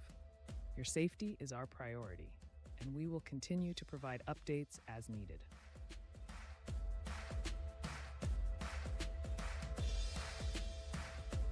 Let's do a detailed analysis of the tornado warning for Macon, Tallapoosa, and Lee counties in Alabama. This is an observed tornado warning, meaning a tornado has been confirmed and is currently affecting the area. The warning remains in effect until 2 a.m. Central Standard Time. At 1:34 a.m. CST, a confirmed tornado was located near Tuskegee, moving northeast at 50 miles per hour. This tornado poses a significant hazard with the potential for damaging winds and flying debris, which will be dangerous to anyone caught without adequate shelter. Structures such as mobile homes may experience severe damage or even destruction, and damage to roofs, windows, and vehicles is anticipated. Tree damage is also likely. Communities at risk include Auburn, Tuskegee, Tallahassee, Notasulga, Franklin, Waverly, Liberty City, Tallapoosa City, Lochapoka, and areas near the I-85 rest area and Uphappy Creek. In terms of critical infrastructure, please note that Sharp Field, an important local airport, is within the warning area, and those in its vicinity should take immediate precautions. The East Alabama Medical Center Freestanding Emergency Department is also in the path of the storm, underscoring the need for heightened awareness and preparedness. Educational institutions such as Auburn University College of Veterinary Medicine, East Alabama Bible College, and Notasulga Block School are also located in areas that could be affected. Additionally, several recreational areas, including the Lochapoka Historic District and Ridgewood Village Trailer Park sports courts, may experience impact. This is a serious situation with a confirmed tornado, and it is crucial for residents in the affected areas to seek shelter immediately. Stay tuned to local news and weather updates for the latest information and directions from emergency management officials. Stay safe, everyone.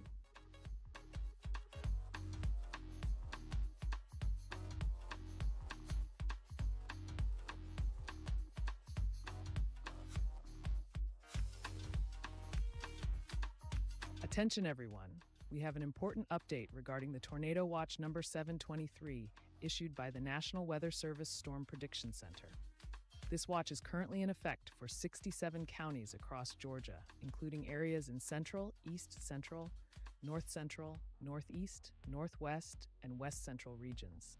Cities such as Atlanta, Macon, Columbus, and many others are within the watch area. Conditions are favorable for the development of tornadoes and severe thunderstorms, which could produce damaging wind gusts up to 70 miles per hour. This watch is set to expire in 6 hours and 9 minutes. Please stay alert and be ready to take action if a tornado warning is issued. Keep watching for further updates and stay safe.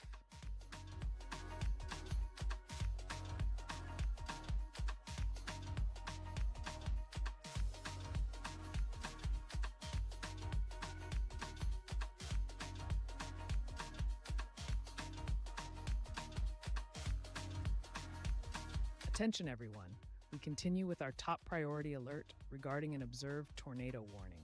This affects the areas of Macon, Lee, and Tallapoosa counties in Alabama. This warning is set to expire in about 7 minutes from now. A confirmed tornado has been located near Tuskegee and is moving northeast at 50 miles per hour. This is a serious situation. The tornado is capable of causing significant damage with flying debris posing a threat to those without proper shelter. Mobile homes are particularly at risk of being damaged or destroyed. Expect potential damage to roofs, windows, and vehicles, and tree damage is likely. Areas that could be impacted include Auburn, Tuskegee, Tallahassee, Notasulga, Frank Waverly, Liberty City, Tallapoosa City, Lochapoka, the I-85 rest area, and Uphappy Creek. Please ensure you are in a safe location and stay alert as this situation develops. We will continue to provide updates as soon as more information becomes available.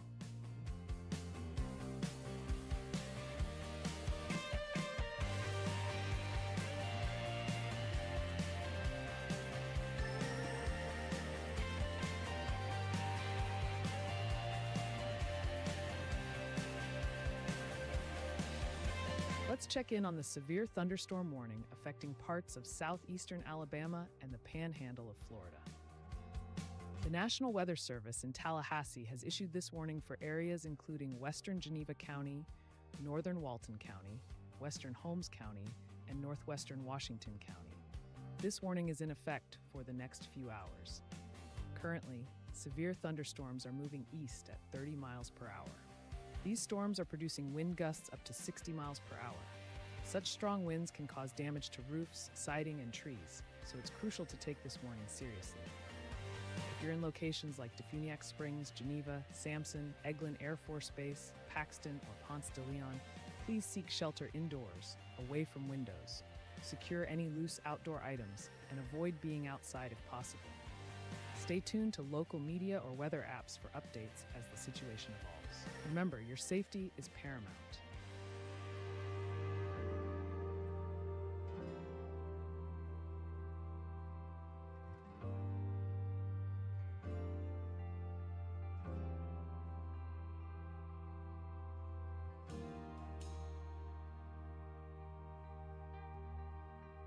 Attention everyone, we have an important update regarding the Tornado Watch currently in effect.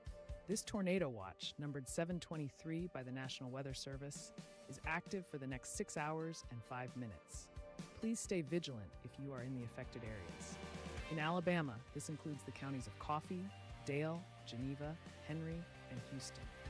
In Florida, residents in the Big Bend and Panhandle areas, specifically in the counties of Franklin, Gadsden, Jefferson, Leon, Liberty, Madison, Taylor, Wakulla, Bay, Calhoun, Golmes, Jackson, Walton, and Washington should remain alert. Georgia residents in both South Central and Southwest regions should also be on high alert. This includes counties like Ben Hill, Berrien, Brooks, Colquitt, Cook, Irwin, Lanier, Lowndes, Thomas, Tift, Turner, Worth, Baker, Calhoun, Clay, Decatur, Doherty, Early, Grady, Lee, Miller, Mitchell, Quitman, Randolph, Seminole, and Terrell. This watch covers numerous cities such as Apalachicola, Bainbridge, Tallahassee, Valdosta, Dothan, and Panama City, among others. The primary threats include the possibility of a few tornadoes and scattered damaging wind gusts up to 70 miles per hour. The storms are moving through an environment that supports the formation of tornadoes, so do not take this lightly. Remember, a tornado watch means conditions are favorable for tornadoes and severe thunderstorms. Stay alert for any threatening weather and be prepared to take action if necessary. Continue to follow updates for any changes or new warnings. Thank you for staying with us, and please keep safe.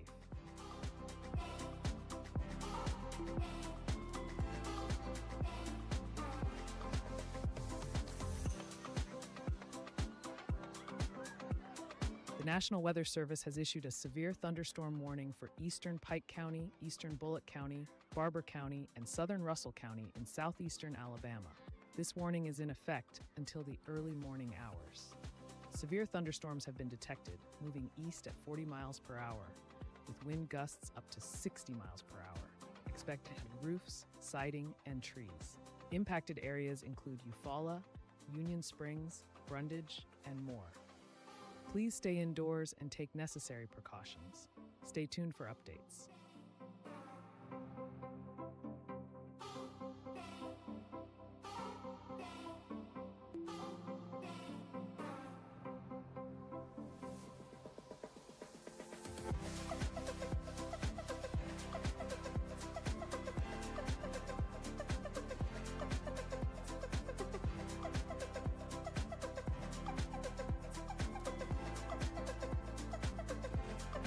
Here's a quick update on the dense fog advisory. Visibility is down to 1/4 to 1/2 mile in Monona County, Iowa, and Burt and Washington Counties, Nebraska. This could make driving conditions hazardous. The advisory will last for 7 hours and 16 minutes from now.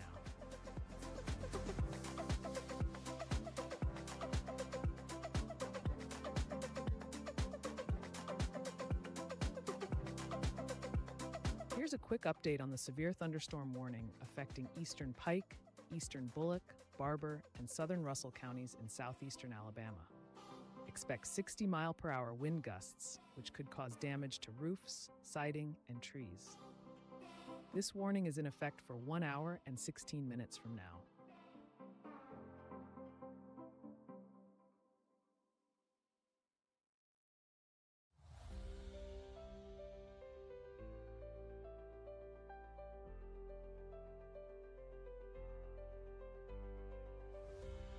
Let's check in on the severe thunderstorm warning for Coffee County, Alabama. At 1:54 a.m. Central Standard Time, severe thunderstorms were located along a line extending from 10 miles southwest of Brundage to 6 miles southeast of Opp, moving east at 35 miles per hour. These storms are capable of producing 60 miles per hour wind gusts, as indicated by radar.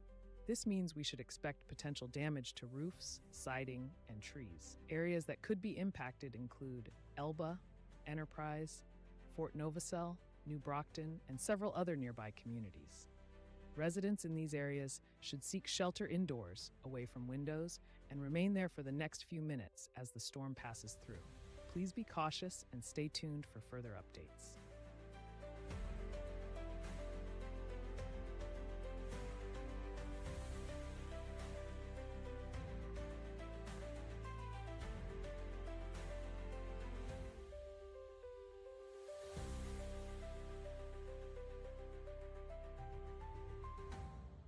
Here's the latest update on the tornado watch that's currently in effect.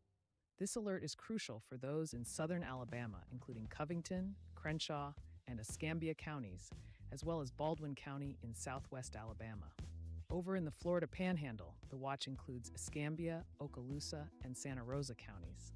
This alert also covers southeast Louisiana and southern Mississippi, along with surrounding coastal waters. As of now, this tornado watch will remain in place for the next 2 hours. The primary threats include several tornadoes, with a couple of intense ones possible.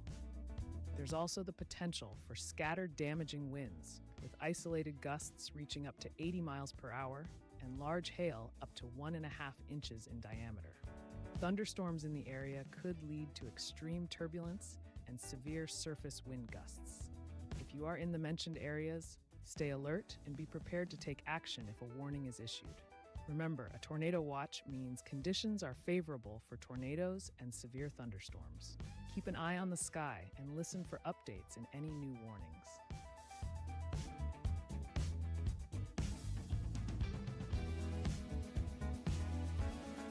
Based on the latest forecast analysis, there is a 35% chance that Ryan goes live on the main channel today.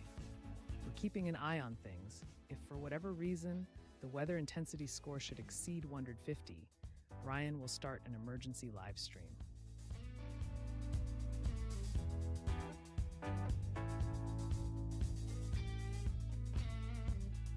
New high wind warnings are in effect for southern Erie County, Niagara, Orleans, northern Erie, Genesee, and Chautauqua counties in New York. Expect strong winds that may cause scattered power outages and travel difficulties.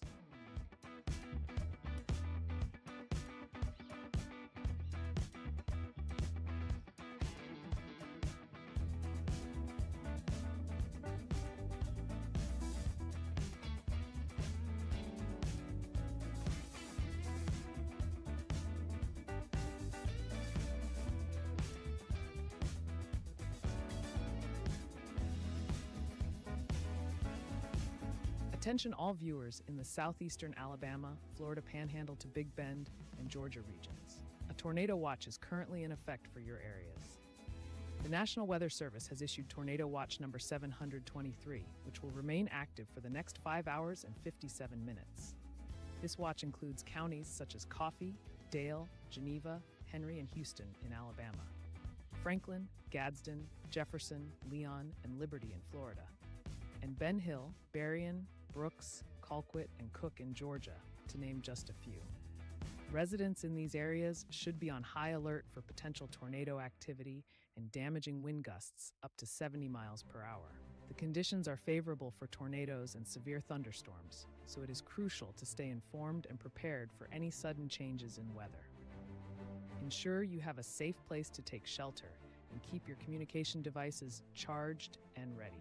Continue to monitor updates and follow any emergency instructions from local authorities. A new tornado Remember, watch has a been tornado issued. watch means conditions are favorable for tornadoes to occur. Stay vigilant and be prepared to take action if a tornado warning is issued.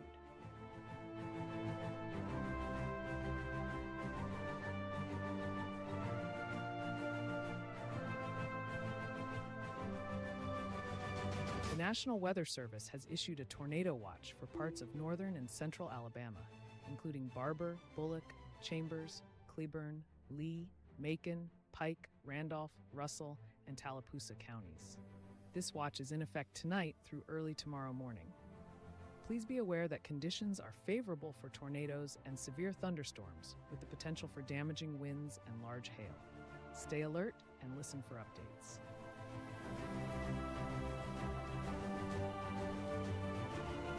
The current weather intensity score is 62.5, showing intensifying weather conditions nationwide.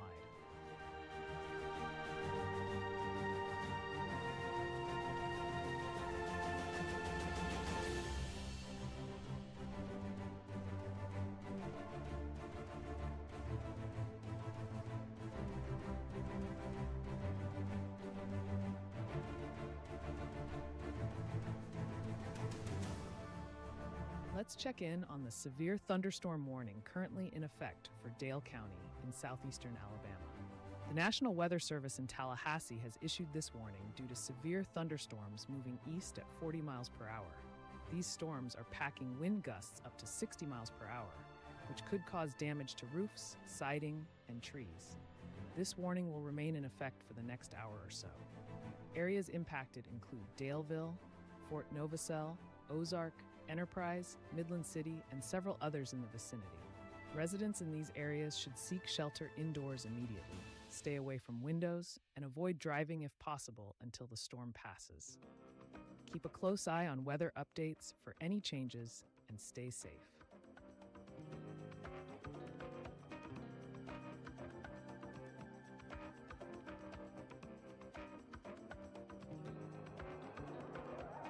Here's a quick update on the dense fog advisory for portions of southern Connecticut, northeast New Jersey, and southeast New York. Visibility is down to 1/4 mile or less, creating hazardous driving conditions. This advisory will last for the next 3 hours and 53 minutes.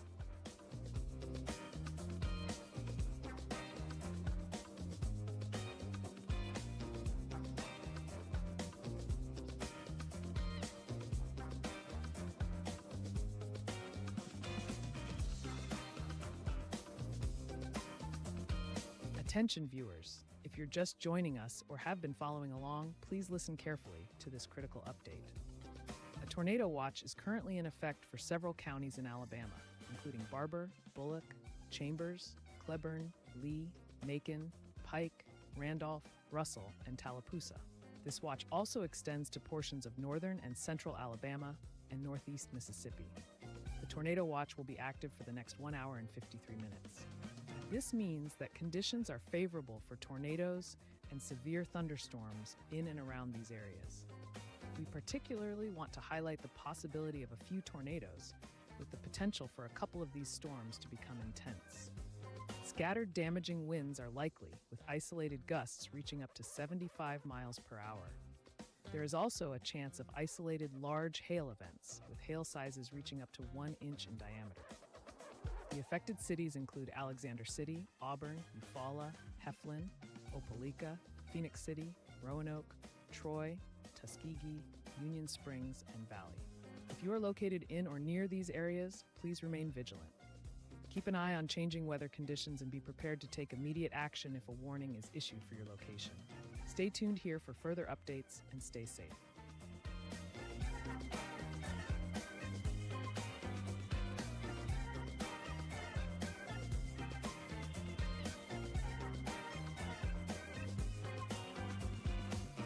Attention everyone staying tuned to our live stream. We have a critical update regarding Tornado Watch number 723, issued by the National Weather Service. This watch is in effect for the next 5 hours and 52 minutes. This alert covers a wide area across Georgia, including counties like Baldwin, Bibb, Bleckley, Butts, and beyond, extending to the cities of Atlanta, Macon, Columbus, and Warner Robins, among others. Residents in these areas, please be aware that conditions are favorable for tornadoes and severe thunderstorms. Expect possible tornadoes and scattered damaging wind gusts reaching up to 70 miles per hour. We urge everyone to stay vigilant, keep an eye on the weather conditions, and be prepared to take action if necessary. Remember, a tornado watch means be ready, not panic, but ensure you have a plan in place and follow any further instructions from local authorities. Stay safe and keep following our updates for the latest information.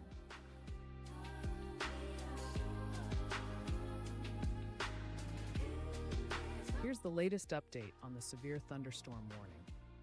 The National Weather Service in Tallahassee has issued a warning for several areas, including western Geneva County in southeastern Alabama, as well as northern Walton, western Holmes, and northwestern Washington counties in the panhandle of Florida.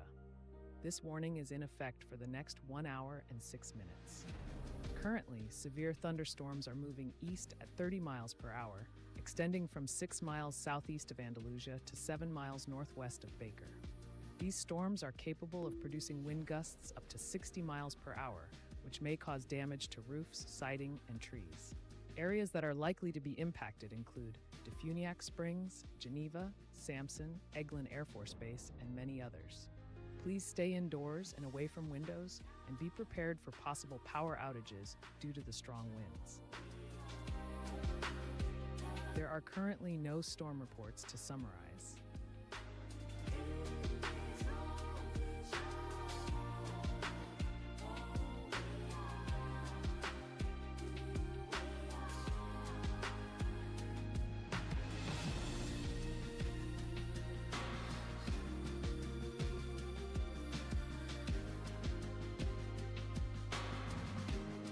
looking at a very active weather pattern unfolding across the United States, primarily in the northwest and southeast regions. In the northwest, we're experiencing an atmospheric river event, which is expected to bring heavy rain and snow. Areas along the coast of Oregon and Northern California, including some regions of the northern Sierra Nevada, could see 1 to 2 inches of rainfall. There's a slight risk of excessive rainfall, around 15%, which could lead to flash flooding in parts of southwest Oregon, northwest California, and the northern Sierra. This wet pattern could also result in rock, mud, and landslides in areas with vulnerable soils. As for snow, the Cascades, northern Central Rockies, and Sierra Nevada are set to receive a hefty load, with estimates between 1 to 2 feet, even higher in some isolated regions. The weather story in the southeastern U.S. is all about severe thunderstorms and excessive rainfall. The after effects of a severe weather outbreak in the southern plains and lower Mississippi Valley are now spreading into the southeastern region. Areas from the eastern Gulf Coast northward into the Carolinas could see heavy rain, severe thunderstorms, and possible tornadoes. There's a slight risk of severe thunderstorms, rated at a level 2 out of 5 for these regions. Rain showers will also affect the northeast, with some light wintry precipitation expected in parts of Michigan's lower peninsula tonight. The situation in South Florida demands some attention as well. There's an ongoing moderate to heavy rainfall following a narrow axis of low-level convergence. This might persist into the afternoon, with a marginal risk at least 5% of excessive rainfall that could potentially exceed current forecasts. The central to eastern parts of the country are enjoying much higher than average temperatures, which should continue until Tuesday. However, out in the west, a trough pattern is expected to bring cooler temperatures starting from Monday. The Northeast might see some record high minimum temperatures tonight due to a deepening upstream trough and southerly flow along a strong surface warm front. Lastly, there's a critical risk of fire weather on Monday for the southern high plains as dry, windy, and mild conditions persist. So folks, please stay safe and stay tuned for updates. As always, you can find more graphics and information at the Weather Prediction Center's website.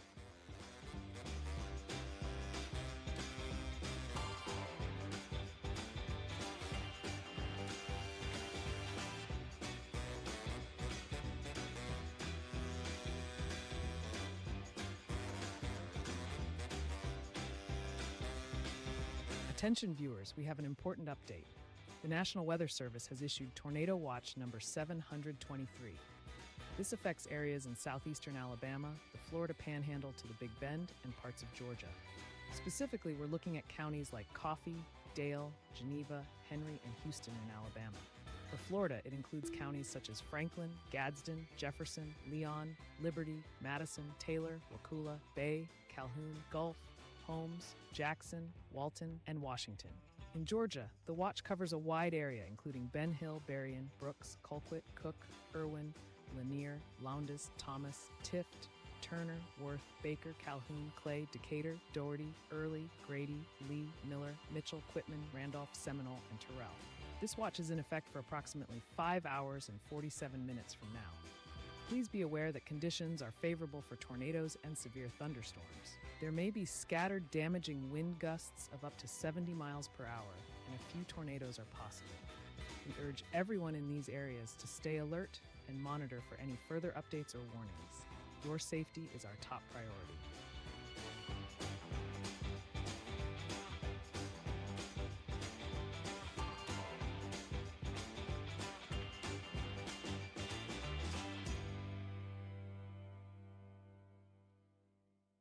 The National Weather Service has issued a severe thunderstorm warning for several counties in west central Georgia, including Meriwether, northern Muskogee, Troup, south central Coweta, northwestern Talbot, and Harris County.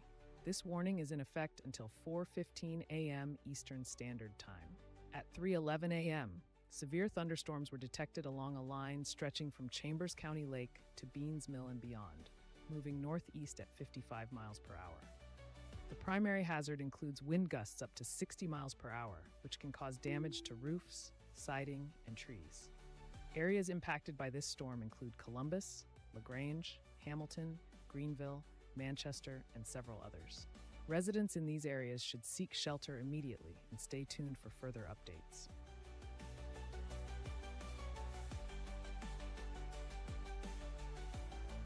The National Weather Service has issued a severe thunderstorm warning for Henry County in southeastern Alabama until 3:45 a.m. Severe thunderstorms are moving east at 35 miles per hour. Expect 60-mile-per-hour wind gusts, which can damage roofs and trees. Impacted areas include Abbeville, Headland, and Newville. Stay indoors and away from windows for the next few hours.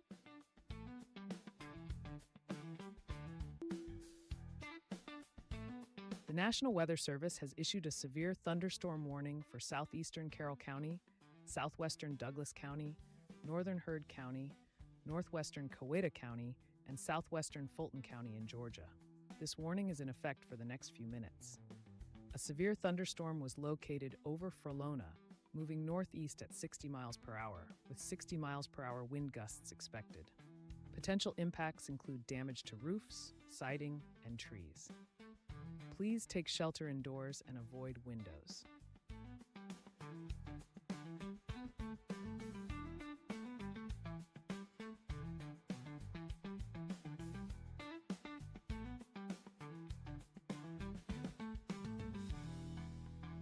Let's check in on the severe thunderstorm warning affecting Lee, Chambers, and Russell counties in Alabama. Currently, severe thunderstorms are moving east at a rapid pace of 55 miles per hour. The main threat from these storms includes wind gusts reaching up to 60 miles per hour, as indicated by radar. This is strong enough to cause damage to roofs, siding, and trees, so it's crucial to take shelter indoors, away from windows. Communities that could be impacted include Phoenix City, Opelika, Valley, Lynette, and Smith Station, among others. If you're in the path of this storm, ensure you have a safe place to go, preferably an interior room on the lowest floor of a sturdy building. This warning is in effect for a short while longer, so continue to stay informed and alert for further updates. Stay safe and take necessary precautions.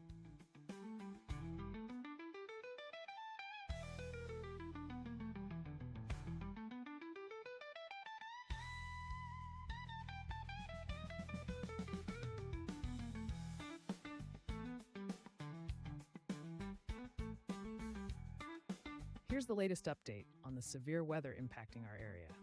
We continue to monitor Tornado Watch number 721, which remains in effect for southern Alabama, the western Florida Panhandle, southeast Louisiana, and southern Mississippi. This watch includes the counties of Covington, Crenshaw, Escambia, and Baldwin in Alabama, as well as Escambia, Okaloosa, and Santa Rosa in Florida. Key cities affected include Andalusia, Atmore, Bay Minette, Crestview, Destin, and Pensacola. The primary threats include several tornadoes, with a couple of intense tornadoes possible. Scattered damaging winds are likely, with isolated gusts reaching up to 80 miles per hour. Large hail events up to 1.5 inches in diameter are also possible. This watch will be in effect for approximately 1 hour and 41 minutes from now. Please stay vigilant for any updates, as conditions are favorable for tornadoes and severe thunderstorms. If you're in the watch area, continue to monitor the weather and be prepared to take action if warnings are issued.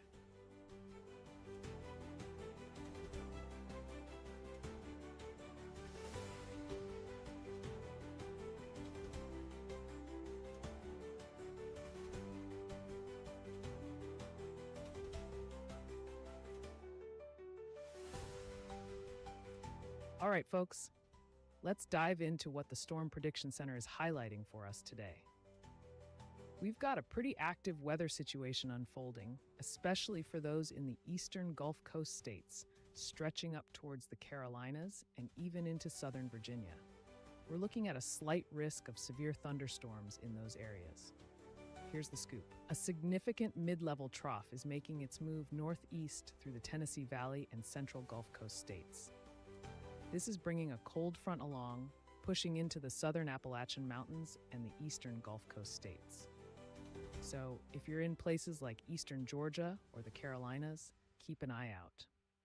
Early today, a line of strong thunderstorms is already on the march from northwestern Georgia into southeast Alabama, packing a punch with potential isolated wind damage. As we go through the morning, the temperatures are expected to rise ahead of this line, causing some destabilization in eastern Georgia and the Carolinas.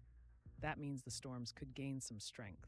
With a potent 50 to 60 knot low-level jet overhead, we're talking about strong winds that could easily mix down to the surface, creating severe wind gusts. And there's a twist, literally. We've got a tornado threat in the mix, especially with any storms that start rotating. This threat continues into the early to mid-afternoon as the storm line pushes into central North Carolina and eastern South Carolina. Now, shifting gears to the central Appalachians and Ohio Valley, we're not leaving you out. A mid-level trough and an associated surface low are heading your way.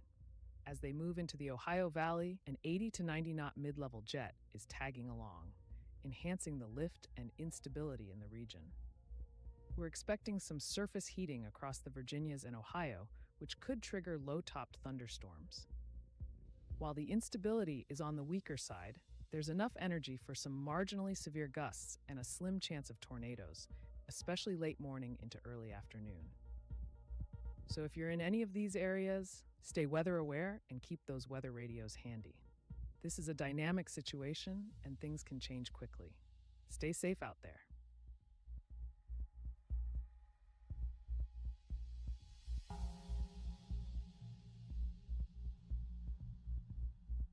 The National Weather Service has issued a high wind warning for the North Snowy Range foothills, including Arlington and Elk Mountain along Interstate 80 in Wyoming.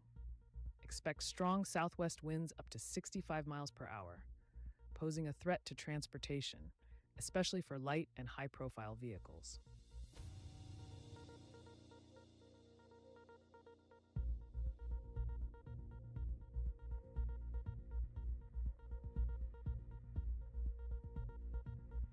The National Weather Service has issued a tornado watch for Escambia, Okaloosa, and Santa Rosa counties in Alabama.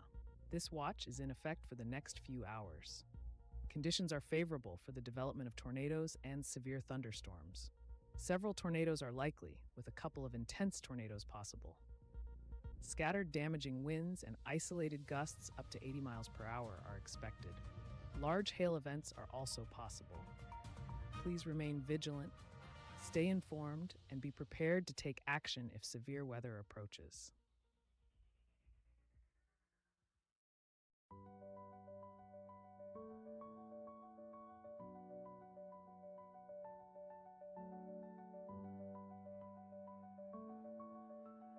Let's check in on the severe thunderstorm warning affecting Lee, Chambers, and Russell counties in Alabama.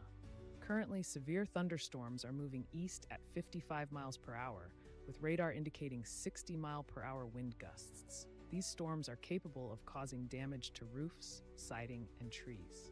Areas that may be impacted include Phoenix City, Opelika, Valley, Lynette, and several other communities such as Hurtsboro and Smith Station. This warning will remain in effect for the next few minutes, so residents in the path should take immediate action to protect themselves.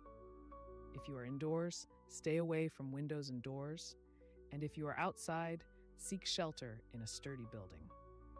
Stay tuned for further updates and remain weather aware as these storms continue to move through the area.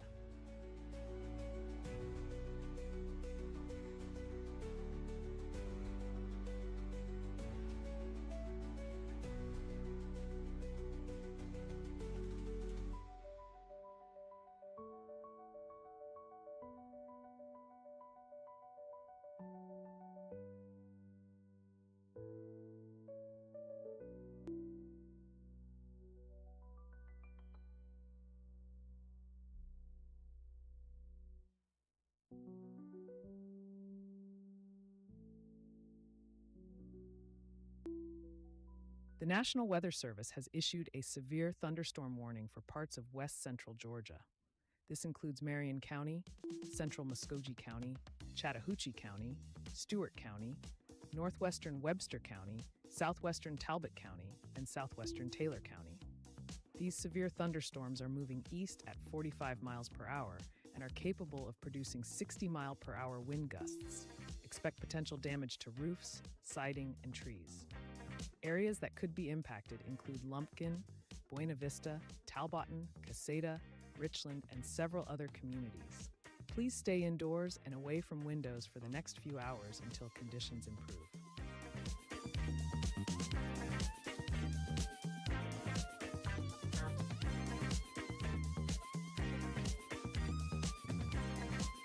Winter storm warnings issued for several regions in Montana. Gallatin and Madison County Mountains, Big Belt and Bridger, Little Belt and Highwood Mountains, Southern Rocky Mountain Front, and East Glacier Park region can expect heavy snow. Travel may be challenging due to slippery roads and reduced visibility.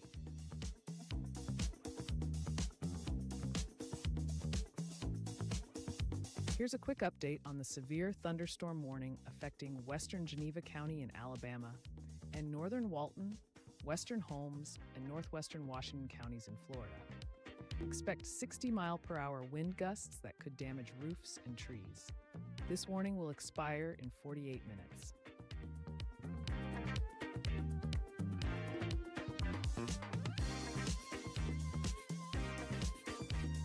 The National Weather Service has issued a winter storm warning for the Sierra Madre Range and Snowy Range in Wyoming. Expect heavy snow with additional accumulations between 4 and 8 inches and wind gusts up to 60 miles per hour.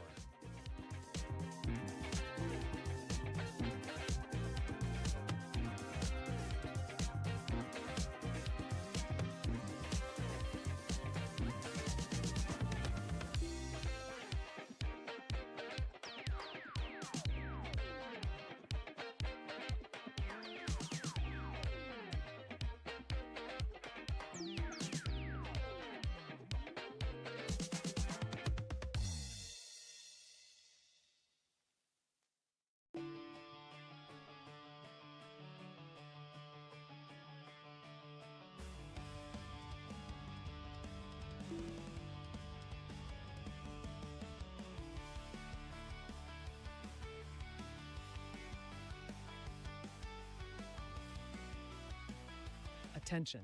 The Weather Prediction Center has issued a slight risk for excessive rainfall affecting regions in southwestern Oregon and northwestern California.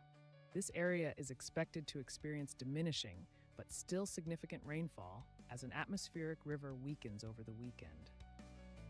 Residents in these areas should be prepared for potential impacts from continued rain and high elevation snow. In the eastern United States, a marginal risk has been highlighted mainly around the southern and central Appalachians. A mature low-pressure system will bring a plume of subtropical moisture, resulting in widespread light to moderate rain. While most of the mid-Atlantic might not see extreme rainfall amounts, any localized heavy rain could lead to isolated flash flooding, especially in urban areas or regions susceptible to flooding. Stay informed and take the necessary precautions if you are in these areas.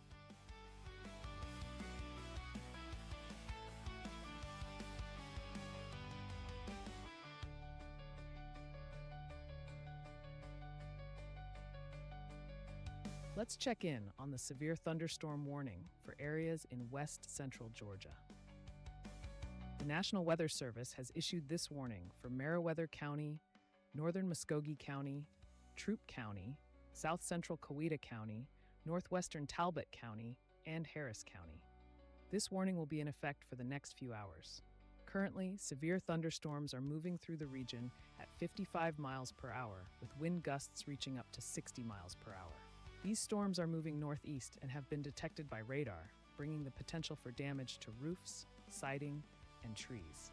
Communities that could be impacted include Columbus, LaGrange, Hamilton, Greenville, Manchester, West Point, Hogansville, and Grantville, among others. If you are in or near these areas, it is crucial to seek shelter indoors immediately. Stay away from windows and ensure you are in a secure part of your home or building. Stay tuned for further updates and keep your weather radios and mobile alerts active to receive the latest information. Stay safe, everyone.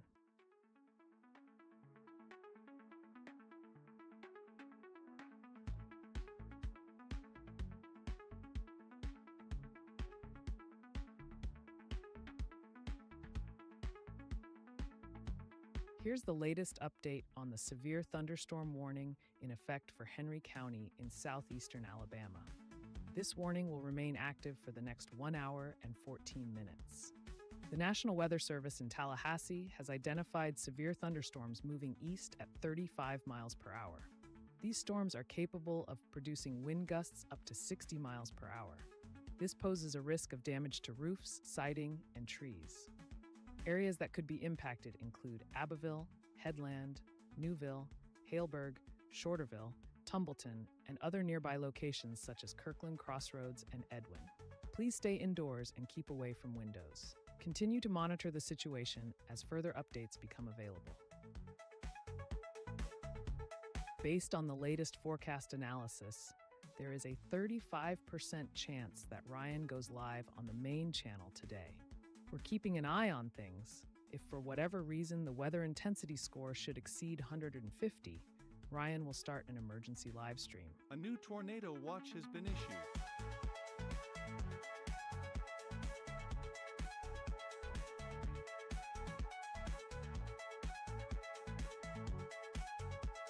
The National Weather Service has issued a tornado watch for Barber, Chambers, Lee, and Russell counties in Alabama. This watch is in effect for the next several hours. Primary threats include the likelihood of a few tornadoes, scattered damaging winds, and isolated large hail. Residents in these areas, including the cities of Auburn, Eufaula, Lynette, Opelika, Phoenix City, and Valley, should stay vigilant and be ready to take action if conditions worsen. Stay informed and follow additional alerts from local authorities.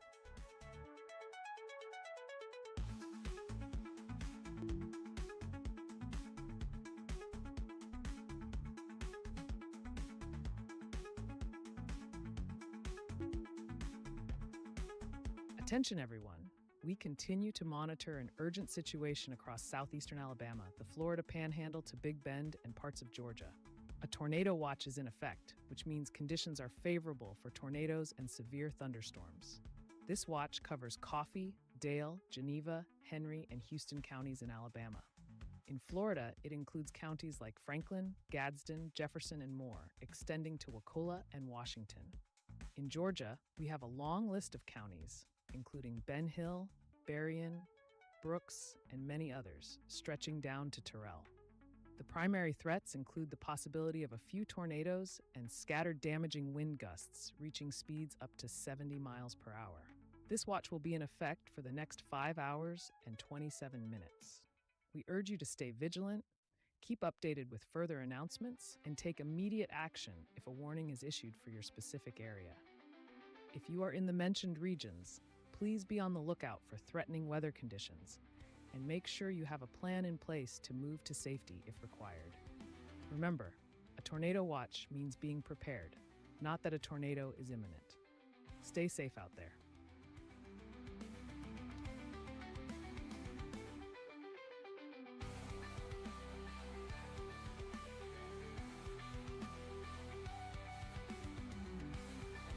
Attention to everyone currently tuned in.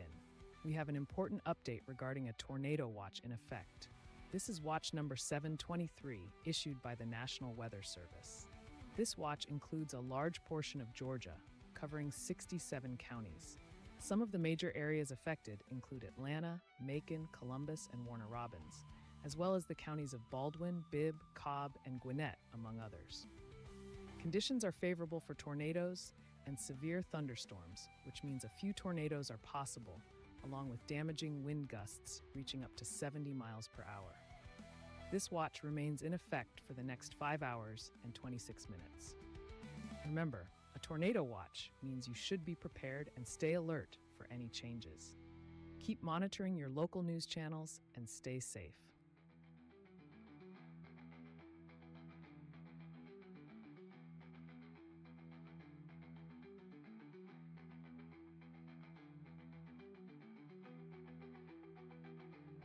Let's check in on the severe thunderstorm warning currently affecting west central Georgia. This warning, issued by the National Weather Service in Peachtree City, is for Meriwether, northern Muskogee, Troup, south central Coweta, northwestern Talbot, and Harris counties. The storm is moving northeast at around 55 miles per hour and is expected to last for the next few minutes. Right now, radar indicates severe thunderstorms along a line stretching from Chambers County Lake to Beans Mill and Griffin Mill, reaching into eastern Alabama. These storms are packing wind gusts of up to 60 miles per hour.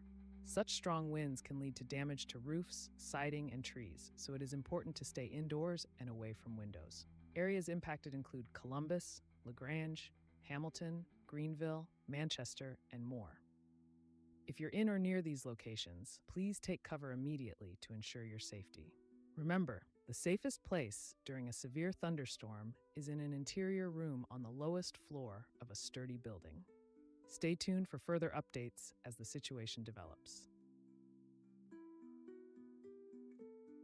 We just got a report of non-thunderstorm wind damage about 5 miles south-southeast of Fort Dick in Del Norte County, California. 14 minutes ago, a tree came down, blocking Highway 199 within Jedediah Smith Redwoods State Park, east of Highway 101. Unfortunately, a vehicle has crashed into the tree. This information comes from the Department of Highways. Hey, Fisherman's Corner. Thanks for the support. Ryan's tech-savvy team at the Weather House helped put me together. They're always working on cool stuff to keep us updated on the latest weather happenings. If you have any more questions, feel free to ask.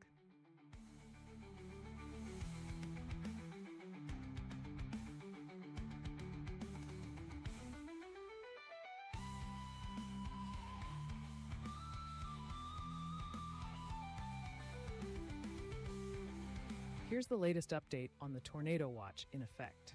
This alert is for southern Alabama, the western Florida Panhandle, southeast Louisiana, and southern Mississippi, including coastal waters. Specifically, in northwest Florida, this impacts the counties of Escambia, Okaloosa, and Santa Rosa. This includes the cities of Pensacola, Destin, Fort Walton Beach, Milton, and Crestview. The tornado watch remains in effect for the next 1 hour and 22 minutes. Please be aware that several tornadoes are likely, with the possibility of a couple of intense tornadoes. There are also scattered damaging winds likely, with isolated gusts reaching up to 80 miles per hour possible. Isolated large hail events with hail up to 1.5 inches in diameter are also possible. Thunderstorms will continue to pose a threat for tornadoes and severe winds this evening and overnight. A strong tornado is possible with any sustained supercell ahead of the developing line of thunderstorms. Remember, a tornado watch means conditions are favorable for tornadoes and severe thunderstorms. Stay alert for any further announcements and be prepared to take action if necessary. Stay safe out there.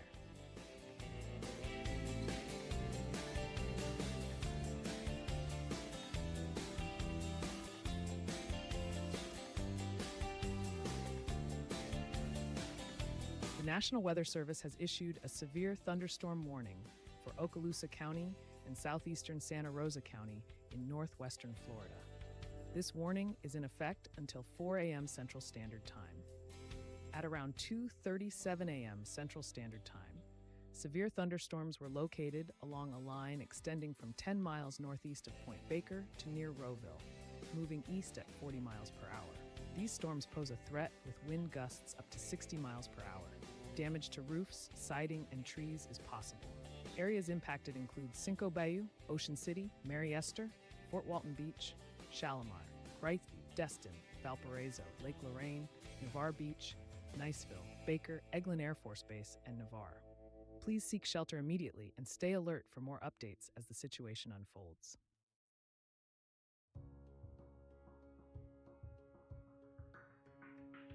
Attention viewers, we have an important update.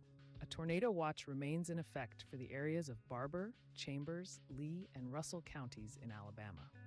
This watch is set to expire in 1 hour and 21 minutes. Please be aware that conditions are favorable for tornadoes and severe thunderstorms in and near these areas. Cities affected include Auburn, Eufaula, Lynette, Opelika, Phoenix City, and Valley. There is a likelihood of a few tornadoes, with the possibility of a couple being intense. Additionally, scattered damaging winds with gusts up to 75 miles per hour and isolated large hail events up to 1 inch in diameter are possible. We encourage everyone in the affected areas to stay alert, monitor local news, and be prepared to take immediate action if a warning is issued. Remember, safety first. Stay tuned for further updates.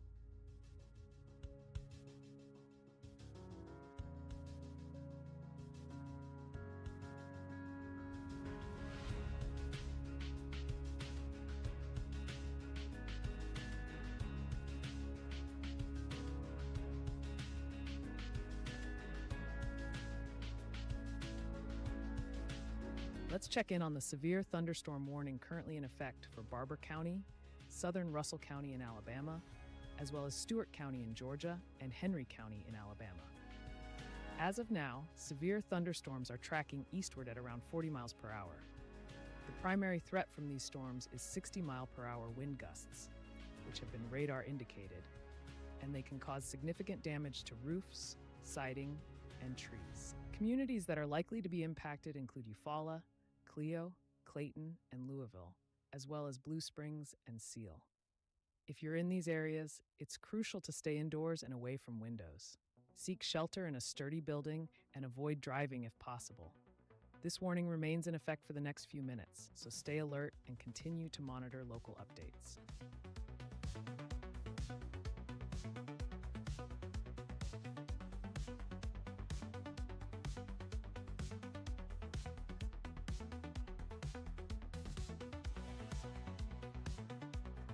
Here's the latest update on the severe thunderstorm warning currently in effect for Henry County in southeastern Alabama. This warning is set to expire in 1 hour and 2 minutes from now. The National Weather Service in Tallahassee has identified severe thunderstorms along a line from near Doster to 8 miles northeast of Sampson, moving east at 35 miles per hour. These storms are capable of producing 60 miles per hour wind gusts. Please be aware, these conditions may cause damage to roofs, siding, and trees. Locations impacted include Abbeville, Headland, Newville, Haleburg, Shorterville, and several other communities. Stay indoors, away from windows, and remain vigilant until the storm passes.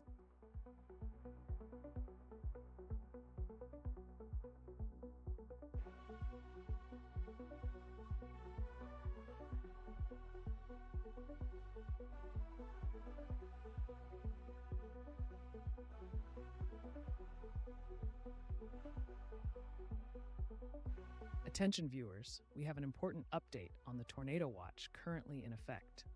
The National Weather Service has issued Tornado Watch number 723, impacting areas across southeastern Alabama, the Florida Panhandle to the Big Bend, and parts of Georgia. This watch remains in effect for the next 5 hours and 17 minutes.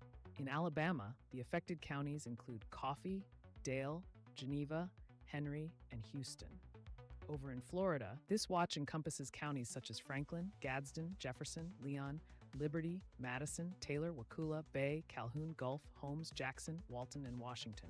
For Georgia, the impacted counties stretch across areas including Ben Hill, Berrien, Brooks, Colquitt, Cook, Irwin, Lanier, Lowndes, Thomas, Tiff, Turner, Worth, Baker, Calhoun, Clay, Decatur, Doherty, Early, Grady, Lee, Miller, Mitchell, Quitman, Randolph, Seminole, and Terrell.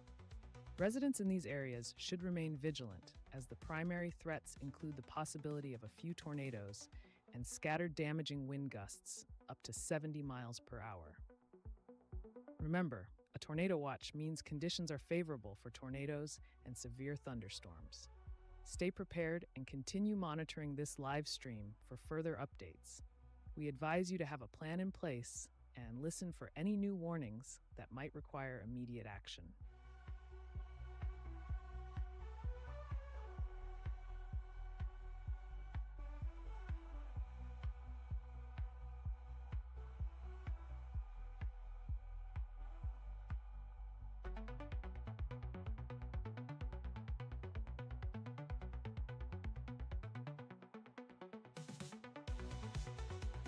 All right, folks, here's the latest update from the Storm Prediction Center that we're keeping a close eye on today.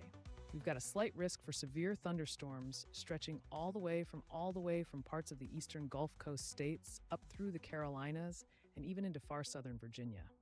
We're talking about the potential for tornadoes, damaging winds, and some hail in these areas, so stay weather aware. Let's break it down a bit.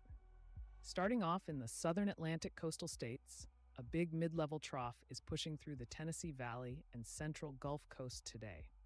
This is dragging a cold front along with it, bringing a line of strong thunderstorms that started out this morning from northwestern Georgia into southeast Alabama.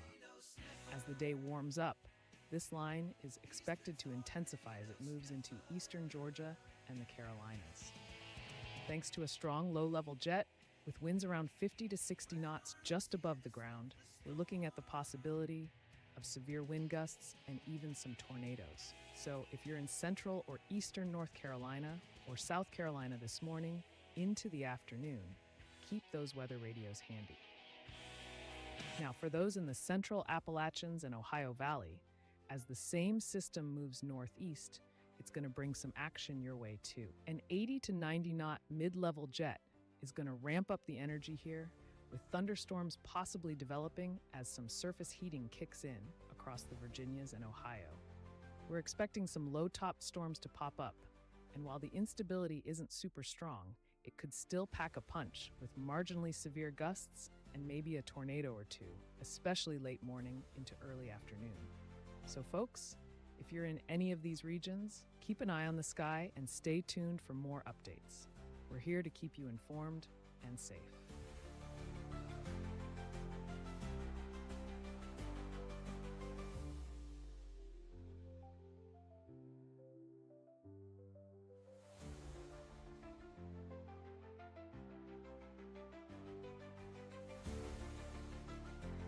Let's check in on the severe thunderstorm warning for west central Georgia, covering areas such as Marion, Muskogee, Chattahoochee, and Stewart counties, among others.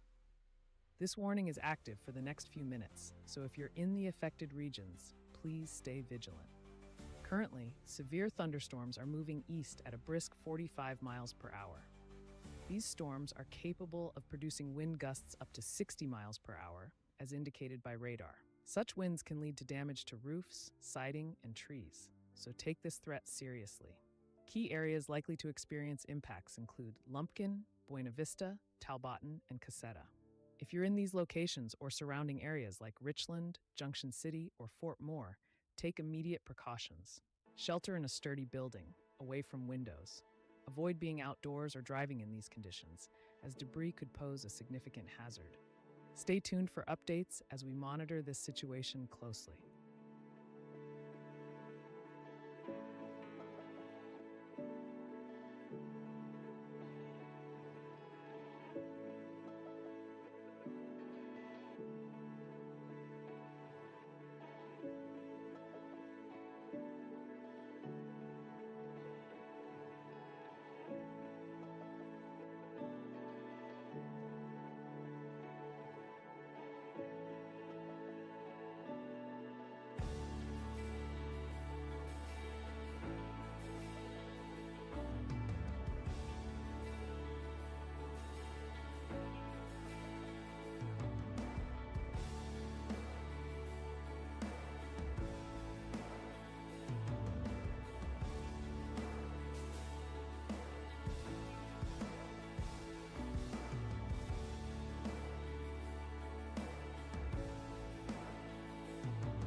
New winter storm warnings issued for parts of Idaho, including the Sawtooth, Stanley Basin, Sun Valley region, Big Hole Mountains, and Centennial Mountains, Island Park. Expect significant snowfall with gusty winds.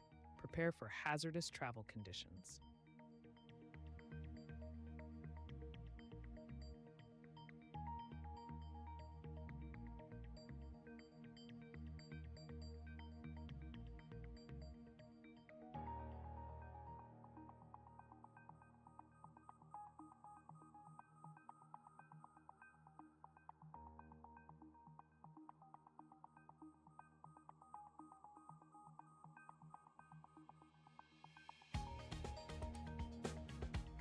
The National Weather Service has issued a high wind warning for the North Snowy Range foothills in Wyoming, including Arlington and Elk Mountain along Interstate 80. Expect southwest winds of 35 to 45 miles per hour, with gusts up to 65 miles per hour.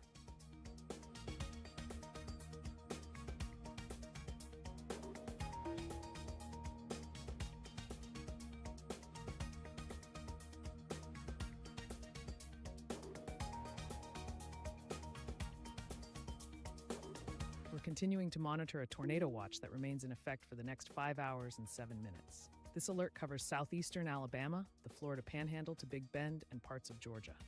Counties affected include Coffee, Dale, Geneva, Henry, and Houston in Alabama, Franklin, Gadsden, Jefferson, Leon, Liberty, Madison, Taylor, Wakulla, Bay, Calhoun, Gulf, Holmes, Jackson, Walton, and Washington in Florida. And Ben Hill, Berrien, Brooks, Colquitt, Cook, Irwin, Lanier, Lowndes, Thomas, Tift, Turner, Worth, Baker, Calhoun, Clay, Decatur, Doherty, Grady, Lee, Miller, Mitchell, Quitman, Randolph, Seminole, and Terrell in Georgia. A tornado watch means that conditions are favorable for tornadoes and severe thunderstorms. Stay alert and be ready to take action if warnings are issued. Primary threats include possible tornadoes and wind gusts up to 70 miles per hour. Stay tuned for updates.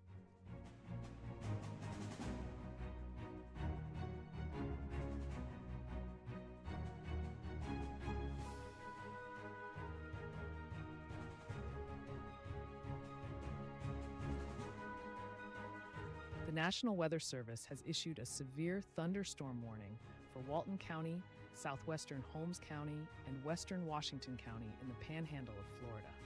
This warning is in effect until the early hours of the morning. Severe thunderstorms are currently moving east at 40 miles per hour, with radar indicating potential wind gusts of 60 miles per hour. These strong winds could cause damage to roofs, siding, and trees. Areas that may be impacted include Santa Rosa Beach, Defuniak Springs, Bonifay, and several more local communities. Please seek shelter indoors and stay away from windows.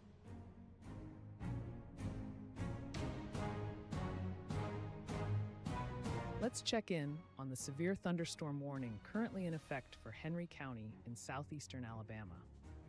This warning is issued by the National Weather Service in Tallahassee and is expected to persist for the next few hours. At approximately 2:14 a.m. Central Standard Time, severe thunderstorms were detected along a line stretching from near Doster to 8 miles northeast of Sampson, moving eastward at approximately 35 miles per hour. The primary threat from these storms is wind gusts reaching speeds of 60 miles per hour, which could potentially cause damage to roofs, siding, and trees. Areas within the warning include Abbeville, Headland, Newville, Haleburg, Shorterville, and Tumbleton, among others. If you are in the path of these storms, it is crucial to seek shelter indoors, away from windows. Secure any loose outdoor items that could become projectiles in high winds. Stay tuned to local news outlets for further updates as the situation develops.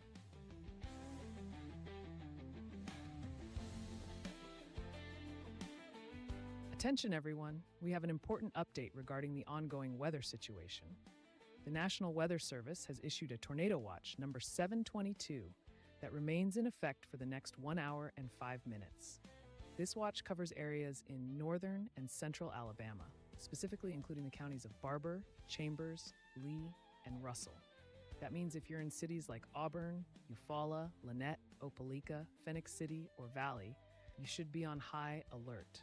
The primary threats include the possibility of a few tornadoes, with a couple potentially being intense.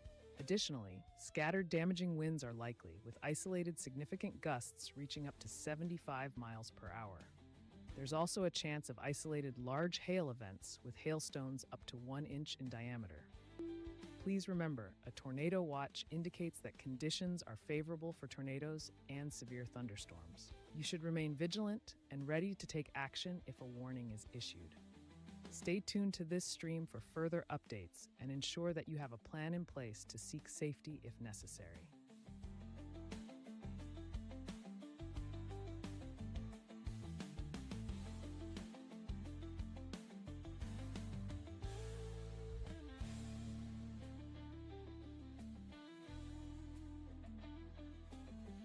Here's the latest update on the tornado watch currently in effect for portions of southern Alabama, the western Florida Panhandle, and southeast Louisiana. This includes the counties of Escambia, Okaloosa, and Santa Rosa in Florida. The watch is in effect for another 1 hour and 3 minutes. As we've been discussing, several tornadoes are likely, with a couple of them possibly becoming intense. Scattered damaging winds are likely Shria, with isolated significant gusts reaching up to 80 miles per hour. There's also a chance for isolated large hail events, potentially up to 1.5 inches in diameter. Thunderstorms continue to pose a threat for tornadoes and severe winds, especially in areas like Pensacola, Fort Walton Beach, and Crestview. If you're in these areas, please stay alert and prepared to seek shelter if conditions worsen. Remember, a tornado watch means that conditions are favorable for tornadoes and severe thunderstorms. Stay tuned for further updates and stay safe.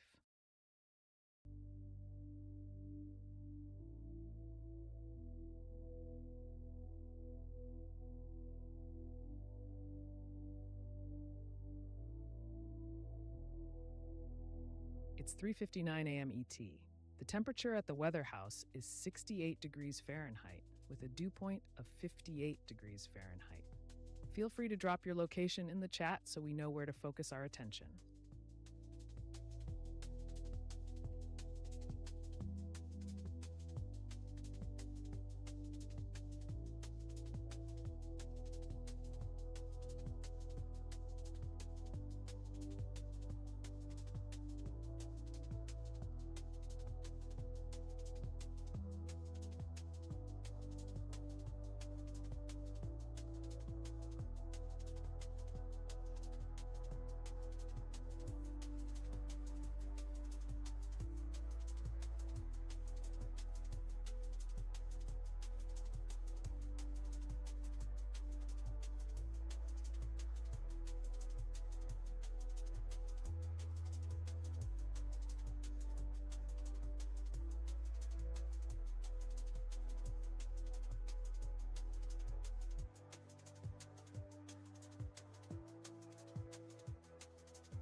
Let's check in on the severe thunderstorm warning for Okaloosa County and southeastern Santa Rosa County in northwestern Florida.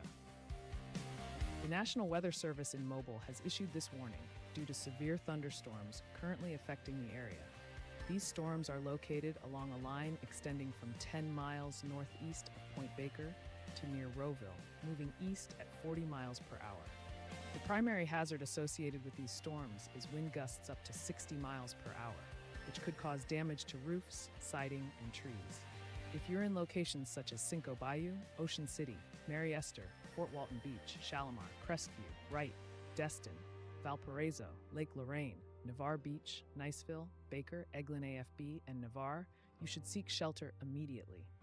Stay away from windows and move to an interior room on the lowest floor of a sturdy building. This warning is in effect for the next few hours, so please remain vigilant and stay tuned for further updates.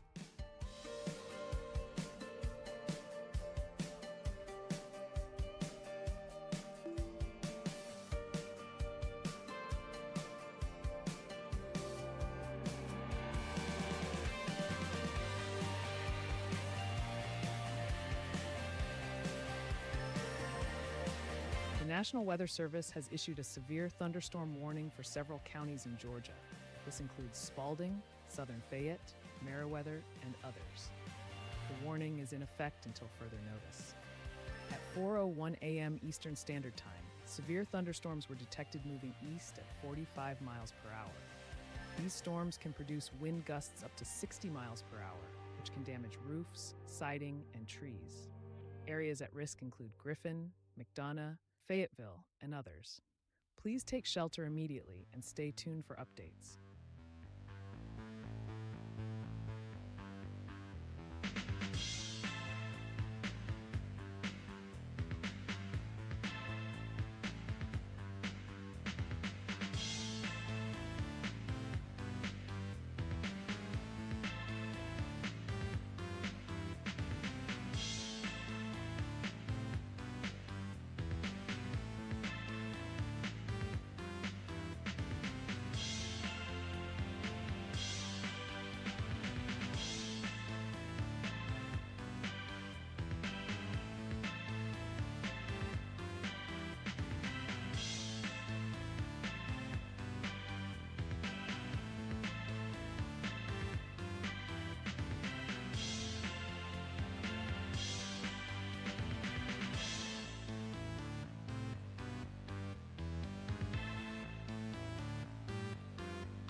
Here's a quick update on the winter storm warning for the East Glacier Park region in Montana.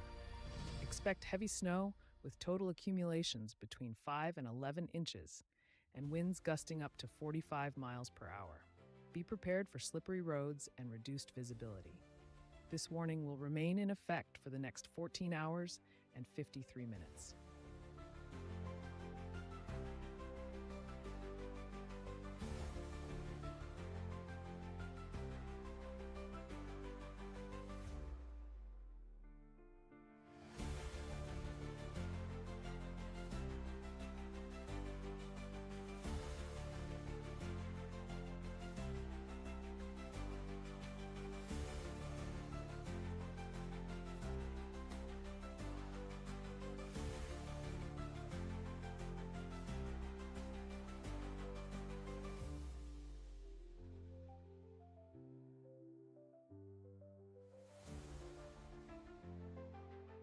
Let's check in on the severe thunderstorm warning currently affecting parts of Georgia and Alabama.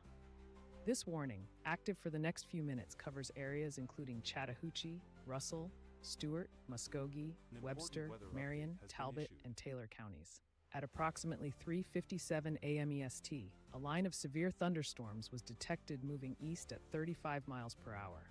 These storms are capable of producing wind gusts of up to 60 miles per hour.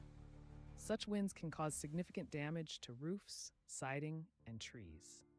Communities in the path of this storm include Lumpkin, Buena Vista, Talbotton, and Caseta, among others. If you're in these areas, it's crucial to stay indoors.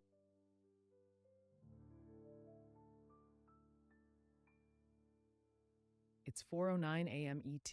The temperature at the Weather House is 68 degrees Fahrenheit, with a dew point of 58 degrees Fahrenheit. Here's some food for thought. Tornado sirens are designed for outdoor warning only. Don't rely on them when you're indoors.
The National Weather Service has issued a tornado warning for western Spalding County, southern Fayette County, northeastern Meriwether County, and southeastern Coweta County in Georgia.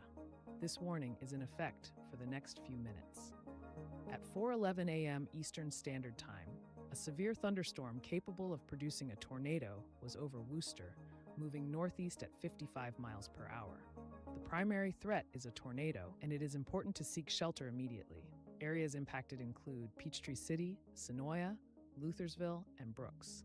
Move to a sturdy building away from windows, and if you are outside in a mobile home or in a vehicle, find shelter now.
Let's check in on the severe thunderstorm warning for parts of Georgia, including Spalding, Fayette, Meriwether, Pike, Monroe, Upson, Butts, Henry, Crawford, Clayton, Talbot, Taylor, and Lamar counties. This warning is in effect for the next few minutes. Currently, severe thunderstorms are moving east at 45 miles per hour, with radar indicating wind gusts up to 60 miles per hour. These storms are capable of causing damage to roofs, siding, and trees. Areas most impacted include Griffin, McDonough, Fayetteville, Thomaston, Barnesville, and Jackson, among others. Please take shelter immediately in a sturdy building, away from windows. Stay tuned for further updates and stay safe.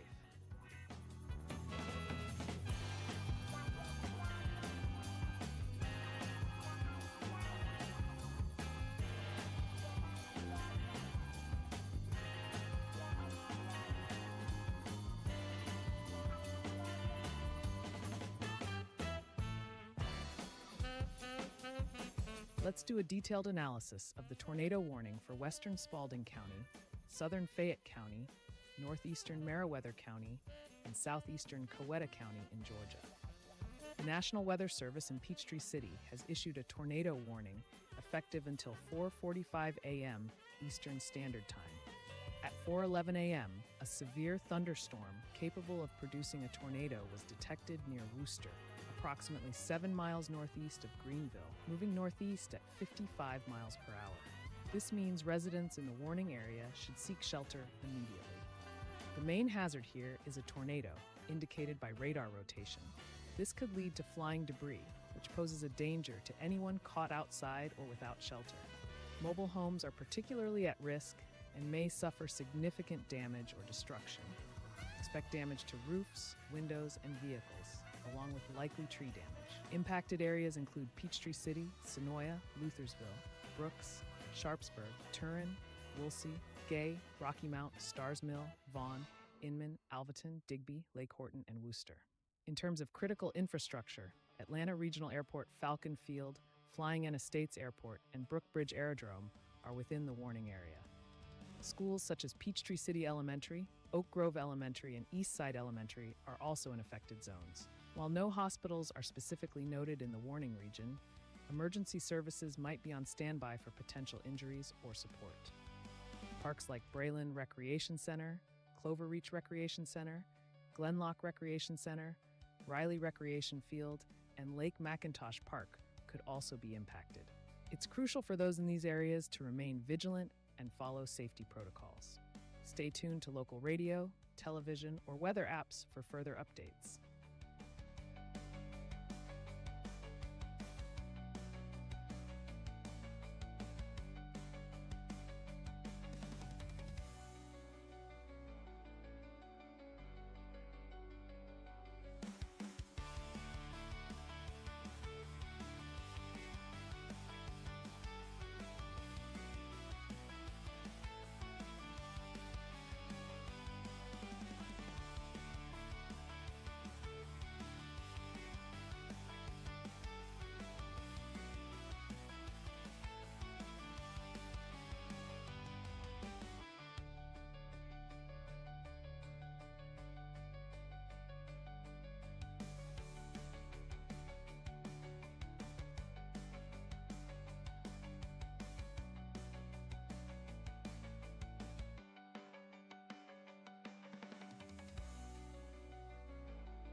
Let's check in on the severe thunderstorm warning for Henry County in southeastern Alabama.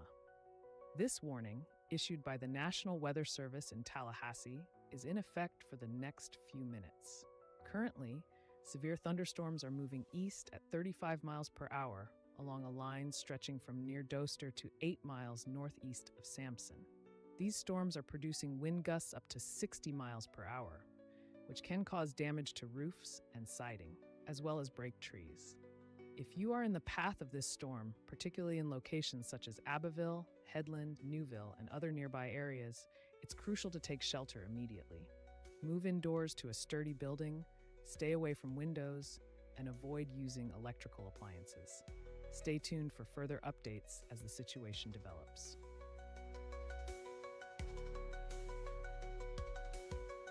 With a weather intensity score of 59.0, we're seeing significant weather patterns developing nationwide.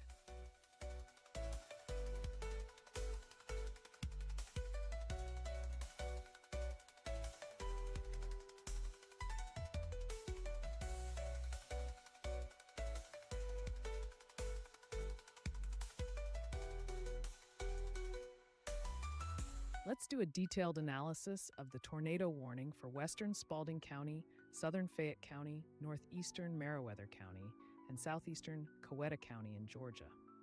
This warning, issued by the National Weather Service in Peachtree City, is in effect until 4:45 a.m. Eastern Standard Time. At 4:11 a.m. Eastern Standard Time, a severe thunderstorm capable of producing a tornado was located over Wooster, approximately 7 miles northeast of Greenville, and is moving northeast at 55 miles per hour. The hazard is a radar-indicated tornado. The impacts of this potential tornado are significant. Flying debris will be dangerous to anyone caught without shelter. Mobile homes could be damaged or destroyed, and damage to roofs, windows, and vehicles is likely. Tree damage is also a concern. Communities that are in the path of this storm include Peachtree City, Senoia, Luthersville, Brooks, Sharpsburg, Turin, Harrelson, Woolsey, Gay, Rocky Mount, Stars Mill, Vaughan, Inman, Alvaton, Digby, Lake Horton, and Wooster. If you are in any of these areas, it is crucial to seek shelter immediately. There are several points of interest that could be affected by this warning. Airports such as Atlanta Regional Airport Falcon Field, Flying N Estates Airport, and Brookbridge Aerodrome are within the warning area. Schools like Peachtree City Elementary School, Oak Grove Elementary School, and East Side Elementary School are also in the path of the storm. For recreation, Braylon Recreation Center, Clover Reach Recreation Center, Glenlock Recreation Center, Riley Recreation Field, and Lake McIntosh Park could potentially be impacted. While there are no confirmed tornadoes or emergency management reports of tornadoes at this time, the radar-indicated rotation suggests the need for immediate action to protect life and property. Please stay tuned to your local news, weather radios, or trusted weather apps for updates and further instructions.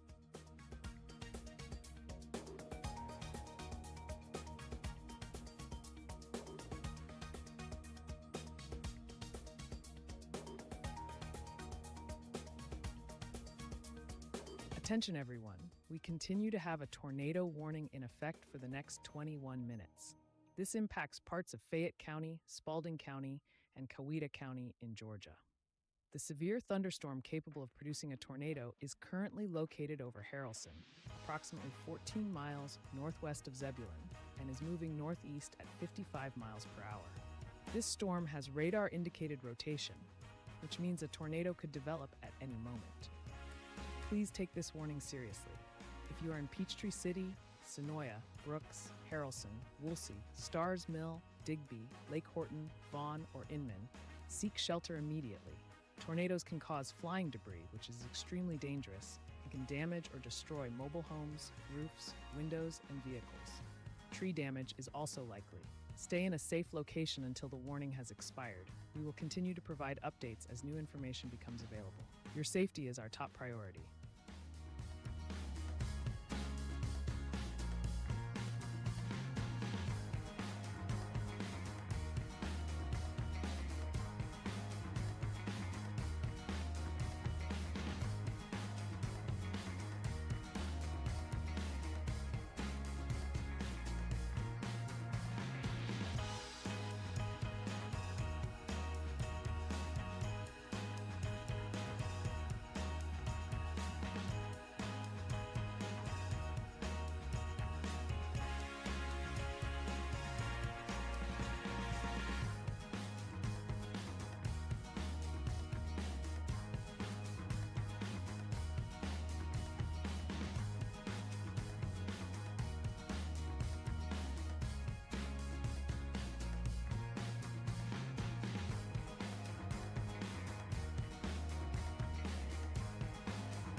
Let's check in on the severe thunderstorm warning currently in effect for Henry County in southeastern Alabama. The National Weather Service in Tallahassee has issued this warning due to severe thunderstorms located along a line extending from near Doster to 8 miles northeast of Sampson, moving east at 35 miles per hour. These storms are capable of producing wind gusts up to 60 miles per hour, which could lead to damage to roofs, siding, and trees. If you're in areas like Abbeville, Headland, Newville, or Haleburg, please remain vigilant and prepared to seek shelter if conditions worsen. The warning covers a range of locations including Shorterville, Tumbleton, and Kirkland Crossroads, among others. This warning is set to expire in about 18 minutes, so please stay safe and indoors until the threat passes.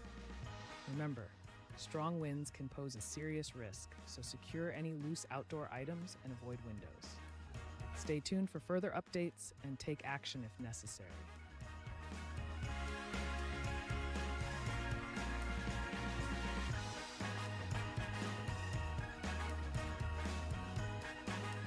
The National Weather Service has issued a winter storm warning for the Absaroka Beartooth Mountains and Crazy Mountains in Montana. Expect heavy snow with accumulations of 10 to 20 inches and gusty winds up to 40 miles per hour.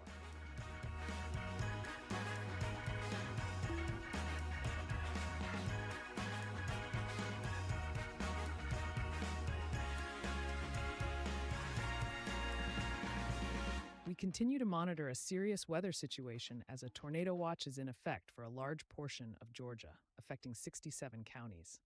This includes major areas like Atlanta, Macon, Columbus, and many others.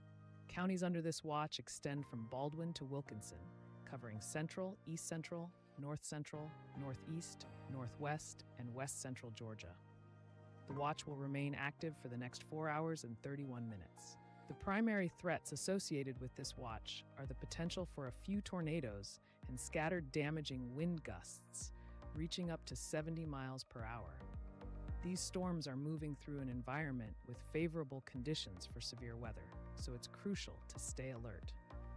Make sure you have a reliable way to receive weather alerts, and if you are in any of the affected areas, be prepared to take shelter if a warning is issued. Stay tuned for updates and keep checking your local sources for the latest information.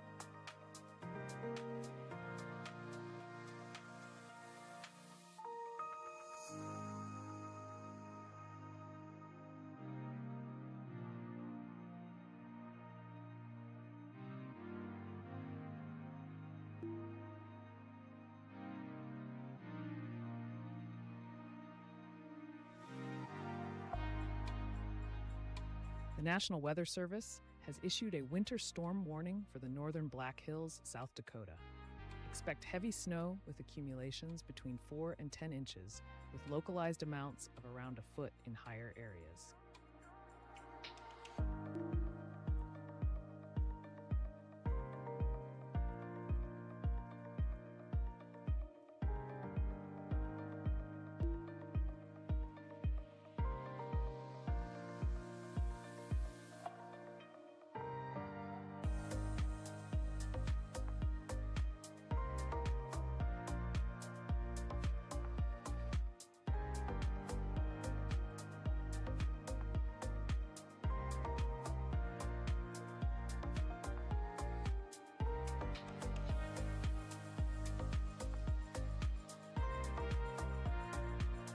Welcome to the weather update.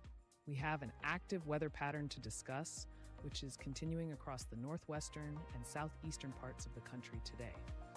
Starting off in the northwest, a heavy rain event associated with an atmospheric river is expected to produce 1 to 2 inches over coastal areas of Oregon and northern California, including upslope areas of the northern Sierra Nevada. There's a slight risk of excessive rainfall, leading to flash flooding in southwest Oregon, northwest California, and the northern Sierra. Keep an eye out for potential rock, mud, and landslides over vulnerable soils. In addition to the rain, heavy snow is likely over much of the Cascades, northern, central Rockies, and Sierra Nevada. We're talking about 1 to 2 feet of snow, with isolated higher amounts expected for parts of the Cascades and Rockies. Moving over to the southeastern U.S., the storms associated with a recent severe weather outbreak will spread today. Expect heavy rain and scattered to severe thunderstorms, which could produce tornadoes, damaging wind gusts, and hail from the eastern Gulf Coast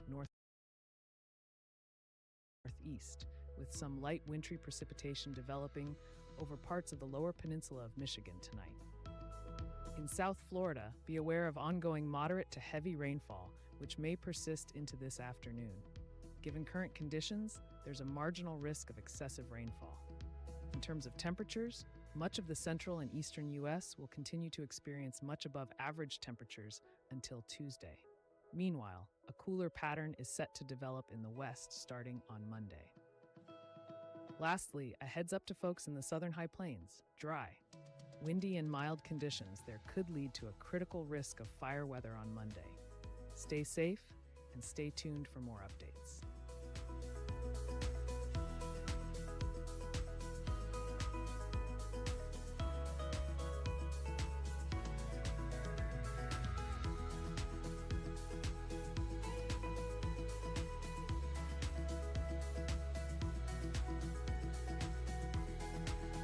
Let's check in on the severe thunderstorm warning currently affecting parts of the Florida Panhandle. This warning is in effect for Walton County, southwestern Holmes County, and western Washington County. Currently, severe thunderstorms are moving east at approximately 40 miles per hour. These storms are producing wind gusts up to 60 miles per hour, as indicated by radar. Such winds can cause damage to roofs, siding, and trees, so it's crucial to take precautions. Areas like Santa Rosa Beach, Defuniak Springs, Bonifay, Eglin Air Force Base, and Freeport are in the path of these storms. If you are in these locations, please move indoors to a safe, sturdy building and stay away from windows. This warning remains active for the next hour, so keep an eye on the weather A new conditions tornado and warning stay safe. has been issued.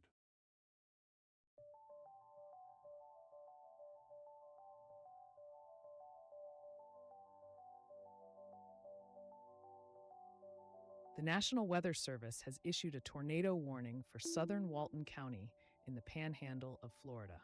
A severe thunderstorm capable of producing a tornado was located over Santa Rosa Beach, moving east at 55 miles per hour.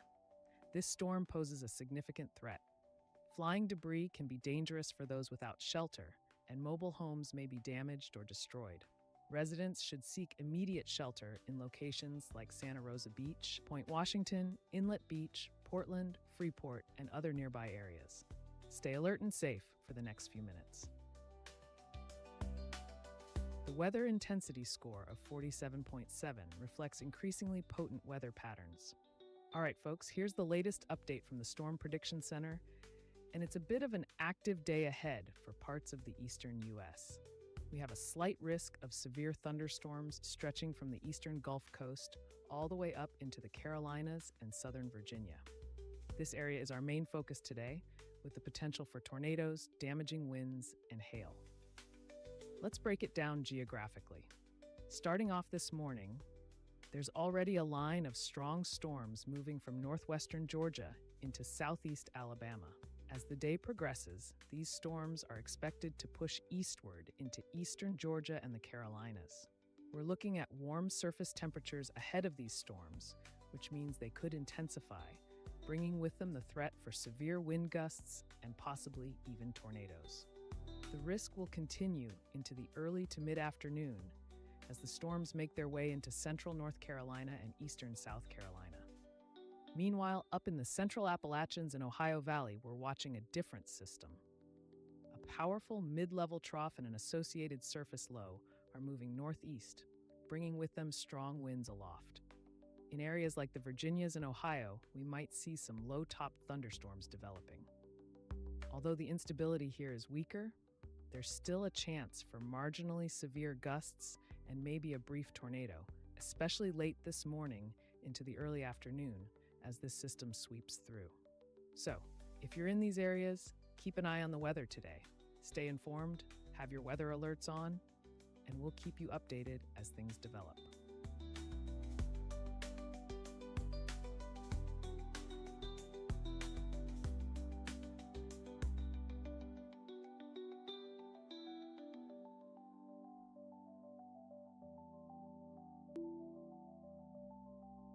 Here's the latest update on the tornado watch currently in effect.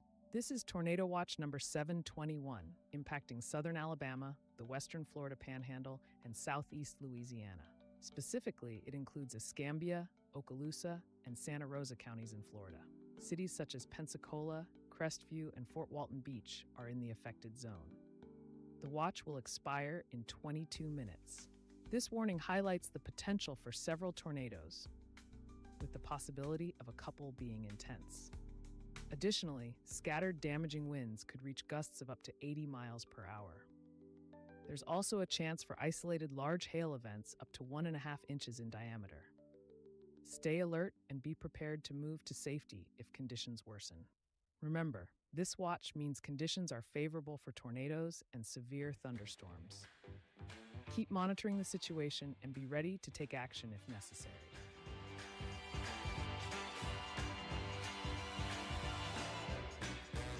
Based on the latest forecast analysis, there is a 35% chance that Ryan goes live on the main channel today. We're keeping an eye on things. If for whatever reason the weather intensity score should exceed 150, Ryan will start an emergency live stream.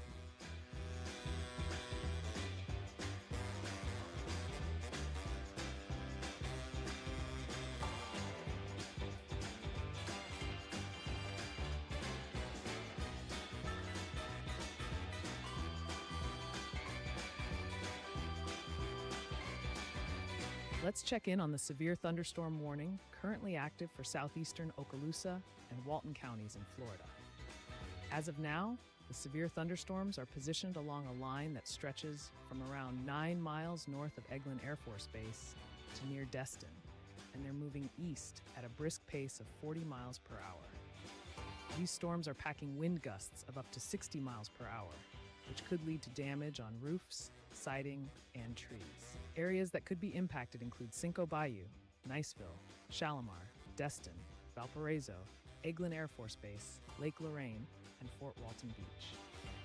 This warning is in effect for a short while longer, so if you're in these areas, stay indoors away from windows and avoid unnecessary travel. Ensure you have a way to receive updates as the situation evolves. Stay safe out there.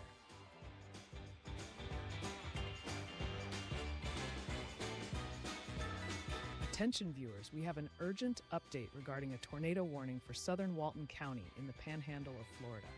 This warning is in effect for the next 21 minutes. A severe thunderstorm capable of producing a tornado has been tracked over Santa Rosa Beach and is rapidly moving east at 55 miles per hour. Areas likely to be impacted include Santa Rosa Beach, Point Washington, Inlet Beach, Portland, Freeport, Bunker, Grayton Beach, Blue Mountain Beach, Seagrove Beach, and Seaside. The hazard is a tornado with radar-indicated rotation. Please understand, flying debris will be dangerous to anyone caught without shelter. Mobile homes are at risk of being damaged or destroyed, and there is likely damage to roofs, windows, and vehicles, along with tree damage. If you are in these areas, seek shelter immediately in a basement or an interior room on the lowest floor of a sturdy building. Avoid windows and protect yourself from flying debris.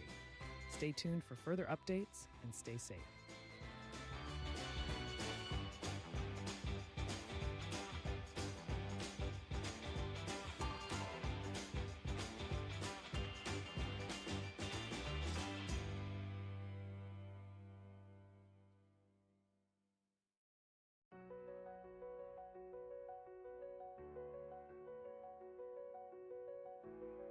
Let's do a detailed analysis of the tornado warning for southern Walton County in the Panhandle of Florida. The National Weather Service in Tallahassee has issued a tornado warning effective until 4 a.m. Central Standard Time. As of 3:34 a.m., a severe thunderstorm capable of producing a tornado was located over Santa Rosa Beach, moving east at 55 miles per hour. This is a radar-indicated tornado with the potential for significant impacts. The primary hazard is a tornado, which can lead to flying debris that poses a danger to anyone caught without shelter. Mobile homes are at risk of being damaged or destroyed, and there is a significant likelihood of damage to roofs, windows, and vehicles, as well as tree damage. Specific communities and areas that are in the path of this storm include Santa Rosa Beach, which is expected to be impacted around 3:40 a.m. Other locations that could be affected include Point Washington, Inlet Beach, Portland, Freeport, Bunker, Grayton Beach, Blue Mountain Beach, Seagrove Beach, and Seaside. In terms of points of interest, Duggar Field, an airport in the region, is one of the critical infrastructures that could be impacted. Freeport Senior High School is another significant location that should be on high alert. Additionally, parks such as the Fort Rucker Recreation Area and Basin Bayou State Recreation Area, along with campgrounds like Grayton State Beach and others, are in the potential path of the storm. While there are no hospitals, malls, or golf courses specifically mentioned, it's crucial for everyone in the area to stay alert and seek shelter immediately. Given the potential severity of this storm, it is essential to follow all safety instructions and stay updated with local emergency management communications. Remember, safety is the top priority, so ensure you are in a secure location until the warning has expired.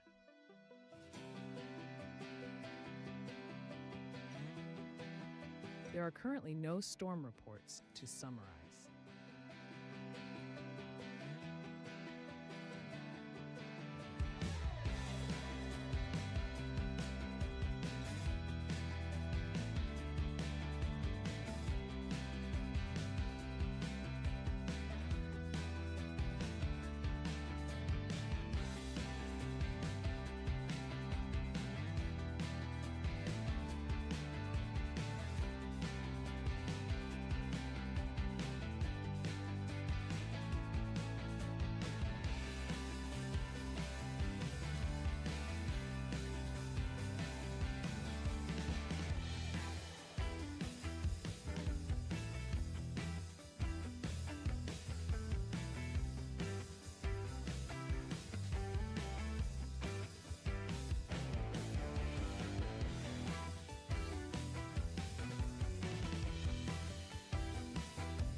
Let's check in on the severe thunderstorm warning currently in effect for parts of Georgia, including Upson, Talbot, Pike, Lamar, Taylor, Crawford, Monroe, Spalding, Fayette, Butts, and Henry counties.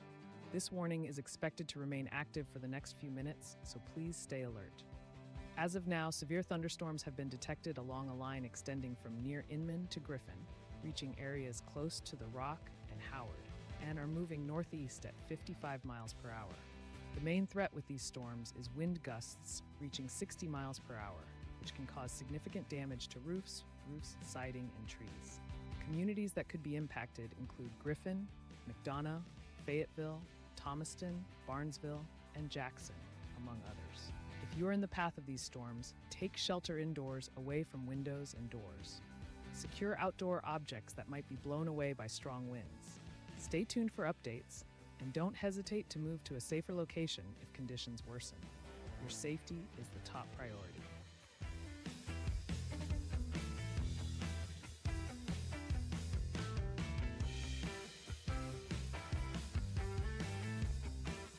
The current weather intensity score is 49.8, indicating elevated weather activity nationwide.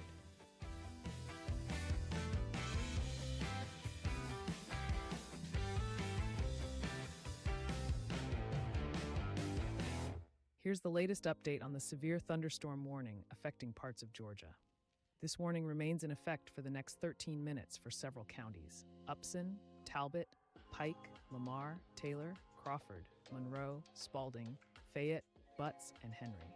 Currently, severe thunderstorms are moving northeast at 55 miles per hour and are capable of producing 60 miles per hour wind gusts. These storms are radar indicated and may cause damage to roofs, siding, and trees. Areas that could be impacted include Griffin, McDonough, Fayetteville, Thomaston, Barnesville, and several others. Please remain alert and seek shelter if you're in the path of these storms. All right, folks, let's break down what's happening with our weather setup for Sunday. We're looking at a slight risk of severe thunderstorms across parts of the southeast and the Carolinas. So let's dive into the details. First off, a negative tilt mid-upper trough is going to be moving rapidly from the Mississippi and Tennessee valleys up towards the lower Great Lakes and mid-Atlantic. This means we're going to see some strong upper-level winds, which could help fuel storm development. Now, if you're in the southeast, particularly from South Carolina into northern Florida, keep an eye out. We've got a mix of storm types expected, everything from a QLCS, which is a fancy term for a squall line, to semi-discrete storm cells. With dew points in the 60s and some decent instability, there's a potential for damaging wind gusts, a few tornadoes, and even some marginally severe hail in these areas. As we move northward into North Carolina, Virginia, and West Virginia, the setup changes a bit. While the boundary layer moisture won't be as strong, we still expect fast-moving linear storms that could bring strong winds. So if you're in these areas, be prepared for some sporadic but potentially severe wind gusts. Over in the Ohio Valley, things are a bit different. A surface low will be lifting northeast near the Indiana-Ohio border, creating conditions favorable for some cold core convection. We're talking about a narrow band of mid-50s dew points moving into central Ohio. While the instability here is on the lower side, we can't rule out some low-topped convection that might bring strong gusts in the early to mid-afternoon. So stay weather aware, especially if you're in these highlighted areas. Keep those weather alerts handy and make sure you have a plan in place just in case severe weather hits your area. Stay safe out there.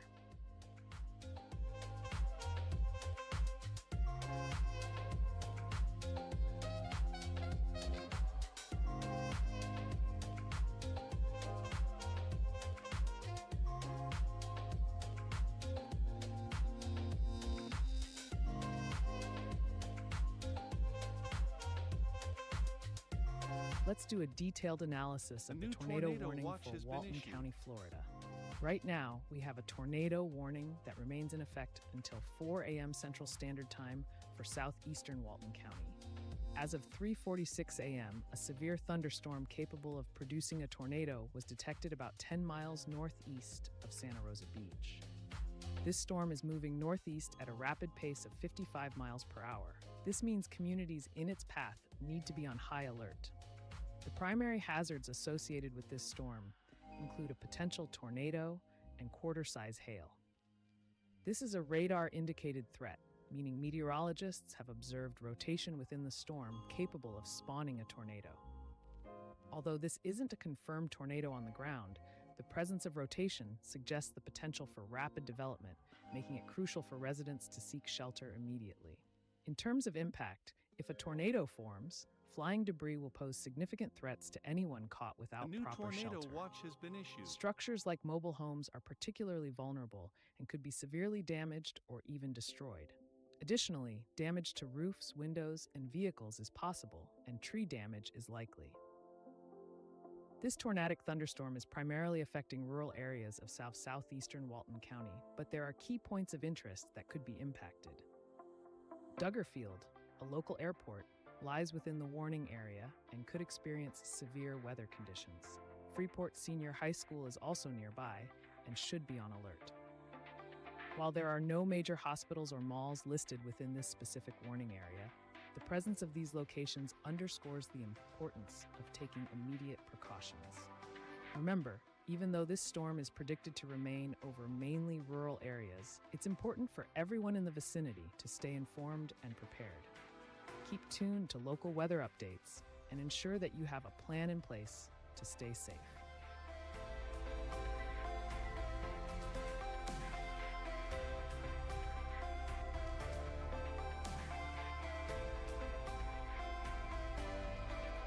The National Weather Service has issued a tornado watch for large portions of Georgia, including Baldwin, Bibb, Bleckley, Butts, Crawford, Crisp, Dodge, Dooley, Houston, and many more counties. This watch is effective for the next few hours and highlights the potential for a few tornadoes and scattered damaging wind gusts up to 70 miles per hour. Residents in these areas should stay alert and be prepared to take immediate action if necessary. Monitor local news and weather updates for further information.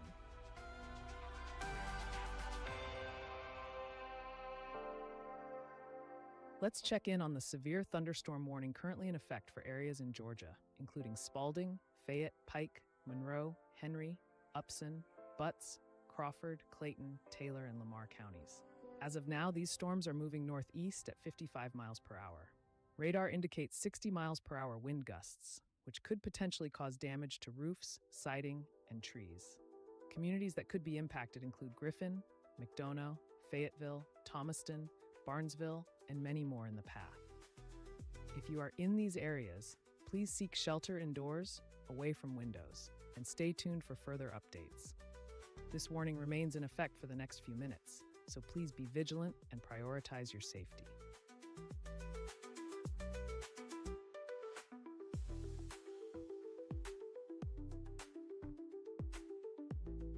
The National Weather Service has issued a high wind warning for the Curry County coast and south central Oregon coast.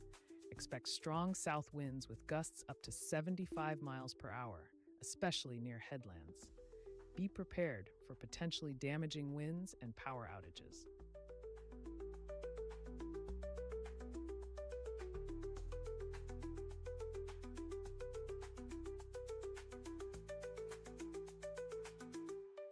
The National Weather Service has issued a severe thunderstorm warning for several counties in central and north central Georgia.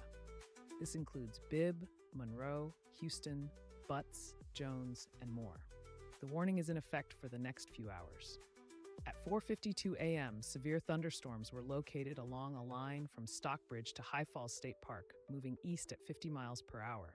Expect wind gusts up to 60 miles per hour, causing damage to roofs, siding, and trees. Impacted areas include Macon, McDonough, Milledgeville, and others. Please move to an interior room on the lowest floor of a sturdy building and stay away from windows.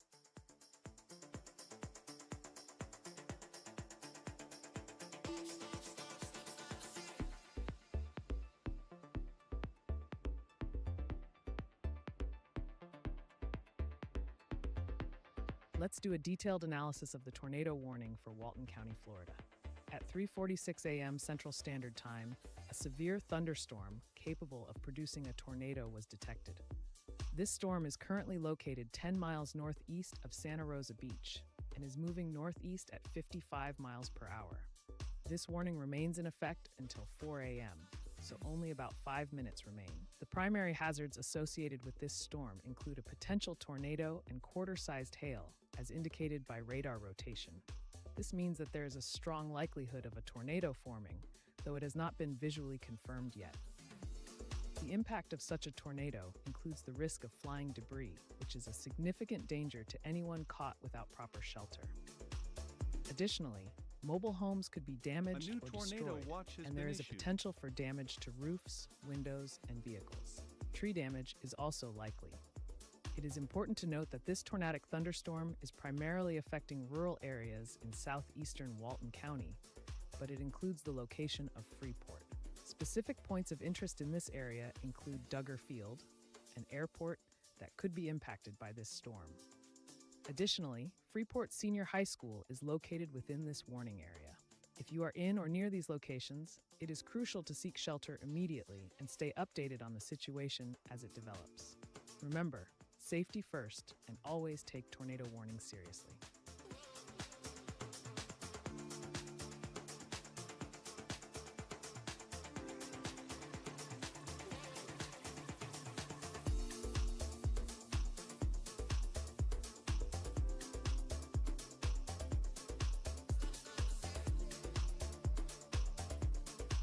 Hey y'all, let's check out some interesting weather across the country. We've got quite the variety today, starting with Anchorage, Alaska, where the temperature has plummeted to a chilly 13 degrees with a biting wind chill of nearly minus 15 degrees. Brr.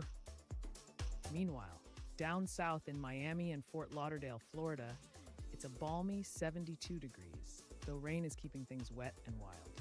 Speaking of wet, Indianapolis, Indiana is getting drenched with heavy rain, totaling 10 millimeters in the last hour, while fog is causing visibility to drop to just around 3 kilometers. In Dallas, Texas, and Concord, New Hampshire, dense fog is reducing visibility dramatically, with Dallas down to just 100 meters. On the brighter side, Phoenix, Arizona, and Austin, Texas are enjoying clear skies, albeit with cooler temperatures in the low 50s. Over in Minneapolis, Minnesota, the wind chill makes it feel like a frosty -4 degrees, so bundle up if you're heading out. Lastly, keep an eye on the pressure, folks. Toledo, Ohio boasts a high pressure of 102,570 pascals, while Indianapolis sits at a low 10410 pascals, signaling quite a shift in the atmosphere. Stay warm or cool as needed and enjoy the weather wherever you are.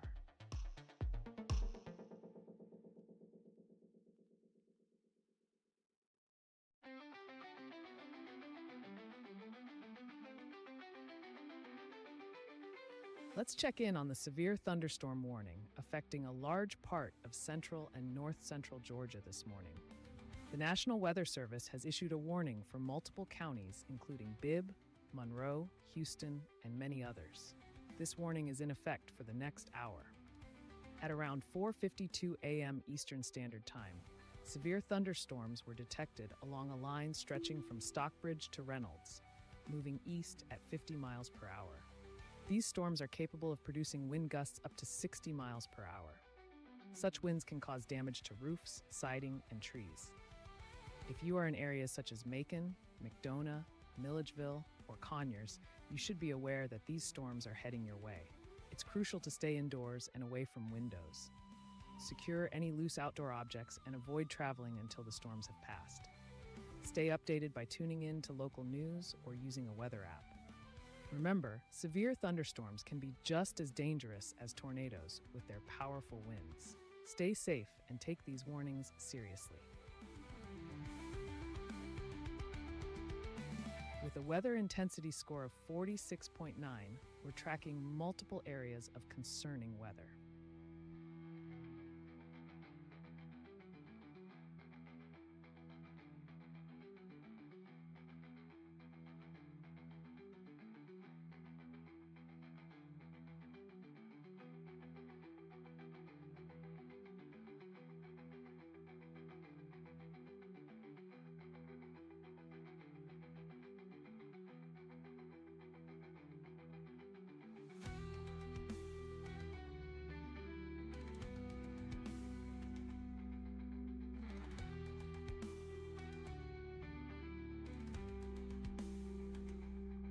All right, folks, let's dive into today's severe weather outlook as laid out by the SPC.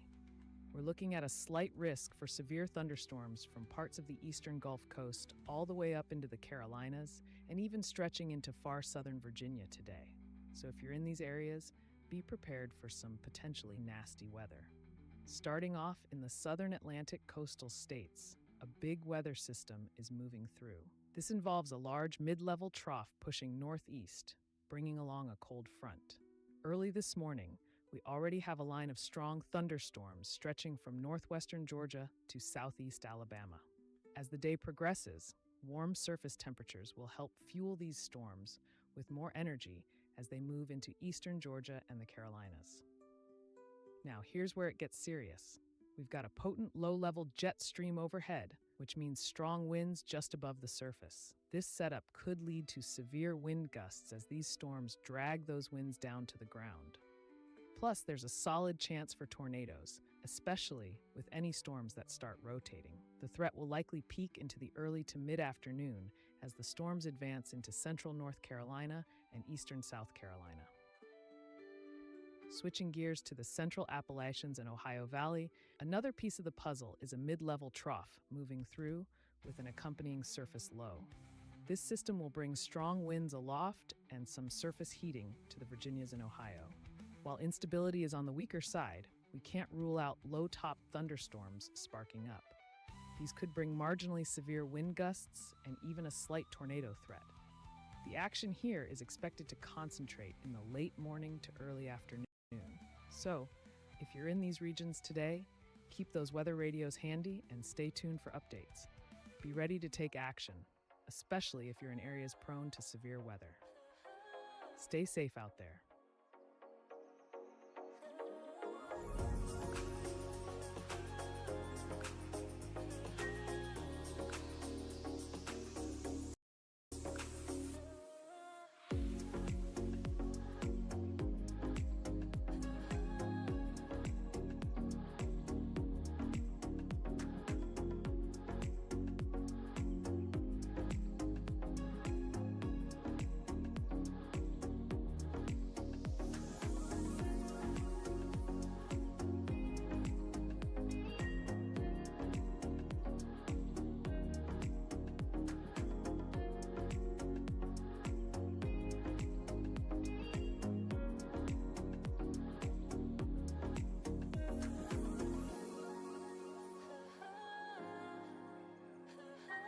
Let's check in on the severe thunderstorm warning currently affecting Walton, southwestern Holmes, and western Washington counties in Florida. This warning will remain in effect for the next few minutes.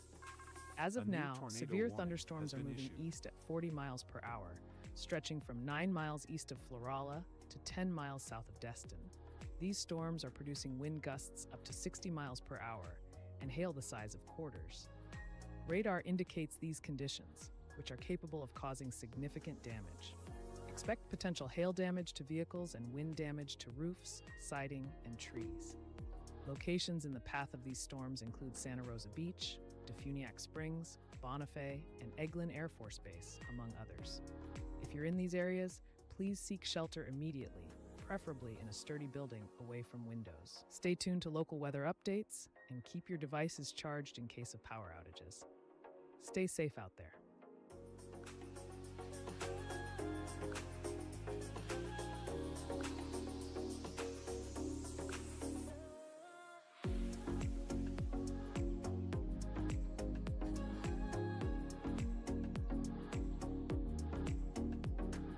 The National Weather Service has issued a tornado warning for east central Walton County and central Washington County in the panhandle of Florida. This warning is in effect until 4:30 a.m. Central Standard Time.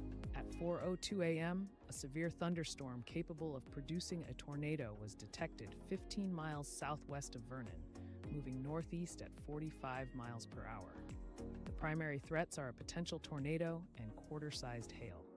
This storm poses a serious risk, with flying debris that could be life-threatening for those caught without shelter. Expect damage to mobile homes, roofs, windows, vehicles, and trees. This dangerous storm is expected to impact Vernon around 4:15 a.m. Central Standard Time. Additional areas at risk include Bruce, Redhead, Holmes Valley, Miller's Ferry, Red Bay, Live Oak, Smyrna, Greenhead, Sylvania, and Riverside. Residents in the affected areas should seek shelter immediately and stay tuned for updates.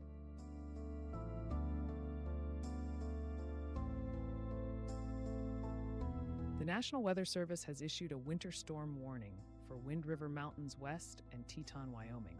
Expect heavy snow with accumulations up to 25 inches in some areas and gusty winds making travel very difficult.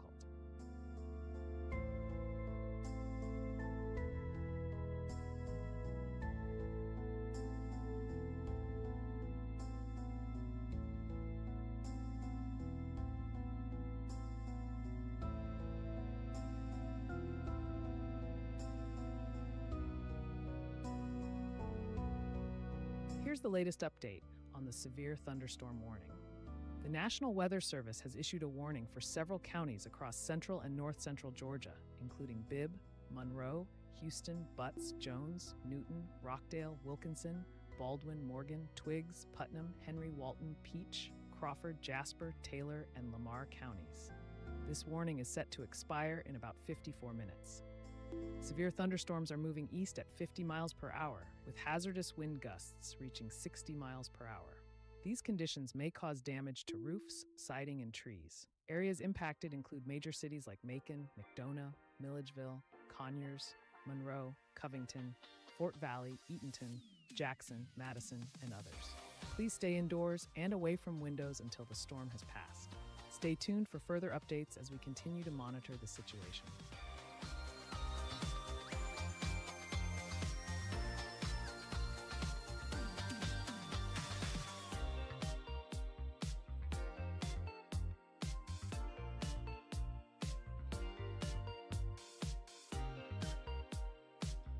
National Weather Service has issued a severe thunderstorm warning for several counties in the panhandle of Florida, including southwestern Jackson County, Bay County, northwestern Calhoun County, southeastern Holmes County, and Washington County. This warning is in effect for the next few minutes. At about 4:05 a.m. Central Standard Time, severe thunderstorms were detected along a line extending from 9 miles west of Bonifay to 17 miles northwest of Lynn Haven to 8 miles west of Panama City Beach, moving east at 45 miles per hour. The main threat is wind gusts of up to 60 miles per hour, which can cause damage to roofs, siding, and trees. Areas that might be affected include Panama City Beach, Callaway, Vernon, Chipley, Bonifay, Mariana, Springfield, and others. Please take necessary precautions and stay indoors until the storm passes.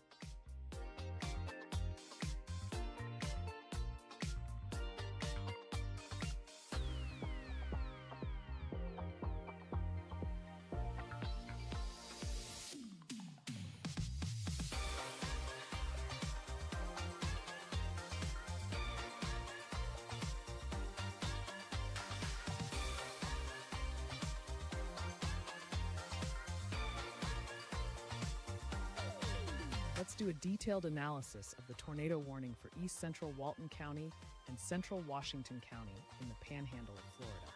This warning is in effect until 4:30 a.m. Central Standard Time, which means there are about 22 minutes remaining for residents in this area to take immediate action. The National Weather Service in Tallahassee has issued this tornado warning at 4:03 a.m. Central Standard Time, prompted by a severe thunderstorm capable of producing a tornado. This storm was located approximately 15 miles southwest of Vernon and is moving northeast at a rapid pace of 45 miles per hour. This radar-indicated rotation suggests the potential for a tornado, along with the possibility of quarter-size hail accompanying the storm. The hazards associated with this storm are significant. Flying debris poses a severe risk to those caught without adequate shelter, and mobile homes are particularly vulnerable to damage or destruction. Structural damage to roofs, windows, and vehicles is possible, and tree damage is likely as well. Specific communities that need to be on high alert include Vernon, which is expected to experience the storm around 4:15 a.m. Central Standard Time, and other locations like Bruce, Red Head, Holmes Valley, Miller's Ferry, Red Bay, Live Oak, Smyrna, Greenhead, Sylvania, and Riverside. In terms of points of interest, there are several key locations that could be impacted. Airports such as Pate Lake Seaplane Base, Crystal Village Airport, and Red Head Airport are in the vicinity and need to prepare for adverse conditions. Schools including Brink Hill School, Union Hill School, and Red Head School should take immediate precautions to ensure safety. Additionally, campgrounds such as Dead River Landing Campground and Leaning Pine Campsite are also in the path of this storm. It is crucial for everyone in the affected areas to seek shelter immediately in a sturdy building, preferably in a small, windowless room on the lowest floor. Stay tuned for more updates and remain vigilant as this situation develops.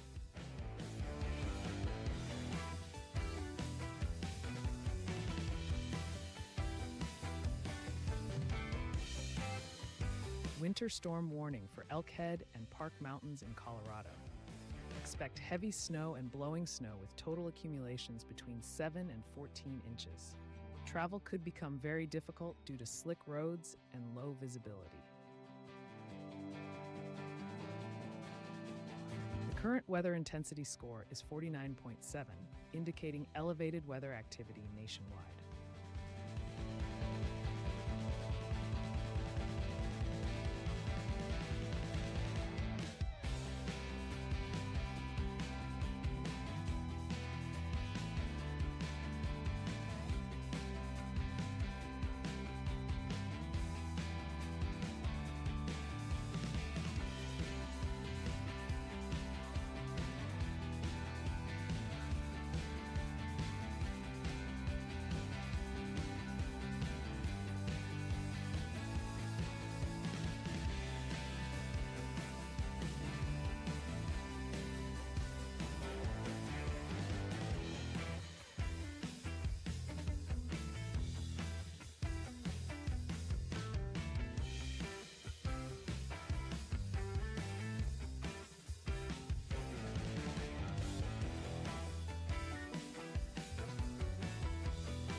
Here's a quick update on the tornado watch affecting southeastern Alabama, the Florida Panhandle to Big Bend, and parts of Georgia. This watch includes counties like Geneva, Houston, and Gadsden, and cities such as Tallahassee and Panama City. Keep in mind, this watch remains active for the next 3 hours and 47 minutes. Please stay alert for possible tornadoes and damaging winds.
Let's do a detailed analysis of the tornado warning for East Central Walton County and Central Washington County in the Panhandle of Florida. This tornado warning was issued by the National Weather Service in Tallahassee at 4:03 a.m. Central Standard Time on Sunday, December 29th, 2024. It is set to expire at 4:30 a.m. CST, which means we have roughly 15 minutes to ensure everyone in the path of this storm is aware and takes necessary precautions. This warning was prompted by a severe thunderstorm capable of producing a tornado. The storm was detected at 4:02 a.m. CST, located 15 miles southwest of Vernon and moving northeast at 45 miles per hour. According to radar indications, there is rotation within the storm, suggesting the potential for tornadic activity. Quarter-sized hail is also a hazard associated with this storm. In terms of impact, flying debris will pose serious dangers to anyone not properly sheltered. Mobile homes are particularly vulnerable and could be damaged or destroyed. Additionally, expect damage to roofs, windows, and vehicles, as well as likely tree damage. Specific locations that could be affected include Vernon, expected around 4:15 a.m. CST. Other impacted communities may include Bruce, Redhead, Holmes Valley, Miller's Ferry, Red Bay, Live Oak, Smyrna, Greenhead, Sylvania, and Riverside. Now let's focus on critical points of interest in the warning area. It's important to note that there are several airports in the vicinity: Pate Lake Seaplane Base, Crystal Village Airport, and Redhead Airport. Those near these airports should be particularly vigilant. In terms of educational institutions, Brink Hill School, Union Hill School, and Redhead School are within the warning area, so it's crucial for any staff, students, or families nearby to find safe shelter immediately. For those in recreational or camping areas, Dead River Landing Campground and Leaning Pine Campsite are also in the path of this storm. Campers and outdoor enthusiasts should move to a safer indoor location if possible. Although there are no hospitals, malls, or parks explicitly mentioned within the warning details, it is important for everyone in the area to stay informed and prioritize safety. Please, if you are in the affected areas, seek shelter immediately. Stay away from windows, and if you are in a mobile home, find a more secure structure as soon as possible. We will continue to monitor the situation closely and provide updates as they come in. Stay safe, everyone. There are currently no storm reports to summarize.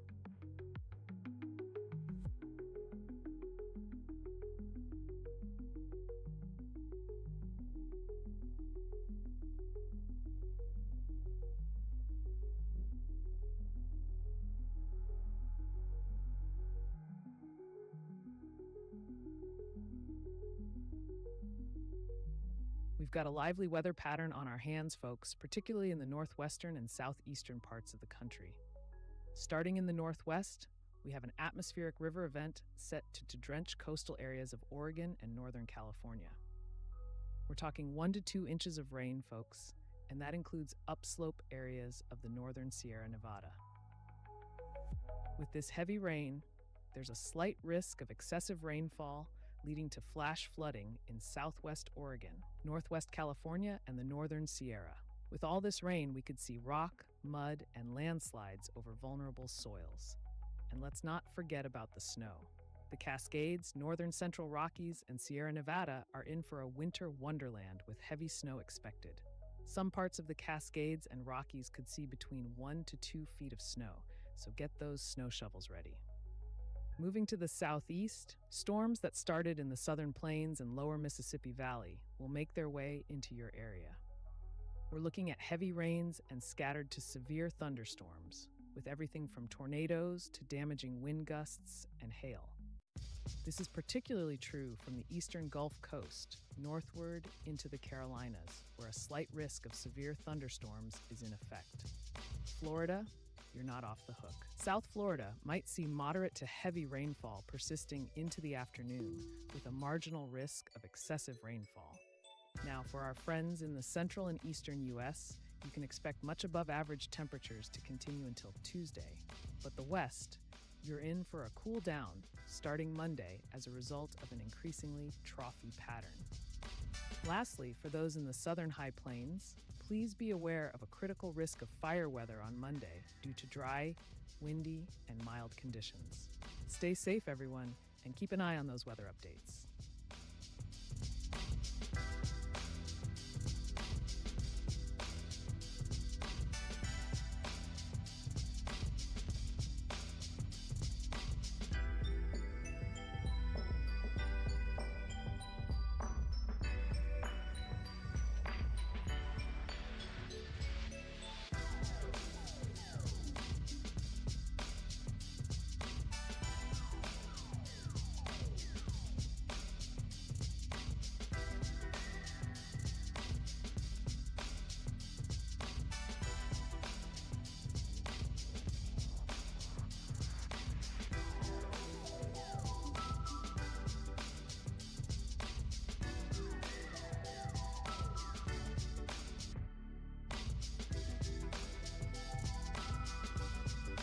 tornado watch has been issued.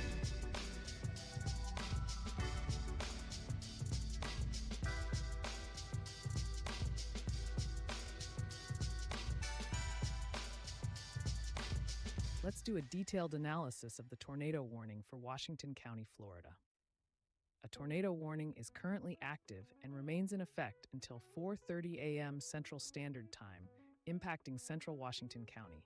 As of 4:15 a.m., a severe thunderstorm capable of producing a tornado was located near Vernon, moving northeast at 45 miles per hour. This storm carries the potential for a tornado and quarter-size hail, as indicated by radar-detected rotation. The primary hazards include the risk of flying debris, which poses a significant danger to anyone caught without adequate shelter. Mobile homes are particularly vulnerable, with potential for damage or destruction. Structural damage to roofs, windows, and vehicles is likely, along with tree damage. The storm is expected to reach Vernon around 4:20 a.m., and other areas at risk include Red Head, Holmes Valley, Miller's Ferry, Live Oak, Smyrna, Greenhead, Sylvania, and Riverside. It's essential to highlight key points of interest that could be impacted by this storm. Airports such as Pate Lake Seaplane Base, Crystal Village Airport, and Red Head Airport are in the warning area. Schools, including Brink Hill School, Union Hill School, and Red Head School, should take immediate precautions to ensure the safety of students and staff. While there are no hospitals, malls, parks, or campgrounds specifically mentioned in the warning zone, it's crucial for all residents and businesses in the affected area to seek shelter immediately. Remember, safety is paramount. Keep tuned to local news outlets and emergency services for the latest updates and instructions.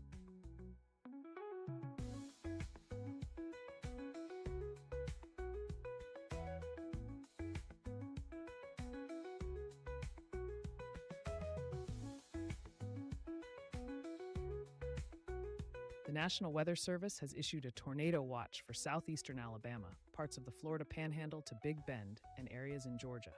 This includes Houston County in Alabama, Franklin, Gadsden, Jefferson, Leon, Liberty, Madison, Taylor, Wakulla, Bay, Calhoun, Gulf, Holmes, Jackson, Walton, and Washington counties in Florida. And Ben Hill, Berrien, Brooks, Colquitt, Cook, Irwin, Lanier, Lowndes, Thomas, Tift, Turner, Worth, Baker, Calhoun, Decatur, Dougherty, Early, Grady, Lee, Miller, Mitchell, Randolph, Seminole, and Terrell counties in Georgia. The main threats are a few tornadoes and damaging wind gusts up to 70 miles per hour.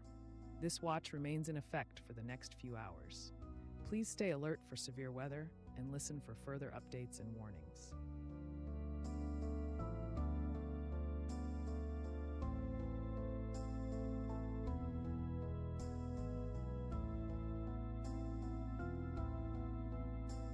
With a weather intensity score of 45.1, we're tracking multiple areas of concerning weather.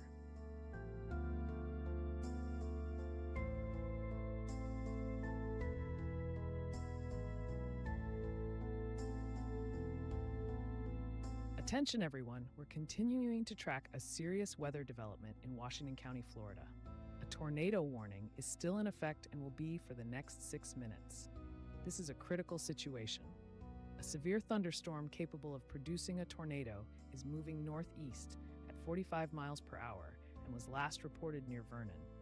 This storm is dangerous, with potential for tornado activity and hail the size of quarters. Please take immediate action. Flying debris poses a significant threat, particularly to those without shelter. Mobile homes could be destroyed, and damage to roofs, vehicles, and windows is likely.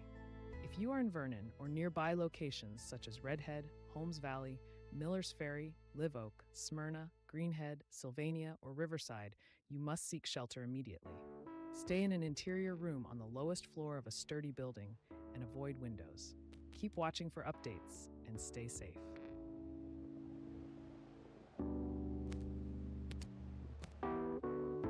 Here's the latest update on the severe thunderstorm warning affecting Walton, Washington, Bay, and Holmes counties in Florida. This warning will expire in 6 minutes. Currently, severe thunderstorms are moving east at 40 miles per hour, located along a line extending from Geneva to near Santa Rosa Beach. The main hazard is 60 miles per hour wind gusts, which can cause damage to roofs, siding, and trees. Impacted areas include Santa Rosa Beach, Bonifay, Live Oak, Ponce de Leon, Caryville, Westville, and several others. Please remain indoors and stay alert as this storm passes through. Hey folks, let's dive into the latest severe weather update for tomorrow. The Storm Prediction Center has issued a slight risk for severe thunderstorms across parts of the Southeast and the Carolinas. So if you're in these areas, it's time to stay weather aware. Starting off with the Southeast and Mid-Atlantic, we have a powerful mid-upper trough that's going to be pushing northeast from the Mississippi and Tennessee valleys up to the lower Great Lakes and Mid-Atlantic. This means we're expecting some serious vertical shear to sweep through, especially during the day and into the evening. For those in South Carolina, Georgia, and northern Florida, there's a mix of storm types on the menu, including a line of storms known as a QLCS and some semi-discrete cells. These could pack a punch with damaging winds, a few tornadoes, and even some hail. As we move north into West Virginia, and North Carolina, we're looking at a narrow band of convection. Even though the instability isn't as strong up there, fast-moving storms could still bring strong to severe wind gusts. Now, over in the Ohio Valley region, there's a setup for some cold core convection during the afternoon. A surface low is going to be lifting near the Indiana-Ohio border, bringing with it a bit of destabilization. Although the conditions aren't as favorable compared to the southeast, we could still see some low-topped convection with strong gusts, especially in central Ohio. So, in a nutshell, if you're in the southeast, mid-Atlantic, or Ohio Valley, keep those weather alerts handy and stay tuned to your local forecast. We'll be keeping an eye on these developments for you. Stay safe out there.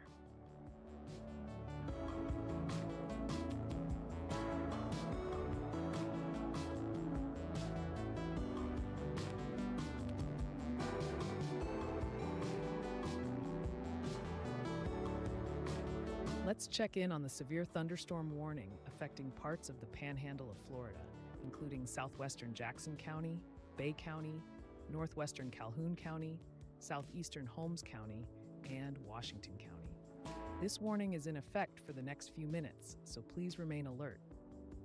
Currently, severe thunderstorms are being tracked along a line from 9 miles west of Bonifay to 17 miles northwest of Lynn Haven, extending to 8 miles west of Panama City Beach. These storms are moving east at 45 miles per hour. The main threat from these storms is wind gusts reaching up to 60 miles per hour. Such strong winds can cause significant damage to roofs, siding, and trees. Radar has indicated these conditions, so it's crucial to stay indoors and away from windows. Key locations impacted include Panama City, Lynn Haven, Panama City Beach, Callaway, Vernon, Chipley, Bonifay, Mariana, Springfield, Heelan Park, and Tyndall Air Force Base. If you're in these areas, seek shelter immediately in a sturdy building away from windows. Stay tuned to local media and weather updates for the most current information. Remember, safety first.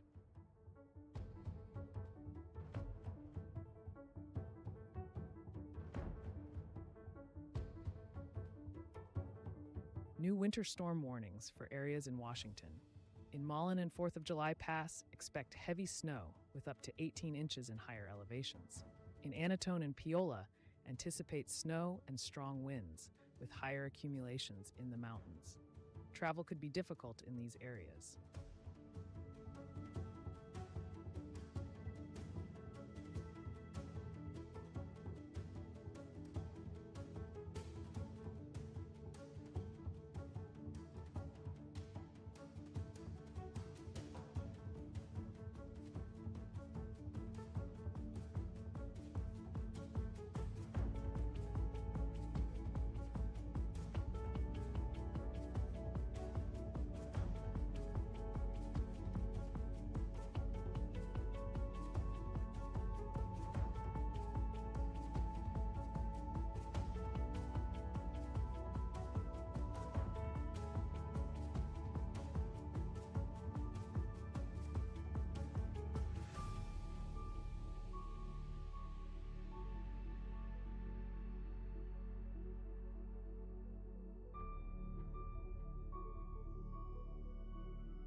Here's a quick update on the winter storm warning for Big Belt, Bridger, and surrounding areas in Montana. Expect heavy snow with totals between 5 and 12 inches and winds up to 35 miles per hour. Be cautious, as travel might be difficult due to slippery roads and reduced visibility. This warning is in effect for the next 13 hours and 27 minutes.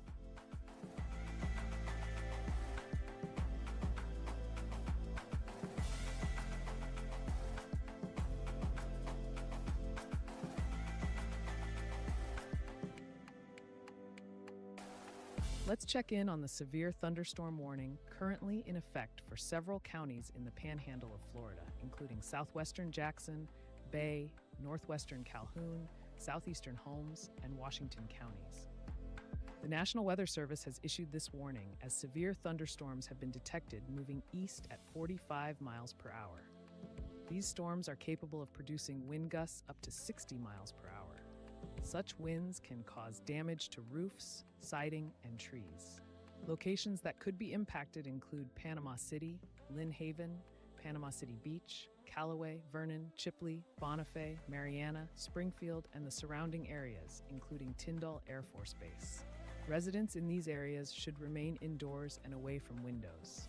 Please secure outdoor items that could be blown away and be prepared for possible power outages. Stay tuned to local news and weather updates for further information. The warning remains in effect for the next few minutes, so stay alert and stay safe.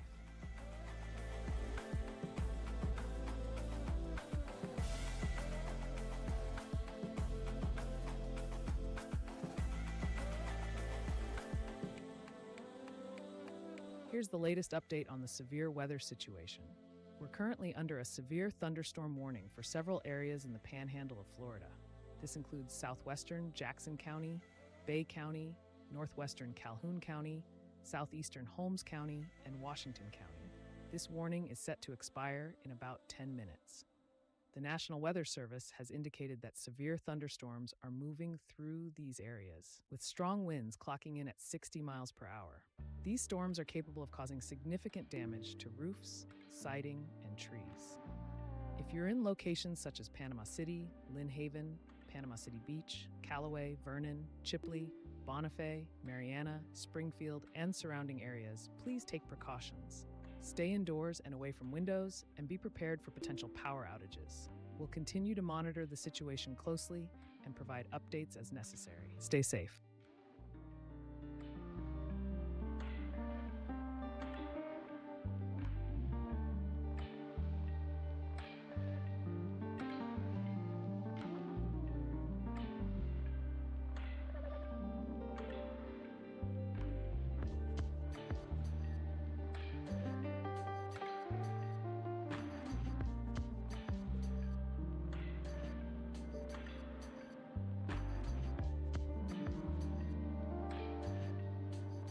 Weather intensity score of 38.3 suggests some noteworthy weather developments in progress.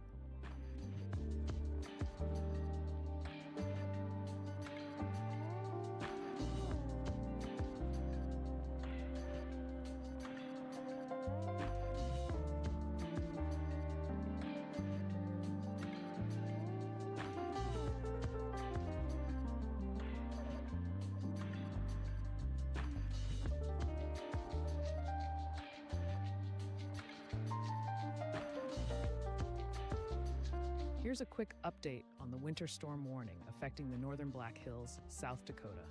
Expect heavy snow with accumulations of 4 to 10 inches and possibly up to a foot in higher areas. This warning will expire in 13 hours and 23 minutes. Be prepared for slippery road conditions impacting morning and evening commutes.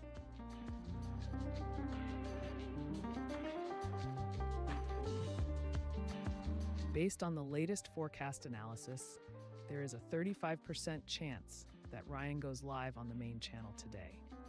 We're keeping an eye on things. If for whatever reason the weather intensity score should exceed 150, Ryan will start an emergency